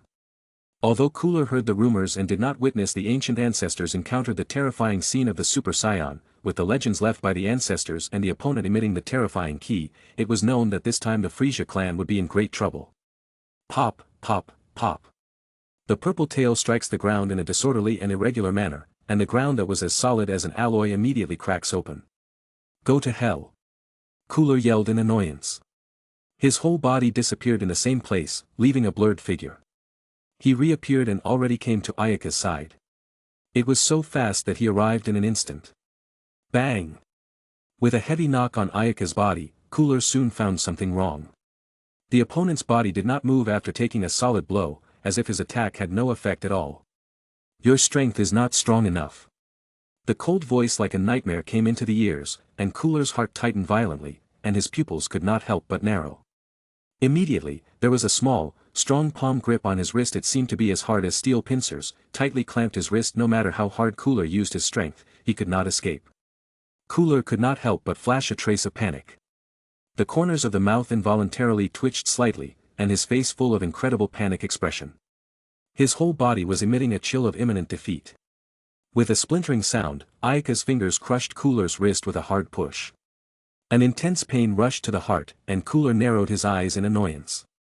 The time was different. He once had a penchant for playing with his opponents, now, he just wanted to escape from the Super Saiyan in front of him immediately. He didn't want to face such an unbeatable existence anymore.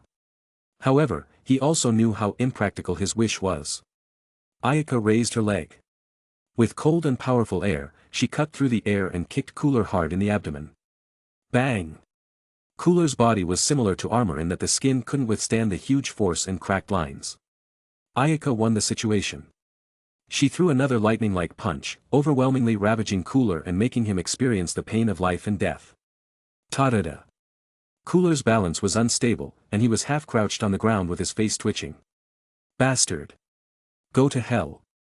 Cooler's expression was full of resentment as he prepared to strike to his death. His eyes were shining with a piercing light that was like daylight, and for a moment, the entire hall was covered with a dazzling glare. Cooler naturally wasn't trying to defeat Ayaka.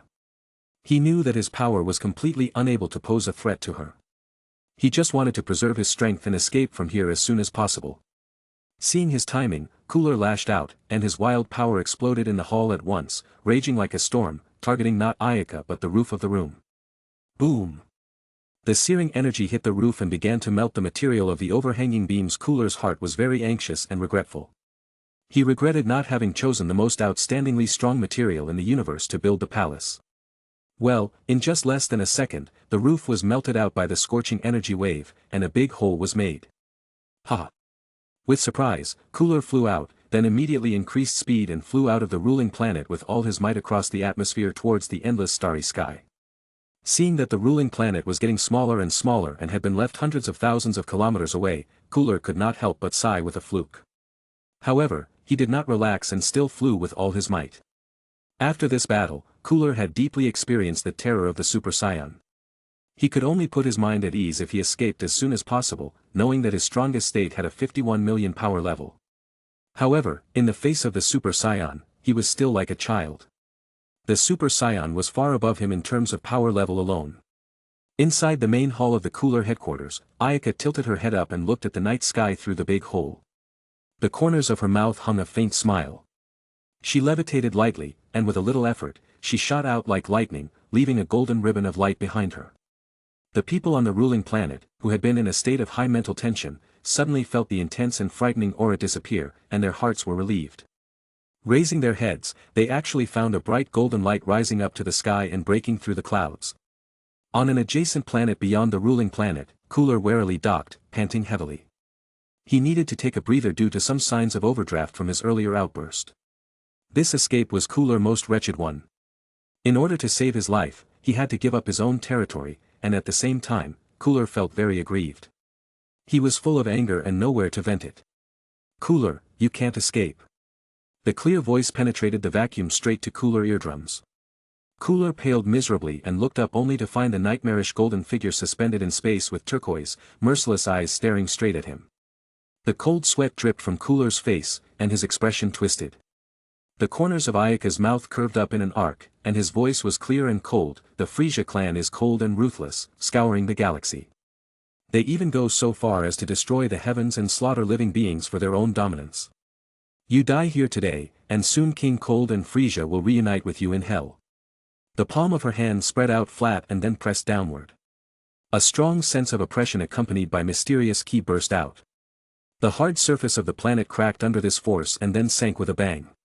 As if a huge object pressed his body, Cooler's entire body sank steeply.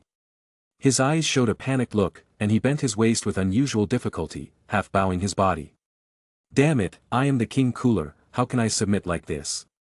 Cooler forcefully exerted his power to try to fight, and then a blood-red flame emerged from his body as if the demon flapped its black flesh wings. How interesting. Ayaka was surprised for a moment, then she increased her strength without moving. The blood-colored flame was quickly suppressed, Cooler's entire body prostrated in a deep pit and, he couldn't move. The difference in strength base was too great, and the unbeatable Cooler's tricks couldn't change the ending. Step by step, Ayaka gently walked to Cooler, grabbed his horns, and dragged him up. Now, you can go to hell. A golden glow began to light up at the wrist, and the night sky exploded with bright starlight. A surge of power erupted from the palm of his hand, engulfing Cooler in an instant, and the searing energy wrapped around Cooler. No! In a miserable cry, the powerful energy wrapped around Cooler across the planet-to-planet distance and again visited the ruling planet, impacted on one of the moons of the ruling planet, and then sank into the interior of the satellite until the core of the planet. Suddenly, the whole pillar of light actually penetrated the satellite, disappearing in the diffuse river of the planet. The moon had been penetrated, and the huge penetration of the hot lava was gushing out. The whole moon seemed to be floating in the universe like a dead body. The cosmopolitans on the ruling planet looked at the starry sky in shock. They could not believe that the moon in the night sky had actually been shot through, and in a flash, everyone panicked. After a few seconds, Ayaka returned to the ruling planet again, like an empress descending to stay in the air. Her turquoise eyes scanned below, then her face was cold, and her tone was not provocative. Cooler has been killed. The Northern Territory is now under my rule, and if there is any resistance, that moon is your end. King Cooler is dead. The cosmopolitans gulped and looked at the magnificent and noble figure in the sky with horror and respect. There was a loud chatter, and a large part of the people panicked in the absence of King Cooler. These people were all loyal to Cooler and followed Cooler to make a difference. Gradually, the noise calmed down. No matter what kind of mentality they held, they would never dare to stand out first and offend the majesty of the victor. However, most of the cosmopolitans looked at Ayaka with a fiery gaze. This was the existence that could kill King Cooler and easily destroy the moons. It wasn't a happy thing to live under Cooler's rule. They had the will to resist, but they were just not strong enough to do it. They wondered what kind of temperament the new ruler would have and hoped that it would be kinder than Cooler. Cooler was evil and murderous. The ruler who was a little more restrained was merciful in their opinion. All the cosmopolitans knew what to choose. They put down their weapons. Your Majesty! My Queen! The whole ruling planet resounded with a fervent and deep cheer. Chapter 123. A few days later, the guard led by Castro arrived at the ruling planet, which had by now been renamed Planet Yiling. Ayaka was made the first ruler of the Leaf Spirit planet after the name change. The next period of time, after a series of preparations and clearing a large number of Cooler loyalists and attempted rebellion, Ayaka took over the northern region. Her power accounted for nearly a quarter of the entire north area. For a while, Ayaka's prestige resounded throughout the north area. Snap! King Cold angrily smashed the wine glass in his hand on the ground. The silver bottle broke at first, and his eyes glowed red, flashing with a bleak cold light. The death of Cooler had touched King Cold quite deeply. It seemed to mean that the heyday of the Frisia clan had passed and that strong people who dared to challenge and had the ability to challenge the Frisia clan had appeared. Especially the Frisia clan lost a large territory. The guy who killed Cooler could be said to eat its flesh and sleep its skin. However, even when King Cold was angry, he was very sober. The strength of the person who killed Cooler couldn't be underestimated, even he had to deal with it carefully. After this battle, it could be said that the Frisia clan lost its reputation that, not only had the strength been greatly damaged to the foundation and could no longer withstand the torment, but this incident undoubtedly sent a signal to the entire ruling area. It was a signal that inspired them to rebel against the rule of the Frisia clan. King Cold knew that there were already many ruled planets forced into the Frisia clan rule. When they saw that the northern region had been restored, they also had the same idea. In particular, some places bordering the northern region were sending messengers to contact Planet Yiling, hoping to receive blessings, or even more radically, willing to be directly incorporated into the rule of the northern forces.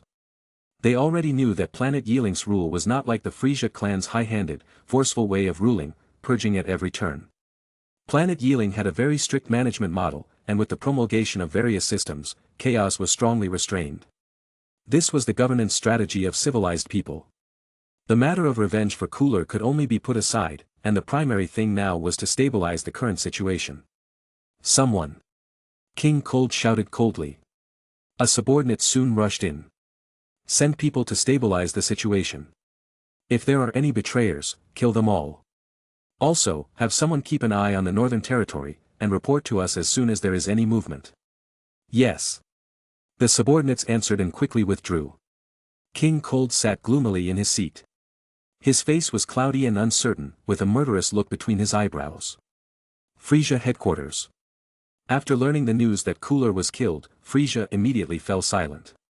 He then immediately arranged for people to pay attention to the situation and withdrew all the subordinates sent to support the northern region. Even a guy like Cooler was killed. Frisia was afraid. He did not dare to easily offend the other side. Mr. Zarbon, deploy personnel to strengthen the supervision of the territory, and let Jinya force back. We have been acting badly lately. Frisia said tiredly. The most tense person after Cooler was killed was not King Cold, but Frisia. King Cold, Frisia, and Cooler ruled the eastern, southern, and northern regions of the North area, respectively. Now the northern part had fallen under the control of the planet Yeeling, which was ruled by the original ruler of the planet Bodhi. In this place, Slug was in control before being taken over by a mysterious power. Of course, Frisia was aware that after Slug's death, nearly 70% of the territory was annexed by himself, except for a portion of the territory received by the mysterious powerhouse. In other words, he originally thought to take the opportunity to expand the territory to the north, the central part of the north area, but the reality was that he was now in a disadvantageous situation with the direct border of planet Yeeling. So, Frisia was very worried that he would follow Cooler's footsteps. However, the good thing was that the northern region had already caused planet Yeeling to be burnt out and would not have the ability to expand for quite some time. Zarbon and Dodoria nodded cautiously. The change of Cooler's territory had already made the north area all windy, and their minds naturally knew what to do next. Well, how are Vegeta and Nappa lately? Frisia raised his eyes and asked. As usual. They honestly carry out the tasks arranged by the king. The big guy, Nappa, is not worth mentioning, but Vegeta's strength has grown. He has more than 15,000 power level. Dodoria gloomy answered. Oh, he already have 15,000 power level. Mr. Zarbon, Mr. Dodoria, you should pay attention to him, don't let the younger generation exceed. Knowing Vegeta's situation, Frisia laughed. A small scion was not worth mentioning. Even the best qualified scion Vegeta was still had only more than 10,000 power level. The reason was that he was still watching out for the appearance of super scions. Zarbon and Dodoria shook their heads indifferently, not caring that Vegeta would exceed them. In their view, 20,000 power level was already the limit of the scion. It should be noted that King Vegeta's normal state was only 10,000 power level. Using the Great Ape transformation, he barely reached nearly 100,000 energy. As long as he didn't allow Vegeta to transform into a Great Ape, he could be completely ignored. However, the destruction of planet Vegeta led by the Scion, Bardock, against them caused them some scruples, but the opponent had died in the hands of King Frisia. Well, how is the news of the Dragon Balls? Frisia asked seriously. Great King, so far we have not received any news about the Dragon Balls. Even if we have never heard of it, this Dragon Balls might be just a lie by Slug. Frisia waved his hand with a sullen face and said, do your best to find out whether it is true or not, and give me to investigate. Yes, King Frisia. Zarbon and Dodoria straightened up and responded. Frisia did not know that the Dragon Balls actually existed on planet Namek. Because of the climate change experienced by planet Namek, the people had been scarce and basically didn't go out of the planet. So, they naturally had no way to learn the news of the Dragon Balls. The only one who knew that the Dragon Balls existed on planet Namek was Vegeta. All kinds of coincidences let Frisia do useless work. He simply couldn't get any information about the Dragon Balls. In planet Yeeling, Little Reimu walked around the entire planet under the leadership of Ayaka. Now, Little Reimu could be called a little princess in the true sense of the word. Nah, Mama, are all these castles ours? Little Reimu asked with starry eyes. Yes, not only here, but this whole starry sky too. Oh, I'm so happy. Reimu is so happy. Mama is getting better and better at making money. Little Reimu pulled the corner of Ayaka's clothes and jumped. Ayaka had no way to deal with this child. Reimu's modesty fell up. She couldn't even pick it up to check. I can't keep my virtue, but I can only try to keep your integrity. Ayaka thought breathlessly. However, now they had a large territory, no matter how Reimu fell modesty, it was no problem. With a quick glance, Ayaka noticed the furry tail behind the little Reimu, remembering that this tail, in addition to transforming into a great ape, was somewhat useless. Basically, it had no great effect, and it would become a weakness of the scions, so she had the urge to pull it off. With a light grip, she grabbed Reimu's small tail, and Reimu immediately fell to the ground with her whole body powerless. Mama, what are you doing? My whole body has no strength, it's so hard. This tail is too obstructive, and will bring a lot of trouble. I will help you remove it. With that, Ayaka's fingers lit up with electricity between them, and a divine power unique to Kami shone. With a slight point at Raimu's tail, there was a bar, and the whole tail actually fell off. After it was repaired by divine power, it would not grow back in the future. Okay, Raimu stood up and gave it a try. Raimu obeyed and stood up, snapped, and fell due to imbalance. Seeing this, Ayaka knew that the child was unable to adjust to the balance, so she picked her up. Raimu felt Ayaka's warm embrace and moved her whole body to find a comfortable position to squint her eyes. A few days later, Raimu adapted to the balance and ran around the hall in a blaze of glory. The cosmonauts guarding the headquarters knew that this little girl was their little princess, and they all respectfully did not dare to be the least bit negligent. These cosmonauts were much happier than before. The dark clouds above their heads dispersed, and they were able to smile when they stood guard. They believed that with the blessing of a strong person like the Queen, planet Yiling would only get better and better.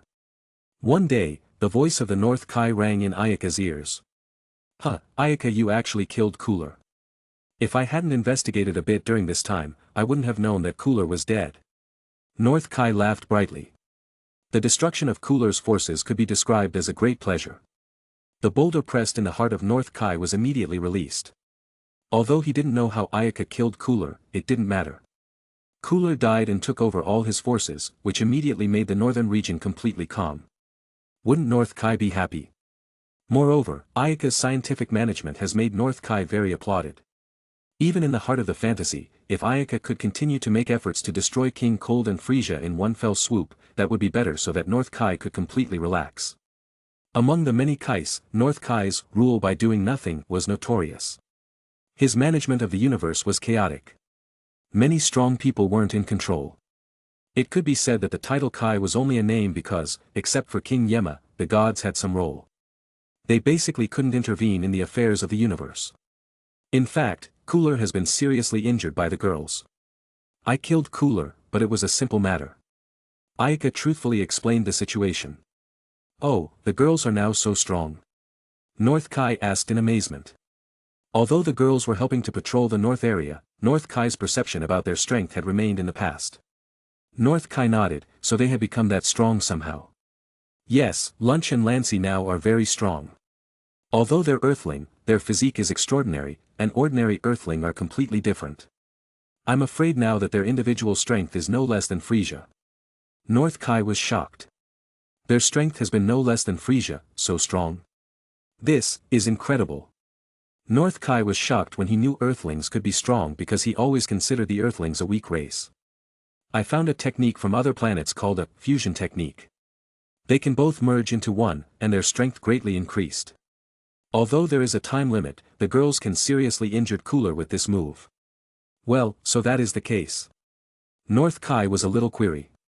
He was indeed query about the fusion technique information. Right. Since you have been strong to this extent, Ayaka, please make sure you come to North Kai's planet. I will also ask the girls come over. There are important things to tell you. North Kai said seriously. Seeing how serious the North Kai was, Ayaka nodded and prepared to go to the North Kai's planet. Chapter 124.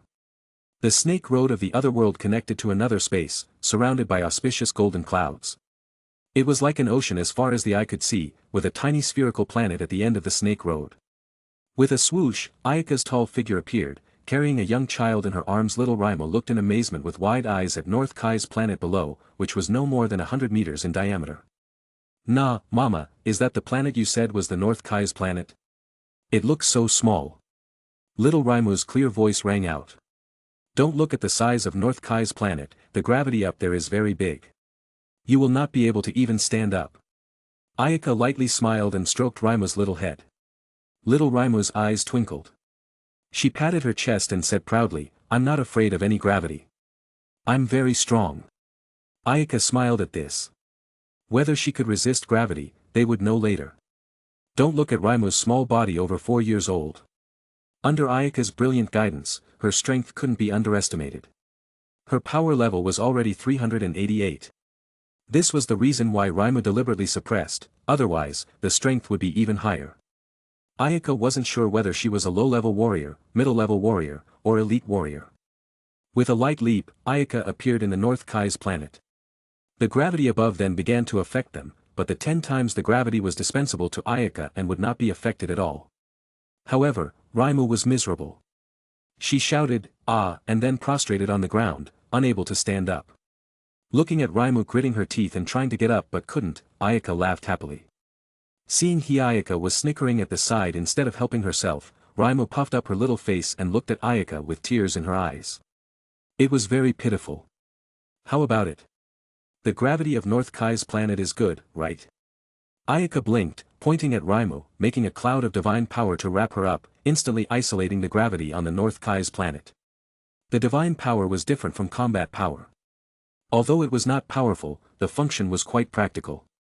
Humph, you're bullying me. Raimu looked away with teary eyes.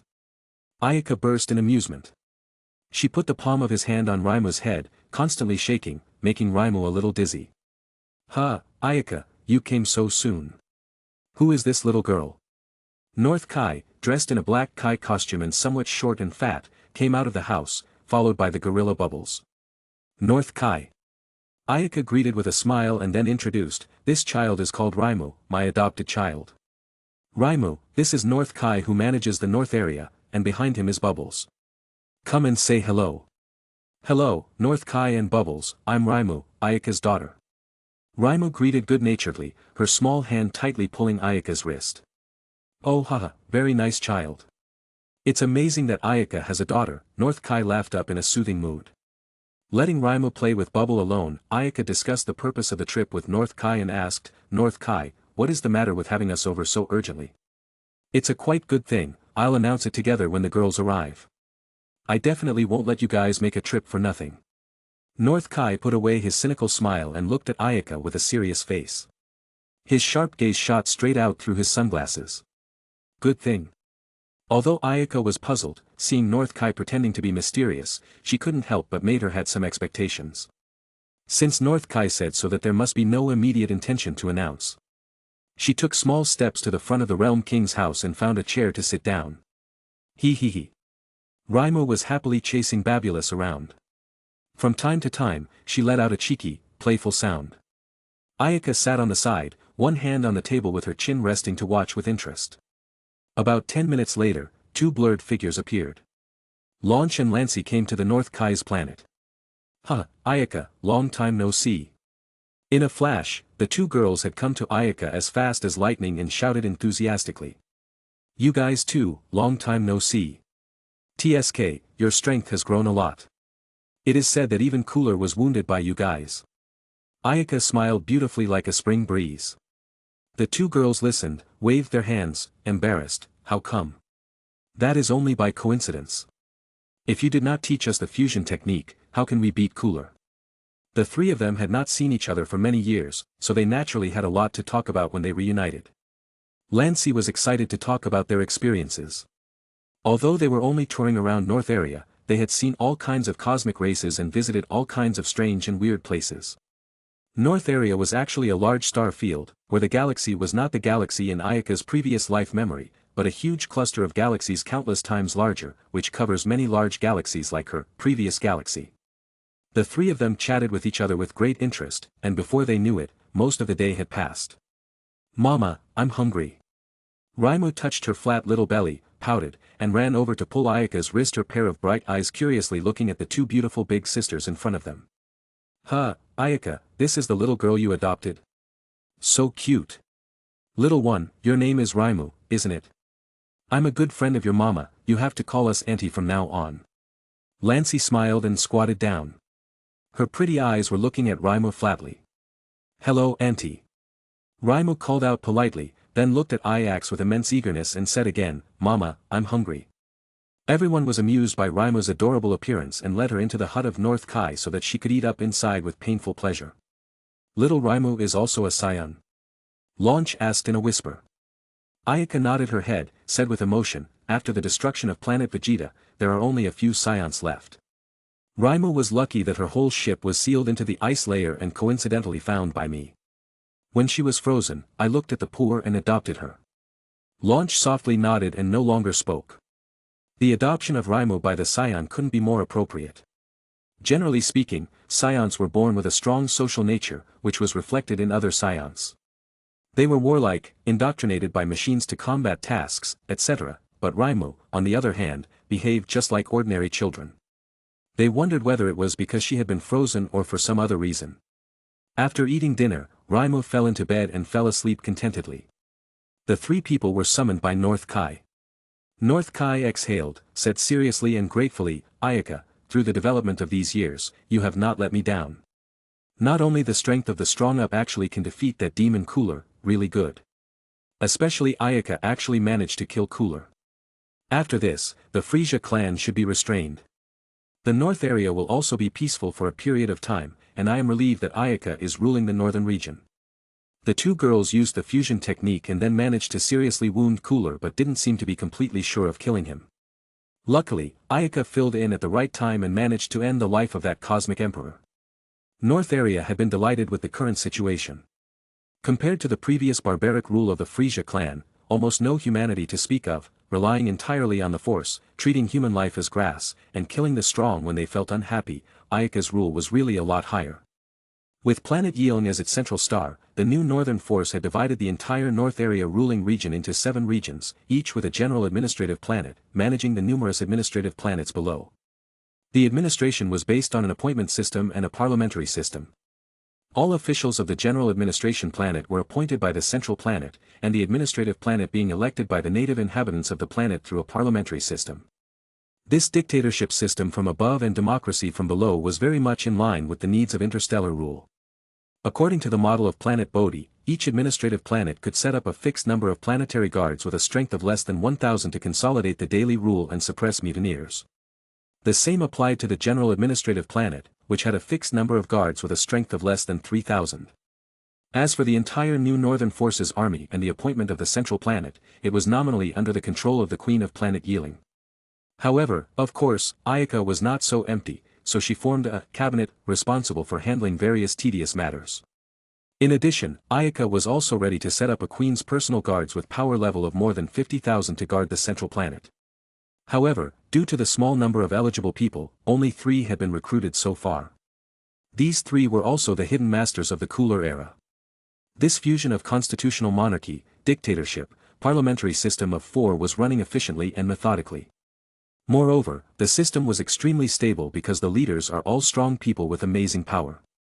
The ruling class and power were distributed in the shape of a pyramid. North Kai, you shouldn't have come to us just to say this, right? Ayaka smiled lightly. Her smile was as relaxing and soothing as a lily of the valley. Of course not, the next thing I want to tell you is a big good thing. A good thing that we have not had in the north area for thousands of years. The North Kai spoke with a smile piled on his face, the antenna-like tentacles twitched, and his words were filled with pride. Was it the best thing to happen to the north area in 1,000 years? The pride of North Kai, it seemed to be very not simple. North Kai took a deep breath and excitedly announced, Ayaka, your excellent performance in recent times has actually long drawn the attention of Grand Kai. This time with Cooler's death, Grand Kai even made a special effort to inform me that he has allowed you to travel to Grand Kai's planet for training, and that you will be personally instructed by Grand Kai. Allowing them to enter Grand Kai's planet and be personally instructed by the Grand Kai. Ayaka and the others were first surprised, and then smiles of joy crept up. The Grand Kai's was not something that ordinary people could go to. The Grand Kai's planet at the intersection of the 4 other worlds in the southeast and northwest was located in a subgenre higher than the North Kai's planet, the highest level in the galaxy. When you were qualified to go to the Grand Kai's planet to practice, it meant you were strong people who had made outstanding contributions or at least were strong people who had saved the life of a planet with their own power. More importantly, those who go to the Grand Kai's planet were generally the dead who were qualified to enter heaven, while the living like Ayaka to enter Grand Kai's planet, as the North Kai said, there might not be one in 1,000 years. Don't look at the difference between North Kai and Grand Kai was only a word. It was a world of difference. The difference was the same as the ordinary Scion and Super Scion. You guys make the arrangements, after that I will personally take you to the Grand Kai's planet. North Kai spoke excitedly. Grand Kai had a high status. Usually, even if they were Kai without getting the summons of Grand Kai, they seldom had the opportunity to set foot in the Grand Kai's planet.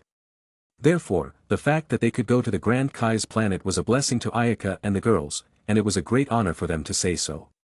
The thought of the future could stand up to the other 3 Kaiser speak. The North Kai's heart was burning. Chapter 125. After making some arrangements, the 3 girls leave for Grand Kai's planet, led by North Kai, while little Reimu was left behind on North Kai's planet with Bubbles accompanying her. Little Reimu tearfully attacked Ayaka when she found out that she was going to be left alone in North Kai's planet. She stared at Ayaka with pitiful little watery eyes and tried to make Ayaka change her mind. However, she had already used this little trick. With a glare and a stern gaze, Reimu was bluffed, and Ayaka knew how Grand Kai's planet was. Even if she wanted to take Reimu there, he had to abide by the rules. As the supreme god of the galaxy, the planet inhabited by Grand Kai wasn't something that anyone could go to. Besides, Reimu was still young. It would be a bit overambitious to take to Grand Kai's planet. It would be better to stay in the North Kai's planet and let the North Kai give good instructions. There was no requirement for Reimu's strength to advance by leaps and bounds, as long as she could lay a good foundation.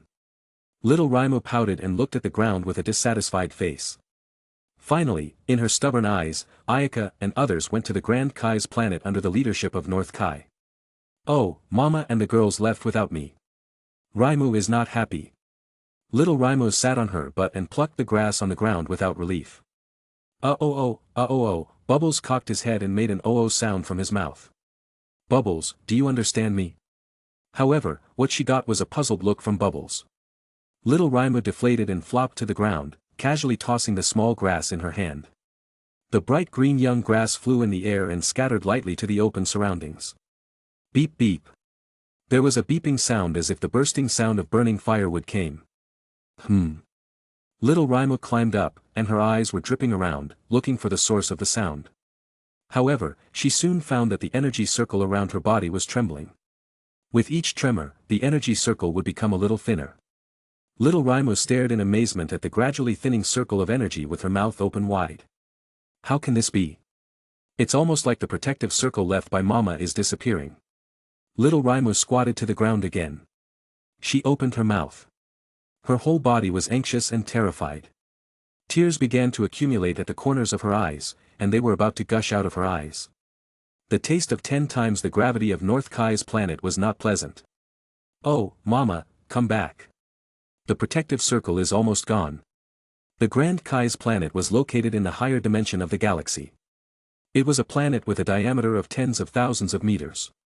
Compared to other planets in the universe, the size of the Grand Kai's planet was definitely not big, but compared to the 4 Kai's planet under it, it already belonged to the behemoth. Legend had it that Grand Kai was the most powerful being in the galaxy, and the planet where he lives was home to many martial artists from heavens who were proud to be instructed by Grand Kai. The fashionable and innovative competition-loving Grand Kai would often hold large martial arts tournaments, the winners of which would receive his personal instruction. Compared to the 4 Kais, Grand Kai was more playful. He would hold all kinds of competitions, and spying on the lower realm was one of the essential pleasures in the life of the Grand Kai. As early as a few years ago, when Ayaka eliminated the Cooler Armor Squadron, Grand Kai had already noticed her. However, at that time, Ayaka was not strong and could only barely enter the eyes of the Grand Kai. Grand Kai was a very high vision. His planet had gathered countless excellent martial artists from the 4 galaxies since ancient times. After a long training, most of them were stronger than Ayaka. There were even several who could easily defeat the perfect Zelda. Having seen many strong people, Ayaka's little strength at that time was not enough to see. What impressed Grand Kai was that some time ago, Launch and Lancy even used the fusion technique to seriously injure Cooler. Whereas Ayaka's strike made Grand Kai really paid attention. The blonde hair and blue pupils, crazy aura. Ruthless look, that was a long time since the appearance of the Super Saiyan. In a few years, Ayaka's strength surprisingly became sesame seeds and transformed into a Super Saiyan. This growth rate was simply incredible. Moreover, the strength that Ayaka showed at that time in the generations of Super Saiyan was considered the best. The Super Saiyan, who hadn't appeared for many years, appeared again, and the strength was extraordinary. All this immediately led Grand Kai to pay attention to. In contrast to the Super Saiyan, who couldn't control his sanity like Broly, Grand Kai valued the Saiyan who could freely master his transformation state like Ayaka. So, he immediately contacted North Kai and let Ayaka and others come to the Grand Kai's planet when they were free. Leading the galaxy for countless billions of years, Grand Kai knew more about Super Saiyans than the North Kai. So, Ayaka's status as a Super Saiyan was enough to attract his attention. The arrival of the 3 people and North Kai did not bring too much attention to the martial artists living here. They just pay attention to each other and nod as a greeting, but some martial artists from the North area enthusiastically went around to chat when they saw the North Kai. North Kai's expression was kind. He actually chatted with them for a while. Then, when the martial artists left, he proudly said to Ayaka, they were all heroes of the North area. They were all credited with saving at least one planet and came here to practice after they died and entered heaven with the permission of Grand Kai. Since this was known in advance, so it was not too strange. Ayaka's calm performance made the North Kai nod repeatedly, and then they walked towards the Grand Kai's mansion. As they walked along, they witnessed cosmopolitans from all parts of the galaxy and were secretly surprised. Ayaka found that the weakest among them had hundreds of thousands of power level, and millions and tens of millions of power level masters also abounded, no less than the Dark Demon realm. Soon, she understood. The corners of her mouth could not help but hang a smile. These people who came to Grand Kai's planet were heroes who were qualified to enter heaven. They saved the world during their lifetime and experienced countless years of training after coming to Grand Kai's planet, so it was only natural that they had all this strength. Ayaka, later when you see Grand Kai, pay attention to him. Grand Kai identity is noble not to offend. The existence of Supreme Kai was only a legend, and the only one who was truly above the many Kais was Grand Kai, so Grand Kai was always noble and great in the hearts of the four Kais. This time they came to see Grand Kai, which was more important than the other. So naturally, they should know how to take it. Ayaka nodded and then followed the North Kai into the mansion. The mansion where Grand Kai lived wasn't as gorgeously decorated as the usual palaces. However, it was as if he had entered a garden with a soft, warm breeze. A sense of natural peace was born, and an intoxicating sentiment combed the depths of the soul's noise, making people feel relaxed. North Kai led Ayaka with a calm face, passing through a garden-like corridor and finally entering the place where Grand Kai lived. Grand Kai! North Kai humbly shouted. In front of him, a white-haired old man dressed in casual clothes and dancing fiercely with a tape recorder stopped dancing when he heard the voice and came to the North Kai one step at a time slowly. North Kai, you came. Well, is this Ayaka? Oh, really extraordinary. The white-haired old man was Grand Kai. He first greeted North Kai and then turned his head to look at Ayaka and others. A glint of essence flashed in his eyes, and he laughed loudly. At the time, Grand Kai looked at Ayaka, Ayaka also watched him. In the original story, there weren't many scenes of the Grand Kai. He only appeared in the anime. In the manga, he was only mentioned by Piccolo, who served as Kami but did not show up. Only by the content of the anime, Ayaka simply pieced together the image of Grand Kai. He had white hair, urchin, unfathomable. This was Ayaka's first feeling after seeing Grand Kai. In heaven to continue training in a righteous way, the martial artists believed that the Grand Kai was the strongest in the universe. In the original story, when Son Goku arrived at Grand Kai's planet after his death to see the Grand Kai, Cell and others were making trouble in hell. Grand Kai ordered Son Goku and Pikin to solve. Later, Son Goku and East Kai were racing, Grand Kai easily ran before the two of them. This also proved that he was much stronger than Son Goku at the time they were. Originally, the winner of the Heaven Martial Arts Tournament could get instruction in martial arts from Grand Kai. However, because Grand Kai was negligent in his practice and did not want to be disturbed by his disciple's life, he casually found an excuse to cancel the qualification of Son Goku and Pikin as winners. Although there had been no indication of the real strength of Grand Kai in the original, just from some subtle plot, Ayaka could still figure out that the survival of countless years was known as the strongest in the galaxy. Thus, Grand Kai at least possessed a strength that rivaled the first stage of the Super Saiyan and much more powerful than Ayaka, who was now a Super Saiyan. North Kai, there is no more business for you here, go back to manage the North area well. Grand Kai said smilingly. However, for North Kai, as if he had received an order, he shook his body, saluted respectfully, and turned around to prepare to leave. North Kai, please take care of Raimu for me. I will go back when things are over here. Little Raimu is with me, so you can be completely at ease. North Kai nodded with a smile and tried to salute Grand Kai again but was glared out by Grand Kai as if he was chasing a duck. After North Kai left, Grand Kai, with a smile on his face, said in a nostalgic tone, I have not seen a Super Saiyan for quite a few years. This Super Saiyan of yours is different from the previous ones. No matter the strength or temperament is, you're the best among the Saiyans. The previous Super Saiyan will only bring disaster to the universe every time he appears, but in your body, I cannot see the hostility. Well, this is very good. If you cannot fully control the power, you're bound to be controlled by the power. They will become murderous, and those who retain some sanity will mostly become arrogant and cocky. While your case. If you can practice more, you will certainly be able to shake the universe. Grand Kai, you overpraised. Ayaka said humbly. No, you and the two girls beside you possess very great potential, and that is exactly why I asked you to come to the Grand Kai's planet. Don't look at my many masters here.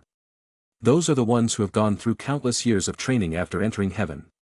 To say that their power in life is not at all comparable to yours. Moreover, as the dead, none of them can leave the other world, and this world of living has to rely on you to maintain it. Don't you think? The three people smiled and nodded. With such a master's guidance, how could they refuse it? Chapter 126. Next, Grand Kai took Ayaka to the training place, pointed to the platform hall, and said, "This is the venue specially used for training. There are all kinds of strange environments inside, which are very helpful for training."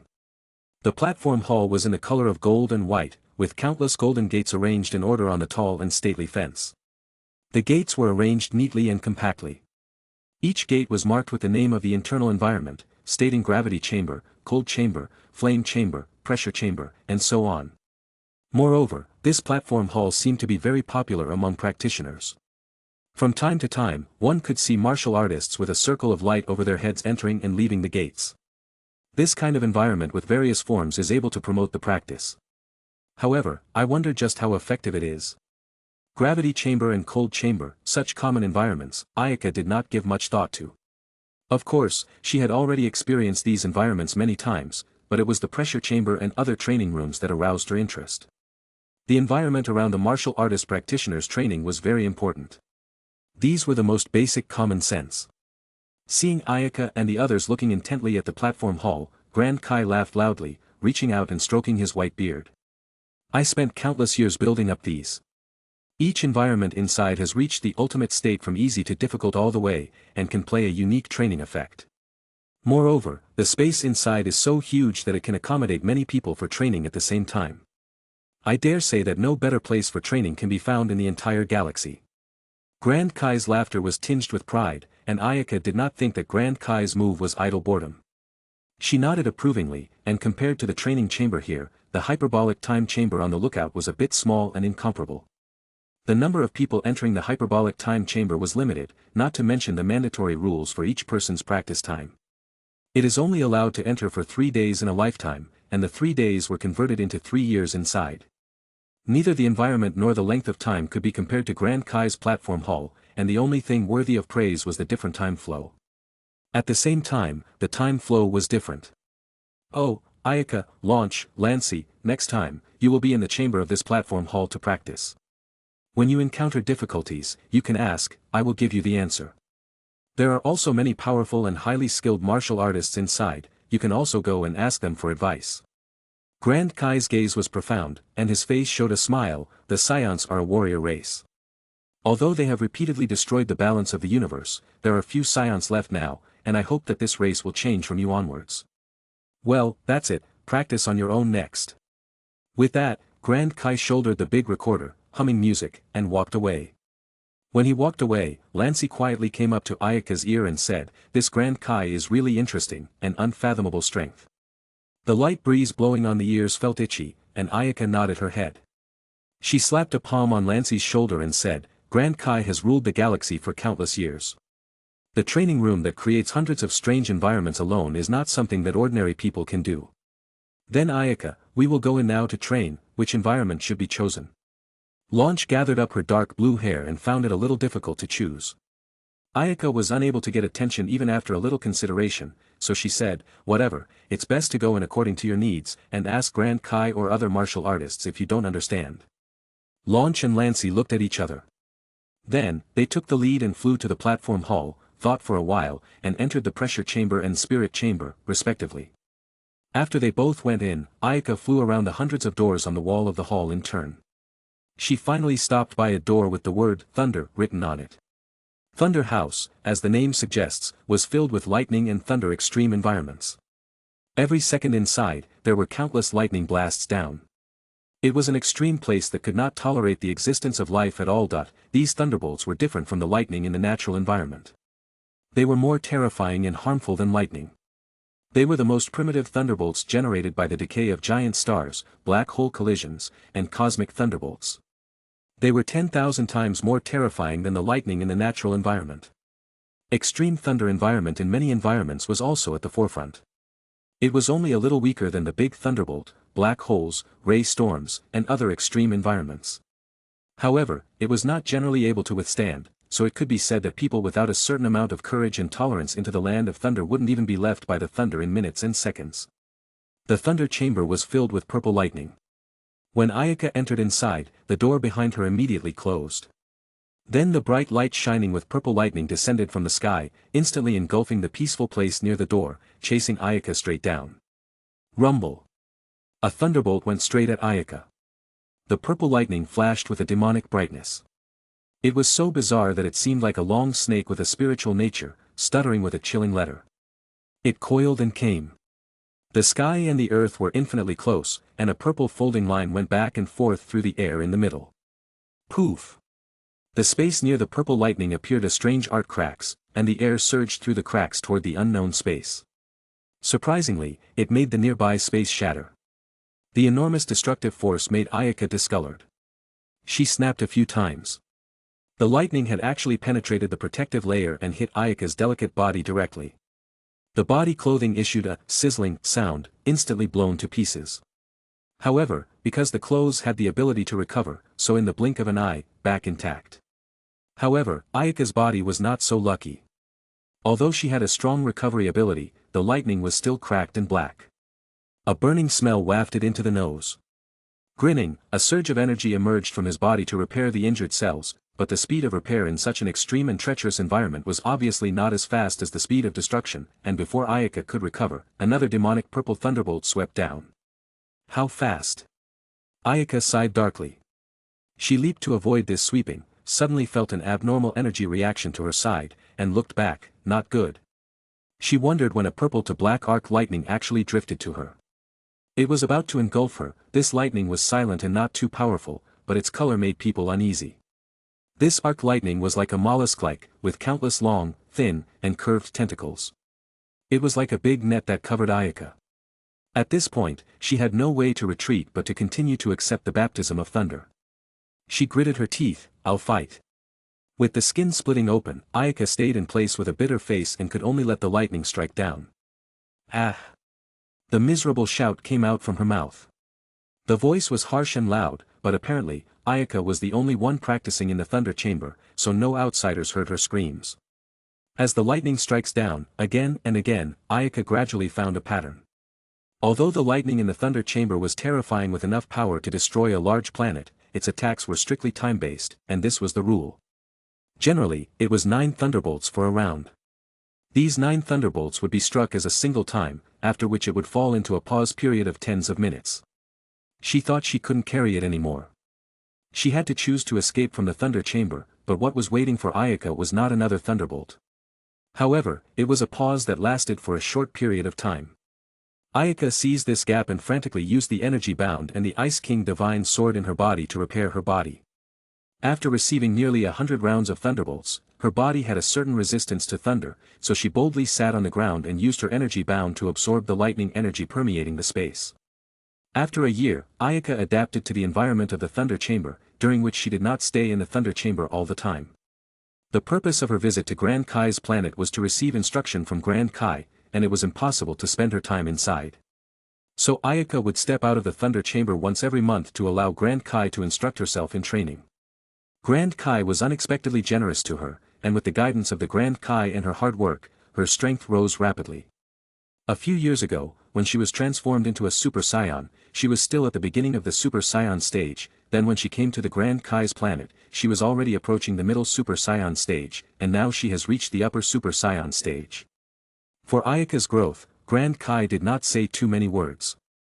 It could only be described as a genius. In just over a year, Ayaka's strength even exceeded him a little, which left Grand Kai speechless. In addition to his age and that long experience, he had nothing to show off in front of Ayaka. Inside the thunder chamber, Ayaka dashingly stood in the middle. The thunder of several kilometers around all converged over, turning into an unusually large beam of thunder. Ayaka closed her eyes, her long golden hair fluttered, and a few bunches of hair on her forehead shot up to the sky. When she opened her eyes, her bright eyes gazed at the huge thunderbolt that kept converging in the sky, and her turquoise eyes did not have a single fluctuation. Interstellar thunderbolt and thunder gathering actually triggered extreme mutations. Looking at the environment that turned into a starry sky, the several stars overhead ran according to a systematic and clear trajectory, and occasionally the stars collided with each other, giving rise to a deafening thunder momentum. Rumble.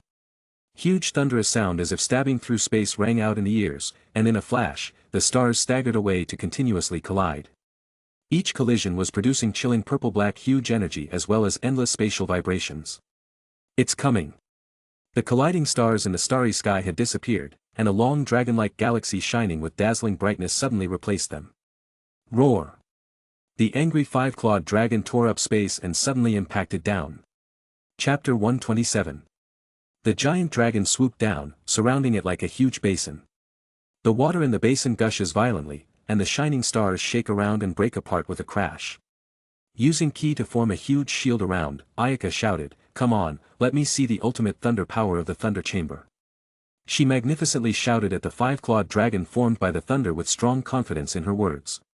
Ow! The dragon was enraged as if it were a living creature, its huge body shining with a bright silver-white light, running over with an intimidating and terrifying aura. The broad dragon body flashed with a purple-black folded electric aura, stretching out continuously. Boom! Rumble! The thunder dragon slammed into the body of Ayaka, erupted with a deafening sound, and the dragon immediately annihilated. In an instant, time and space seemed to be frozen in general. Clatter! Along with the loud sound of tearing, space was twisted and cracked a striped path as if the fireworks were about to burn out when the last glimmer of light. The huge sound formed a piece of shock waves visible to the naked eye continue to bounce back in all directions. The space boiled, and for a long time, chaos-like disorderly breath gradually subsided, and the space no longer appears thunder. Ayaka's attractive body appeared in space. But, unfortunately, Ayaka was in a bit of a mess. Although the five-clawed dragon formed by the thunderous force blocked, the energy formed by the violent impact still injured her. The clothes on her body shattered countless times in the raging and continuous impact, and there were different degrees of damage to various parts of her body. She sat down against the ground and rang the bell. The slender and transparent crystal longsword detached from her body and flew in the air. When the divine sword trembled, a cool and soothing aura emanated from the Ice King divine sword. The cool breath entered the body. Combined with the body's powerful recovery ability, the injuries all over the body were healed in just a short time. The thunder environment could promote growth. The most threatening, day and night to endure the impact of lightning was not generally able to withstand. Feeling the energy flowing through her body, Ayaka felt energized. At this moment, she seemed to be able to stab the space with a finger. But, of course, these were just Ayaka's feelings. Space was not that easy to break open. However, it was undeniable that for any strong person under the baptism of this extreme environment, as long as they survive, there would be notable progress. At this time, Ayaka's strength had reached a chilling point. She knew she was one step closer to breaking through the Super Saiyan into the Super Saiyan's second stage. In Ayaka's understanding, there were a total of 3 transformations of the first stage of the Super Saiyan. The first transformation was her previous state, blonde hair and blue pupils of the ordinary transformation, which was the transformation of ordinary Super Saiyan. The second state was slightly swollen muscles, speed, strength also increased, but also the consumption of ki was also extremely rapid. So compared with the first state, it was a kind of consuming transformation to shorten the length of the transformation to burst out more powerful power, similar to the use of Kaioken. The third state was a muscular transformation, which turned into this form. The muscles would be extremely swollen, consuming a lot of energy and seriously affecting the speed. It could be said that the 3 transformations in the state of the most undesirable one. The original Son Goku and Vegeta were aware of its flaws, so coincidentally avoided using in battle. In Ayaka's view, the 3 transformation states excluding the third muscle-type transformation. The first and second had advantages and disadvantages. The ordinary transformation power was relatively small, but the transformation time was long, and the expendable transformation power was huge, but the transformation time was shortened. These were different combat forms taken in the same air condition. The transformations were extended from a highly intelligent combat background. Ayaka was now reaching the 4th state of the first stage of Super Saiyan transformation, Super Saiyan FP, also known as Super Saiyan Full Power. Super Saiyan FP had the same power as an ordinary Super Saiyan. However, the Super Saiyan state could be maintained for a long time, overcoming the weakness of the Super Saiyan in the battle of physical exertion to maximize the Super Saiyan's power level. This state of Super Saiyan strength in the second state on the basis of speed, so the overall power level increased significantly. In the original story, the first to reach the Super Saiyan full power level was Son Goku and Son Gohan in the hyperbolic time chamber. At this time, Ayaka was the Super Saiyan full power, overriding the first three transformations of the Super Saiyan state. Thus, she combined all the advantages of normal transformations and expendable transformations and the ability to preserve the Super Saiyan state for a long time and overcome the weakness of physical exertion in battle. Z. The gate opened automatically.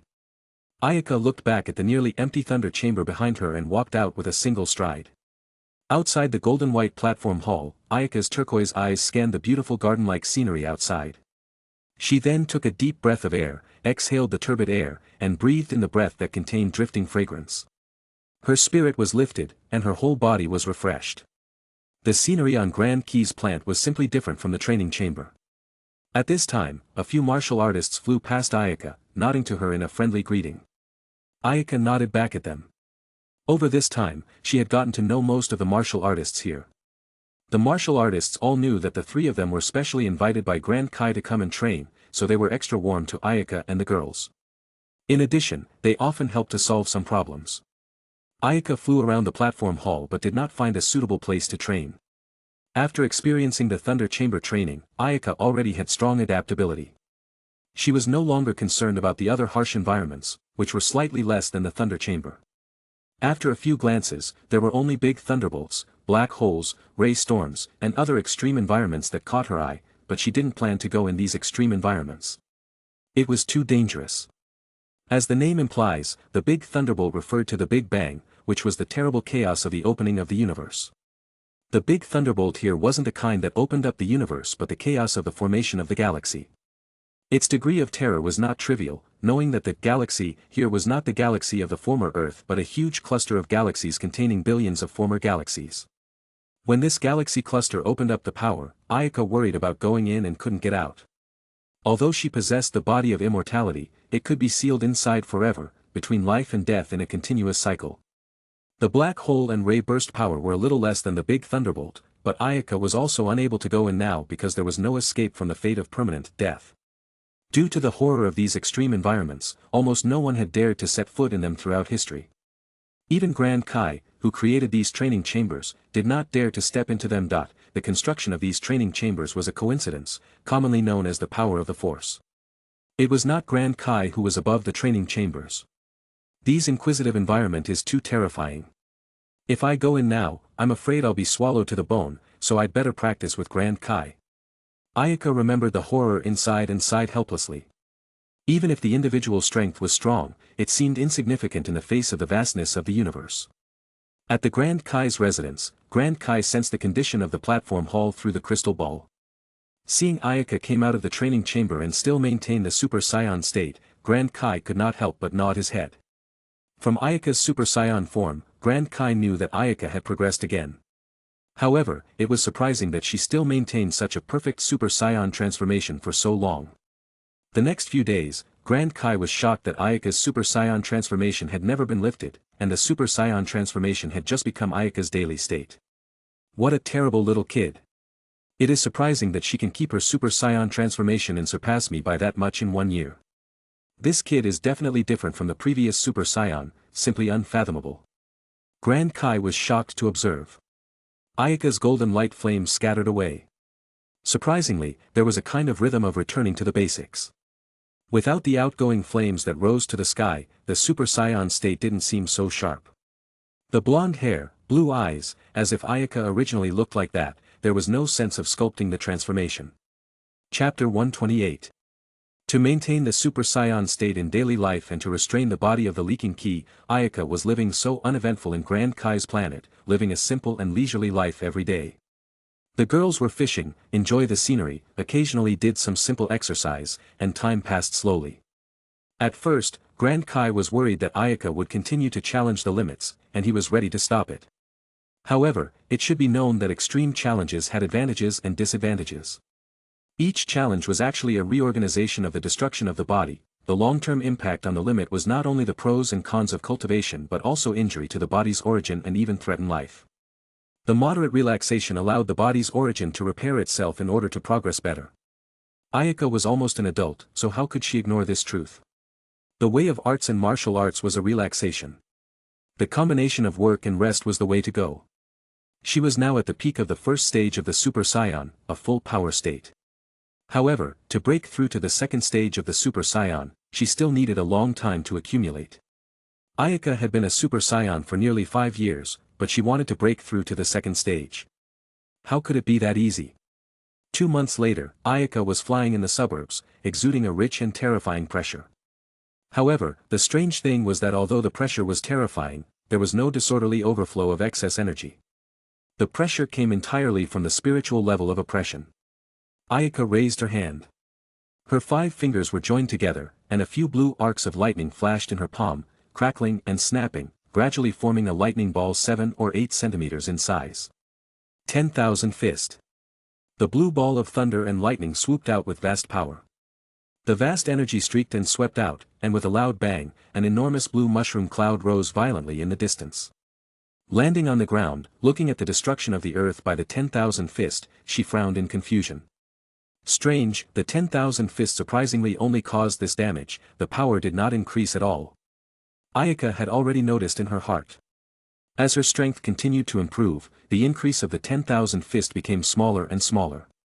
Until now, when she broke through to the peak of Super 1, the 10,000 fist had no increased effect. The 10,000 fist was a combination of her 10 fist and the Kaioken, which played a vital role when Ayaka hadn't become a Super Saiyan.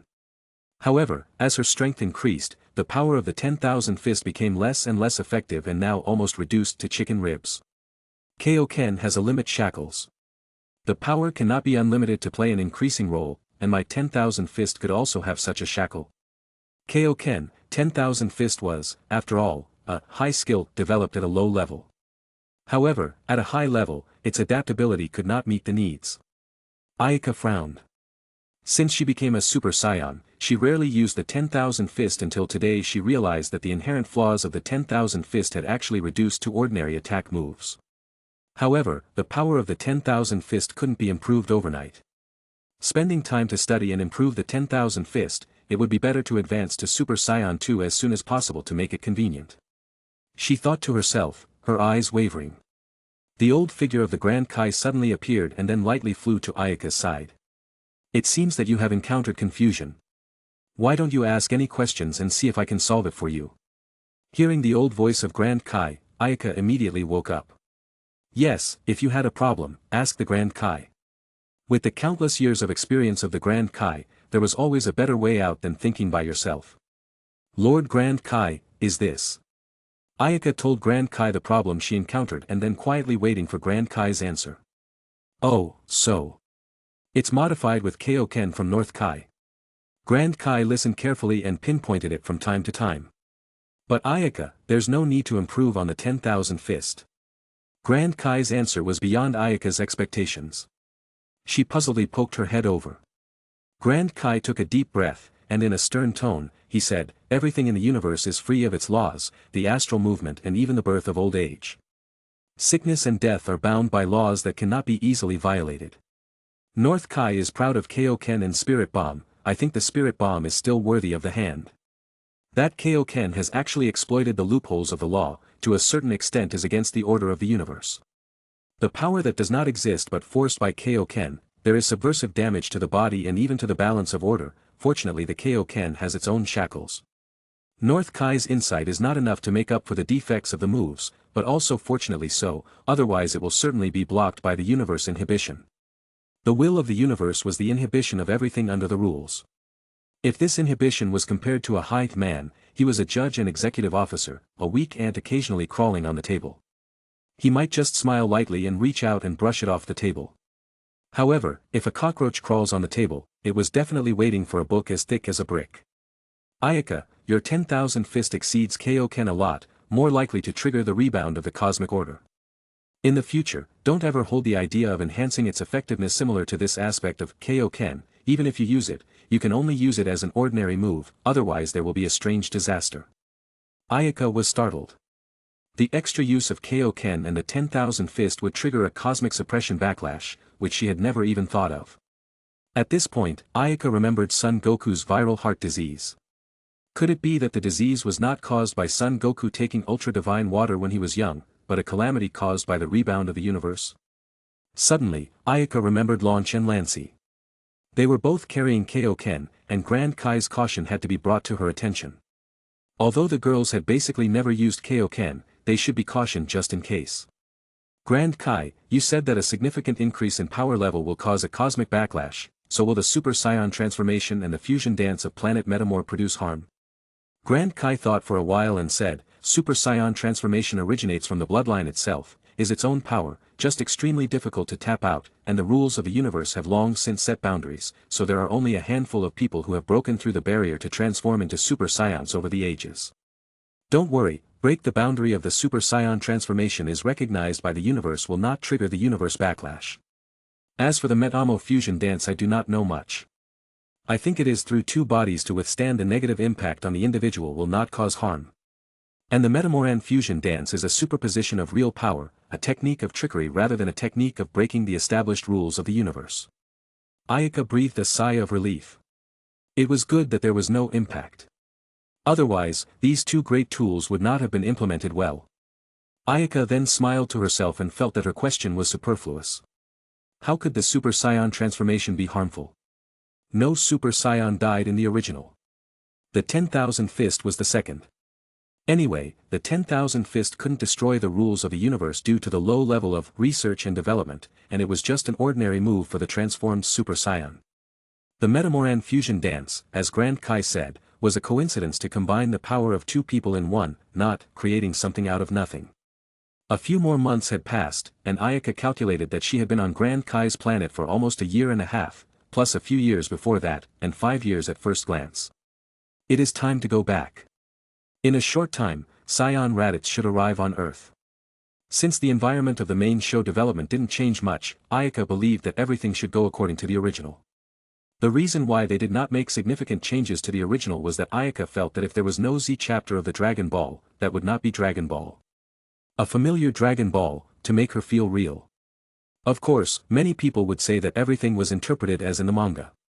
How could it still be true? It was the manga. But Ayaka did not think so. With a different face of Dragon Ball, if there was no Dragon Ball background and no Dragon Ball essence, Ayaka, who was already so powerful, would have been better off just focusing on intergalactic battles. Showing everything in front of her eyes would only make her feel whole and nothing, like a dream. She found the girls, then bid farewell to Grand Kai and left the Grand Kai's planet. A few more super strong people have been born. Haha, the more strong people in my galaxy the better, so that we won't be underestimated by other Grand Kai. Is it a good idea to hold a martial arts tournament sometime later to compare the strength of the strongest people in the galaxy? North Kai's planet. After Ayaka left, the entire North Kai's planet was stirred up. North Kai's planet had been feeling as if he was living in deep water and fire. As Ayaka was away for more than a year, little Raimu had no love of her mother. Raimu didn't know any better, and when she was angry, she threw all her anger on North Kai. Bang, bang, bang. Raimu rummaged through the room of North Kai, one hand pulling the gold silk trim on top of North Kai's suit. Aya, little girl, that is my last golden silk. Just leave me some. How can I meet other Kai in the future? North Kai looked at it with tears in his eyes. If he had known that Raimu was so greedy for money, he would have sent her back to Yiling so that he would not have to suffer so much. Who told you to take Mama away? Without Mama, Raimu is going to bully you. Raimu nonchalantly pulled out all the golden threads, and her eyes were fixed on North Kai wearing Kai's uniform with a little golden thread on it. What are you looking at? This cannot be given to you. North Kai squirmed and turned away, but Raimu darted up, grabbed a thread, and began to draw it up. A year and a half had passed, and Raimu was already almost 5 or 6 years old. Nevertheless, her height was already equal to that of North Kai, and she was so skilled that she grabbed a thread and pulled out the whole golden thread with a clatter. Chapter 129. The auspicious clouds were surrounded by a flicker of shadow on North Kai's planet. The three blurred figures appeared, and once again, they returned to the North Kai's planet to feel the weak tenfold gravity above it, and Raimu's face showed a faint smile like a lily. Ayaka's subdued smile didn't last a few seconds when she saw Raimu flung on the North Kai writhing. Her eyes glared. Ayaka was a little angry. Raimu had become more and more lawless child, even wrestled with North Kai. Raimu, what are you doing? Get off from North Kai. Ayaka bellowed with authority. When Raimu heard the sound, her body jolted. She turned around to see Ayaka, and her little face showed a smile of surprise. She jumped down from North Kai and flashed as a black shadow in a flash of lightning, and her whole body had jumped into Ayaka's arms. Oh, Mama, you are finally back. It's so boring here and Raimu missed you. Raimu cried and buried his head into Ayaka's arms. Her small head was constantly rubbing Ayaka's soft breasts. Well, I'm back, and will take you away later. Picking up the small head in her arms, she looked at Raimu's teary-eyed. Ayaka's anger subsided a lot, and her tone was soft as she stroked Raimu. Launch, on the other hand, walked over to North Kai and helped him up. Lord North Kai, are you all right? North Kai tidied up the Kai's clothes that had been stripped, then took a long breath. He put on his sunglasses and sighed, alas, it's fine, I'm used to it. Used to it? North Kai's words made Ayaka's eyes glare. Look at what North Kai said, that he had already gotten used to it. In other words, Raimu had been so lawless for more than a day or two. With a clang, a spoon of the head knocked on Raimu's head, making Raimu clutched her head with a face of aggression. Ayaka would no longer be soft because of her pitiful appearance. Her eyes widened, and her voice was cold and stern as she scolded, You child, you are getting worse and worse. If you do that again, Mama won't want you anymore, so apologize to Lord North Kai. Oh, I'm sorry, Lord North Kai, forgive me. I won't do that again. Mama, I've already apologized. Raimu appeared in front of North Kai in a sharp flash, apologized quickly, and then turned her head pathetically to look at Ayaka. It's no big deal, Ayaka don't need to be angry. Hee, Raimu, this child is quite lively, I like playing with her too. North Kai said with a smile. Although Ayaka and the girls didn't show their depths anymore, they must have gained a lot from their training in the Grand Kai's planet. After that, Ayaka and North Kai chatted about their training in Grand Kai's planet. North Kai was saddened to hear all kinds of insights, and when he learned that there were still huge flaws in his pride and joy, the North Kai was depressed and sighed several times but soon recovered. In the conversation with North Kai, Launch and Lancy also interjected a few words from time to time. Ayaka had harvested the most during the trip to the Grand Kai's planet, and they were also not bad. A variety of strange environment cultivation and the guidance of Grand Kai was making their strength grow by leaps and bounds. The girls weren't ordinary earthlings since they were divided into two. Otherwise, perhaps they would have fallen into a bottleneck and been unable to grow. After a brief explanation of the results of their own cultivation, Ayaka pushed Raimu, who was not honestly burrowed in her arms. Raimu, get up quickly, we have to leave. Are we finally leaving? Raimu looked at her mama with bright eyes and then leaned on her. Ayaka took Raimu's tiny hand and waved goodbye to North Kai. Lord North Kai, Bubbles, we have things to do so we won't bother you much longer. North Kai nodded with a smile and watched Ayaka disappear into North Kai and then join Bubbles in his inspection of the North area around North Kai's planet. In the northern part of the North area, on the way to Earth, Ayaka made a trip back to the Leaf Spirit planet. Although Ayaka disappeared for more than a year, the entire Leaf Spirit planet forces were still running in an orderly manner.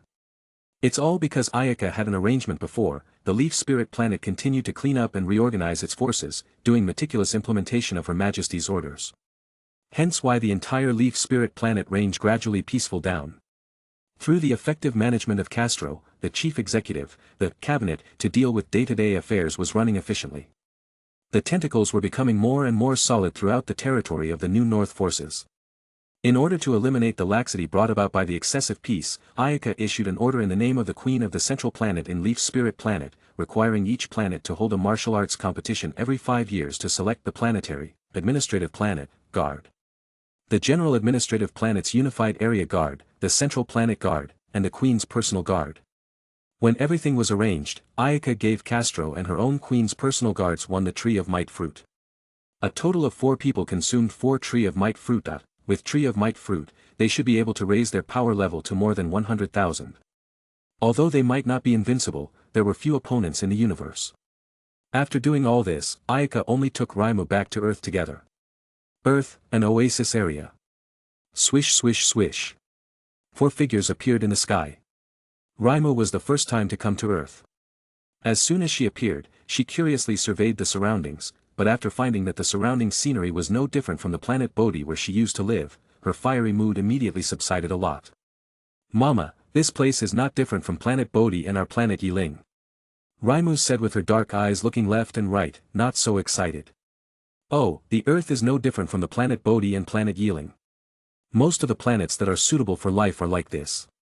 But Earth also has its uniqueness, in the infinite high altitude has the existence of the lookout. Oh, your mama is the kami of the lookout. Lancy flashed to Raimo's side, teasing Raimo. The pantheon was not only on Earth. The majority of low-level planets had pantheons. As for whether there was a temple on the higher planets, Ayaka was not quite sure. If the kamis were not as strong as the natives, would it not be a joke? Anyway, Ayaka did not see the kami of lookout in the skies above Leaf Spirit Planet and other such high-level planets. Hearing that her mama was a kami of Earth, Raimo floated an amused smile and yelled that she wanted to see the shrine. So the 4 went into a few streams of light towards the lookout. In the heavenly realm, the spacious lookout was now left with only the old kami and Mr. Popo, Tien Shinhan, and the other all left the lookout in the early years of successful training. The old kami was delighted with Tien Shinhan and other people. They were the beginning of the wholeheartedly teach them. The first thing he did was to let them leave the lookout and set out on their own martial paths. The air around the lookout was extremely thin and only occasionally a few wisps of light wind. The old kami stood on his crutches at the edge of the lookout, looking down at the bustling and noisy earth below. A few beams of bright light flashed, and 4 more figures suddenly appeared in the lookout. It was the 4 girls. Hey, Ayaka, you guys are back. The old kami saw the sudden appearance of the 4, and a smile surfaced on his dried-up face. Old kami, we're back. Tell, this little one is my daughter Raimo. As soon as the old kami heard that, he looked at Raimo in amazement and asked with a puzzled look, you, have a daughter? Raimo is my adopted child, which is my clan. The old kami suddenly nodded lightly. He knew that Ayaka's home planet had been destroyed and stranded on Earth, and it was not a surprise that he had adopted a clan member as his daughter. Old kami, nothing big happened in the past few years, right? How is the Tien Shinhan and the others training? Oh, all is well, their strength is beyond me, there is nothing to teach so I let them each seek the martial path to go. These little ones can be said to be the hope of the lower realm martial arts practitioners. If it was before, any one of them are qualified to inherit the position of kami. The old kami said with a big smile. It seemed that he had great hopes for these new generation martial artists. To know, a few years ago as a kami, he had only 300 power level. After taking the tree of might fruit brought by Ayaka, he broke through to more than 1,000.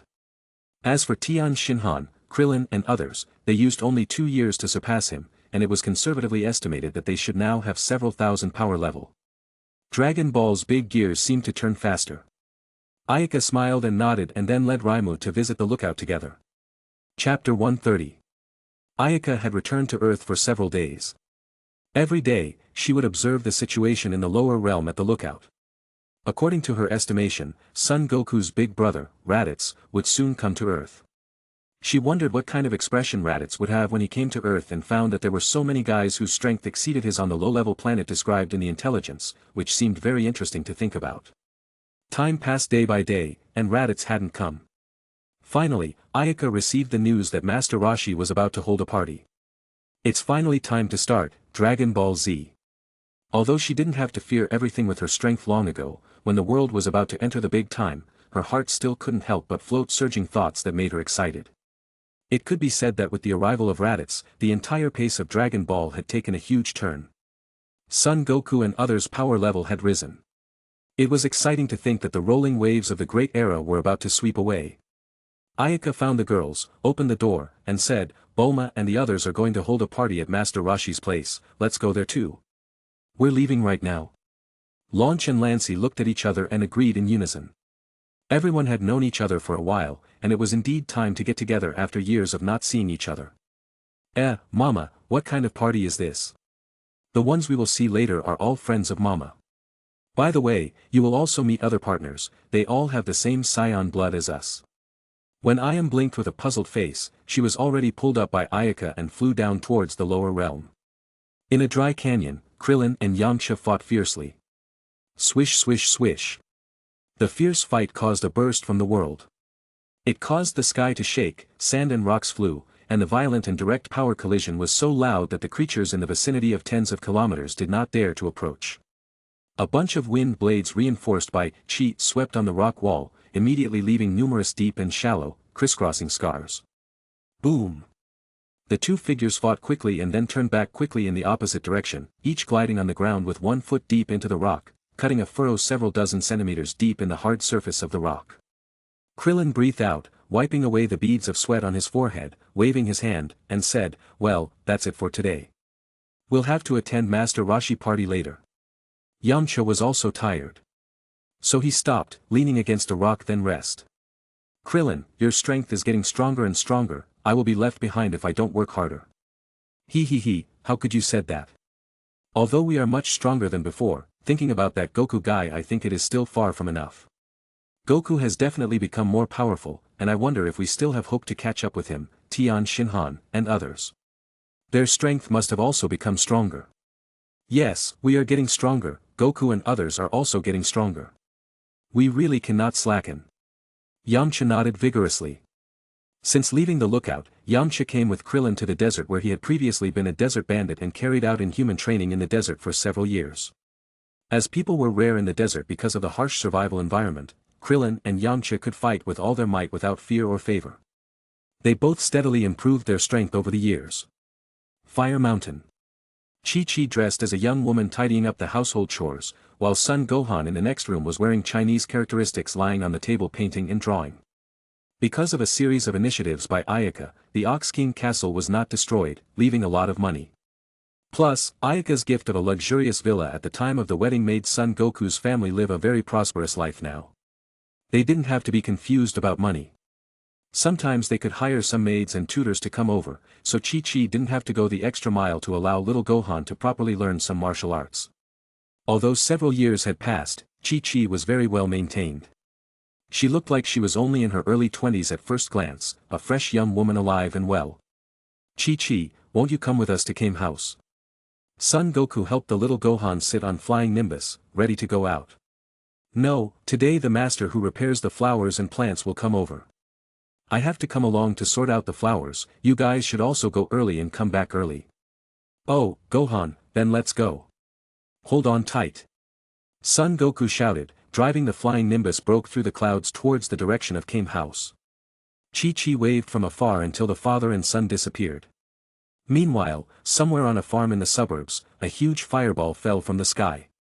It wasn't uncommon for meteors to appear on Earth, but meteorites that managed to fall to the ground were quite rare, with the vast majority being burned up in the atmosphere.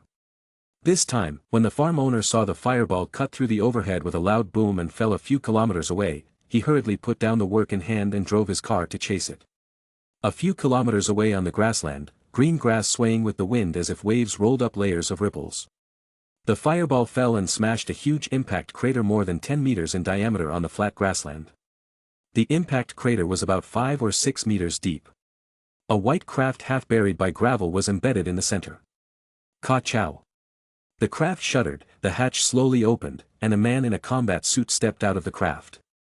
Raditz leaped out of the impact crater through the crystal display on his left eye to the farm owner who drove up.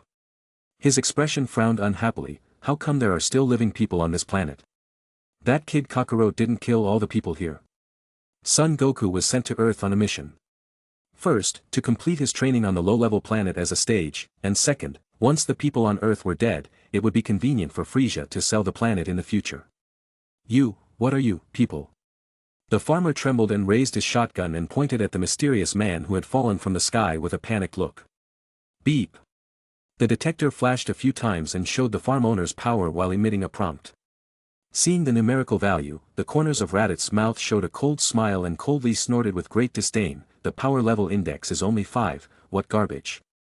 Suddenly, the farmer pulled down the trigger and fired a shot under tension. With a flash of cold, Raditz flickered with one hand, cupped the shot in his hand, then reversed the bullet and ejected it, killing the farmer with one blow. "Huh, what a foolish race to presume to move against me, Raditz. They don't know how to live. Huh, there are two powerful energy reactions 800 miles away, could one of them be Kakarot?" Raditz tapped the scouter and quickly showed the exact location of the other party. Then, with a whoosh, he rose high into the sky and flew towards the target of the energy reaction. Kakarot, why have you not killed the people on this planet? Have you forgotten the pride of the Scions? 800 miles away in a mountain waterfall, Tian Xinhan was sitting in meditation like under the flying waterfall with Kaiotsu floating in the air, constantly controlling the surrounding hundreds of rocks in a regular motion. Suddenly, Tian Xinhan opened his eyes, and his eyes looked sharply at the sky. Tian Xinhan, what's happening? Kaiotsu threw down the rocks and flew to Tianjin Rice's side. Tian Xinhan shook his head and said, nothing, just a powerful key is approaching. I don't know if it's an enemy or a friend. The opponent's key wasn't weak and had a bit of evil in it, so he was afraid that the possibility of it being a friend was low. However, the strength of the key was not as strong as his, so he didn't care much. Here it comes. Tian Xinhan's eyes must have seen a figure lingering high in the sky. It's not Kakarot, is there such a master on this low-level planet? Raditz disdainfully looked at Tian Xinhan, and Kaiotsu reached out and pressed the scouter. After a few beeps, the scouter detected the power level of the other person. 721, 563, on the low-level planet, they can be considered rare experts. Landing on the rocky shelf, Raditz looked down from above and said in a cold tone, hey, those two trash over there, tell me where Kakarot is. If you tell me nicely I can spare your lives. Raditz did not take the Earthlings into account at all, so he spoke in an extremely mean tone. His purpose was only to find Kakarot, he did not care about anything else. Before coming to Earth, he just finished a mission with Vegeta and Nappa. He had a period of leave, which happened to be relatively close to Earth, so he was ready to come and look for his brother. Scions had been very rare and could gather one was enough. Hearing the opponent's arrogant shouting, Tian Xinhan frowned. This kind of reckless guy was really common. The world lacked this kind of seemingly good strength but a very arrogant guy. However, couldn't you see that you aren't stronger with that kind of strength than me? In fact, Tian Xinhan couldn't blame him for not understanding. How could he know that some people know how to hide their key and scouter could only detect the energy leaking out? Raditz's arrogant attitude made Tian Xinhan a little upset. Kaiotsu looked at him, and the two of them released all their chi. All of a sudden, the wind swept up. The scouter in Raditz's ear beeped straight, and a series of unbelievable data was displayed. 3,468, 3,079. How is it possible? Earth is only a low-level planet, how could a guy with a combat power of over 1,000 appear? Raditz shouted in disbelief, and then his face showed panic. He had to know that his power level was only 1,500, and he was no match for the two people below. Chapter 131. However, Raditz quickly calmed down, and his face showed a frosty cold smile while a great sense of shame hit his heart. Being a powerful scion, it was ridiculous to be intimidated by a puny earthling. Damn, the scouter must have malfunctioned, the earthling can't have such high strength. Raditz sulkily patted the scouter. Tick tick tick tick. The scouter was repeatedly restarted, but the display of the opponent's power level did not change at all, still 3468 and 3079. Shit. The scouter really malfunctioned. I'll go back to reflect, this alien technology is really unreliable. Scions were not good at technology and were not known for their technological civilization. Yet, the use of other races' technology wasn't a problem. However, at heart, the Scions, who admire force, didn't think much of the races that were known for their technology. Of course, behind the understatement, Raditz also felt a sharp increase in pressure. If the scouter wasn't broken, and the opponent's power level was really what the data indicated, there would be no hope of winning. However, reason and past experience told him that the Earth, a small low-level planet, couldn't have this kind of strength of masters. More than 1,000 was a miracle, let alone up to 3,000. Tian Xinhan was full of suspicion to see the opponent's face shifting, first with a panicked look, and then as if he had a strong self-confidence general arrogant up. It seemed that he had something to rely on. This guy came out of nowhere, and his strength does not look simple. If the opponent had an ill intention, it would be a great scourge to the Earth. Kaiotsu, this guy is very suspicious. We will take him down quickly. Tian Xinhan turned to Kaiotsu and said. Got it, Tian Xinhan. Kaiotsu nodded vigorously. Ha ha ha, it's so ridiculous, you're talking about taking me down. Ha ha ha ha, little earthlings. I'm afraid you haven't seen the terror of our scions, you wouldn't say such things if you knew. We, Scions, are the most powerful warrior race in the universe, far from such a weak race of earthlings. Now, I'll let you see it and gather your hearts to feel the fear of death. Raditz laughed arrogantly as if he had heard the most ridiculous words in the world. This was like some cosmopolitans daring to rebel against Lord Frisia. They were just asking for death. Raditz looked at Tian Shinhan and Kaiotsu with a cold intent and a disdainful look, followed by a step forward with his right foot and a loud bellow. The surging power rushed out. The cold gaze aimed at the two earthlings. They should have been scared out of their wits by their terrifying strength, right? However, the actual situation exceeded Raditz's expectations. After seeing the ki emanating from Raditz, the two frowned at each other as if they were not frightened. But, on the contrary, the gaze was filled with confusion. Humph, pretend again. At this moment, they are afraid that their hearts are already scared out of their souls. Raditz cracked his mouth open and looked at Tian Shinhan and Kaiotsu as if he was looking at prey. With a swoosh, his figure suddenly became blurred, his body moved at high speed, as agile as lightning, leaving a residual shadow in place, and the next moment he flashed to Tian Shinhan. With a punch, the fist carried a terrifying power that tore through the air. A bloodthirsty glint in the corner of his eyes, this moment of destroying his prey made Raditz particularly pleasant and his spirit very uplifting. However, his punches did not work. At the moment when he was about to attack Tian Shinhan, a hard palm reached out against it. The attack with terrifying power came to an abrupt end. Tian Shinhan turned sideways with eyes calmly staring at Raditz. It can't be. Raditz staggeringly stared. Was his attack actually received by the earthling? His face was filled with disbelief, and his face suddenly stiffened a little. Could it be that? A bad premonition came up, cold sweat stained down, Raditz's face became dark and ugly. Could it be that the data measured by the scouter is not wrong, these two people really have this kind of strength? His heart was indisputably beating faster. This wasn't a joke. Because of the lack of manpower to fight around before thinking about the early dispatch to Earth's Kakarot, whether it was out of brotherhood to see his brother or to strengthen the strength of the Scions, he was only going to find Kakarot and immediately leave the Earth. When he first saw that there was still life on Earth, he thought Kakarot was doing a lousy job, but now he considered that this should not be the case. Damn, this is not a so-called low-level planet. Those cosmonauts must have been lazy and filled out the data incorrectly. To think that in this small, low-level planet, there were unexpected things, the strength of the Earthlings was so great that even he could not leave smoothly if it was not good enough. Run! The thought of escape instinctively arose, and Raditz did not have the previous calm. He recalled that before, he was like a clown. His body quickly flickered and burst back hundreds of steps in one go. Now he just wanted to immediately return to the place where the spaceship landed and then leave the Earth. Even the warlike Scions would make a strategic shift after knowing that the opponent was unbeatable. As for the people of Earth, Raditz could completely rely on Vegeta to make a clean break. However, the need to use the power of other people, for a warrior, was a very embarrassing shame. Do you want to escape? Kaiotsu, stop him. Tian Shinhan saw the strange man's attempt at a glance.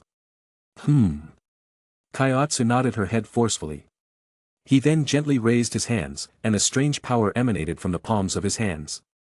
It was Kaiotsu's superpowers, and Raditz, who had already retreated hundreds of meters, was about to speed up when he suddenly felt a strong pulling force. His body was actually firmly fixed in the air, unable to move at all. How could this happen? With something so strange and unheard of, Raditz shouted in panic. Tie him up. Tian Shinhan flew into the air and kicked Raditz down. Kaiotsu nodded and used his superpower to find a vine. Under the effect of superpower slender vines around, Raditz was tightly bound in several circles.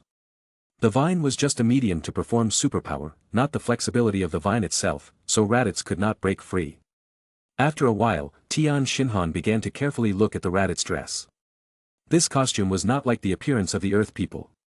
The armor seems to be made of unknown material, there is no way there is such a thing on Earth, and the lens-like thing he is wearing on his eyes is really odd. Answer honestly, where exactly are you from and what is your purpose here? Raditz bristled. Although he conceded, he was trying to warp useful information out of his mouth was a fool's errand. Even if a Scion warrior was defeated, he wouldn't be allowed to betray information to stay alive. Hard Mouth did not speak. Besides, there was another reason, the scouter also had the function of communication. At this time, Vegeta should already know what happened on Earth. As long as he did not give in, Vegeta would definitely come to Earth in person in order to maintain the dignity of the Scions. On the contrary, if he gave in, then in the eyes of Vegeta, he became a disgrace to the Scions. Sooner or later, he would be cleaned up. Ah, Tian Shinhan, look, he also has a tail. Kaiotsu suddenly pointed to the long tail coiled around the waist of Raditz said. Huh, surprisingly he also has a tail, could there be some connection with that Goku? Kaiotsu, Goku, and the others seem to be holding a party at Master Roshi's place, why didn't we just take this guy over there and check it out?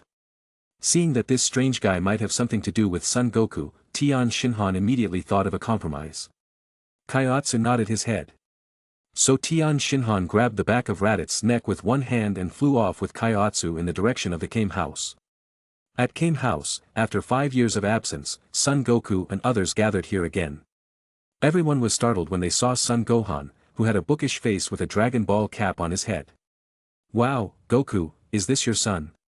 Is that the 4 planets on the top of this hat?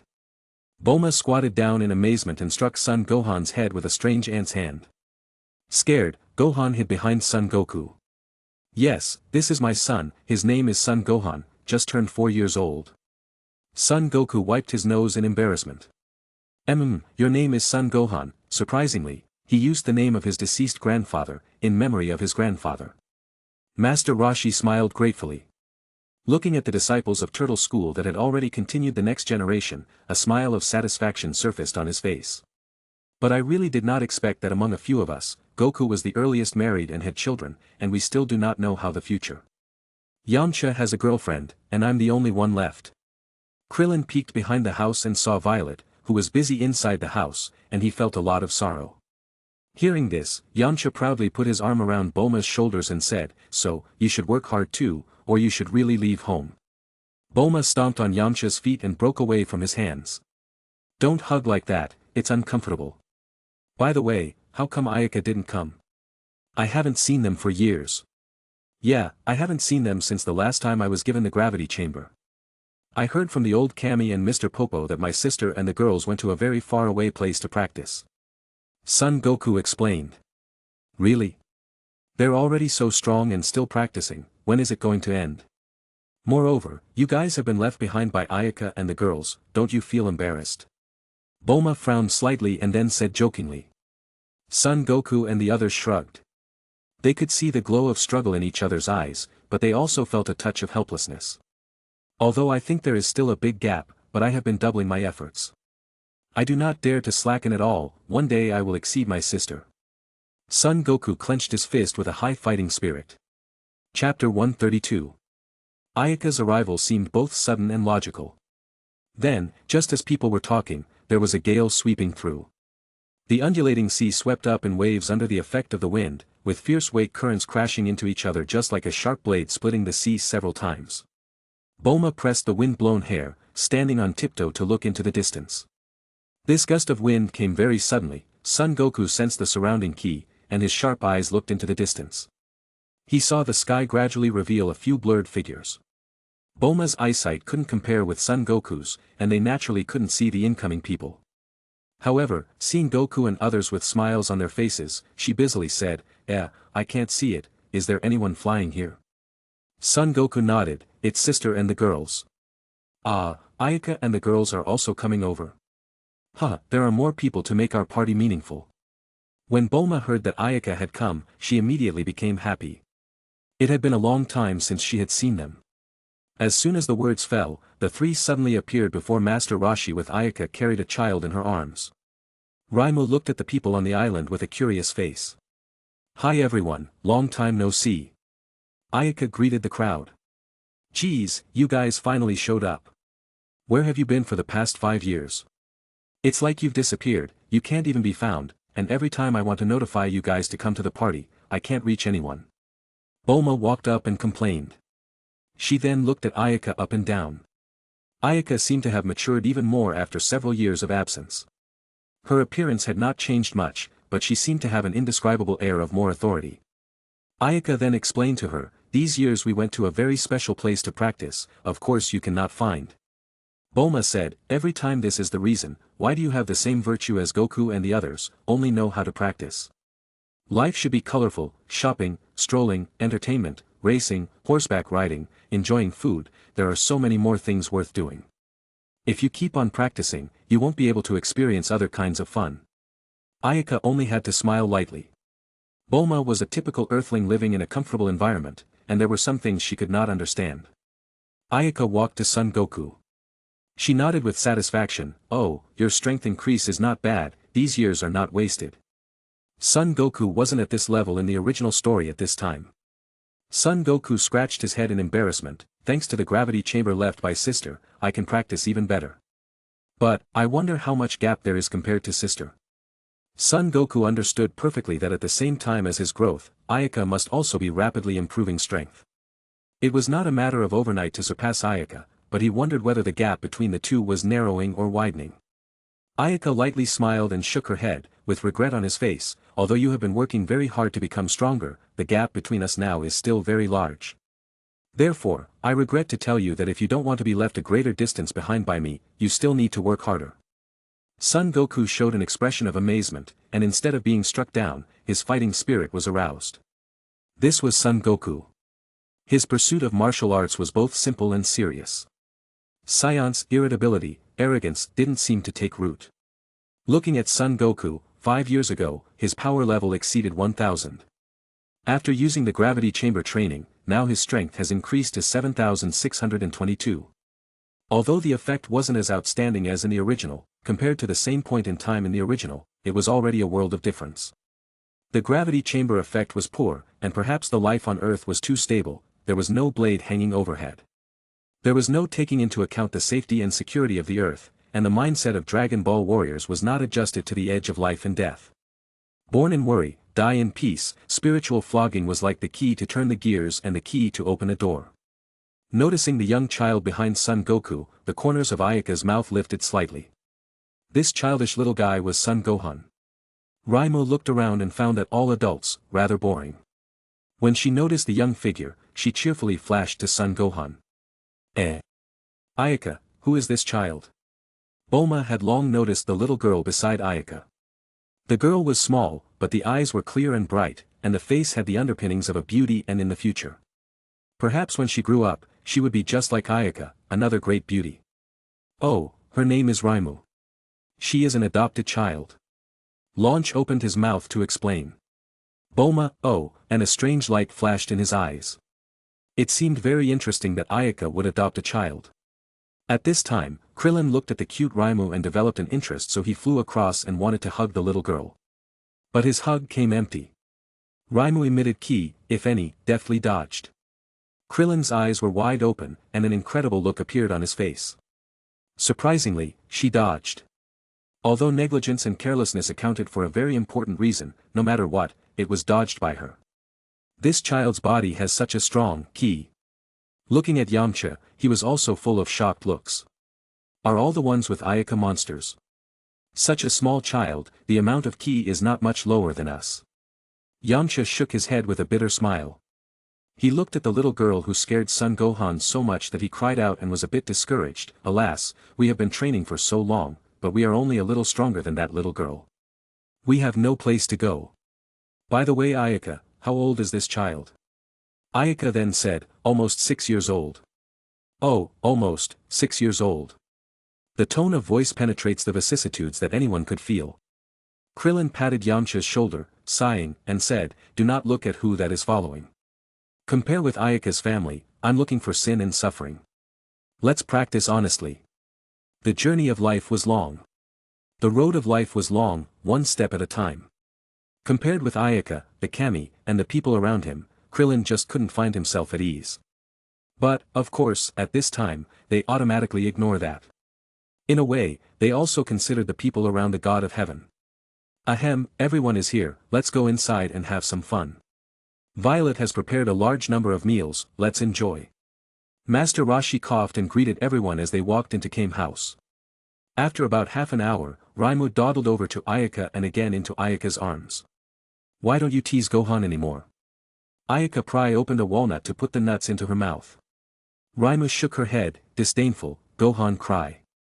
His strength is still so weak, and he doesn't like people. Raimu wants to stay by Mama's side." The child's heart was only a few minutes of heat to pinch the toy. Gohan was like a toy in her eyes. Bulma, who was reading a magazine, turned her head.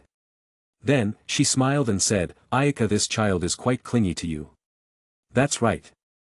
I raised her with my own hands, anyway. Someone is flying towards Kame House. There was 3 relatively strong ki flew towards here. Son Goku, Krillin, and others also stopped talking. Someone is coming. An idea flashed, and everyone coincidentally headed outside the Kame House. I thought there should be only Raditz, how come there are 3 ki, and who are the other 2? Ayaka frowned and walked out of the room. Familiar with the original, she knew that Raditz would find Kame House, so she intended to wait for the rabbit. However, how could she have imagined that Raditz would be so miserable? He had just come to Earth and was captured by Tian Shinhan and Kaiotsu. To say the least, this was also the impact of her butterfly. The original Dragon Ball warriors were extremely talented existence. In the original story, Tian Shinhan and others went to the heavenly realm to practice. It didn't take long to surpass Kami and then went down to the world to practice on their own. This was evident. At this time, the strength of Kami was significantly higher and indirectly caused Tian Shinhan and other people to improve. So it is Tian Shinhan and Kaiotsu, was Raditz caught by them? After a brief moment of consternation, Ayaka quickly reacted. However, wasn't this gap too big? Raditz was in tragedy as soon as he came to Earth. Tian Shinhan, how did you guys come, who is this guy?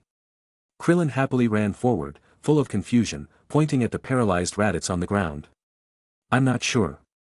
This guy suddenly appeared in the place where Kaiotsu and I practice, then inexplicably attacked us. After that, he was captured by us, and I saw that this guy was dressed oddly, so I brought him here. By the way, this guy is the same as Goku when he was a child. He also has a tail. Maybe there is something to do with Goku. Really have a tail? Son Goku walked up and really saw the brown tail behind Raditz. Goku, he is the same as you as a child, is he not your relatives? Krillin was shocked that the man really had a tail behind him, so he joked to Son Goku. Just then, Raditz widened his eyes and looked at Son Goku. Looking at the same general appearance of his father, Raditz immediately recognized the man called Son Goku was his brother Kakarot. Kakarot, you're here, how come you didn't kill the Earthlings, and still laughing and talking with them? Have you forgotten your dignity and they are in the same boat? Raditz forgot his situation and actually lectured Son Goku. What are you talking about? My name is Son Goku, not Kakarot as you say. Who the hell are you? Son Goku frowned and spoke with a hint of displeasure. At that, Raditz's face turned ugly. The abominable Kakarot even denied his name. What a disgrace to the Saiyans. I am your brother Raditz, I came to Earth this time just to find you. Suddenly, he saw that Son Goku lacked the Saiyan's iconic tail. His face could not help but change dramatically and instantly became gloomy. Kakarot, where is your tail, where did your tail go on? Oh, that tail I think it's in the way, so I pulled it off long ago.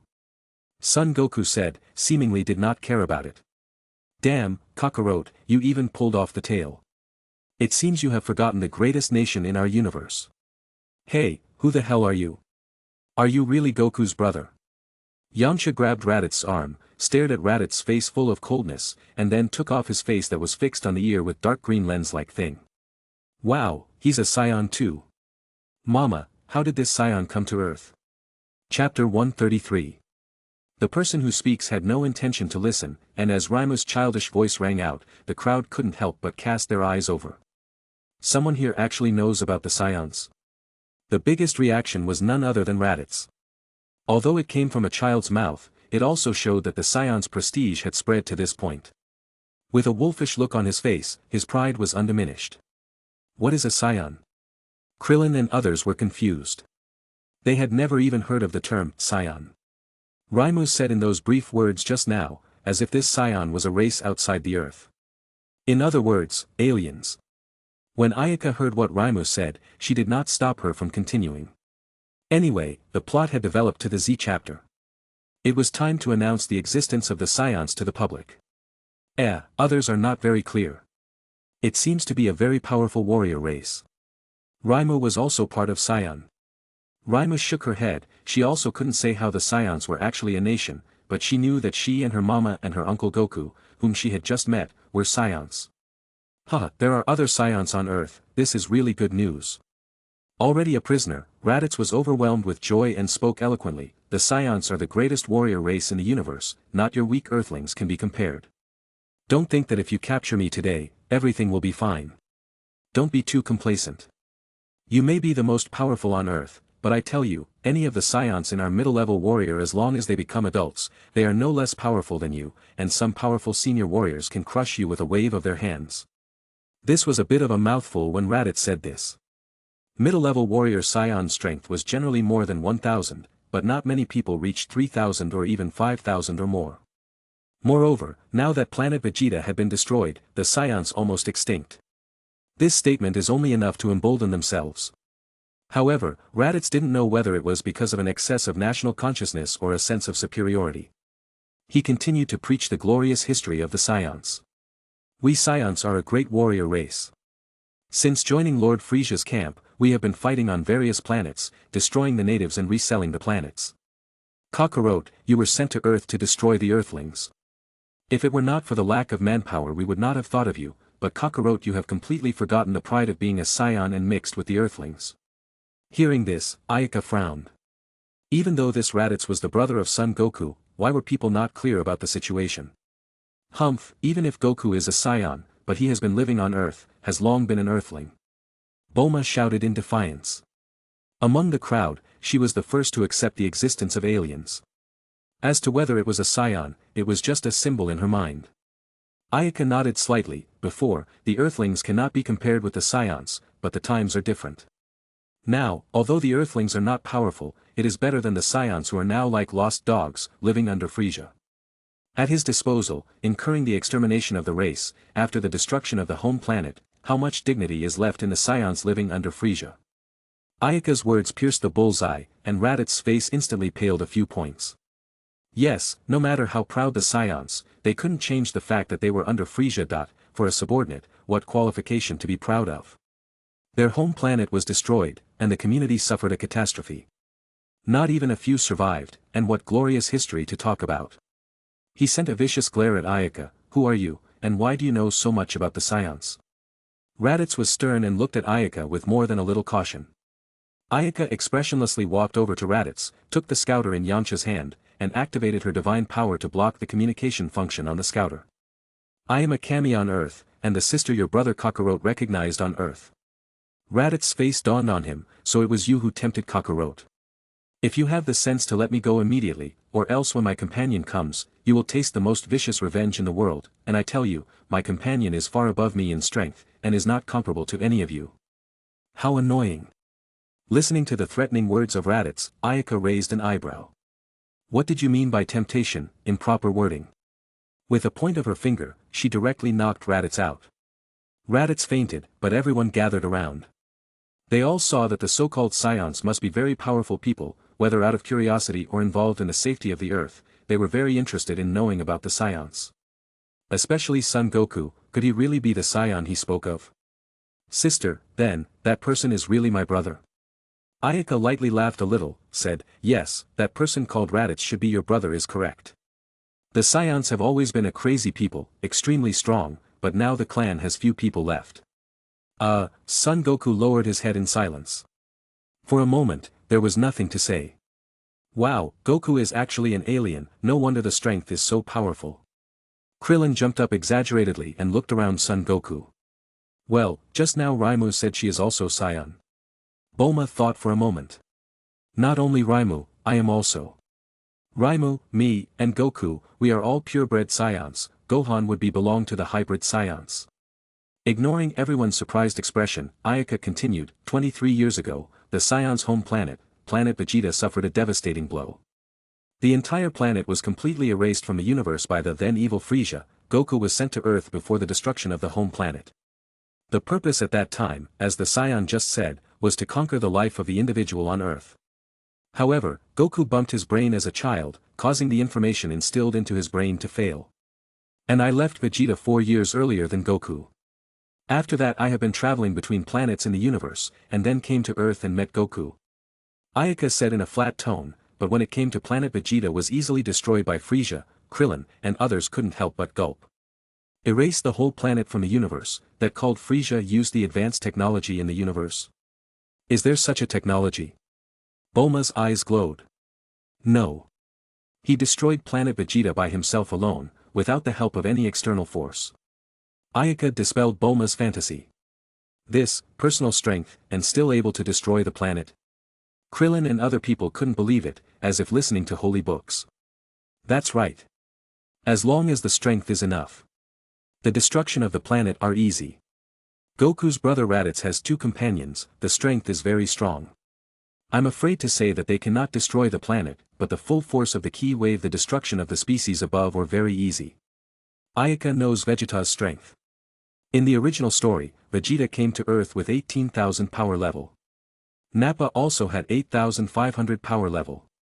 Such strength could not destroy the planet but could easily destroy the species on Earth. It's that powerful.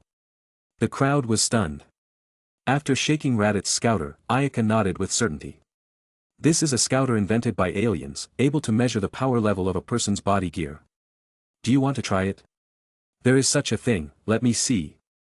Bulma took the scouter with interest and put it on her ear. Pressing the scouter start button, the scouter sounded beep beep beep, followed by a series of magical codes displayed on the light green frame. It was a novelty, and while the words used were not very familiar, the battle positions were in familiar digital form. As Bulma made the switch, the text actually turned into Earth text. Aiming the button at Master Roshi, the lens showed Master Roshi's power level -139. Ayaka, is this value high or low? Bulma asked, turning her head. Ayaka smiled, an adult Earthling's power level is 5 when holding a firearm, what do you think of this figure? Bulma wore out his lips, disbelieving, only 5 points of data with a gun, so Master Roshi is quite powerful. Master Roshi then raised his head with a proud face and coughed lightly in a very conspicuous manner. He was the god of martial arts, too. Hey, Bulma, look at me, how much power level I have. Krillin came up to Bulma and shouted, likewise Yamcha, Tian Shinhan, and others also gathered over. Tick tick tick. The data showed up. Wow, so high, Krillin's stats are actually 3,318 points. Bulma exclaimed in surprise, and this data compared to Master Roshi's previous 139 was a bit shabby. I can't believe I'm that strong. Krillin floated and laughed. This was dozens of times more than Master Roshi. Very impressive. Next, Bulma measured Tian Shinhan and others in turn, and the results. Tian Shinhan, 3,468. Kaiotsu, 3,079. Yamcha, 3,290. Son Gohan's power level was only 7 points, which didn't surprise anyone. After all, he was just a child. What made everyone feel unbelievable was Raimu's power level, which was 2,610 points. How did Ayaka train her? How could a young child be trained to be strong to this point? In fact, Ayaka did not particularly train her. As a child for more than 2 years, Raimu's strength only reached 388. The rest was mainly the result of her practice in the North Kai's planet. After a burst of surprise, Bulma probed on Son Goku. The data displayed by the probe kept jumping upwards, soon exceeding the 5,000 thresholds and finally stopping at 7,622. Goku's strength is really terrifying, I'm afraid we have no hope of surpassing him in this life. Krillin said with a dry smile. Son Goku frowned calmly as if thinking about something, without the slightest hint of excitement and some expectation to know Ayaka's power level. Bulma had pressed the button, a messy code flashed on the lens, the light kept flashing, the data then rose wildly. 8,000, 9,000, 10,000, 11,000, 12,000. Boom! The scouter could not withstand the excessive energy burst open, smoke, and unpleasant smell. Ayaka was clutching her chest with one hand. Shaking her head with the other hand on her chin, she explained, this is an old-fashioned scouter, the upper limit is about 12,000. More than that, there will be an explosion. Well, Bulma, this scouter will be left to you to repair. There is such a thing, just leave it to me. But then again, you guys have really high power level, how dare you burst the scouter? Oh, after all. It is an old-fashioned instrument, it is said that there is now a little more advanced. Not to mention the scouter in the hands of Raditz, even the large planet scouter in the hands of Frisia would also be burst by Ayaka's energy. To say that the measurement limit of that large scouter was only tens of millions, and Ayaka, who reached the first stage of Super Saiyan full power state, could not be measured simply by the quantitative value. Chapter 134. Ignoring the surprised expressions of Krillin and others, Ayaka said seriously, Raditz is a scion, I want to take him away. Leaving him on Earth is also a scourge. I still have some power outside the Earth, so Raditz will be arranged to a place suitable for his survival.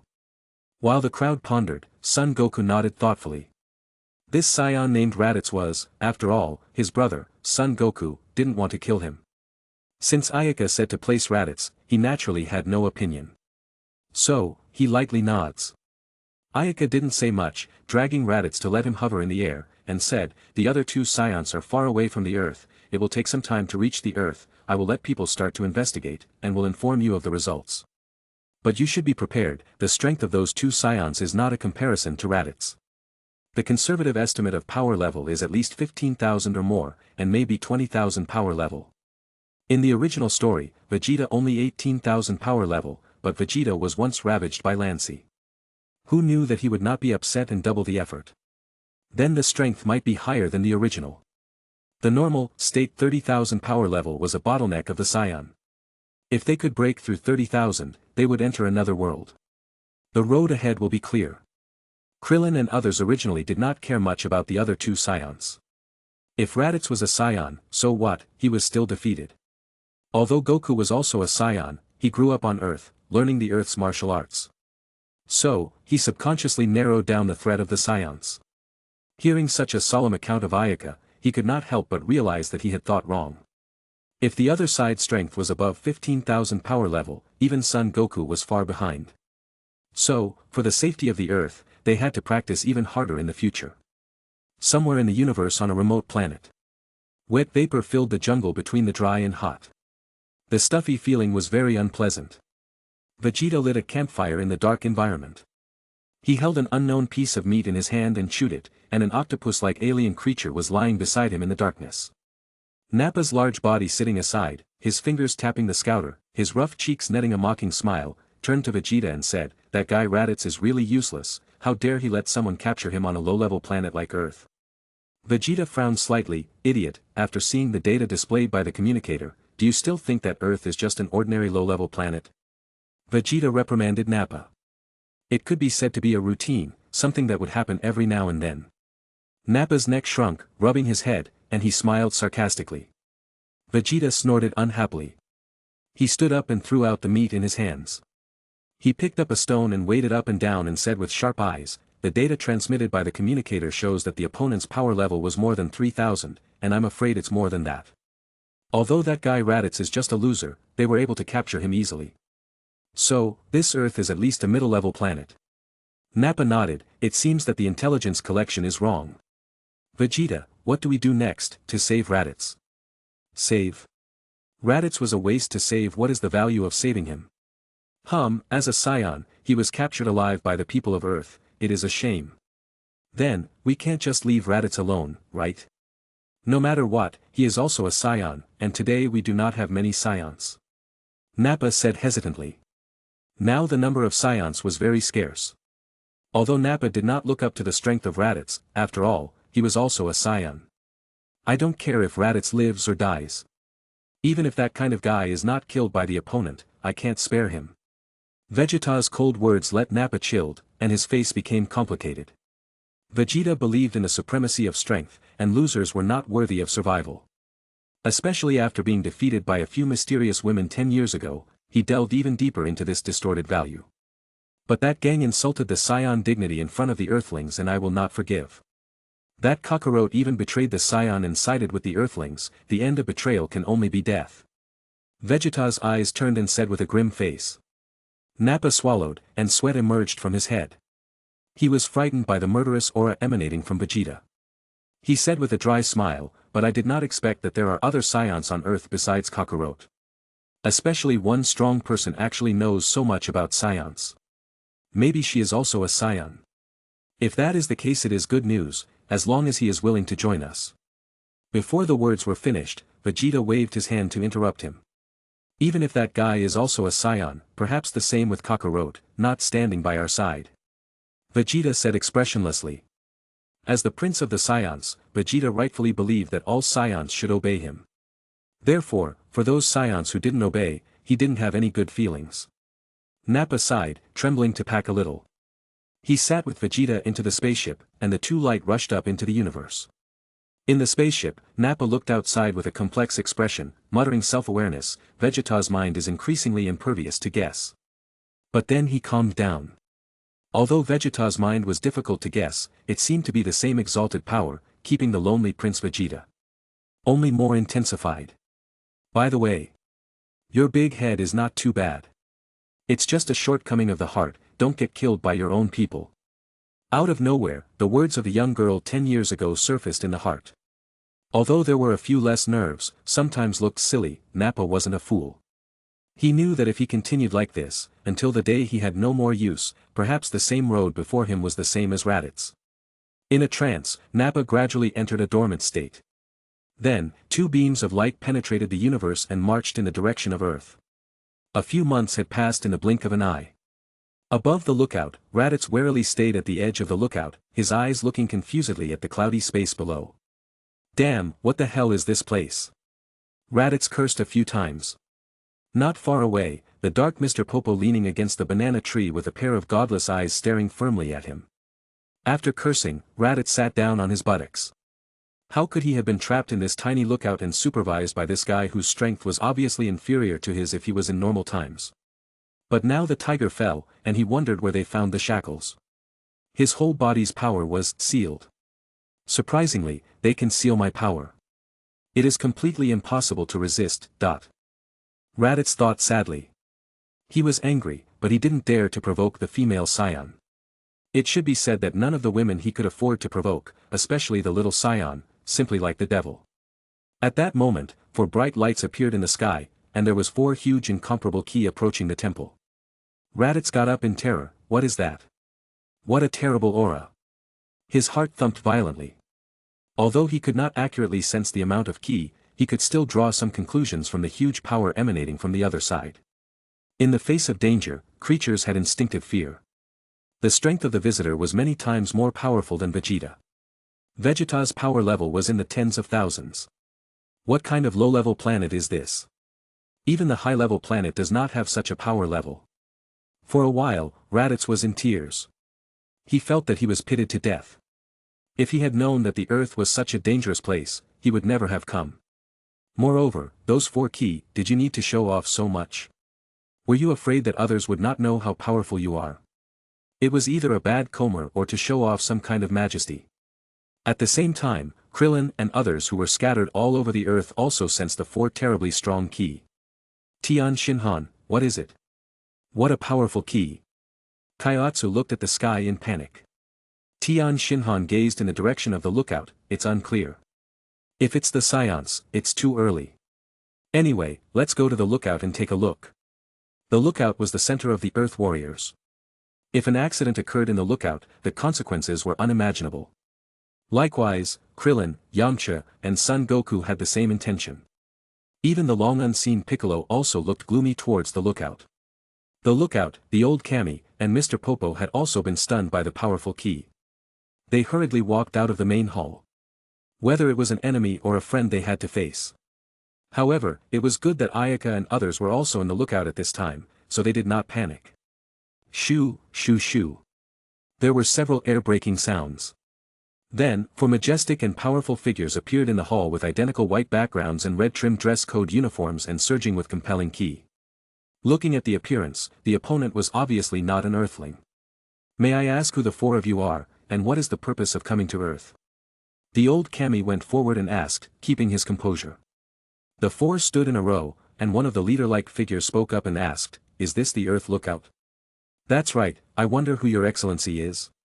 I am Castro. The other 3 are the Queen's personal guards Laner, Anti-Sai, and Jamboni, who came to Earth on the Queen's orders. Castro replied calmly. Not long ago, when he received the news from Ayaka, Castro immediately rushed towards Earth with several of the Queen's personal guards.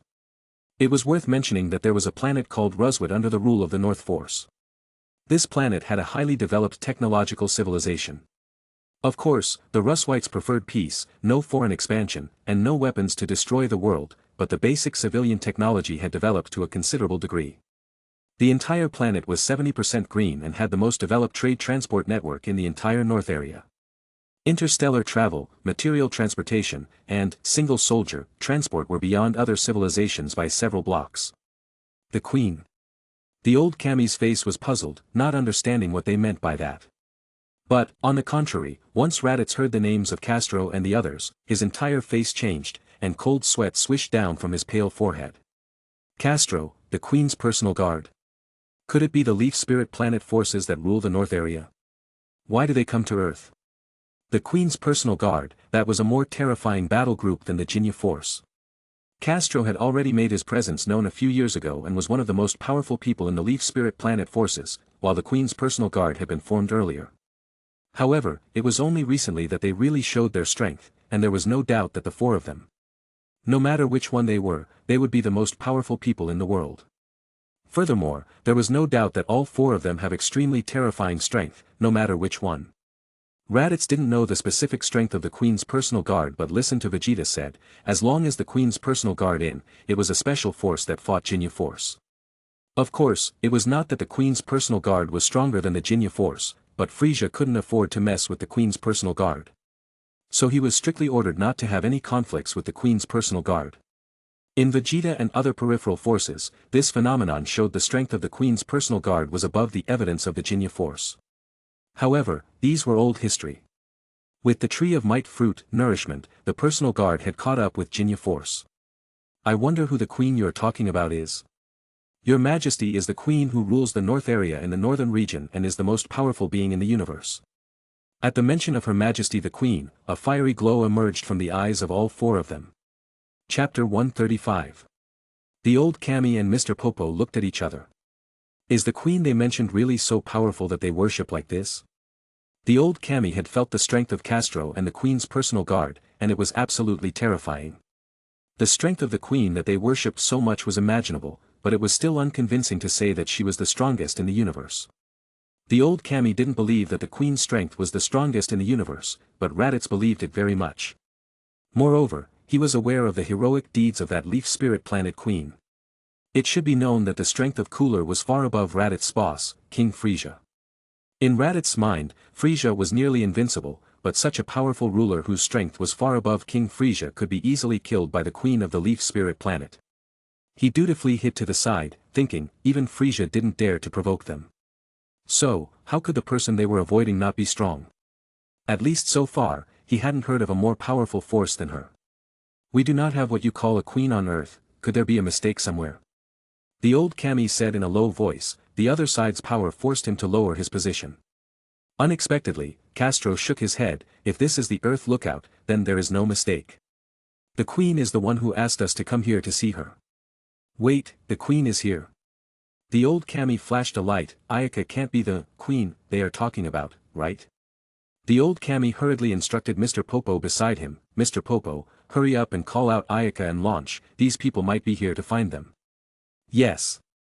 Mr. Popo was also in high spirits and showed his surprise. His figure flashed several times and walked towards the interior of the lookout. A few of you please wait a moment. The old Kami said with a pleasant face. How good it would be if Ayaka was the Queen they were looking for. That meant Ayaka's power in the universe was extraordinary. At this moment, the old Kami was looking forward to it. Mr. Popo, don't need to scream, we've already come out. At the entrance of the lookout, Ayaka's figure appeared and blocked in front of Mr. Popo.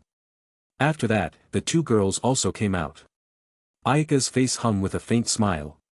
The white background of the Kami robe gently fluttered, filled like a goddess. It was elegant and breezy. In a short distance, she quickly strolled up to Castro. Castro and others showed their breath so undisguised, and Ayaka had sensed it a long time ago. However, she was pestered by Raimu and could not get away, which was why she came out late. Your Majesty the Queen. Castro, Laner, Antisai, Jamboni respectfully shouted and then made a small salute to Launch and Lancy. The girls' strength was extraordinary, and the treatment they enjoy in the Leaf Spirit Planet was noble, even though it was not as good as Ayaka. Of course, this refers to the spiritual level, and no one was worse in material terms. The strongest people in the universe were eating well since no matter which planet, they needed the blessing of the strong. Without leaving the planet, they could still talk about democracy because the level was relatively low to show civil rights. Once they got out of the planet, they found that the outside world had developed the weak to the extreme and destroyed the planet at every turn. Nevertheless, they all are grateful for Queen Ayaka's rule. Sure enough. The old Kami's dry and thin cheeks revealed a smile. It seemed that Ayaka's power had far exceeded his perception, unknowingly forming a great power in the universe. What? That girl is the queen of the New North Force, the powerful existence that killed Cooler? Raditz shouted out of breath, and then his body and mind trembled. The shame of being a prisoner disappeared, and behold, how many people could be captives in the hands of the Queen of Leaf Spirit Planet? What was there to be ashamed of? That was glory. Well, it wasn't exactly an honor either. I can't imagine that the one who defeated Cooler is our scion. The scions are really the most powerful people in the world. Raditz laughed indiscriminately.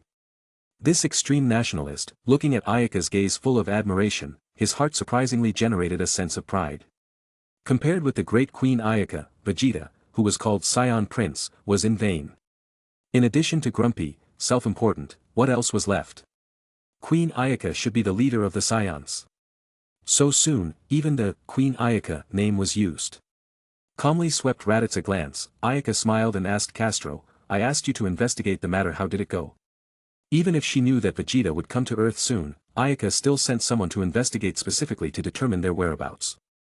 Since we received the Queen's order, we have started to have people investigate. But the target is on a relatively remote planet, even using the most advanced technology we took several months to investigate and understand. My subordinates received the results of the investigation on the way here, and according to the way the Queen described, those two scions will enter the solar system in 2 Earth months. 2 months from now to the solar system. Ayaka's face was stunned, and her eyebrows were slightly raised. Now only 3 months had passed since Raditz was captured. How could Vegeta arrive on Earth so soon? Then Ayaka walked up to Raditz and asked, Raditz, when were you separated from your companions? Where were they at the time, and were there any missions in the works? No, that time we just finished the mission, and is in the vacation. Because the next task is short of manpower before I came to Earth, Vegeta and others should go to a remote place to train. Perhaps they got the message of the Earth immediately after the arrival. Raditz answered honestly. At this time, he had no little resistance. Is that so? Ayaka did not get something valuable, but she did not put it on her mind. No matter what the reason for Vegeta to come to Earth early, there was nothing for her to worry about. At this time, 6 Ki converged from different directions, and the target was precisely the lookout located high in the sky.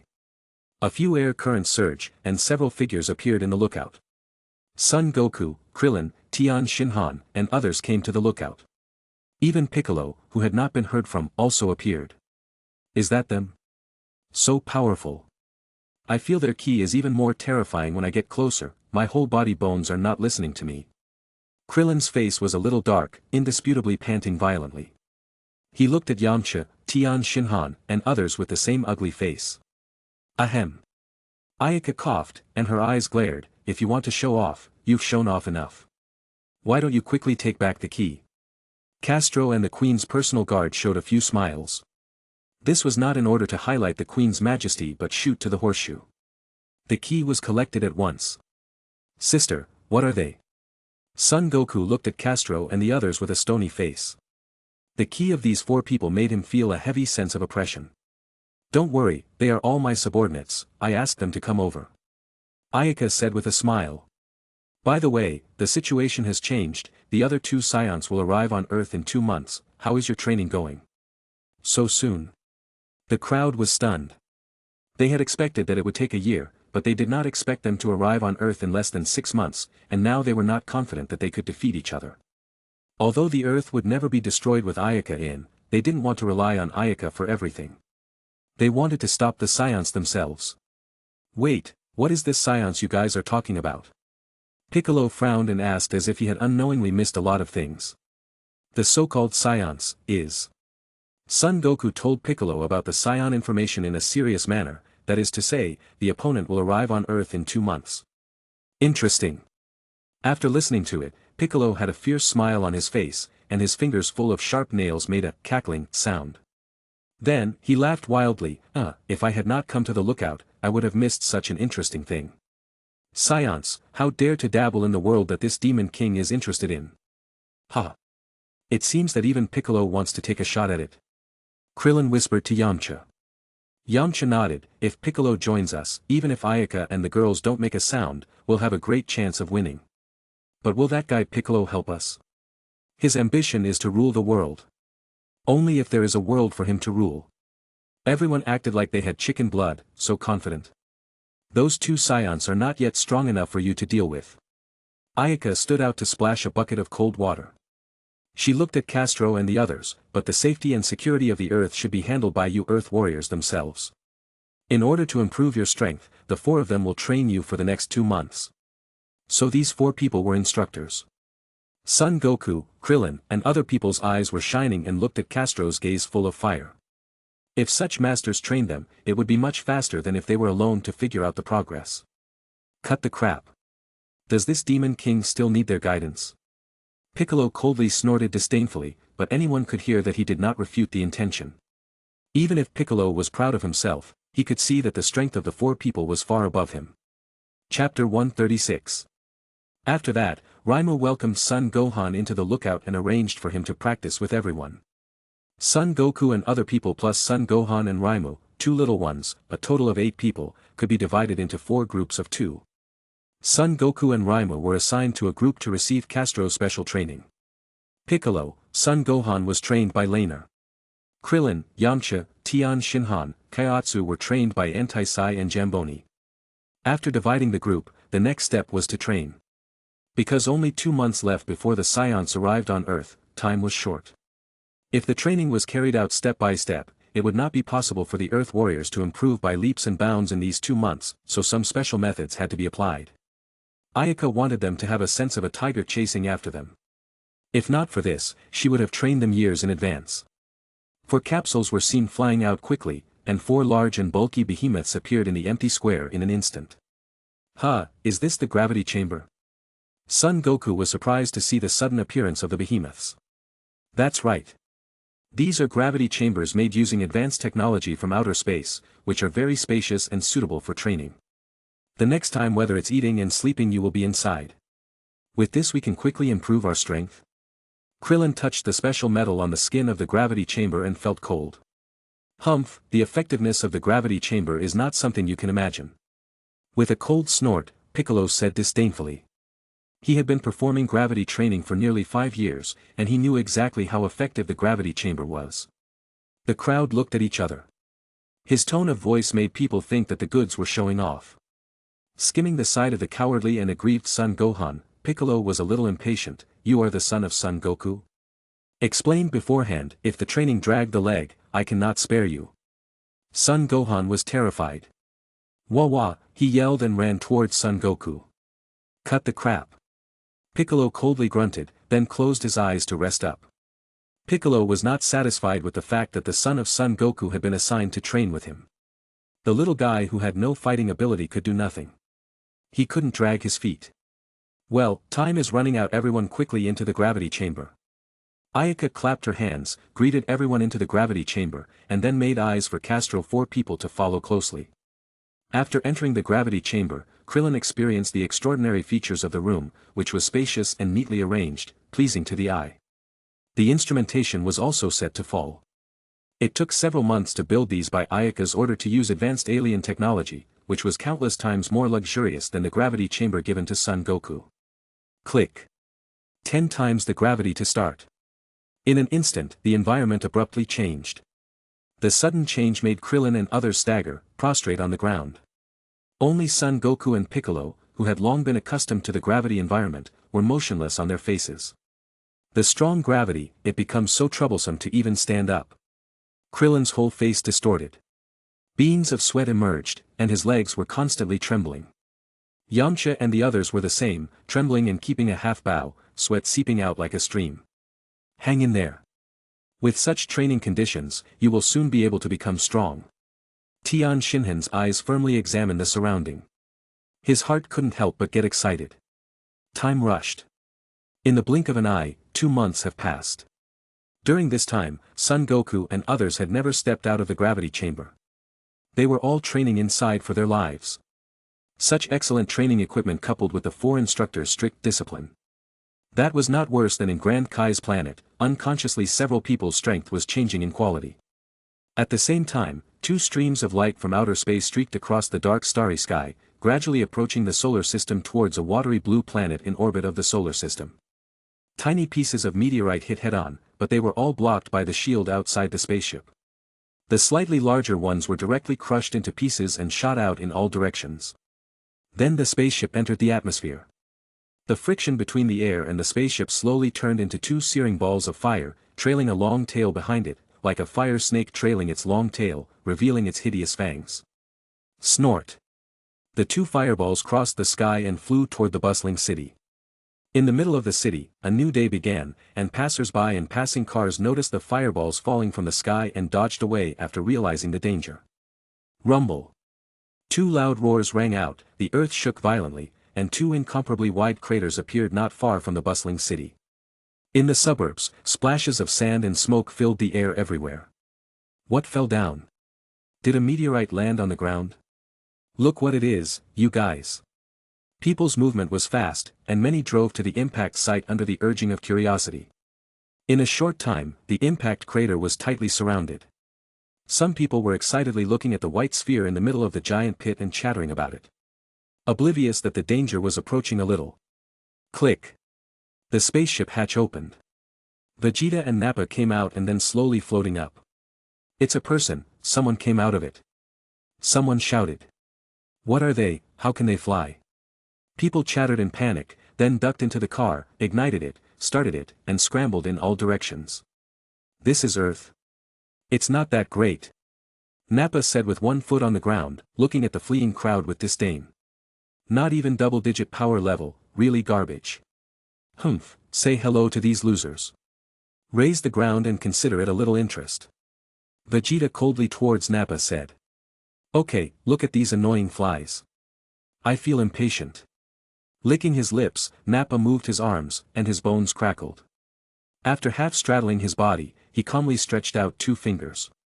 Then, with a ha sound, the two fingers suddenly motioned upward, and huge energy spurted out from the ground. Rumble! A violent explosion rose to the sky. A huge mushroom cloud suddenly appeared high in the sky, and in an instant, the wide field was destroyed. All the small lives living in this field followed the field and instantly went up in smoke. Among the smoke, Nappa and Vegeta were lightly coughing out of the smoke. Huh, I accidentally greeted some enthusiasm. Nappa opened his eyes and laughed. Vegeta looks cold and impatiently glanced at, business is important, seize the time to find the man who captured Raditz, and Kakarot that traitor, we must not let them off lightly. Nappa nodded nervously and turned on the probe to look around. Well? Vegeta, how on earth there is no power level of more than 3000? We cannot even seem to find Kakarot's trace. Nappa puzzled and probed again, what to do? The highest energy response on Earth is just too close to 1000, but there is another 1500 energy response. There is just no one that reaches 3000. Could it be that because they know we are coming, so they all fled? Vegeta snorted, shaking his head disdainfully, those Earthlings are not so much as to flee without a fight. I'm afraid it's because they have a strange skill to escape the detector detection. Raditz was captured before because of the gullibility. If they escape detection, then we can't find them. Idiot, Raditz's energy response is detected. Therefore, Raditz's place should be their lair. Vegeta said towards the data of energy reaction 1500 fly. Nappa stood dumbfounded for a moment and hurriedly followed closely. On the lookout. The old Kami looked at the lower realm with a gloomy expression. He had monitored the Scions when they entered the Earth, but he didn't expect the two Scions to be so arrogant and unaware of the importance, destroying nearly 1,000 acres of good land as soon as they arrived. They were now coming towards the location of the lookout. Leisurely gazing at the 4 huge training rooms in the square, the old Kami's mind calmed down. Is Goku and the others still not ready to cultivate? Chapter 137. Kami, Goku, they have not yet finished training, but the Scions are about to arrive at the lookout. Should we call Ayaka and the girls out? Seeing the Scions gradually approaching, Mr. Popo reminded the old gods. Lightly shook his head, the old Kami did not move his eyes from the gravity room. Scion's strength is indeed strong, but it is not necessary to Ayaka out. I believe that Goku will catch up. Ayaka was certainly the Kami of Earth, but the old Kami also realized that the shallow pool of Earth could no longer accommodate her. The dragon, she should have a bigger stage. Thinking farther ahead, Goku couldn't be confined to Earth. They all grew up. It seemed that the position of Kami still needed to find a successor. After another period of time, the Scions were getting closer and closer to the lookout. The hatch of the gravity chamber hadn't meant to open. Raditz sat under the banana tree, looked up, and swept a look not far from the old Kami and Mr. Popo. He slanted his eyes and skimmed his mouth. With the new northern forces of the Queen, Vegeta, how can threaten the Earth? What a meal. Then snoozed like nothing else. The upcoming group of Vegeta, this one wasn't a bit excited. Of course, the mentality of watching a good show was still there. Vegeta, that arrogant guy has to suffer.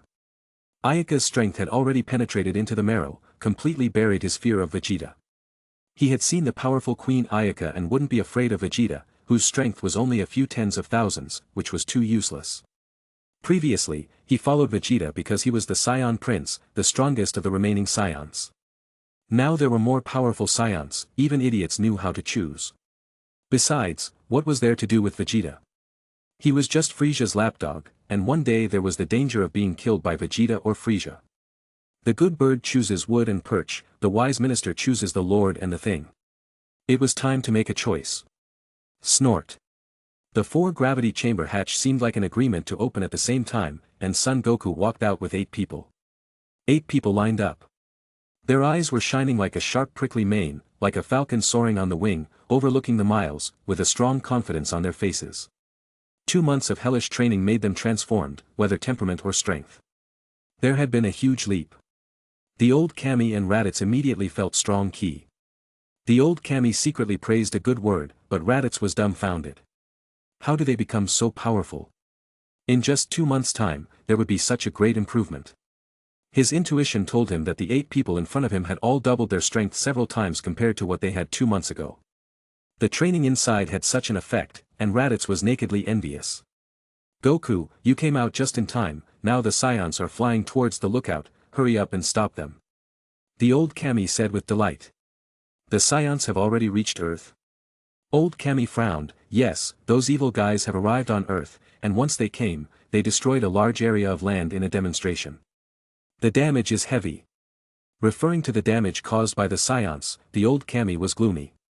The so-called something for something, those 2 Scions were obviously just coming in accordance with their own nature. What? How could such a thing happen? We absolutely can't spare them. Krillin yelled in righteous indignation when he knew. The opponent was obviously demonstrating. Since those 2 Scions are so confident, let me go to meet them first. Tian Shinhan's 3 eyes opened. He was the first to react. With murderous kinetic energy surging between his eyebrows and a sudden expansion of his ki, his body flashed, and he went to meet the Scions. Ah, that guy Tian Shinhan also did not wait for us, but left us alone to go. Krillin, we should also follow. Yamcha grinned to express his dissatisfaction, followed by a stream of light swooping down. Good. Humph. Insolent fellow, how dare you strike before this demon king, coldly grunted. Piccolo glanced at Son Gohan with an ugly face and also flew towards the lower realm. With that bunch of trash also want to defeat the Scions. Ha, the Scions' heads are this demon king's. Ah. Son Gohan's eyes wavered, not knowing whether he should follow the flight down, so he ran in the direction of his father, Son Goku. Goku, those 2 Scions, I will leave it to you. Kami said. Son Goku was calm and collected. He nodded firmly and then left the lookout together with Son Gohan. Ah, where is Mama? Raimu looked around, looking for Ayaka's figure, and was disappointed not to find it. She didn't care if the Scions came to attack. The Scions naturally had the Earthlings to stop the attack. She just wanted to let Ayaka know that she hadn't slacked off at all in the past 2 months, and her strength had steadily risen.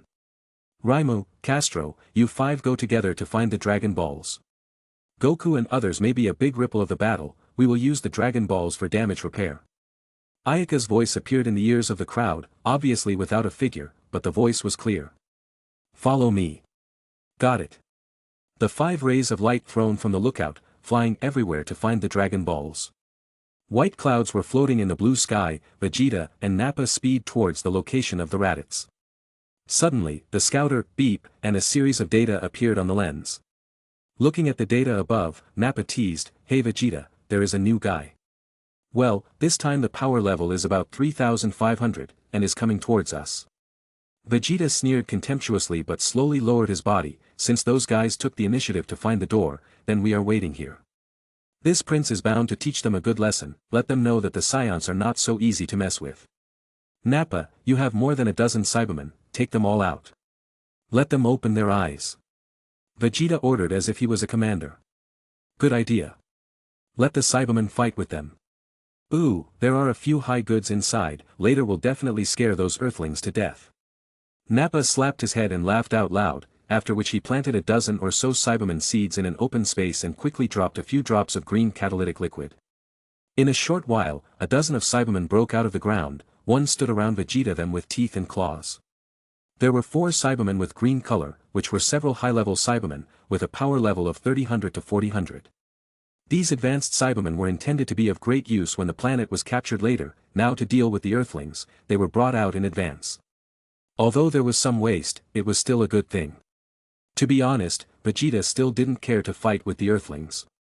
Suddenly, the wind raged, the air throbbed, several bright lights flashed from the sky, and in the blink of an eye had come overhead. Are they coming? Vegeta's mouth curled up. His eyes coldly looking at the sky appeared in the 7 figures. Thump. Son Goku and others descended to the ground one after another, and the two sides confronted each other. Before engaging in battle, the attacker first attacked the heart. Instantly, the air became frozen, irritable, depressing aura spread out. Within a 10-mile radius of small animals seemed to sense something, and they went towards the distance to hide away. A cold, chilly wind brushed by, sweeping the earth, sluggish and untouched. I thought there were only 2 Scions, what are these green things, they look so disgusting. Krillin whispered.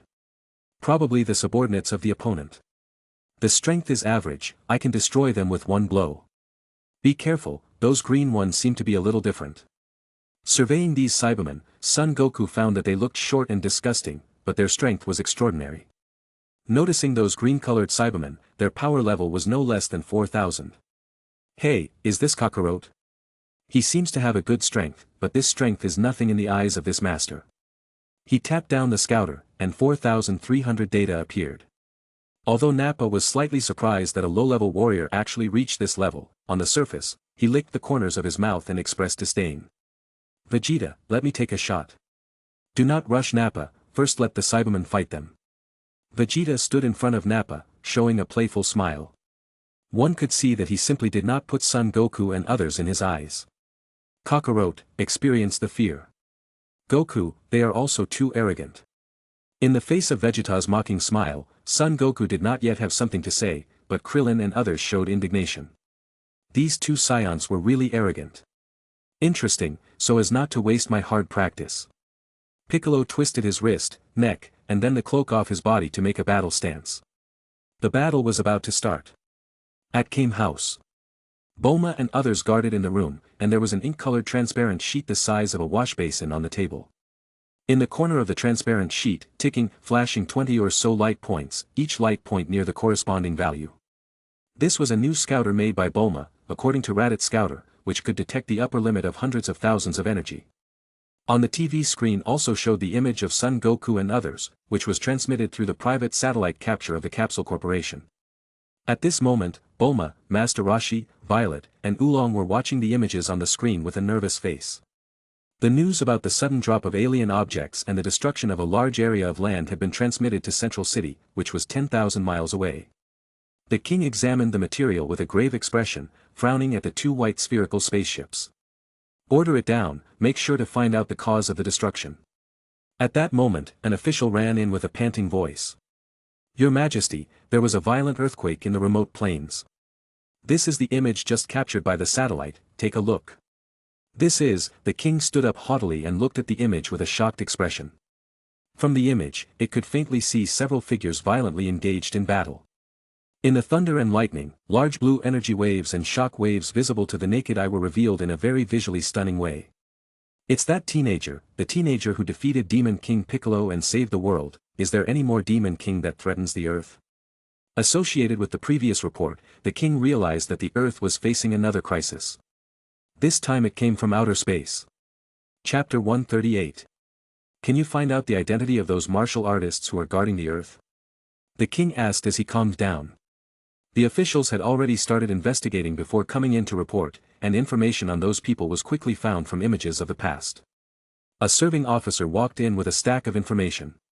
Your Majesty, the leader is called Son Goku, the teenager who once defeated Demon King Piccolo. He was the runner-up of the 21st World Martial Arts Tournament and the champion of the 22nd and 23rd tournaments. The rest of them are Son Goku's fellow disciples and close friends, Krillin, Yamcha, Tian Shinhan, and Kaiotsu. Information on Son Goku and others were easy to find if you wanted to look it up. In addition, the tournaments of the past few World Martial Arts tournaments were kept intact. They have all received instruction from the god of martial arts, Master Roshi, and have performed well in previous World Martial Arts tournaments, being the most outstanding masters on the planet. The officer reported briefly. There had always existed a group of people with great individual strength on Earth, and they were called martial artists. However, apparently before that, the crowd did not have an intuitive understanding of the martial artists. Even after the baptism of the Demon King Piccolo, without entering that circle, it was like seeing flowers in the fog, ultimately separated by a layer. Until today, when the king's officer went through the video, he was shocked by the great strength they showed. These things were ignored intentionally or unintentionally, showing a very different perception from the everyday. Without borrowing weapons, a single gun could produce such great power. If not for this crisis, perhaps they would not have known that there were such masters on Earth. The political atmosphere of the Dragon Ball world was more liberal, advocating practice, and martial artists had always had a very high status. Even after knowing how powerful Earth's martial artists were, they had never thought of controlling them to serve the government. They are the warriors representing Earth, and the ones fighting against them at this time are most likely the aliens who suddenly came to Earth today. The king nodded gravely. Fortunately, the Earth has so many hot-blooded and brave martial artists who resist the evil forces. Otherwise, the Earth would be in danger.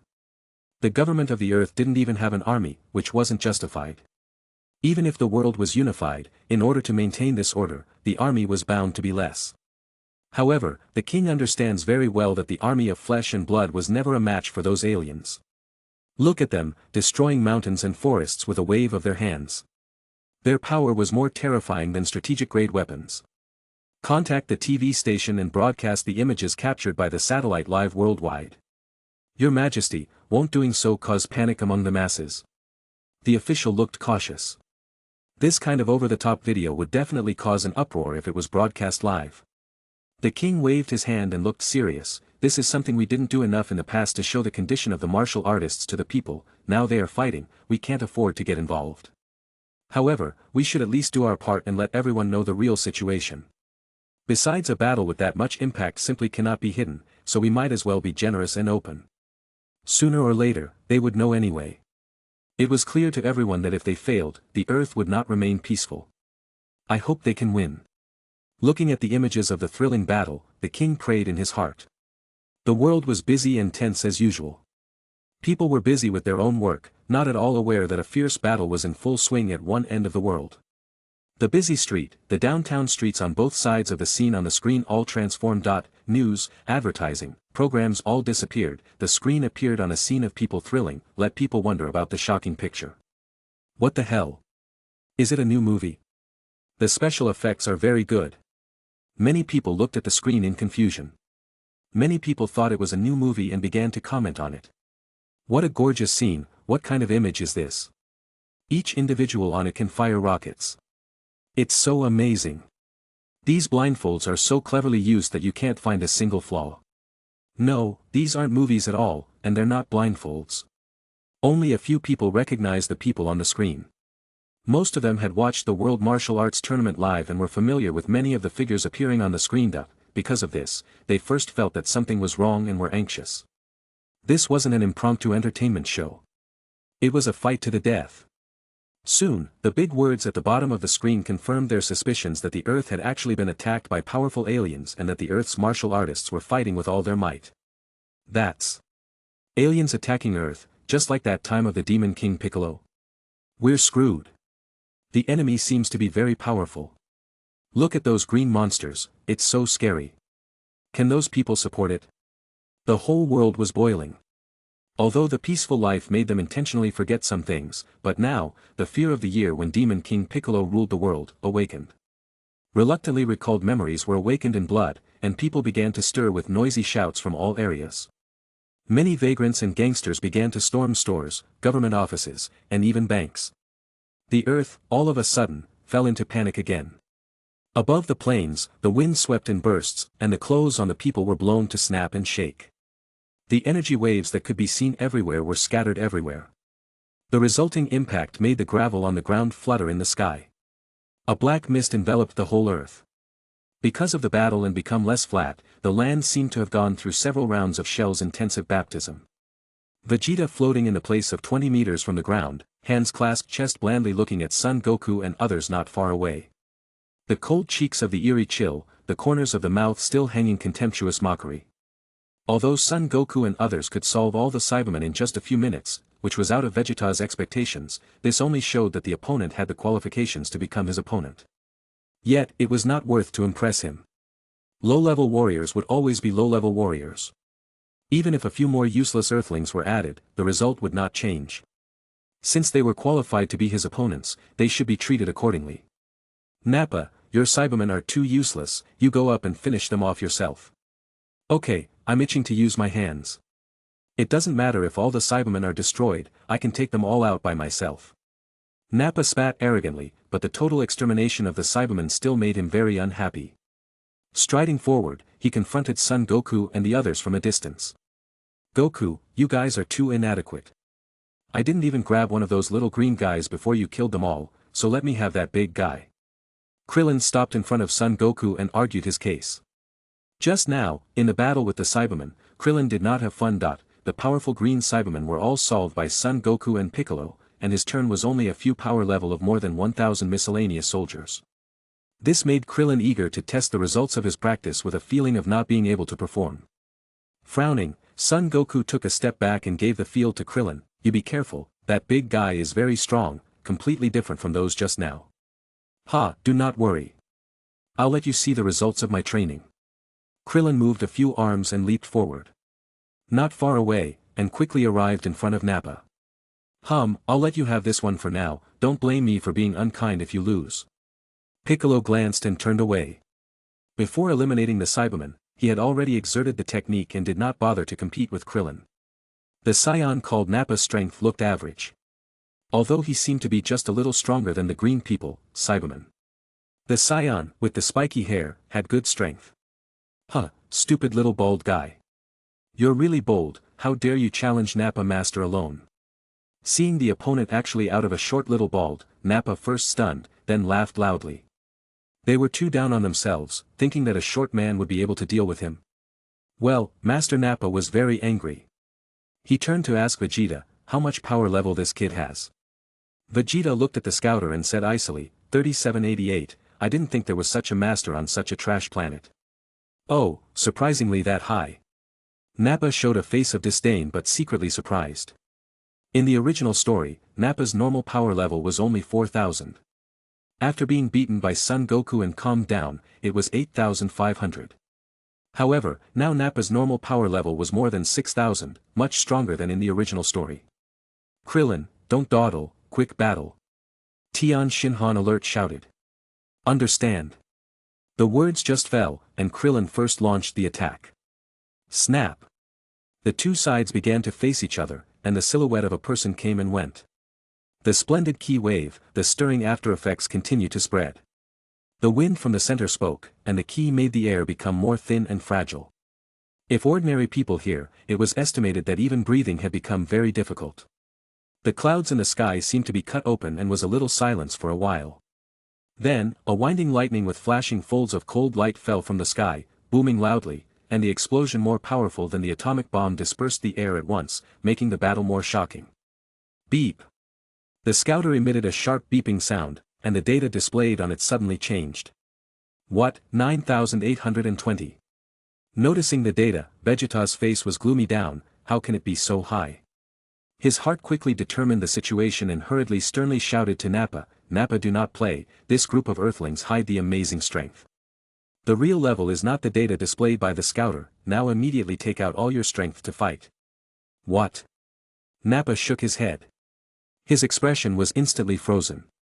In the exchange of hands, he had already experienced that his opponent's strength was extraordinary, surprisingly not comparable to himself. This made Nappa extremely shocked. To know that he was a scion warrior from a famous family, how could a puny earthling as strong as him?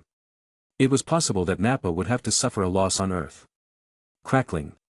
The sound of Nappa and Krillin fighting from the wide area of the battlefield often came rumbling explosions.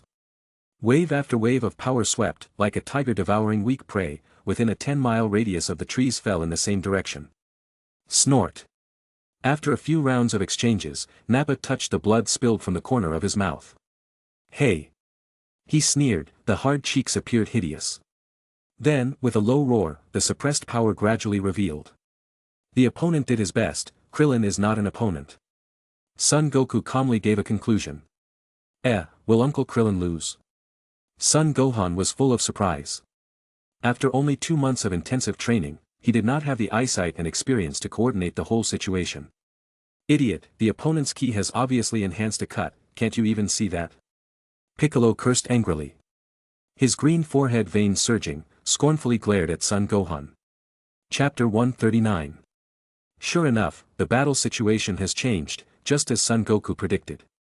Just now, Krillin, who was still alive and well and once made Nappa relatively passive, was actually in a downward spiral. At the moment, he was holding on bitterly. The defeat was already a matter of time. Order. Faced with Nappa's swift and incomparable attack, Krillin jumped fiercely to avoid the attack. His body was just standing upright, panting heavily. His eyes were full of helplessness. The attack came again. Damn it! Krillin cursed and hastily changed his position to avoid Nappa's attack. Little bald guy, where did the bravery just now go? Why you could only dodge now? Finally, Nappa calmed down, and with combat power exceeded 10,000, it could be said that victory was already in hand. With more than 10,000 combat power, even before the destruction of Vegeta's star, was relatively high among Scions, and King Vegeta was also at this level. Although the Vegeta star was gone and there were only a few Scions left, but Nappa's sense of accomplishment did not lose. Then close to Krillin's body, he launched a series of stormy and violent attacks. During the storm's attack, Krillin's figure turned sharply. While calmly avoiding Nappa's attack, he tried to find a chance to counterattack. Initially, it was challenging to find a chance to counterattack for this combat level when the combat effectiveness was very different. Still, fortunately, although the martial arts of the Earth specialize in the lower level, it also has its own unique playstyle. Amid this extremely unfavorable battle, Krillin really found a chance to counterattack. As the airflow rolled over his body, countless chi as thin as cicada wings hovered around him. The densely packed small vitality cuts formed a three-dimensional formation. The pleated brilliance resembled the stars in the night sky, exuding a bright light. The dense chi slashes spread throughout the space like arrows, hitting the target directly with a loud shout. Rumble. A vast golden mushroom cloud once again rose above the plain. The sky was filled with smoke and dust forming a black wall of air, followed by an explosion from the inside out.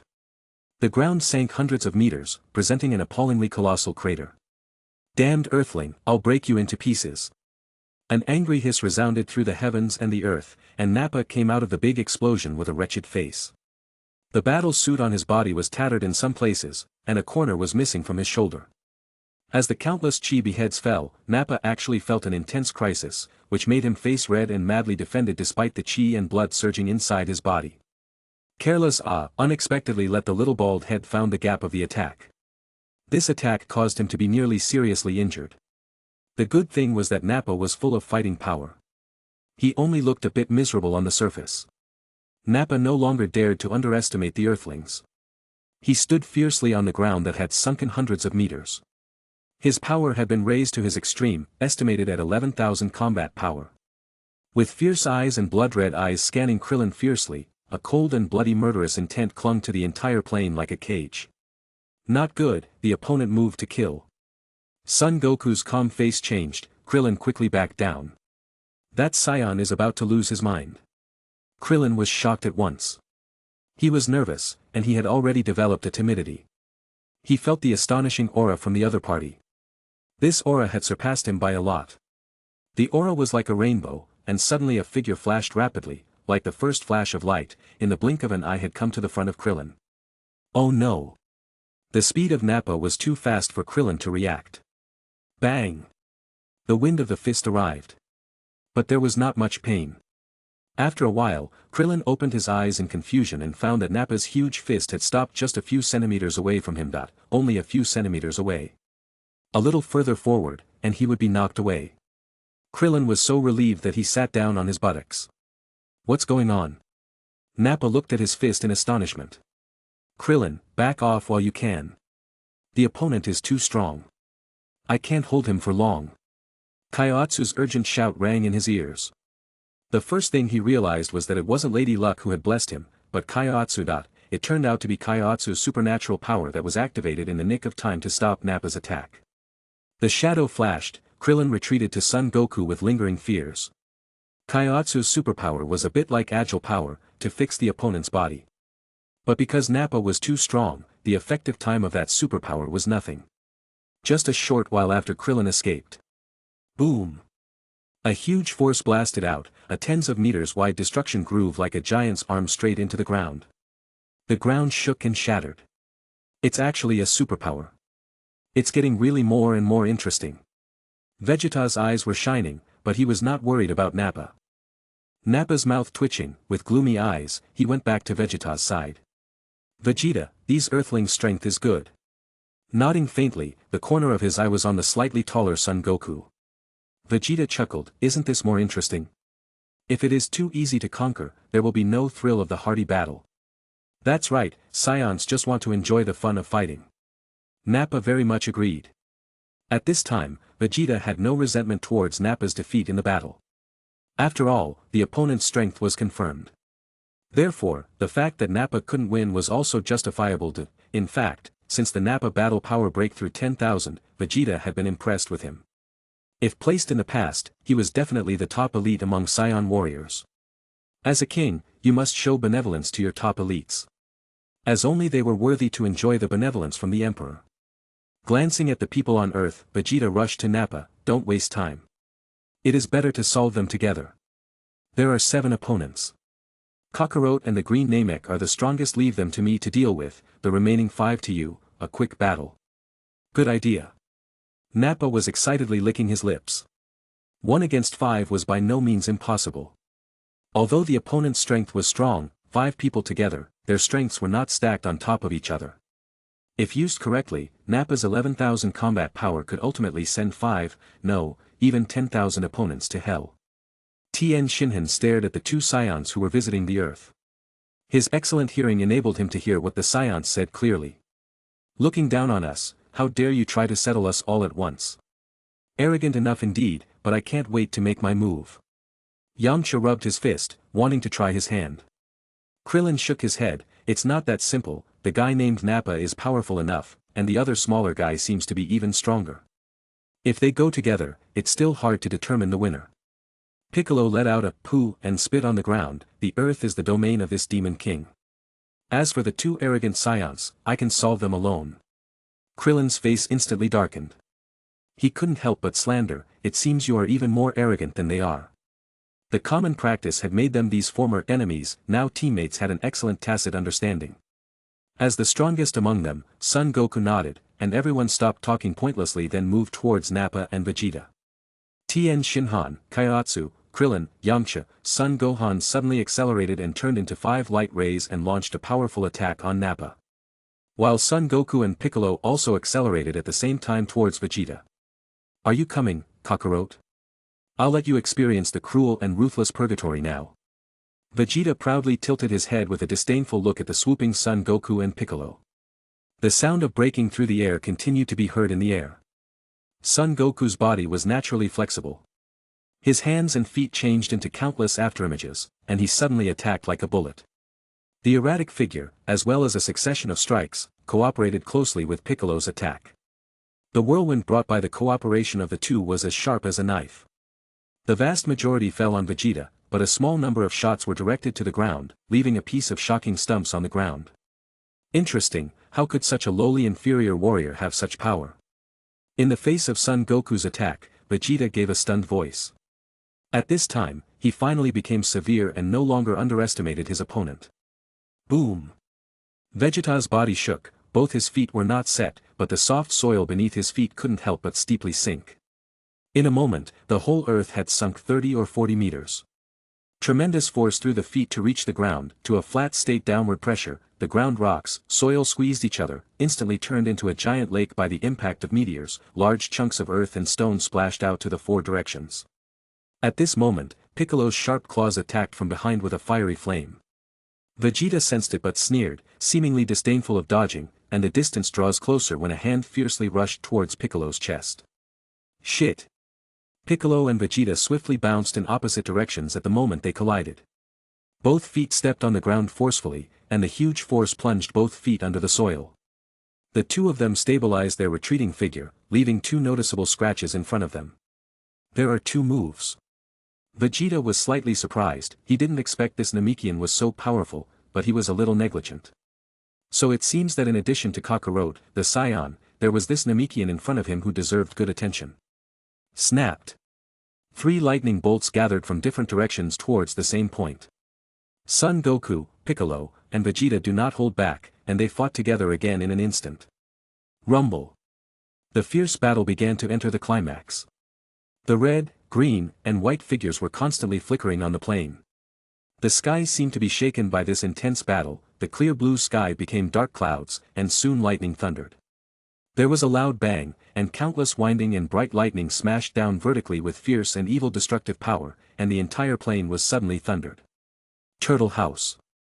Bulma and others stared nervously at the TV screen, but as the weather shifted, dark clouds had blocked the satellite capture, and the specific battle began to become blurred.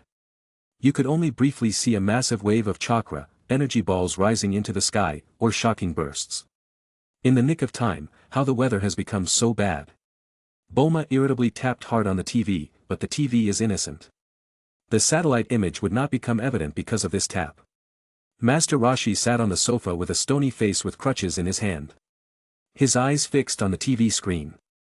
On the other side of the planet, his disciples were fighting for the peace of the earth, while he, the teacher, could only watch coldly here to bless them, and now he actually could not even watch. Bulma, how is Goku and their fighting power?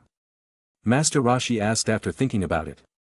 The satellite image had been blurred, and you could only rely on the strength of their chi to determine the battle situation. Let's see. Bulma adjusted the gear parameters of the large detector and gradually refined them to the range of Goku's battle power and others. Found it. For energies close to 10,000 combat power fought with one energy of 11,500, and there was a 1,300 energy wandering around.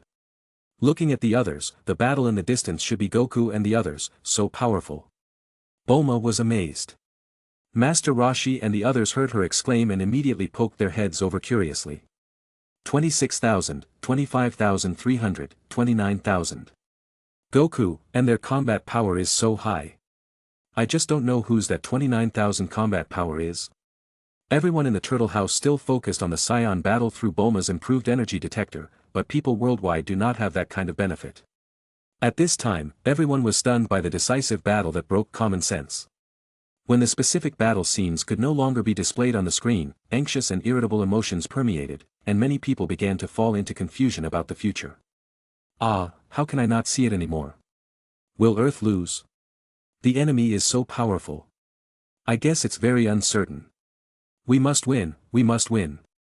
God, please save us. When the mind was lost in confusion, faith plays a significant role in filling the emptiness in the heart.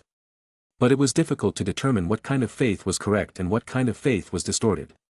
Ambitious people take this opportunity to start spouting conspiracy theories aimed at overthrowing the Earth's government and grasping power themselves. Religious cultists preach doomsaying, divine abandonment, and doomsday theories, and as for people who didn't have too many pursuits, they were much more realistic and started scheming how to rob money.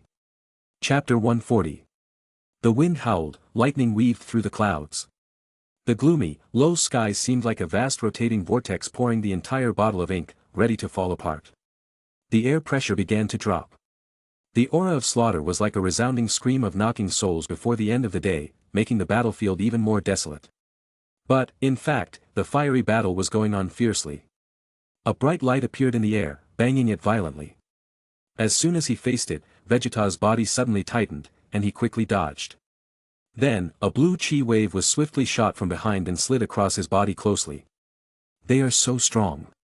Even Nappa is far inferior.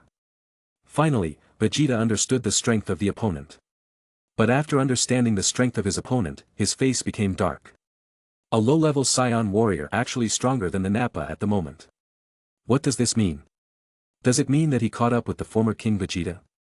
Vegeta's expression became cruel, his murderous aura emerged. As a fighting nation in the universe, Scions had a warlike gene in their blood, and they were strong when they were strong. Vegeta was the prince of the Scions, and his strength far exceeded those of the same race from birth.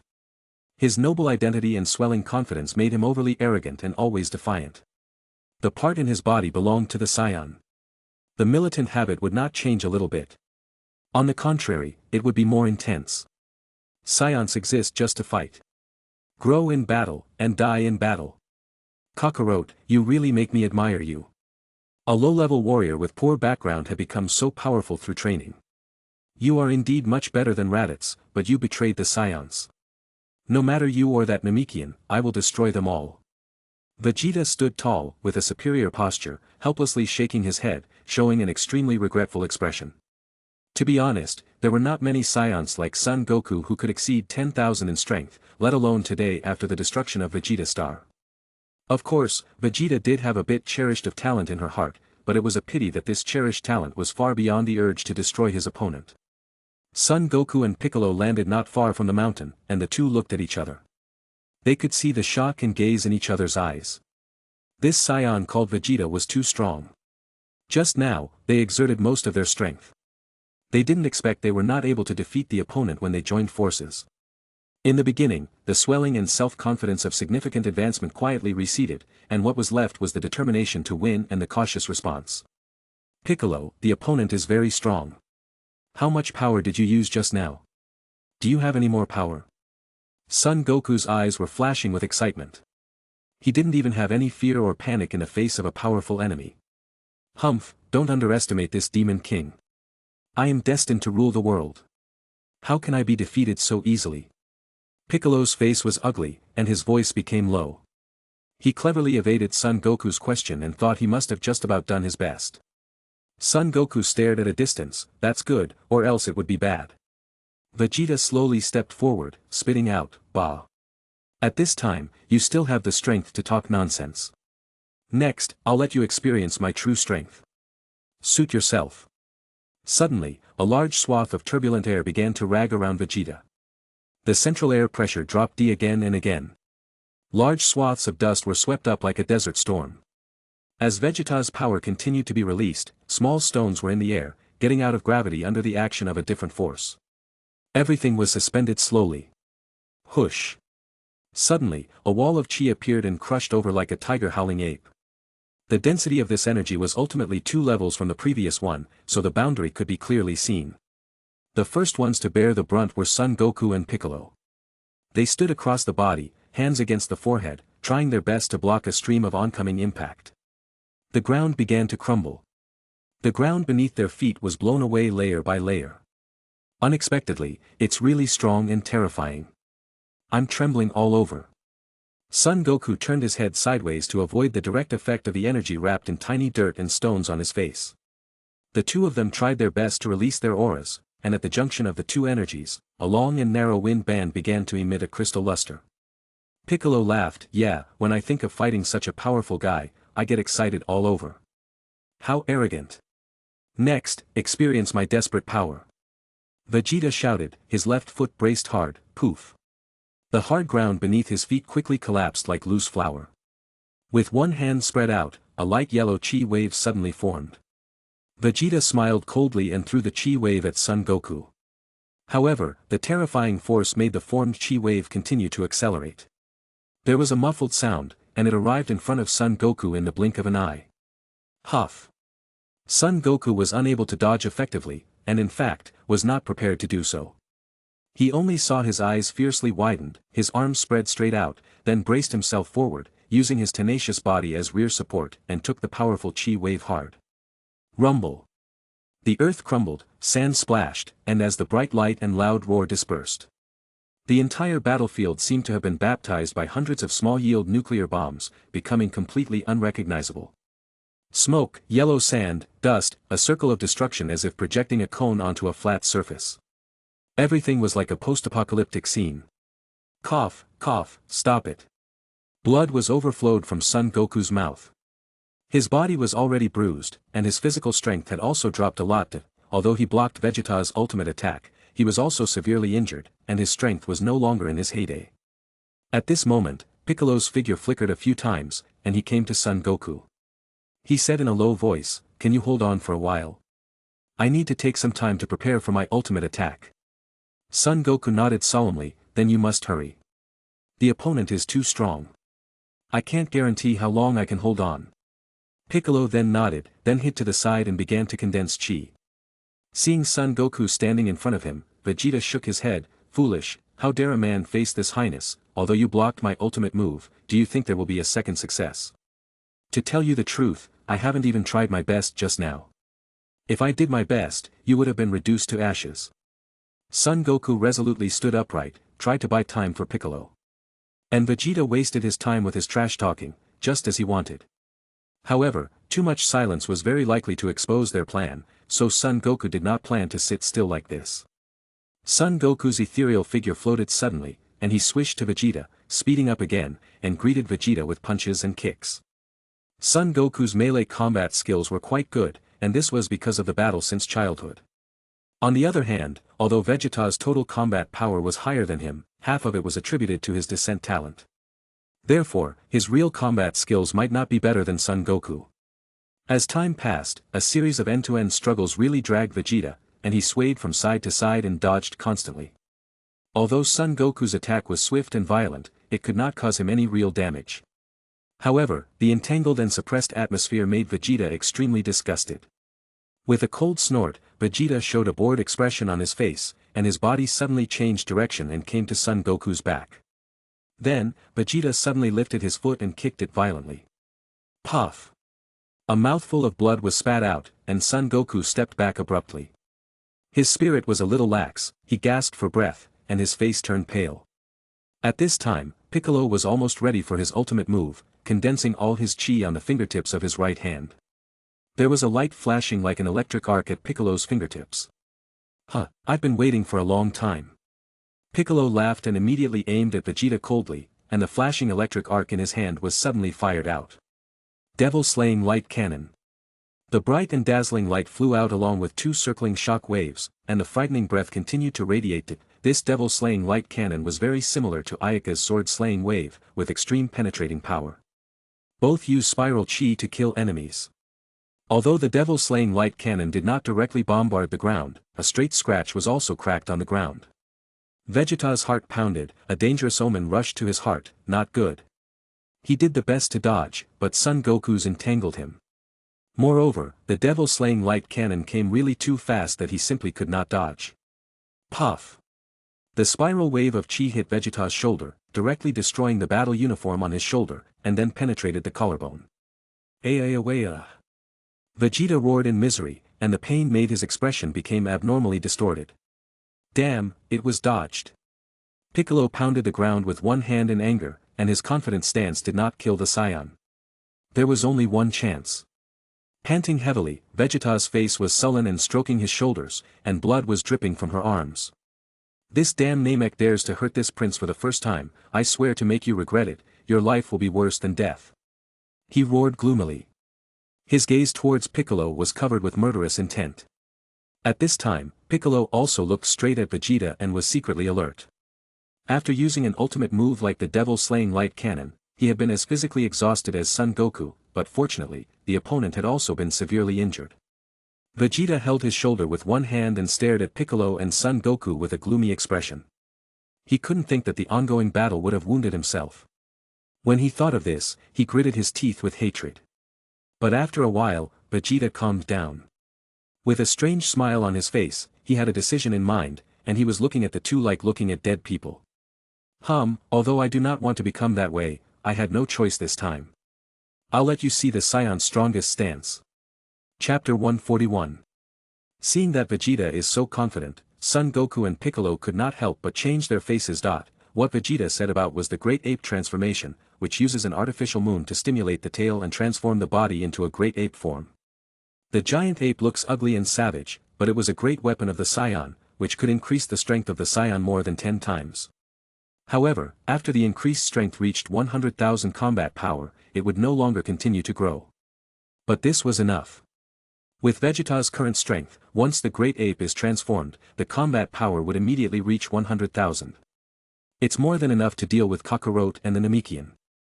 The great ape transformation was not perfect, far from being comparable to the Super Saiyan transformation. Nevertheless, it can be regarded as a breakthrough in the field of small levels.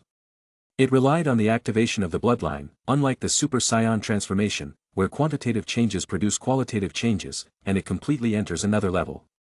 And the huge body, after being transformed into a great ape, could easily become a huge target, which is only suitable for dealing with enemies with a combat power of less than 100,000.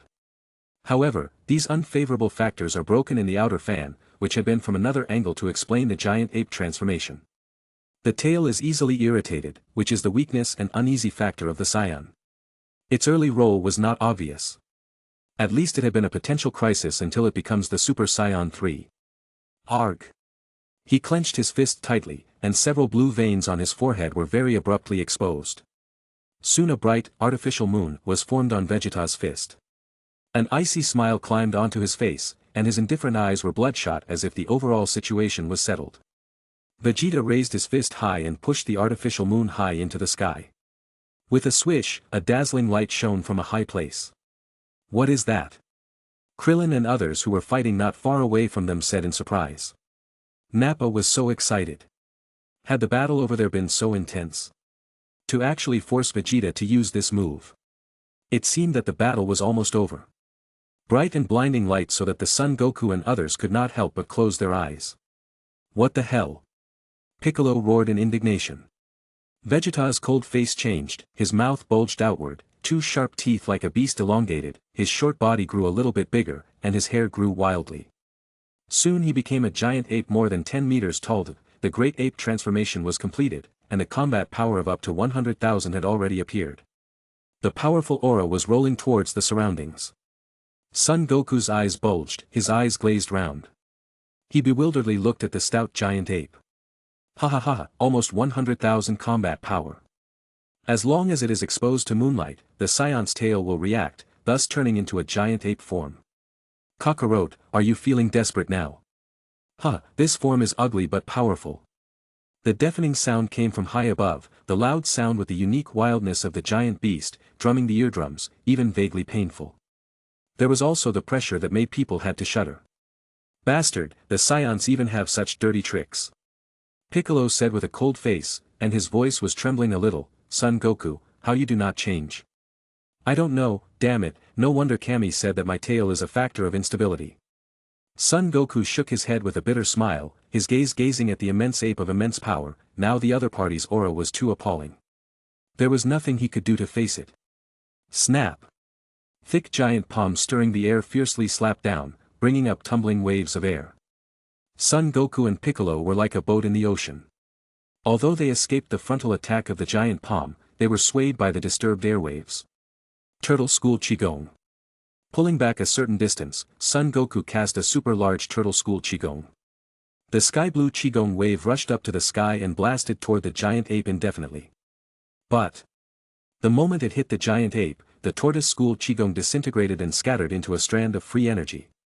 The Turtle School Qigong did not work at all. The giant ape was enraged. In addition to slapping over, with a long cry, it immediately shot out high-energy power from its mouth, like a straight water column, endlessly. Damn it! What a difficult opponent. Faced with the powerful attack launched by the giant ape, Son Goku and Piccolo were completely unable to fight back. But they also didn't dare face it head-on. The gap was vast, it was tantamount to hitting a stone with an egg, so they could only continue to dodge. The huge fist fell, and the earth burst open. Circles of terrifying vigor spread beneath the ground, and soon a ring of cracked and sunken faults formed on the ground. 10,000 Kingdoms terrifying heavenly palm. Demon slaying light cannon. The two major moves were released, and lightning flashed and thundered for a while, and the momentum was spectacular. But this couldn't scare the giant ape transformed Scion. AWO. The giant ape Vegeta was screaming wildly, and a powerful shock wave was ejected from his mouth, which cancelled out the world-shocking palm and the demon-slaying light cannon in the blink of an eye. This was not the way to go on. They felt physically and mentally exhausted, retreating to a distance and constantly panting heavily. At this time, although Piccolo was reluctant, he recognized the reality clearly. It's too strong, he's not something we can deal with. Son Goku nodded. Then, suddenly, his mind flashed, and he shouted excitedly, I think I know the weakness of the great ape. It's the tail. As long as we cut off the tail he will return to his original form. Really? Piccolo couldn't believe it. The Scion's weakness would be so obvious. If that thick tail was the weakness, then the giant ape transformation was nothing to be afraid of. Son Goku affirmatively nodded, and then the two discussed how to cut off the giant ape's tails. Swoosh! Son Goku and Piccolo turned into two rays of light, rushing towards Vegeta. Flying to the front of Vegeta using the air dance technique, Son Goku and Vegeta looked at each other and then laughed, hee hee. Vegeta instinctively felt something wrong. Sun Fist. Son Goku yelled with both hands on his forehead, and the dazzling light gleamed like the sun, which instantly pierced Vegeta's eyes. Ayaka. The giant ape screamed in pain while holding his eyes. Piccolo, take advantage of it now. Got it. Piccolo moved quickly. His figure quickly appeared behind the giant ape, his hand condensed with a qigong blade as thin as a cicada's wings. But. Bang! The giant ape waved wildly, and Piccolo was struck away before he could dodge. Son Goku was stunned. Such a good opportunity actually failed. It happened that the great ape turned half of its body, and half of its tail appeared in front of him. His eyes lit up, and this was a perfect opportunity. Without further ado, Son Goku hurriedly made a flat disc blade, aimed at the giant ape's thick tail, and cut it down. The tail fell to the ground, stirring up a piece of sand and dust. Vegeta felt a wave of pain came, his body began to lose strength, his body size also diminished, and he quickly returned to human size. The lookout. Old Kami had been focusing on the battle in the lower world. He looked serious until Son Goku cut off the giant ape's tail, and he sighed heavily. After the giant ape transformation, their defense and attack indeed rose exponentially. Still, if you know their weaknesses, coupled with the sluggish and clumsy movement, it seemed that the disadvantage outweighed the advantage. In this way, the three returned to the same starting point. Ayaka, the strength of these two scions is already so terrifying. How strong will their backup be? Old Kami was cautious, and it would be even more troublesome if they brought them back up. Do not worry. Their backup will not come here. But, even if they do, aren't we still here? Ayaka said indifferently. Old Kami nodded thankfully, and the earth was indeed much safer with Ayaka and the others around. At this time, several streams of light converged from all directions. Cathro and the Queen's Guard had returned. Putting the Dragon Ball in his hand on the ground, several Dragon Balls collided together, and they made a buzzing sound like a dragon roar. Ah, Mama, I'm back. Raimu found 2 dragon pearls. The light flashed, Raimu's slender body fell to the ground, her cheeks were red, and the 2 dragon balls in her hands were also on the ground. Ayaka stroked Raimu's head, looked at the ground constantly flashing 7 dragon balls, and said, as long as we wait for Goku and the others to finish the battle, we can summon the divine dragon to restore the earth as before. After pondering for a moment, Ayaka told the 4 of Cathro, the strength of those 2 scions is not low, Goku and the others are still a bit difficult to deal with the opponent, you go to the vicinity of the guard, if there are changes, then act decisively. Yes. The 4 responded in unison, turning into a few beams of light falling from the temple. With them around, it's even more foolproof. Huh. In a flash, Ayaka's face changed slightly, her bright eyes cast into the starry sky. What's wrong? Is there something wrong? God asked with concern. Lightly shaking her head, Ayaka revealed a smile, nothing, just another bunch of grasshoppers coming to Earth. Chapter 142. Someone is coming again. The old Kami got a fright. When did the Earth become so popular with aliens? Before this, aliens never cared about the Earth. In the universe, the Earth was like the countryside, and nobody cared about it at all. Don't worry, those guys are nothing. Besides, we still have Dragon Balls in our hands, and we can recover the damage caused by the Scion people before. The old Kami nodded his head and smiled. But, then, he sighed, but it is not a good thing that powerful enemies come round after round. Everything started at the beginning, and then it won't end well. For example, if a strong man comes to the earth and was defeated, it was bound to cause a new round of trouble. The defeated, strong man would rally his partners to attack the earth, and of course, he might swallow the bitter fruit and penance for several years before invading the earth. Therefore, it was better for the earth to be a planet isolated from the universe. At least, although it was remote, it would not get into trouble. But Ayaka knew that the idea of Kami was doomed to be impossible. After all, this was just the beginning. After this, the enemy would appear one after another. It was no exaggeration to say that the Earth that started at this moment had gradually become the highlight of the whole universe. In the future, all kinds of monsters and gods would make their debut. It was like the people who came to the Earth this time were definitely prominent. In terms of aura, it was far stronger than Vegeta after being transformed into a great ape. Kami, Mr. Popo, the lookout will be guarded by you. Lancey and I will go to the lower bound. Although we don't have to worry about the safety of the Earth, the strength of those guys is still quite strong. Castro and the others are not their opponents. The old Kami was shocked that he lost his voice and cried, "Are you saying that even Castro and others are no match?" Castro was a man with a combat power of more than 100,000. Although Kami did not know the specific value, its strength was beyond doubt. So I'm going to stabilize the situation, and when it is handled, you will use Dragon Ball to restore everything. Ayaka smiled faintly and said. I understand. Kami looked serious. Mom, I want to go with you. Reimu yelled, shaking her arm for fear that she would leave her behind. Okay, I will let you have the experience. With that, Ayaka took Reimu's hand, nodded to Lancey and the others, and then turned into two rays of light. On the battlefield, after the bombardment of their unique skills, the whole plan changed completely.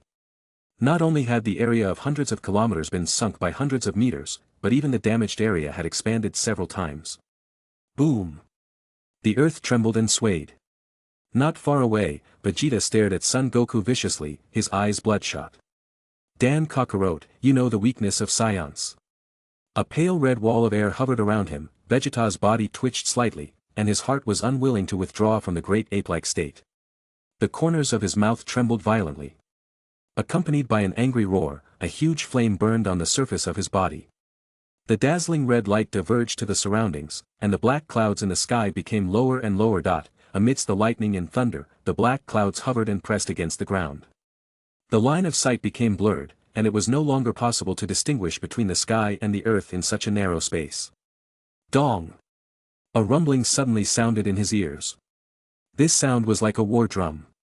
It turned out to be the sound of Vegeta's punch, and the wind pierced the air. The speed of the fist was breakneck, and a faint gleam of crystal could be seen from the tip of the fist, and even the wind path blowing from the tail could be seen clearly. Son Goku was alert, and his body quickly dodged the punch. 1 punch. 2 punches. 3 punches. Boom! The soil splashed out like waves, the shock wave brought up sand and gravel to form a vortex. The fragmented stones flew as fast as bullets, punching through the air and then hitting the ground, deeply embedded in the depths of the ground. Son Goku dodged. However, his physical strength was rapidly consumed. Is that guy a monster? His power hasn't diminished a bit. Piccolo spat out violently. Son Goku grinned and raised his eyebrows slightly, that Saiyan should not hold on for long, he consumes too much chi. In the air more than 10 meters high, Vegeta's face twisted, enduring the throbbing pain from his body. In fact, he was at the end of the force at this time. The continuous big moves made him seriously injured. Still, the arrogance that went deep into the flesh at that moment did not allow him to be defeated by inferior soldiers. Og! A mouthful of blood was spat out, and dizziness surged up. How can my dignified Saiyan prince be defeated by lower-level fighters? Kakarot. His face was hideous and terrifying, and his eyes were covered with blood. But the firm will drove Vegeta to persevere. Clap. Clap. Clap. A series of crisp applause came, and 6 blurred figures appeared in the sky. Half-length hidden in the clouds, obscured by dark clouds, blurred. Who? Son Goku asked warily. At the same time, Vegeta and Piccolo also looked up. There was no answer. After a while, the voice came, interesting battle, but the level is too low, boring. The existence of this cloud layer is really an eye-catcher. so let me make it vanished. As soon as the voice fell, one of the 6 people screamed vigorously. Boom! Light blue energy ball burst open, and all of the dark clouds above his head were dissipated. When the light came down, Son Goku and the others could see each other's appearance clearly. This. All Son Goku, Piccolo, and Vegeta's eyes widened because the leader of the 6 was exactly the same as Son Goku, but they were very different from Son Goku in both momentum and strength. So powerful, is he, a Saiyan? Vegeta was shocked. Piccolo glared at Son Goku, pointed at the man, and said, "That man looks so like you. Is he your brother again?" "I don't know either." Son Goku scratched his head and didn't know what to say. If it was his brother, there were too many brothers. Although there were many lower-level Saiyan fighters who look alike, they only had some similar characteristics, and they would definitely not be exactly the same. However, the one in front of him was too similar. Could it be the illegitimate son of Son Goku's father, Bedak? The large energy detector kept beeping in the game house, and the data displayed above startled everyone. There are 310,000 fighting forces, and several energies have appeared. Bulma looked at the monitor, and her eyes were dull. Master Roshi jerked his crutches and looked pale. "Oh, no, now Goku is in danger." "Who are you, and why are you here?" Son Goku asked. The other 6 people burst out laughing as if they were watching monkeys in the zoo and suddenly heard the monkeys ask them why they came to see them. "We are the strongest destroyer, Tol's Crusher Corps." One of the tall guys stepped forward, looking proud. "Haha, these people are much stronger than those just now. I don't know if they can take over our moves." 2 cosmic people who look exactly like twins say with a smile. Son Goku's face changed, "Just now. What have you done to them?" Because of their strong fighting capacity, they fought with Nappa and Vegeta on 2 battlefields. He had guessed that Krillin and the others must have encountered these 6 strangers before them. "Hey, do you mean those Earthlings?" "Oh, there is also a bald Saiyan. They are too weak, and they all fall in a few rounds. Don't worry. We don't even bother to kill them with their little strength." The cosmic twin man laughed. At this time, the man who looks precisely like Son Goku stepped forward and looked at Son Goku and Vegeta. He coldly said, "Kakarot, and the Prince of Saiyan, Vegeta, it's fate meeting you, but geez, it's disappointing to have only such strength after so many years." "Who are you?" Son Goku and Vegeta asked at the same time. "Me." The man chuckled, raised a finger, and shook his head. "Tols, have you heard of this name?" Son Goku, of course, had never heard of it, but Vegeta was familiar with the name. Suddenly, a memory emerged and shouted in shock, "You are, Tols, are you not dead?" Vegeta then remembered Tols, the Saiyan, who had been bullied by himself in his childhood. However, the low-level warrior like Tols should have been destroyed along with Vegeta. How could he be alive? And that power is far above him. Damn it, how come there are so many powerful men one after another?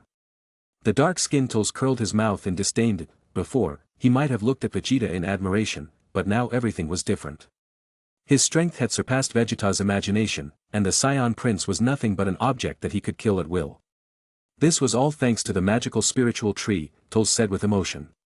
Tols, a low-level warrior who escaped from Vegeta by chance, wandered in the universe for several years by chance. He accidentally discovered a young spiritual tree and immediately allowed it to take root on a remote planet. With the fruits of the spiritual tree, Tolsa's strength had undergone earth-shaking changes, with a full combat power of 310,000. The spiritual tree that Tols met was not the same as the spiritual tree destroyed by Ayaka, but smaller in comparison, and it produced no more fruits than Ayaka's. At that time, Tols had a combat power of 10,000 and made a breakthrough step by eating the fruit of the harmonious spiritual tree. The fruit of the spiritual tree was most suitable for people with strength between 100,000 and 5 million, and the enhancement effect was most apparent. However, Tols had thousands of combat power, and he didn't know these taboos, so he wasted such treasures. But hundreds of thousands of fighting capacity was enough to satisfy his wanton arrogance ambition. After that, Armand, Dez, Kakao, Riaz, and Lakasi were recruited to form the Tols Legion, which focused on destruction. This is terrible. Piccolo looked bitter. Vegeta had put them into a bitter battle already, and now there were more terrifying people. Tols and his destruction army. What kind of disaster is happening on Earth? The Demon King who dreamed of ruling the Earth also understood how dangerous it was to rule it. At this time, sensing that 4 more powerful Chi was approaching, Piccolo quickly raised his head. 4 figures appeared in the air. Seeing the appearance of the visitor, Piccolo and Son Goku breathed a sigh of relief. This time, Castro and the 3 Queen's guards flew over. After receiving the Queen's order, they rushed to here immediately, and they happened to run into Tolza's group. Beep beep. A rapid beep from a special instrument at the ear frame. 180000, 173000, 165000, 170000. Noting the other party's data, everyone in the Tol's corps showed amazement. However, only Tol's reported the data with a playful look. Master Tol's, the strength of those people is too strong. We are not opponents, we need you to take action. Armand was surprised at the powerful shock of the data and said helplessly. Gently motioning with his hand, Tol's let the Legion's subordinate back. He didn't expect that such a powerful existence appeared on the earth. Damn it! Vegeta's face was even more ugly for no reason. How could there be so many powerful people on this small earth? First the unexpectedly powerful Earthlings, then the so-called Destruction Legion, and then this one before him? Judging from the opponent's momentum alone, he was far from an opponent. And he heard from Tol's that the lowest of them all had 165,000 combat power. It was not worse than Frisia's team, maybe even stronger. The Scion Prince couldn't accept it for a while. There were so many people who were stronger than him on the planet. He had some regrets about coming to Earth. Chapter 143. Came House. Although they were tens of thousands of miles away from the plane where Son Goku and the others are, at this moment, the atmosphere inside the house was not at all much more relaxed than the scene. With the arrival of the Tol's Crusher Corps, Bulma and others were dumbfounded. If the enemy were only Vegeta and Nappa, based on the trust in Son Goku, Piccolo, and others, they had the confidence to fight. But in the face of the Tol's Crusher Corps, they were completely unable to comply. More than 300,000. Even if only the leader of the Tol's Crusher Corps reached this level, but the presence of such a strong man, was no less than the scythe of death had been put to the neck.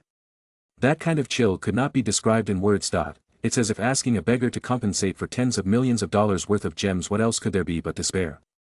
After the 6 powerful signals, 4 more powerful energy sources appeared on the screen, second only to Tol's. At this time, Bulma, Master Roshi, and others' hearts were becoming even more violent.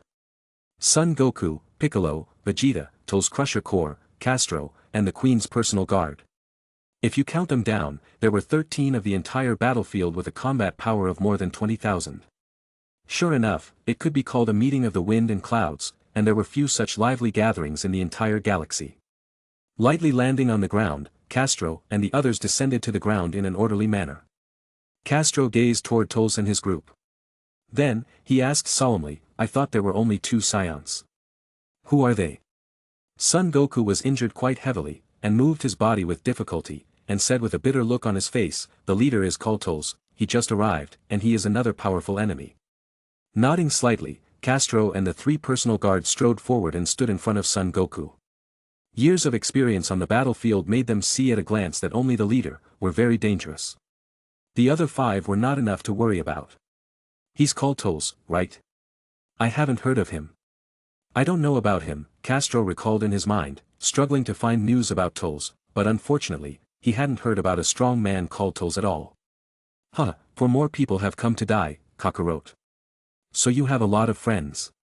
Tol's tone was frivolous, from which it revealed his arrogant and cocky character. Son Goku did not respond and wisely patted Piccolo on the shoulder, letting him slowly retreat together with himself. This level of battle was no longer what they were able to interfere with. Of course, if you say you had more than 100,000 combat power, perhaps it was a challenge. Still, with combat power of 30,000 and not to mention being severely injured, that was just looking for death. Moreover, Tol's had 310,000 combat power. So there's not much they could do right now. The most important thing was to have self-knowledge, and Son Goku was very clear-headed. Damn it! Piccolo cursed angrily but followed Son Goku back together. Unexpectedly, the dignified Demon King Piccolo turned out to be a drag in the battle, which made him both angry and ashamed. However, his desire to become stronger was even greater now. When Son Goku retreated, Castro judged the situation and quickly arranged a strategy. Lanra, you and I will take care of that Tol's guy. Anti-Ski, Jamboni, you take care of the rest. Take care. Yes. Understood. The members of the Queen's Guard answered. Firstly, they were confident. Secondly, they represent the queen to the outside world. Therefore, to defend the majesty of the queen, they must win. Toes watched coldly as the other side distributed the personnel, without the slightest intention to stop them, because he did not put them in his eyes at all. A turtle in a jar, not enough to worry about. Amand, later, you just hold on for a while. When I kill those 2 leaders, I will come to your aid. Toes did not care. His words were full of dominance. Yes, Lord Toes. The 5 men of the Toes Crusher Corps were also heartless, not worried at all about their opponent's strength surpassing their own. They believed that with Lord Toes around, it would be easy to kill the other party. By the way, Lord Toes, it seems like I've seen that white attire and red border of these 4 people somewhere. See specifically the school uniform in IS, which is similar to it. Toes glanced and chuckled, what? You think they look good and want to design a combat uniform like them? Amand grinned. Oh, when we defeat them, we'll go back and dress up in uniform. Toes promised with conviction. Swish. The personnel on both sides turned into several beams of light. Castro and Lanra, with their golden lights glowing, pounced on Toes head-on. At the same time, Antisai and Jambuni also moved swiftly and instantly appeared in front of Toes' army. Snap! Wind with amazing energy rampant across, the battle between 2 sides immediately fired up. Vegeta looked at the 2 sides who were fighting in full swing not far away, with his arms in front of his forehead, trying his best to block the enormous shock wave coming. How can this be? He staggered back a few steps. His head was dizzy. Vegeta's gloomy face kept twitching in his heart, and a strong unwillingness surged in his heart. He thought he was strong enough, but he was repeatedly frustrated on this small earth, and now even the leaked energy made him feel irresistible. What is this strength difference? Damn, I'm the dignified Scion Prince Vegeta. How can I give up? Be stronger, I want to be stronger. He let out an unwilling roar. The belief in becoming stronger was like a poisonous ant gnawing at his nerves. On the side, Son Goku also resisted hard. This is the real battle.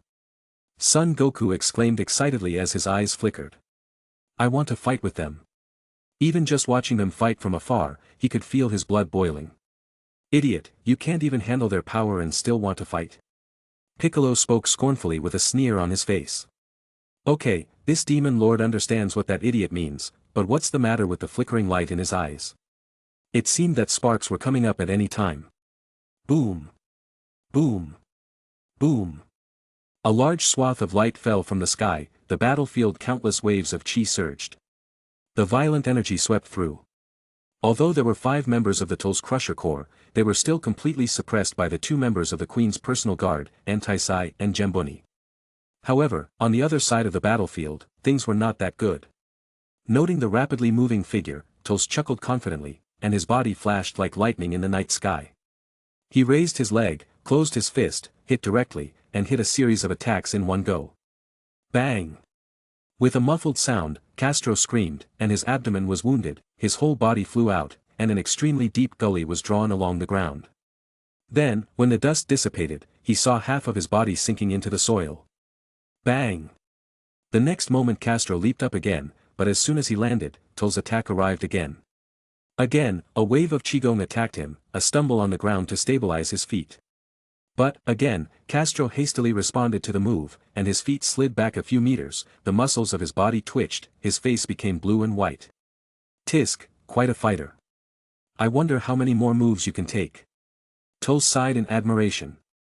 His figure suddenly blurred, and the man had already disappeared from his original place. Shit! With a cry of exclamation, Castro's anxiety surged out and tried to dodge, but Toes' attack was too fast, and it was almost impossible to catch. At this time, a figure appeared in front of him, blocking the upcoming attack. It was Lanra. In the nick of time, she blocked Toes' attack.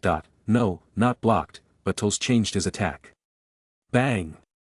With a big wave of Toes' hand, the latter was like a kite with a broken string, and the figure flew diagonally. This is the chance. Castro saw this rare opportunity and launched an all-out attack. Boom! There was a huge collision sound, and the 2 light streams sprinted violently in the opposite direction. Toes landed peacefully while Castro burst out of the way. With a cold snort, Toes' face was filled with a gloomy look. Humph, I forgot about another guy. Thank you, Lanra.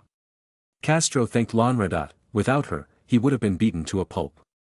Lanra nodded but had to be alert immediately.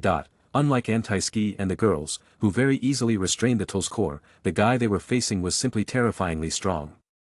Under the light of the rising sun, Ayaka carrying the child in her arms swept through the air. A beam of air currents visible to the naked eye rolled up in the sky.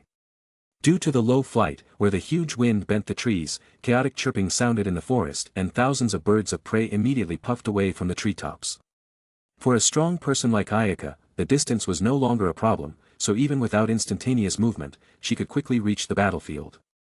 Mama, the blackness over there is so scary, and the breath is so chaotic and confusing. Raimu, in her arms, pointed to a low dark cloud in the distance and exclaimed. Ayaka nodded. That was where the battlefield took place. Thinking of this, she increased her speed and plunged head-on into the chaotic place where the demons were raging. Chapter 144. Castro's face was pale, and his body was heavily scarred. On the opposite, Tull's was overwhelmed with an astonishing aura, like a lofty and tall mountain that, sitting in the center, the earth around him slowly began to crumble in front of his absolute strength. Very good to hold on for so long. You really impressed me. Tull's was completely taking the posture of a victor. Because of this power gap, there's a sense of superiority, nearly double the difference in strength, not 18 and 31, but 180,000 and 310,000. No fluke could make up for such a large gap. This is the end of the game. Next, I'll let you taste my terrifying power, the final blow. The cold arrogance exploded, and the flaming arrogance made everyone had to move. Piccolo and Son Goku opened their mouths wide, their eyes glazed round, mumbling open and closed but could not say half a word.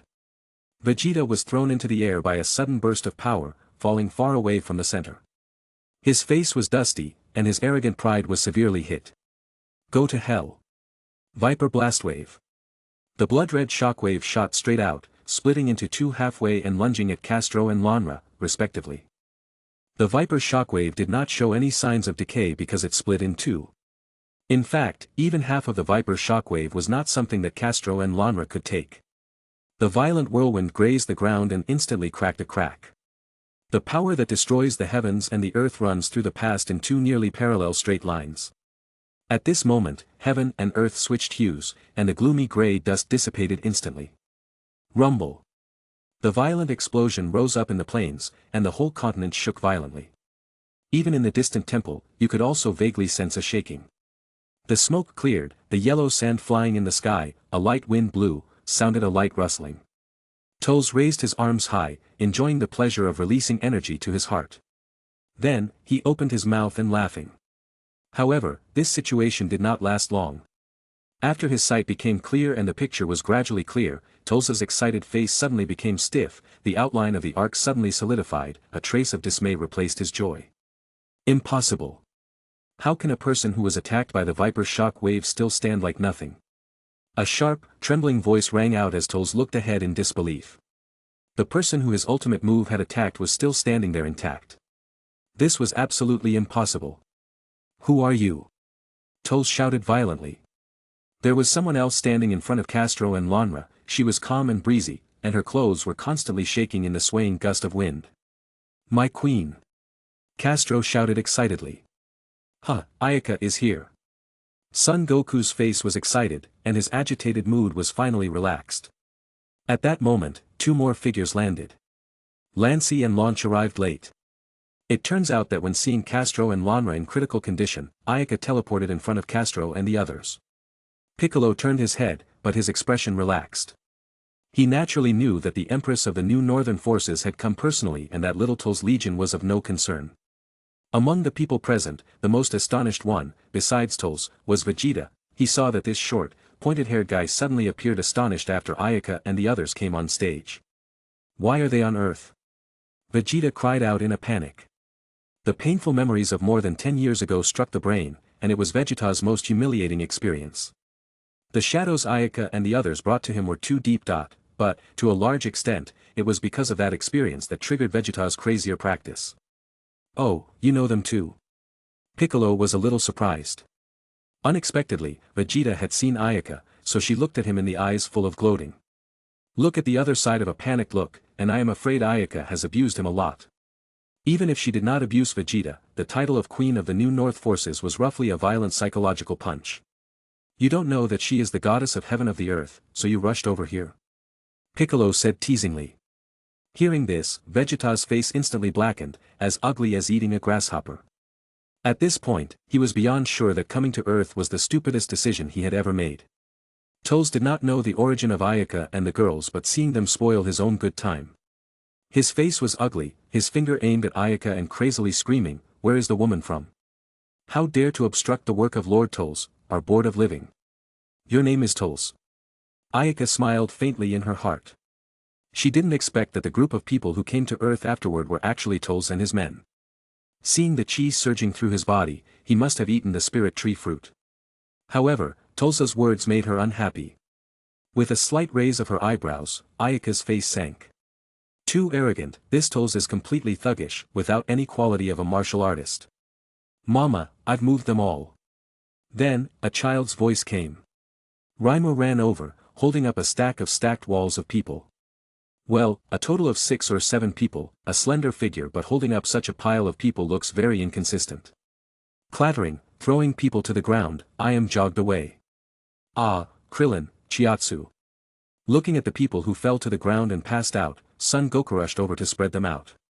It turned out that after rushing to the plane, she watched Krillin and the others lying on the ground. Raimo volunteered to help, and Ayaka agreed, but Raimo's way of carrying it seemed a bit savage. "Damn, how dare you ignore this lord?" Seeing that he was ignored, Toles was furious, his body flames burning up. With a roar, his feet suddenly exerted force. Click. The rock layer cracked, his whole person flew out like a cannonball. The speed was so fast that it left a series of blurred residual shadows on the spot, and it arrived in front of Raimo in the light of a bolt of lightning. Go to hell. Powerful energy converged on the leg, bursting out bright sparks, a flying leg with the air-breaking roar straight towards Ayaka. Son Goku and the others were stunned by Toles' violent attack. They tried to see Toles' movements, but unfortunately, they could only catch a faint afterimage. Son Goku shook his head, "That's just too fast." A cold light flashed in her eyes, and the corners of Ayaka's mouth moved a little, revealing a brilliant smile. Then, her body whirled and disappeared. Toles' face changed slightly, and he unexpectedly pounced on an empty, just now clearly here. How could she have disappeared?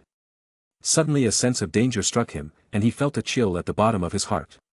Under the bright light, in addition to seeing his own shadow, there was actually a blurred figure overlapping him. Shit! He secretly cried out. Toles realized that something was not good. A layer of goosebumps on the skin, his cold sweat brushed out. As expected, he only heard Ayaka heave a laugh, and her ghostly figure appeared behind Toles, her white arms tightly tensed. Clench and punch. The majestic vigor broke through the air, and an iron fist was like a mountain on the top, and the thunder was unstoppable. Crack. There was a crisp sound from the spine.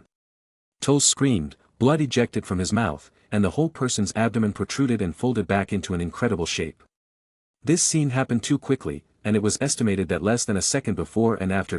Whether it was the Son Goku, Piccolo, or Vegeta that had their scalp numb, this pain made anyone see it goosebumps. Staggered a few steps, Toles fell to the ground, his eyes filled with blood, looking at Ayana's with a gaze full of resentment. "Bastard, how dare you hurt this lord?" Then, with a mad roar, he unexpectedly stood up again and pounced on Ayaka desperately.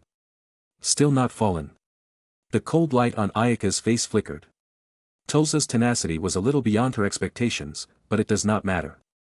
If he could still fight, then fight again. As soon as the thought passed, she sprinted forward and launched another series of powerful attacks of the same scale. In just a second, Toles was attacked up and down hundreds of times. Boom! A heavy blow from her leg hit Toles' head. A huge vortex formed in the air, followed by a trembling of the earth, and Toles fell from the sky and plunged into the ground.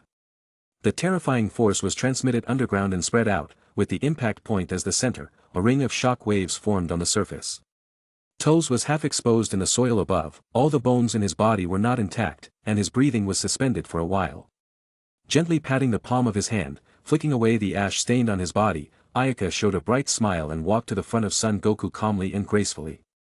"Sister, so powerful." Son Goku gulped. Piccolo also nodded stiffly. Unimaginable, too unexpected, Ayaka's battle was too swift and efficient. Just a moment, just now was the arrogantly boundless Tolls actually fell to the ground like a dead dog, how strong this must be. And the usually elegant and quiet girl fighting up so intensely. It was unimaginable. She smiled.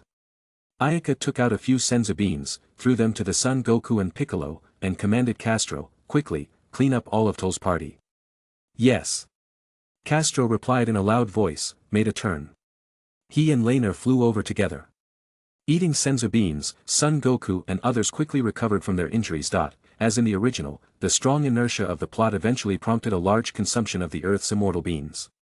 Although this time, not Yatrobe took the first credit, in his combined efforts with some kind of rats on Korin Tower, senzu beans still ran out. Wow, it's so relaxing, so healthy and comfortable. Thanks. Piccolo said silently. An elegant smile climbed onto her face. Her delicate face looked at Vegeta, and two bright and energetic eyes stared at Vegeta. How should I deal with Vegeta, Seeing Ayaka looking towards him, the latter stepped back in a panic. As soon as his body moved with the wound, a sense of dizziness came up. At this time, the arrogance of the Scion must be put aside. Vegeta was already terrified by Ayaka. Sighing and throwing out a bean, Ayaka calmly said, "Scion Prince, Vegeta. After today's battle, you should know that there are people outside the sky. Pride is to rely on their own to maintain, by following Frieza, you cannot have a future." Vegeta bit senzu bean suspiciously, and what surprised him was that his whole body was recovering at an incredible speed. My injuries, surprisingly, all healed. He waved his fist to confirm that his body had indeed recovered as usual. After hearing what the mysterious girl said, Vegeta trembled and turned and left with a complicated complexion. His strength was still far away from enough. Ayaka, how did you let him leave?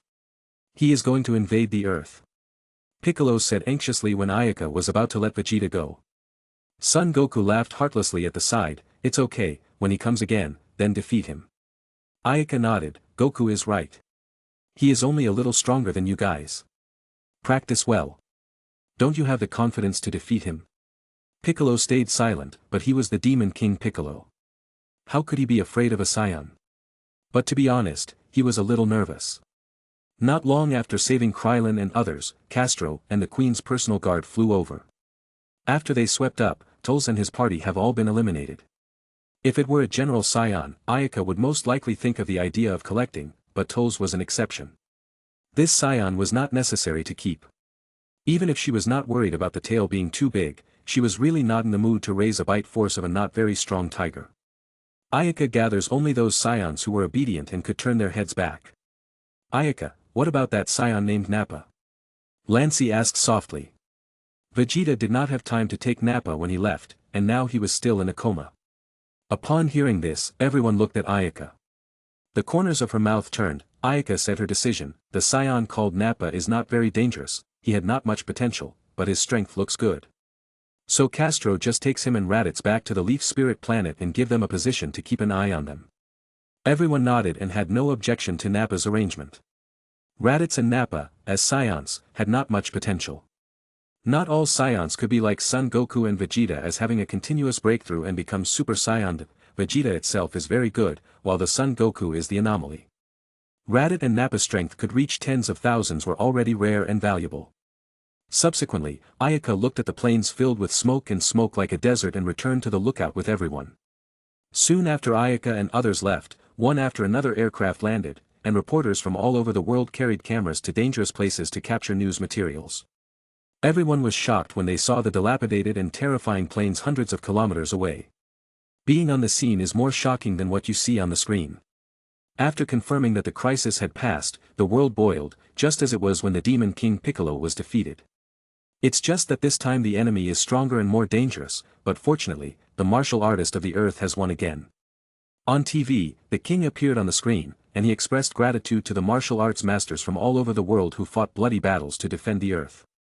But because Son Goku and his gang always acted low-key, the king couldn't find their address for a while. And without their consent, they dare not release their information hastily. So the whole disaster was as strange as a mythical story for people to enjoy. Soon after the king's speech, people became interested in martial arts. The videos of the martial arts associations of the past were circulated. Only by this look did they discover the corner that everyone has forgotten. Everyone was shocked by the strength of martial arts. Immediately afterward, various martial arts myths began to spread. The legends of the god of martial arts and the sacred land of Corinne were well known. There was an endless stream of martial arts enthusiasts who went to challenge Corinne's tower. But no one seemed to be able to climb up successfully. Chapter 145. Soon after Tolls was destroyed, Ayaka and others returned to the lookout. After Nappa woke up, he gasped as if he had seen a ghost and trembled when he saw Ayaka. Finally, Raditz came out to comfort him, and he gradually calmed down. Knowing that Vegeta had left him and ran away alone, Nappa sighed heavily and then tremblingly. Along with Raditz, he was taken away from the Earth by Castro and his group. Nappa had a big personality. As long as someone presses him down, he won't mess around. After being brought back to the New North forces by Castro, Nappa and Raditz were given a little training on professional-related knowledge and then assigned to manage a lower-level planet. The two of them would spar occasionally, but Raditz was often defeated, and then Master Nappa would laugh with arrogance. In the previous battle to defend the Earth, Son Goku and others were deeply stimulated by the terrifying power that Vegeta and Tolls showed. Especially Tolls, who was so strong and terrifying that they couldn't put a little resistance just because of his aura. If Ayaka hadn't made a move at the last moment, the Earth would have fallen. Afterward, they heard that Tolls' combat power reached 310,000, which really made everyone confused. It's a shocking 310,000 power, a powerful combat power that they had never heard of. It was not easy to feel weak and helpless. Weakness often meant destruction. So, after Vegeta left the Earth, Son Goku and the others practiced desperately, trying to enhance their own strength further. But didn't it mean that strength could be improved by merely practicing? After a period of cultivation, except for the fact that Son Goku was a scion, his strength had been enhanced to a certain extent. In contrast, Krillin and others had progressed slowly to almost standing still. The path of cultivation should be relaxed one by one, step by step, and should not be rushed. Krillin and the others were pure Earth people, not a fighting nation. Their strength was already commendable at 10,000. Now they were all facing the huge bottleneck of the gully, which was the limitation of racial talent. Seeing their hard work and arduous practice day and night, Ayaka was moved deeply and didn't want their strength to stagnate. In the original book, Yamcha, Tien Shinhan, and others withdrew from the battle arena early due to a lack of strength due to the increasingly powerful enemies behind them. In addition to Krillin's barely contributing a little bit, the Earth had been guarded by Son Goku. In fact, they were not reconciled, especially Tien Shinhan. Even after he retired from the fighting stage, he still did not give up his dream. Instead, he practiced like an ascetic monk day and night and wanted to surpass Son Goku, but sadly the gap with Son Goku was getting wider and wider. Racial talent alone because Son Goku was a scion, and they were just Earthlings. Even Krillin, who was known as the strongest man on Earth, could only hold millions of combat power. Even a fraction of the Super Saiyan cannot compare. So, on a dark and windy night for a month, Ayaka told them about the Great Elder Namek and then brought them to Namek, wanting to use the power of the Great Elder to unlock their potential and cross the Earth. As for the subsequent practice, Ayaka had other arrangements not to let them keep up with the Super Saiyans, but at least they can't even fight with soy sauce in the battle. Namek, on a grassland covered with green grass. The breeze was blowing, and the delicate grass swayed and undulated, with small ripples like waves. Then, on the higher ledge, blurred figures flashed, and Ayaka and others appeared on the ridge. Wow, is this the Namek star? There is grassland everywhere. As soon as they stabilized, everyone began to look around, looking at the surrounding grassland and sighing. Son Goku looked around with interest and was immersed in the quiet and elegant grassland. Namek Star was rarely populated and looked a little desolate, but the scenery was still good. What a miraculous trick. I left the Earth in the blink of an eye. Is this Piccolo's hometown? The composition of the air is similar to that of the Earth. Piccolo stared at this planet that could be said to be his hometown in amazement, a warm air surging in his body, and his brows revealed inner throbbing. Finally, he calmed down and said in a low voice, "This is my hometown. There is indeed a taste of nostalgia. Hey, Uncle Piccolo's hometown, wouldn't there be many Uncle Piccolo here?" The innocent son Gohan cried out in surprise. "Idiot, it's just the same race, so there won't be a lot of Piccolo. He, like the residents here, is a Namek." Raimus said contemptuously when he looked at son Gohan contemptuously. Oh, son Gohan nodded timidly, hiding behind son Goku embarrassedly. Seeing this, everyone couldn't help but chuckle. Ayaka's voice sounded, "Everyone, get ready. We are going to meet the Great Elder of Namek. The Great Elder is the most respected existence of Namek. The Namekian highly respects him. Please pay attention when we meet for a while. Huh, I understand. Can I develop my potential as long as I meet the Great Elder? Krillin laughed and eagerly asked, expecting and yearning. Compared to whether the Great Elder was highly respected, he paid more attention to when he could develop his potential. That's right, but because things are already high in old age, we shouldn't bother too much. Everyone said yes, and followed Ayaka to fly towards the residence of the Elder. The breeze was blowing with a hint of coolness. Ayaka and his group were extremely fast in a moment. They flew over the mountains and gradually entered a desolate and lonely area. Step up. The Grand Elder's residence is just ahead, Ayaka said softly.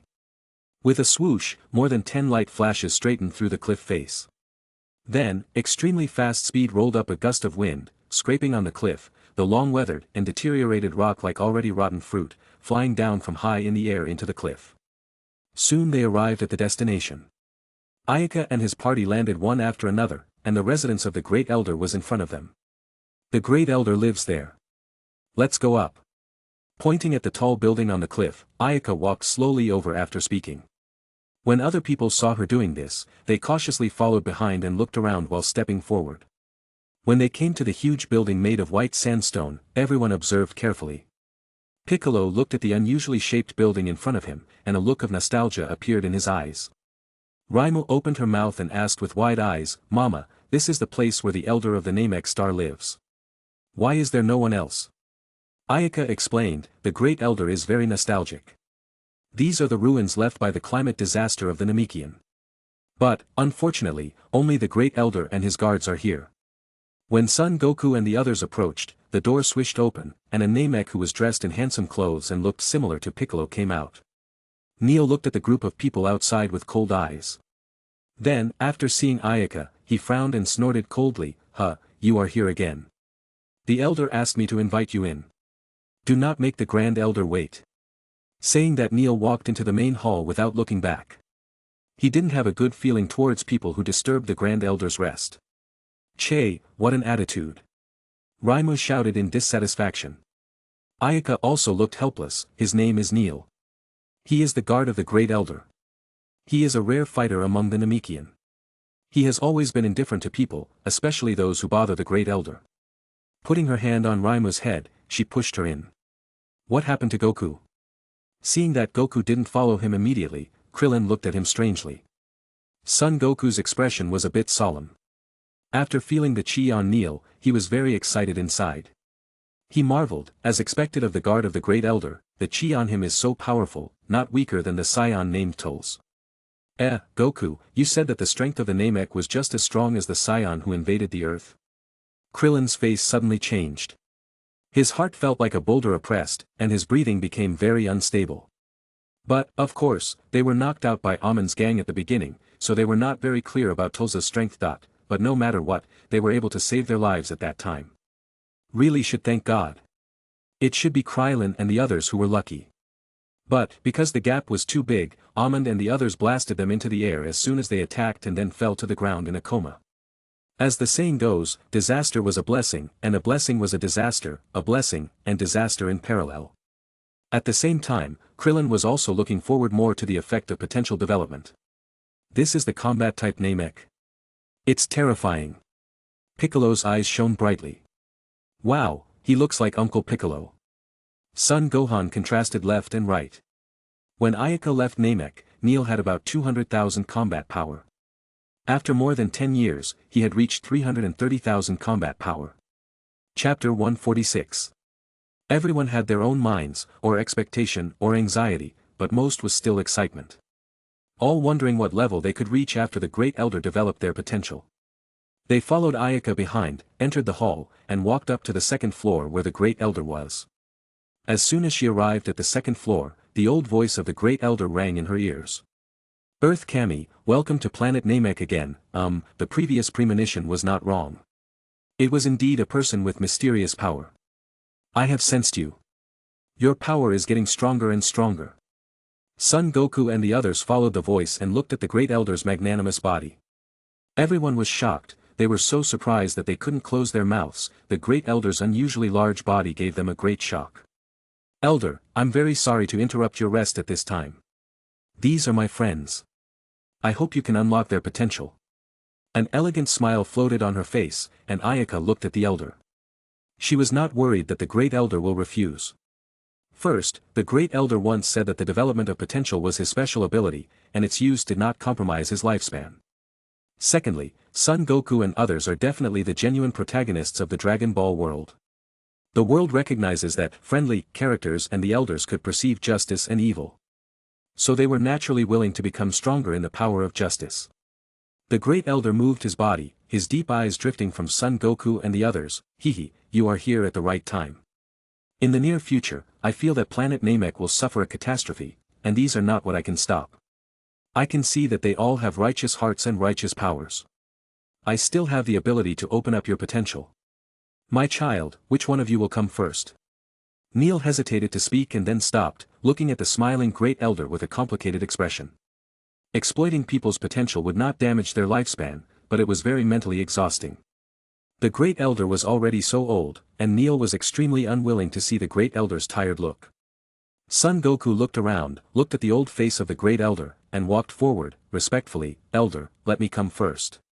"Well, step forward and come to me." "Wait." Everyone turned their gazes to Ayaka, wondering why she said such words. Everyone saw Ayaka smile faintly. "I know that although the Great Elder's development of potential for everyone does not compromise lifespan, it will inevitably consume a lot of energy. I happen to have a nourishing thing here, which is great nourishment." With that being said, she took out a spirit tree fruit. As soon as the fruit came out, the Great Elder suddenly widened his eyes, let out brilliance, and nodded for a long time. "It is amazing that there are such fruits." Of course, with his eyesight, he also saw the overbearing nature of the spirit tree fruit. "I got this fruit by accident. The giant tree that grows it is so huge that it almost controls the entire planet. There is no other life on the planet except the giant tree. I think the fruit is ripe, so I picked a few. As for that giant tree, I don't think it fits in the world, so I destroyed it."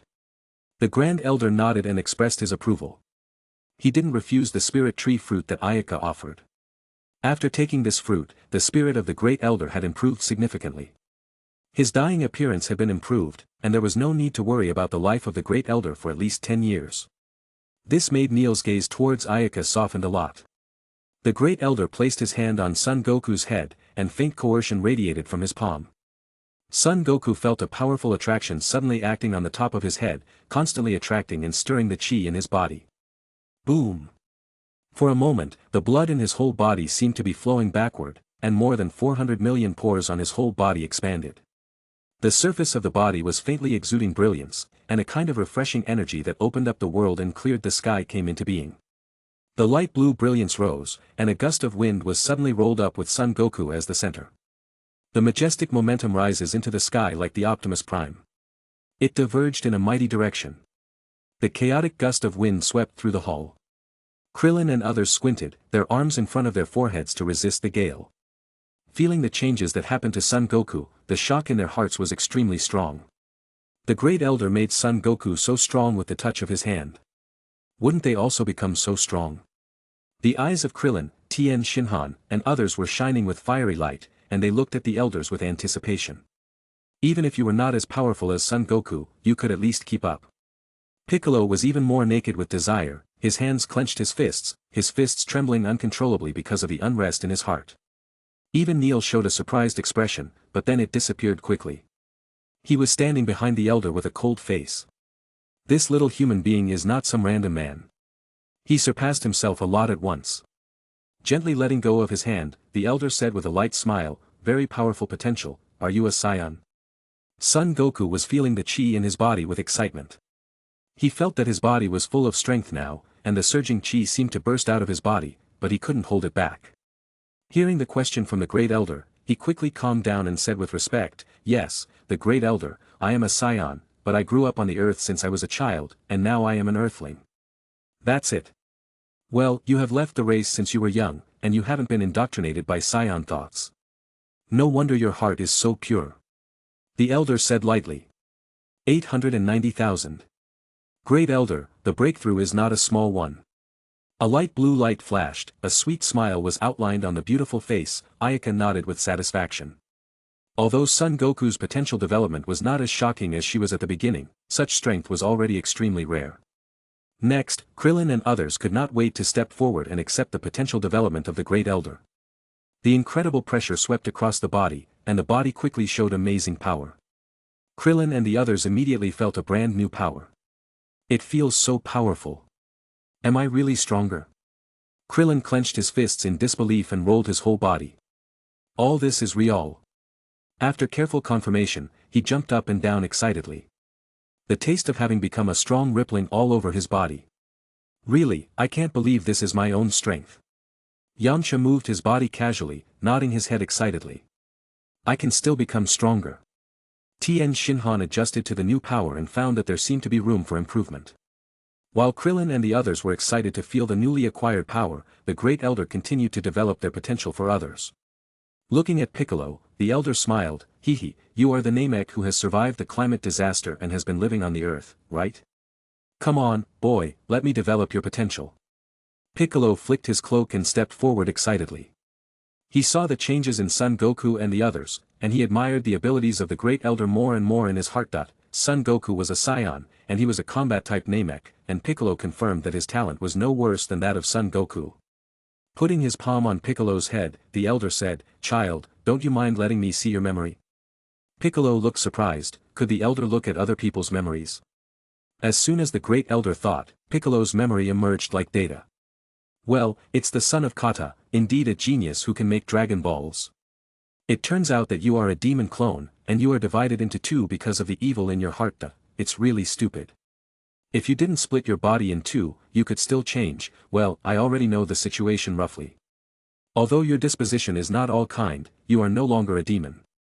Well, although it's not a complete talent, let me try my best to develop more of your potential. The Great Elder said lightly, his eyes sharpened suddenly, and a powerful idea emerged. Ha! A suction rose above his head, and Piccolo calmly closed his eyes. Soon, the potential development was completed. This is, my strength, so powerful, not weaker than Son Goku. Piccolo laughed wildly.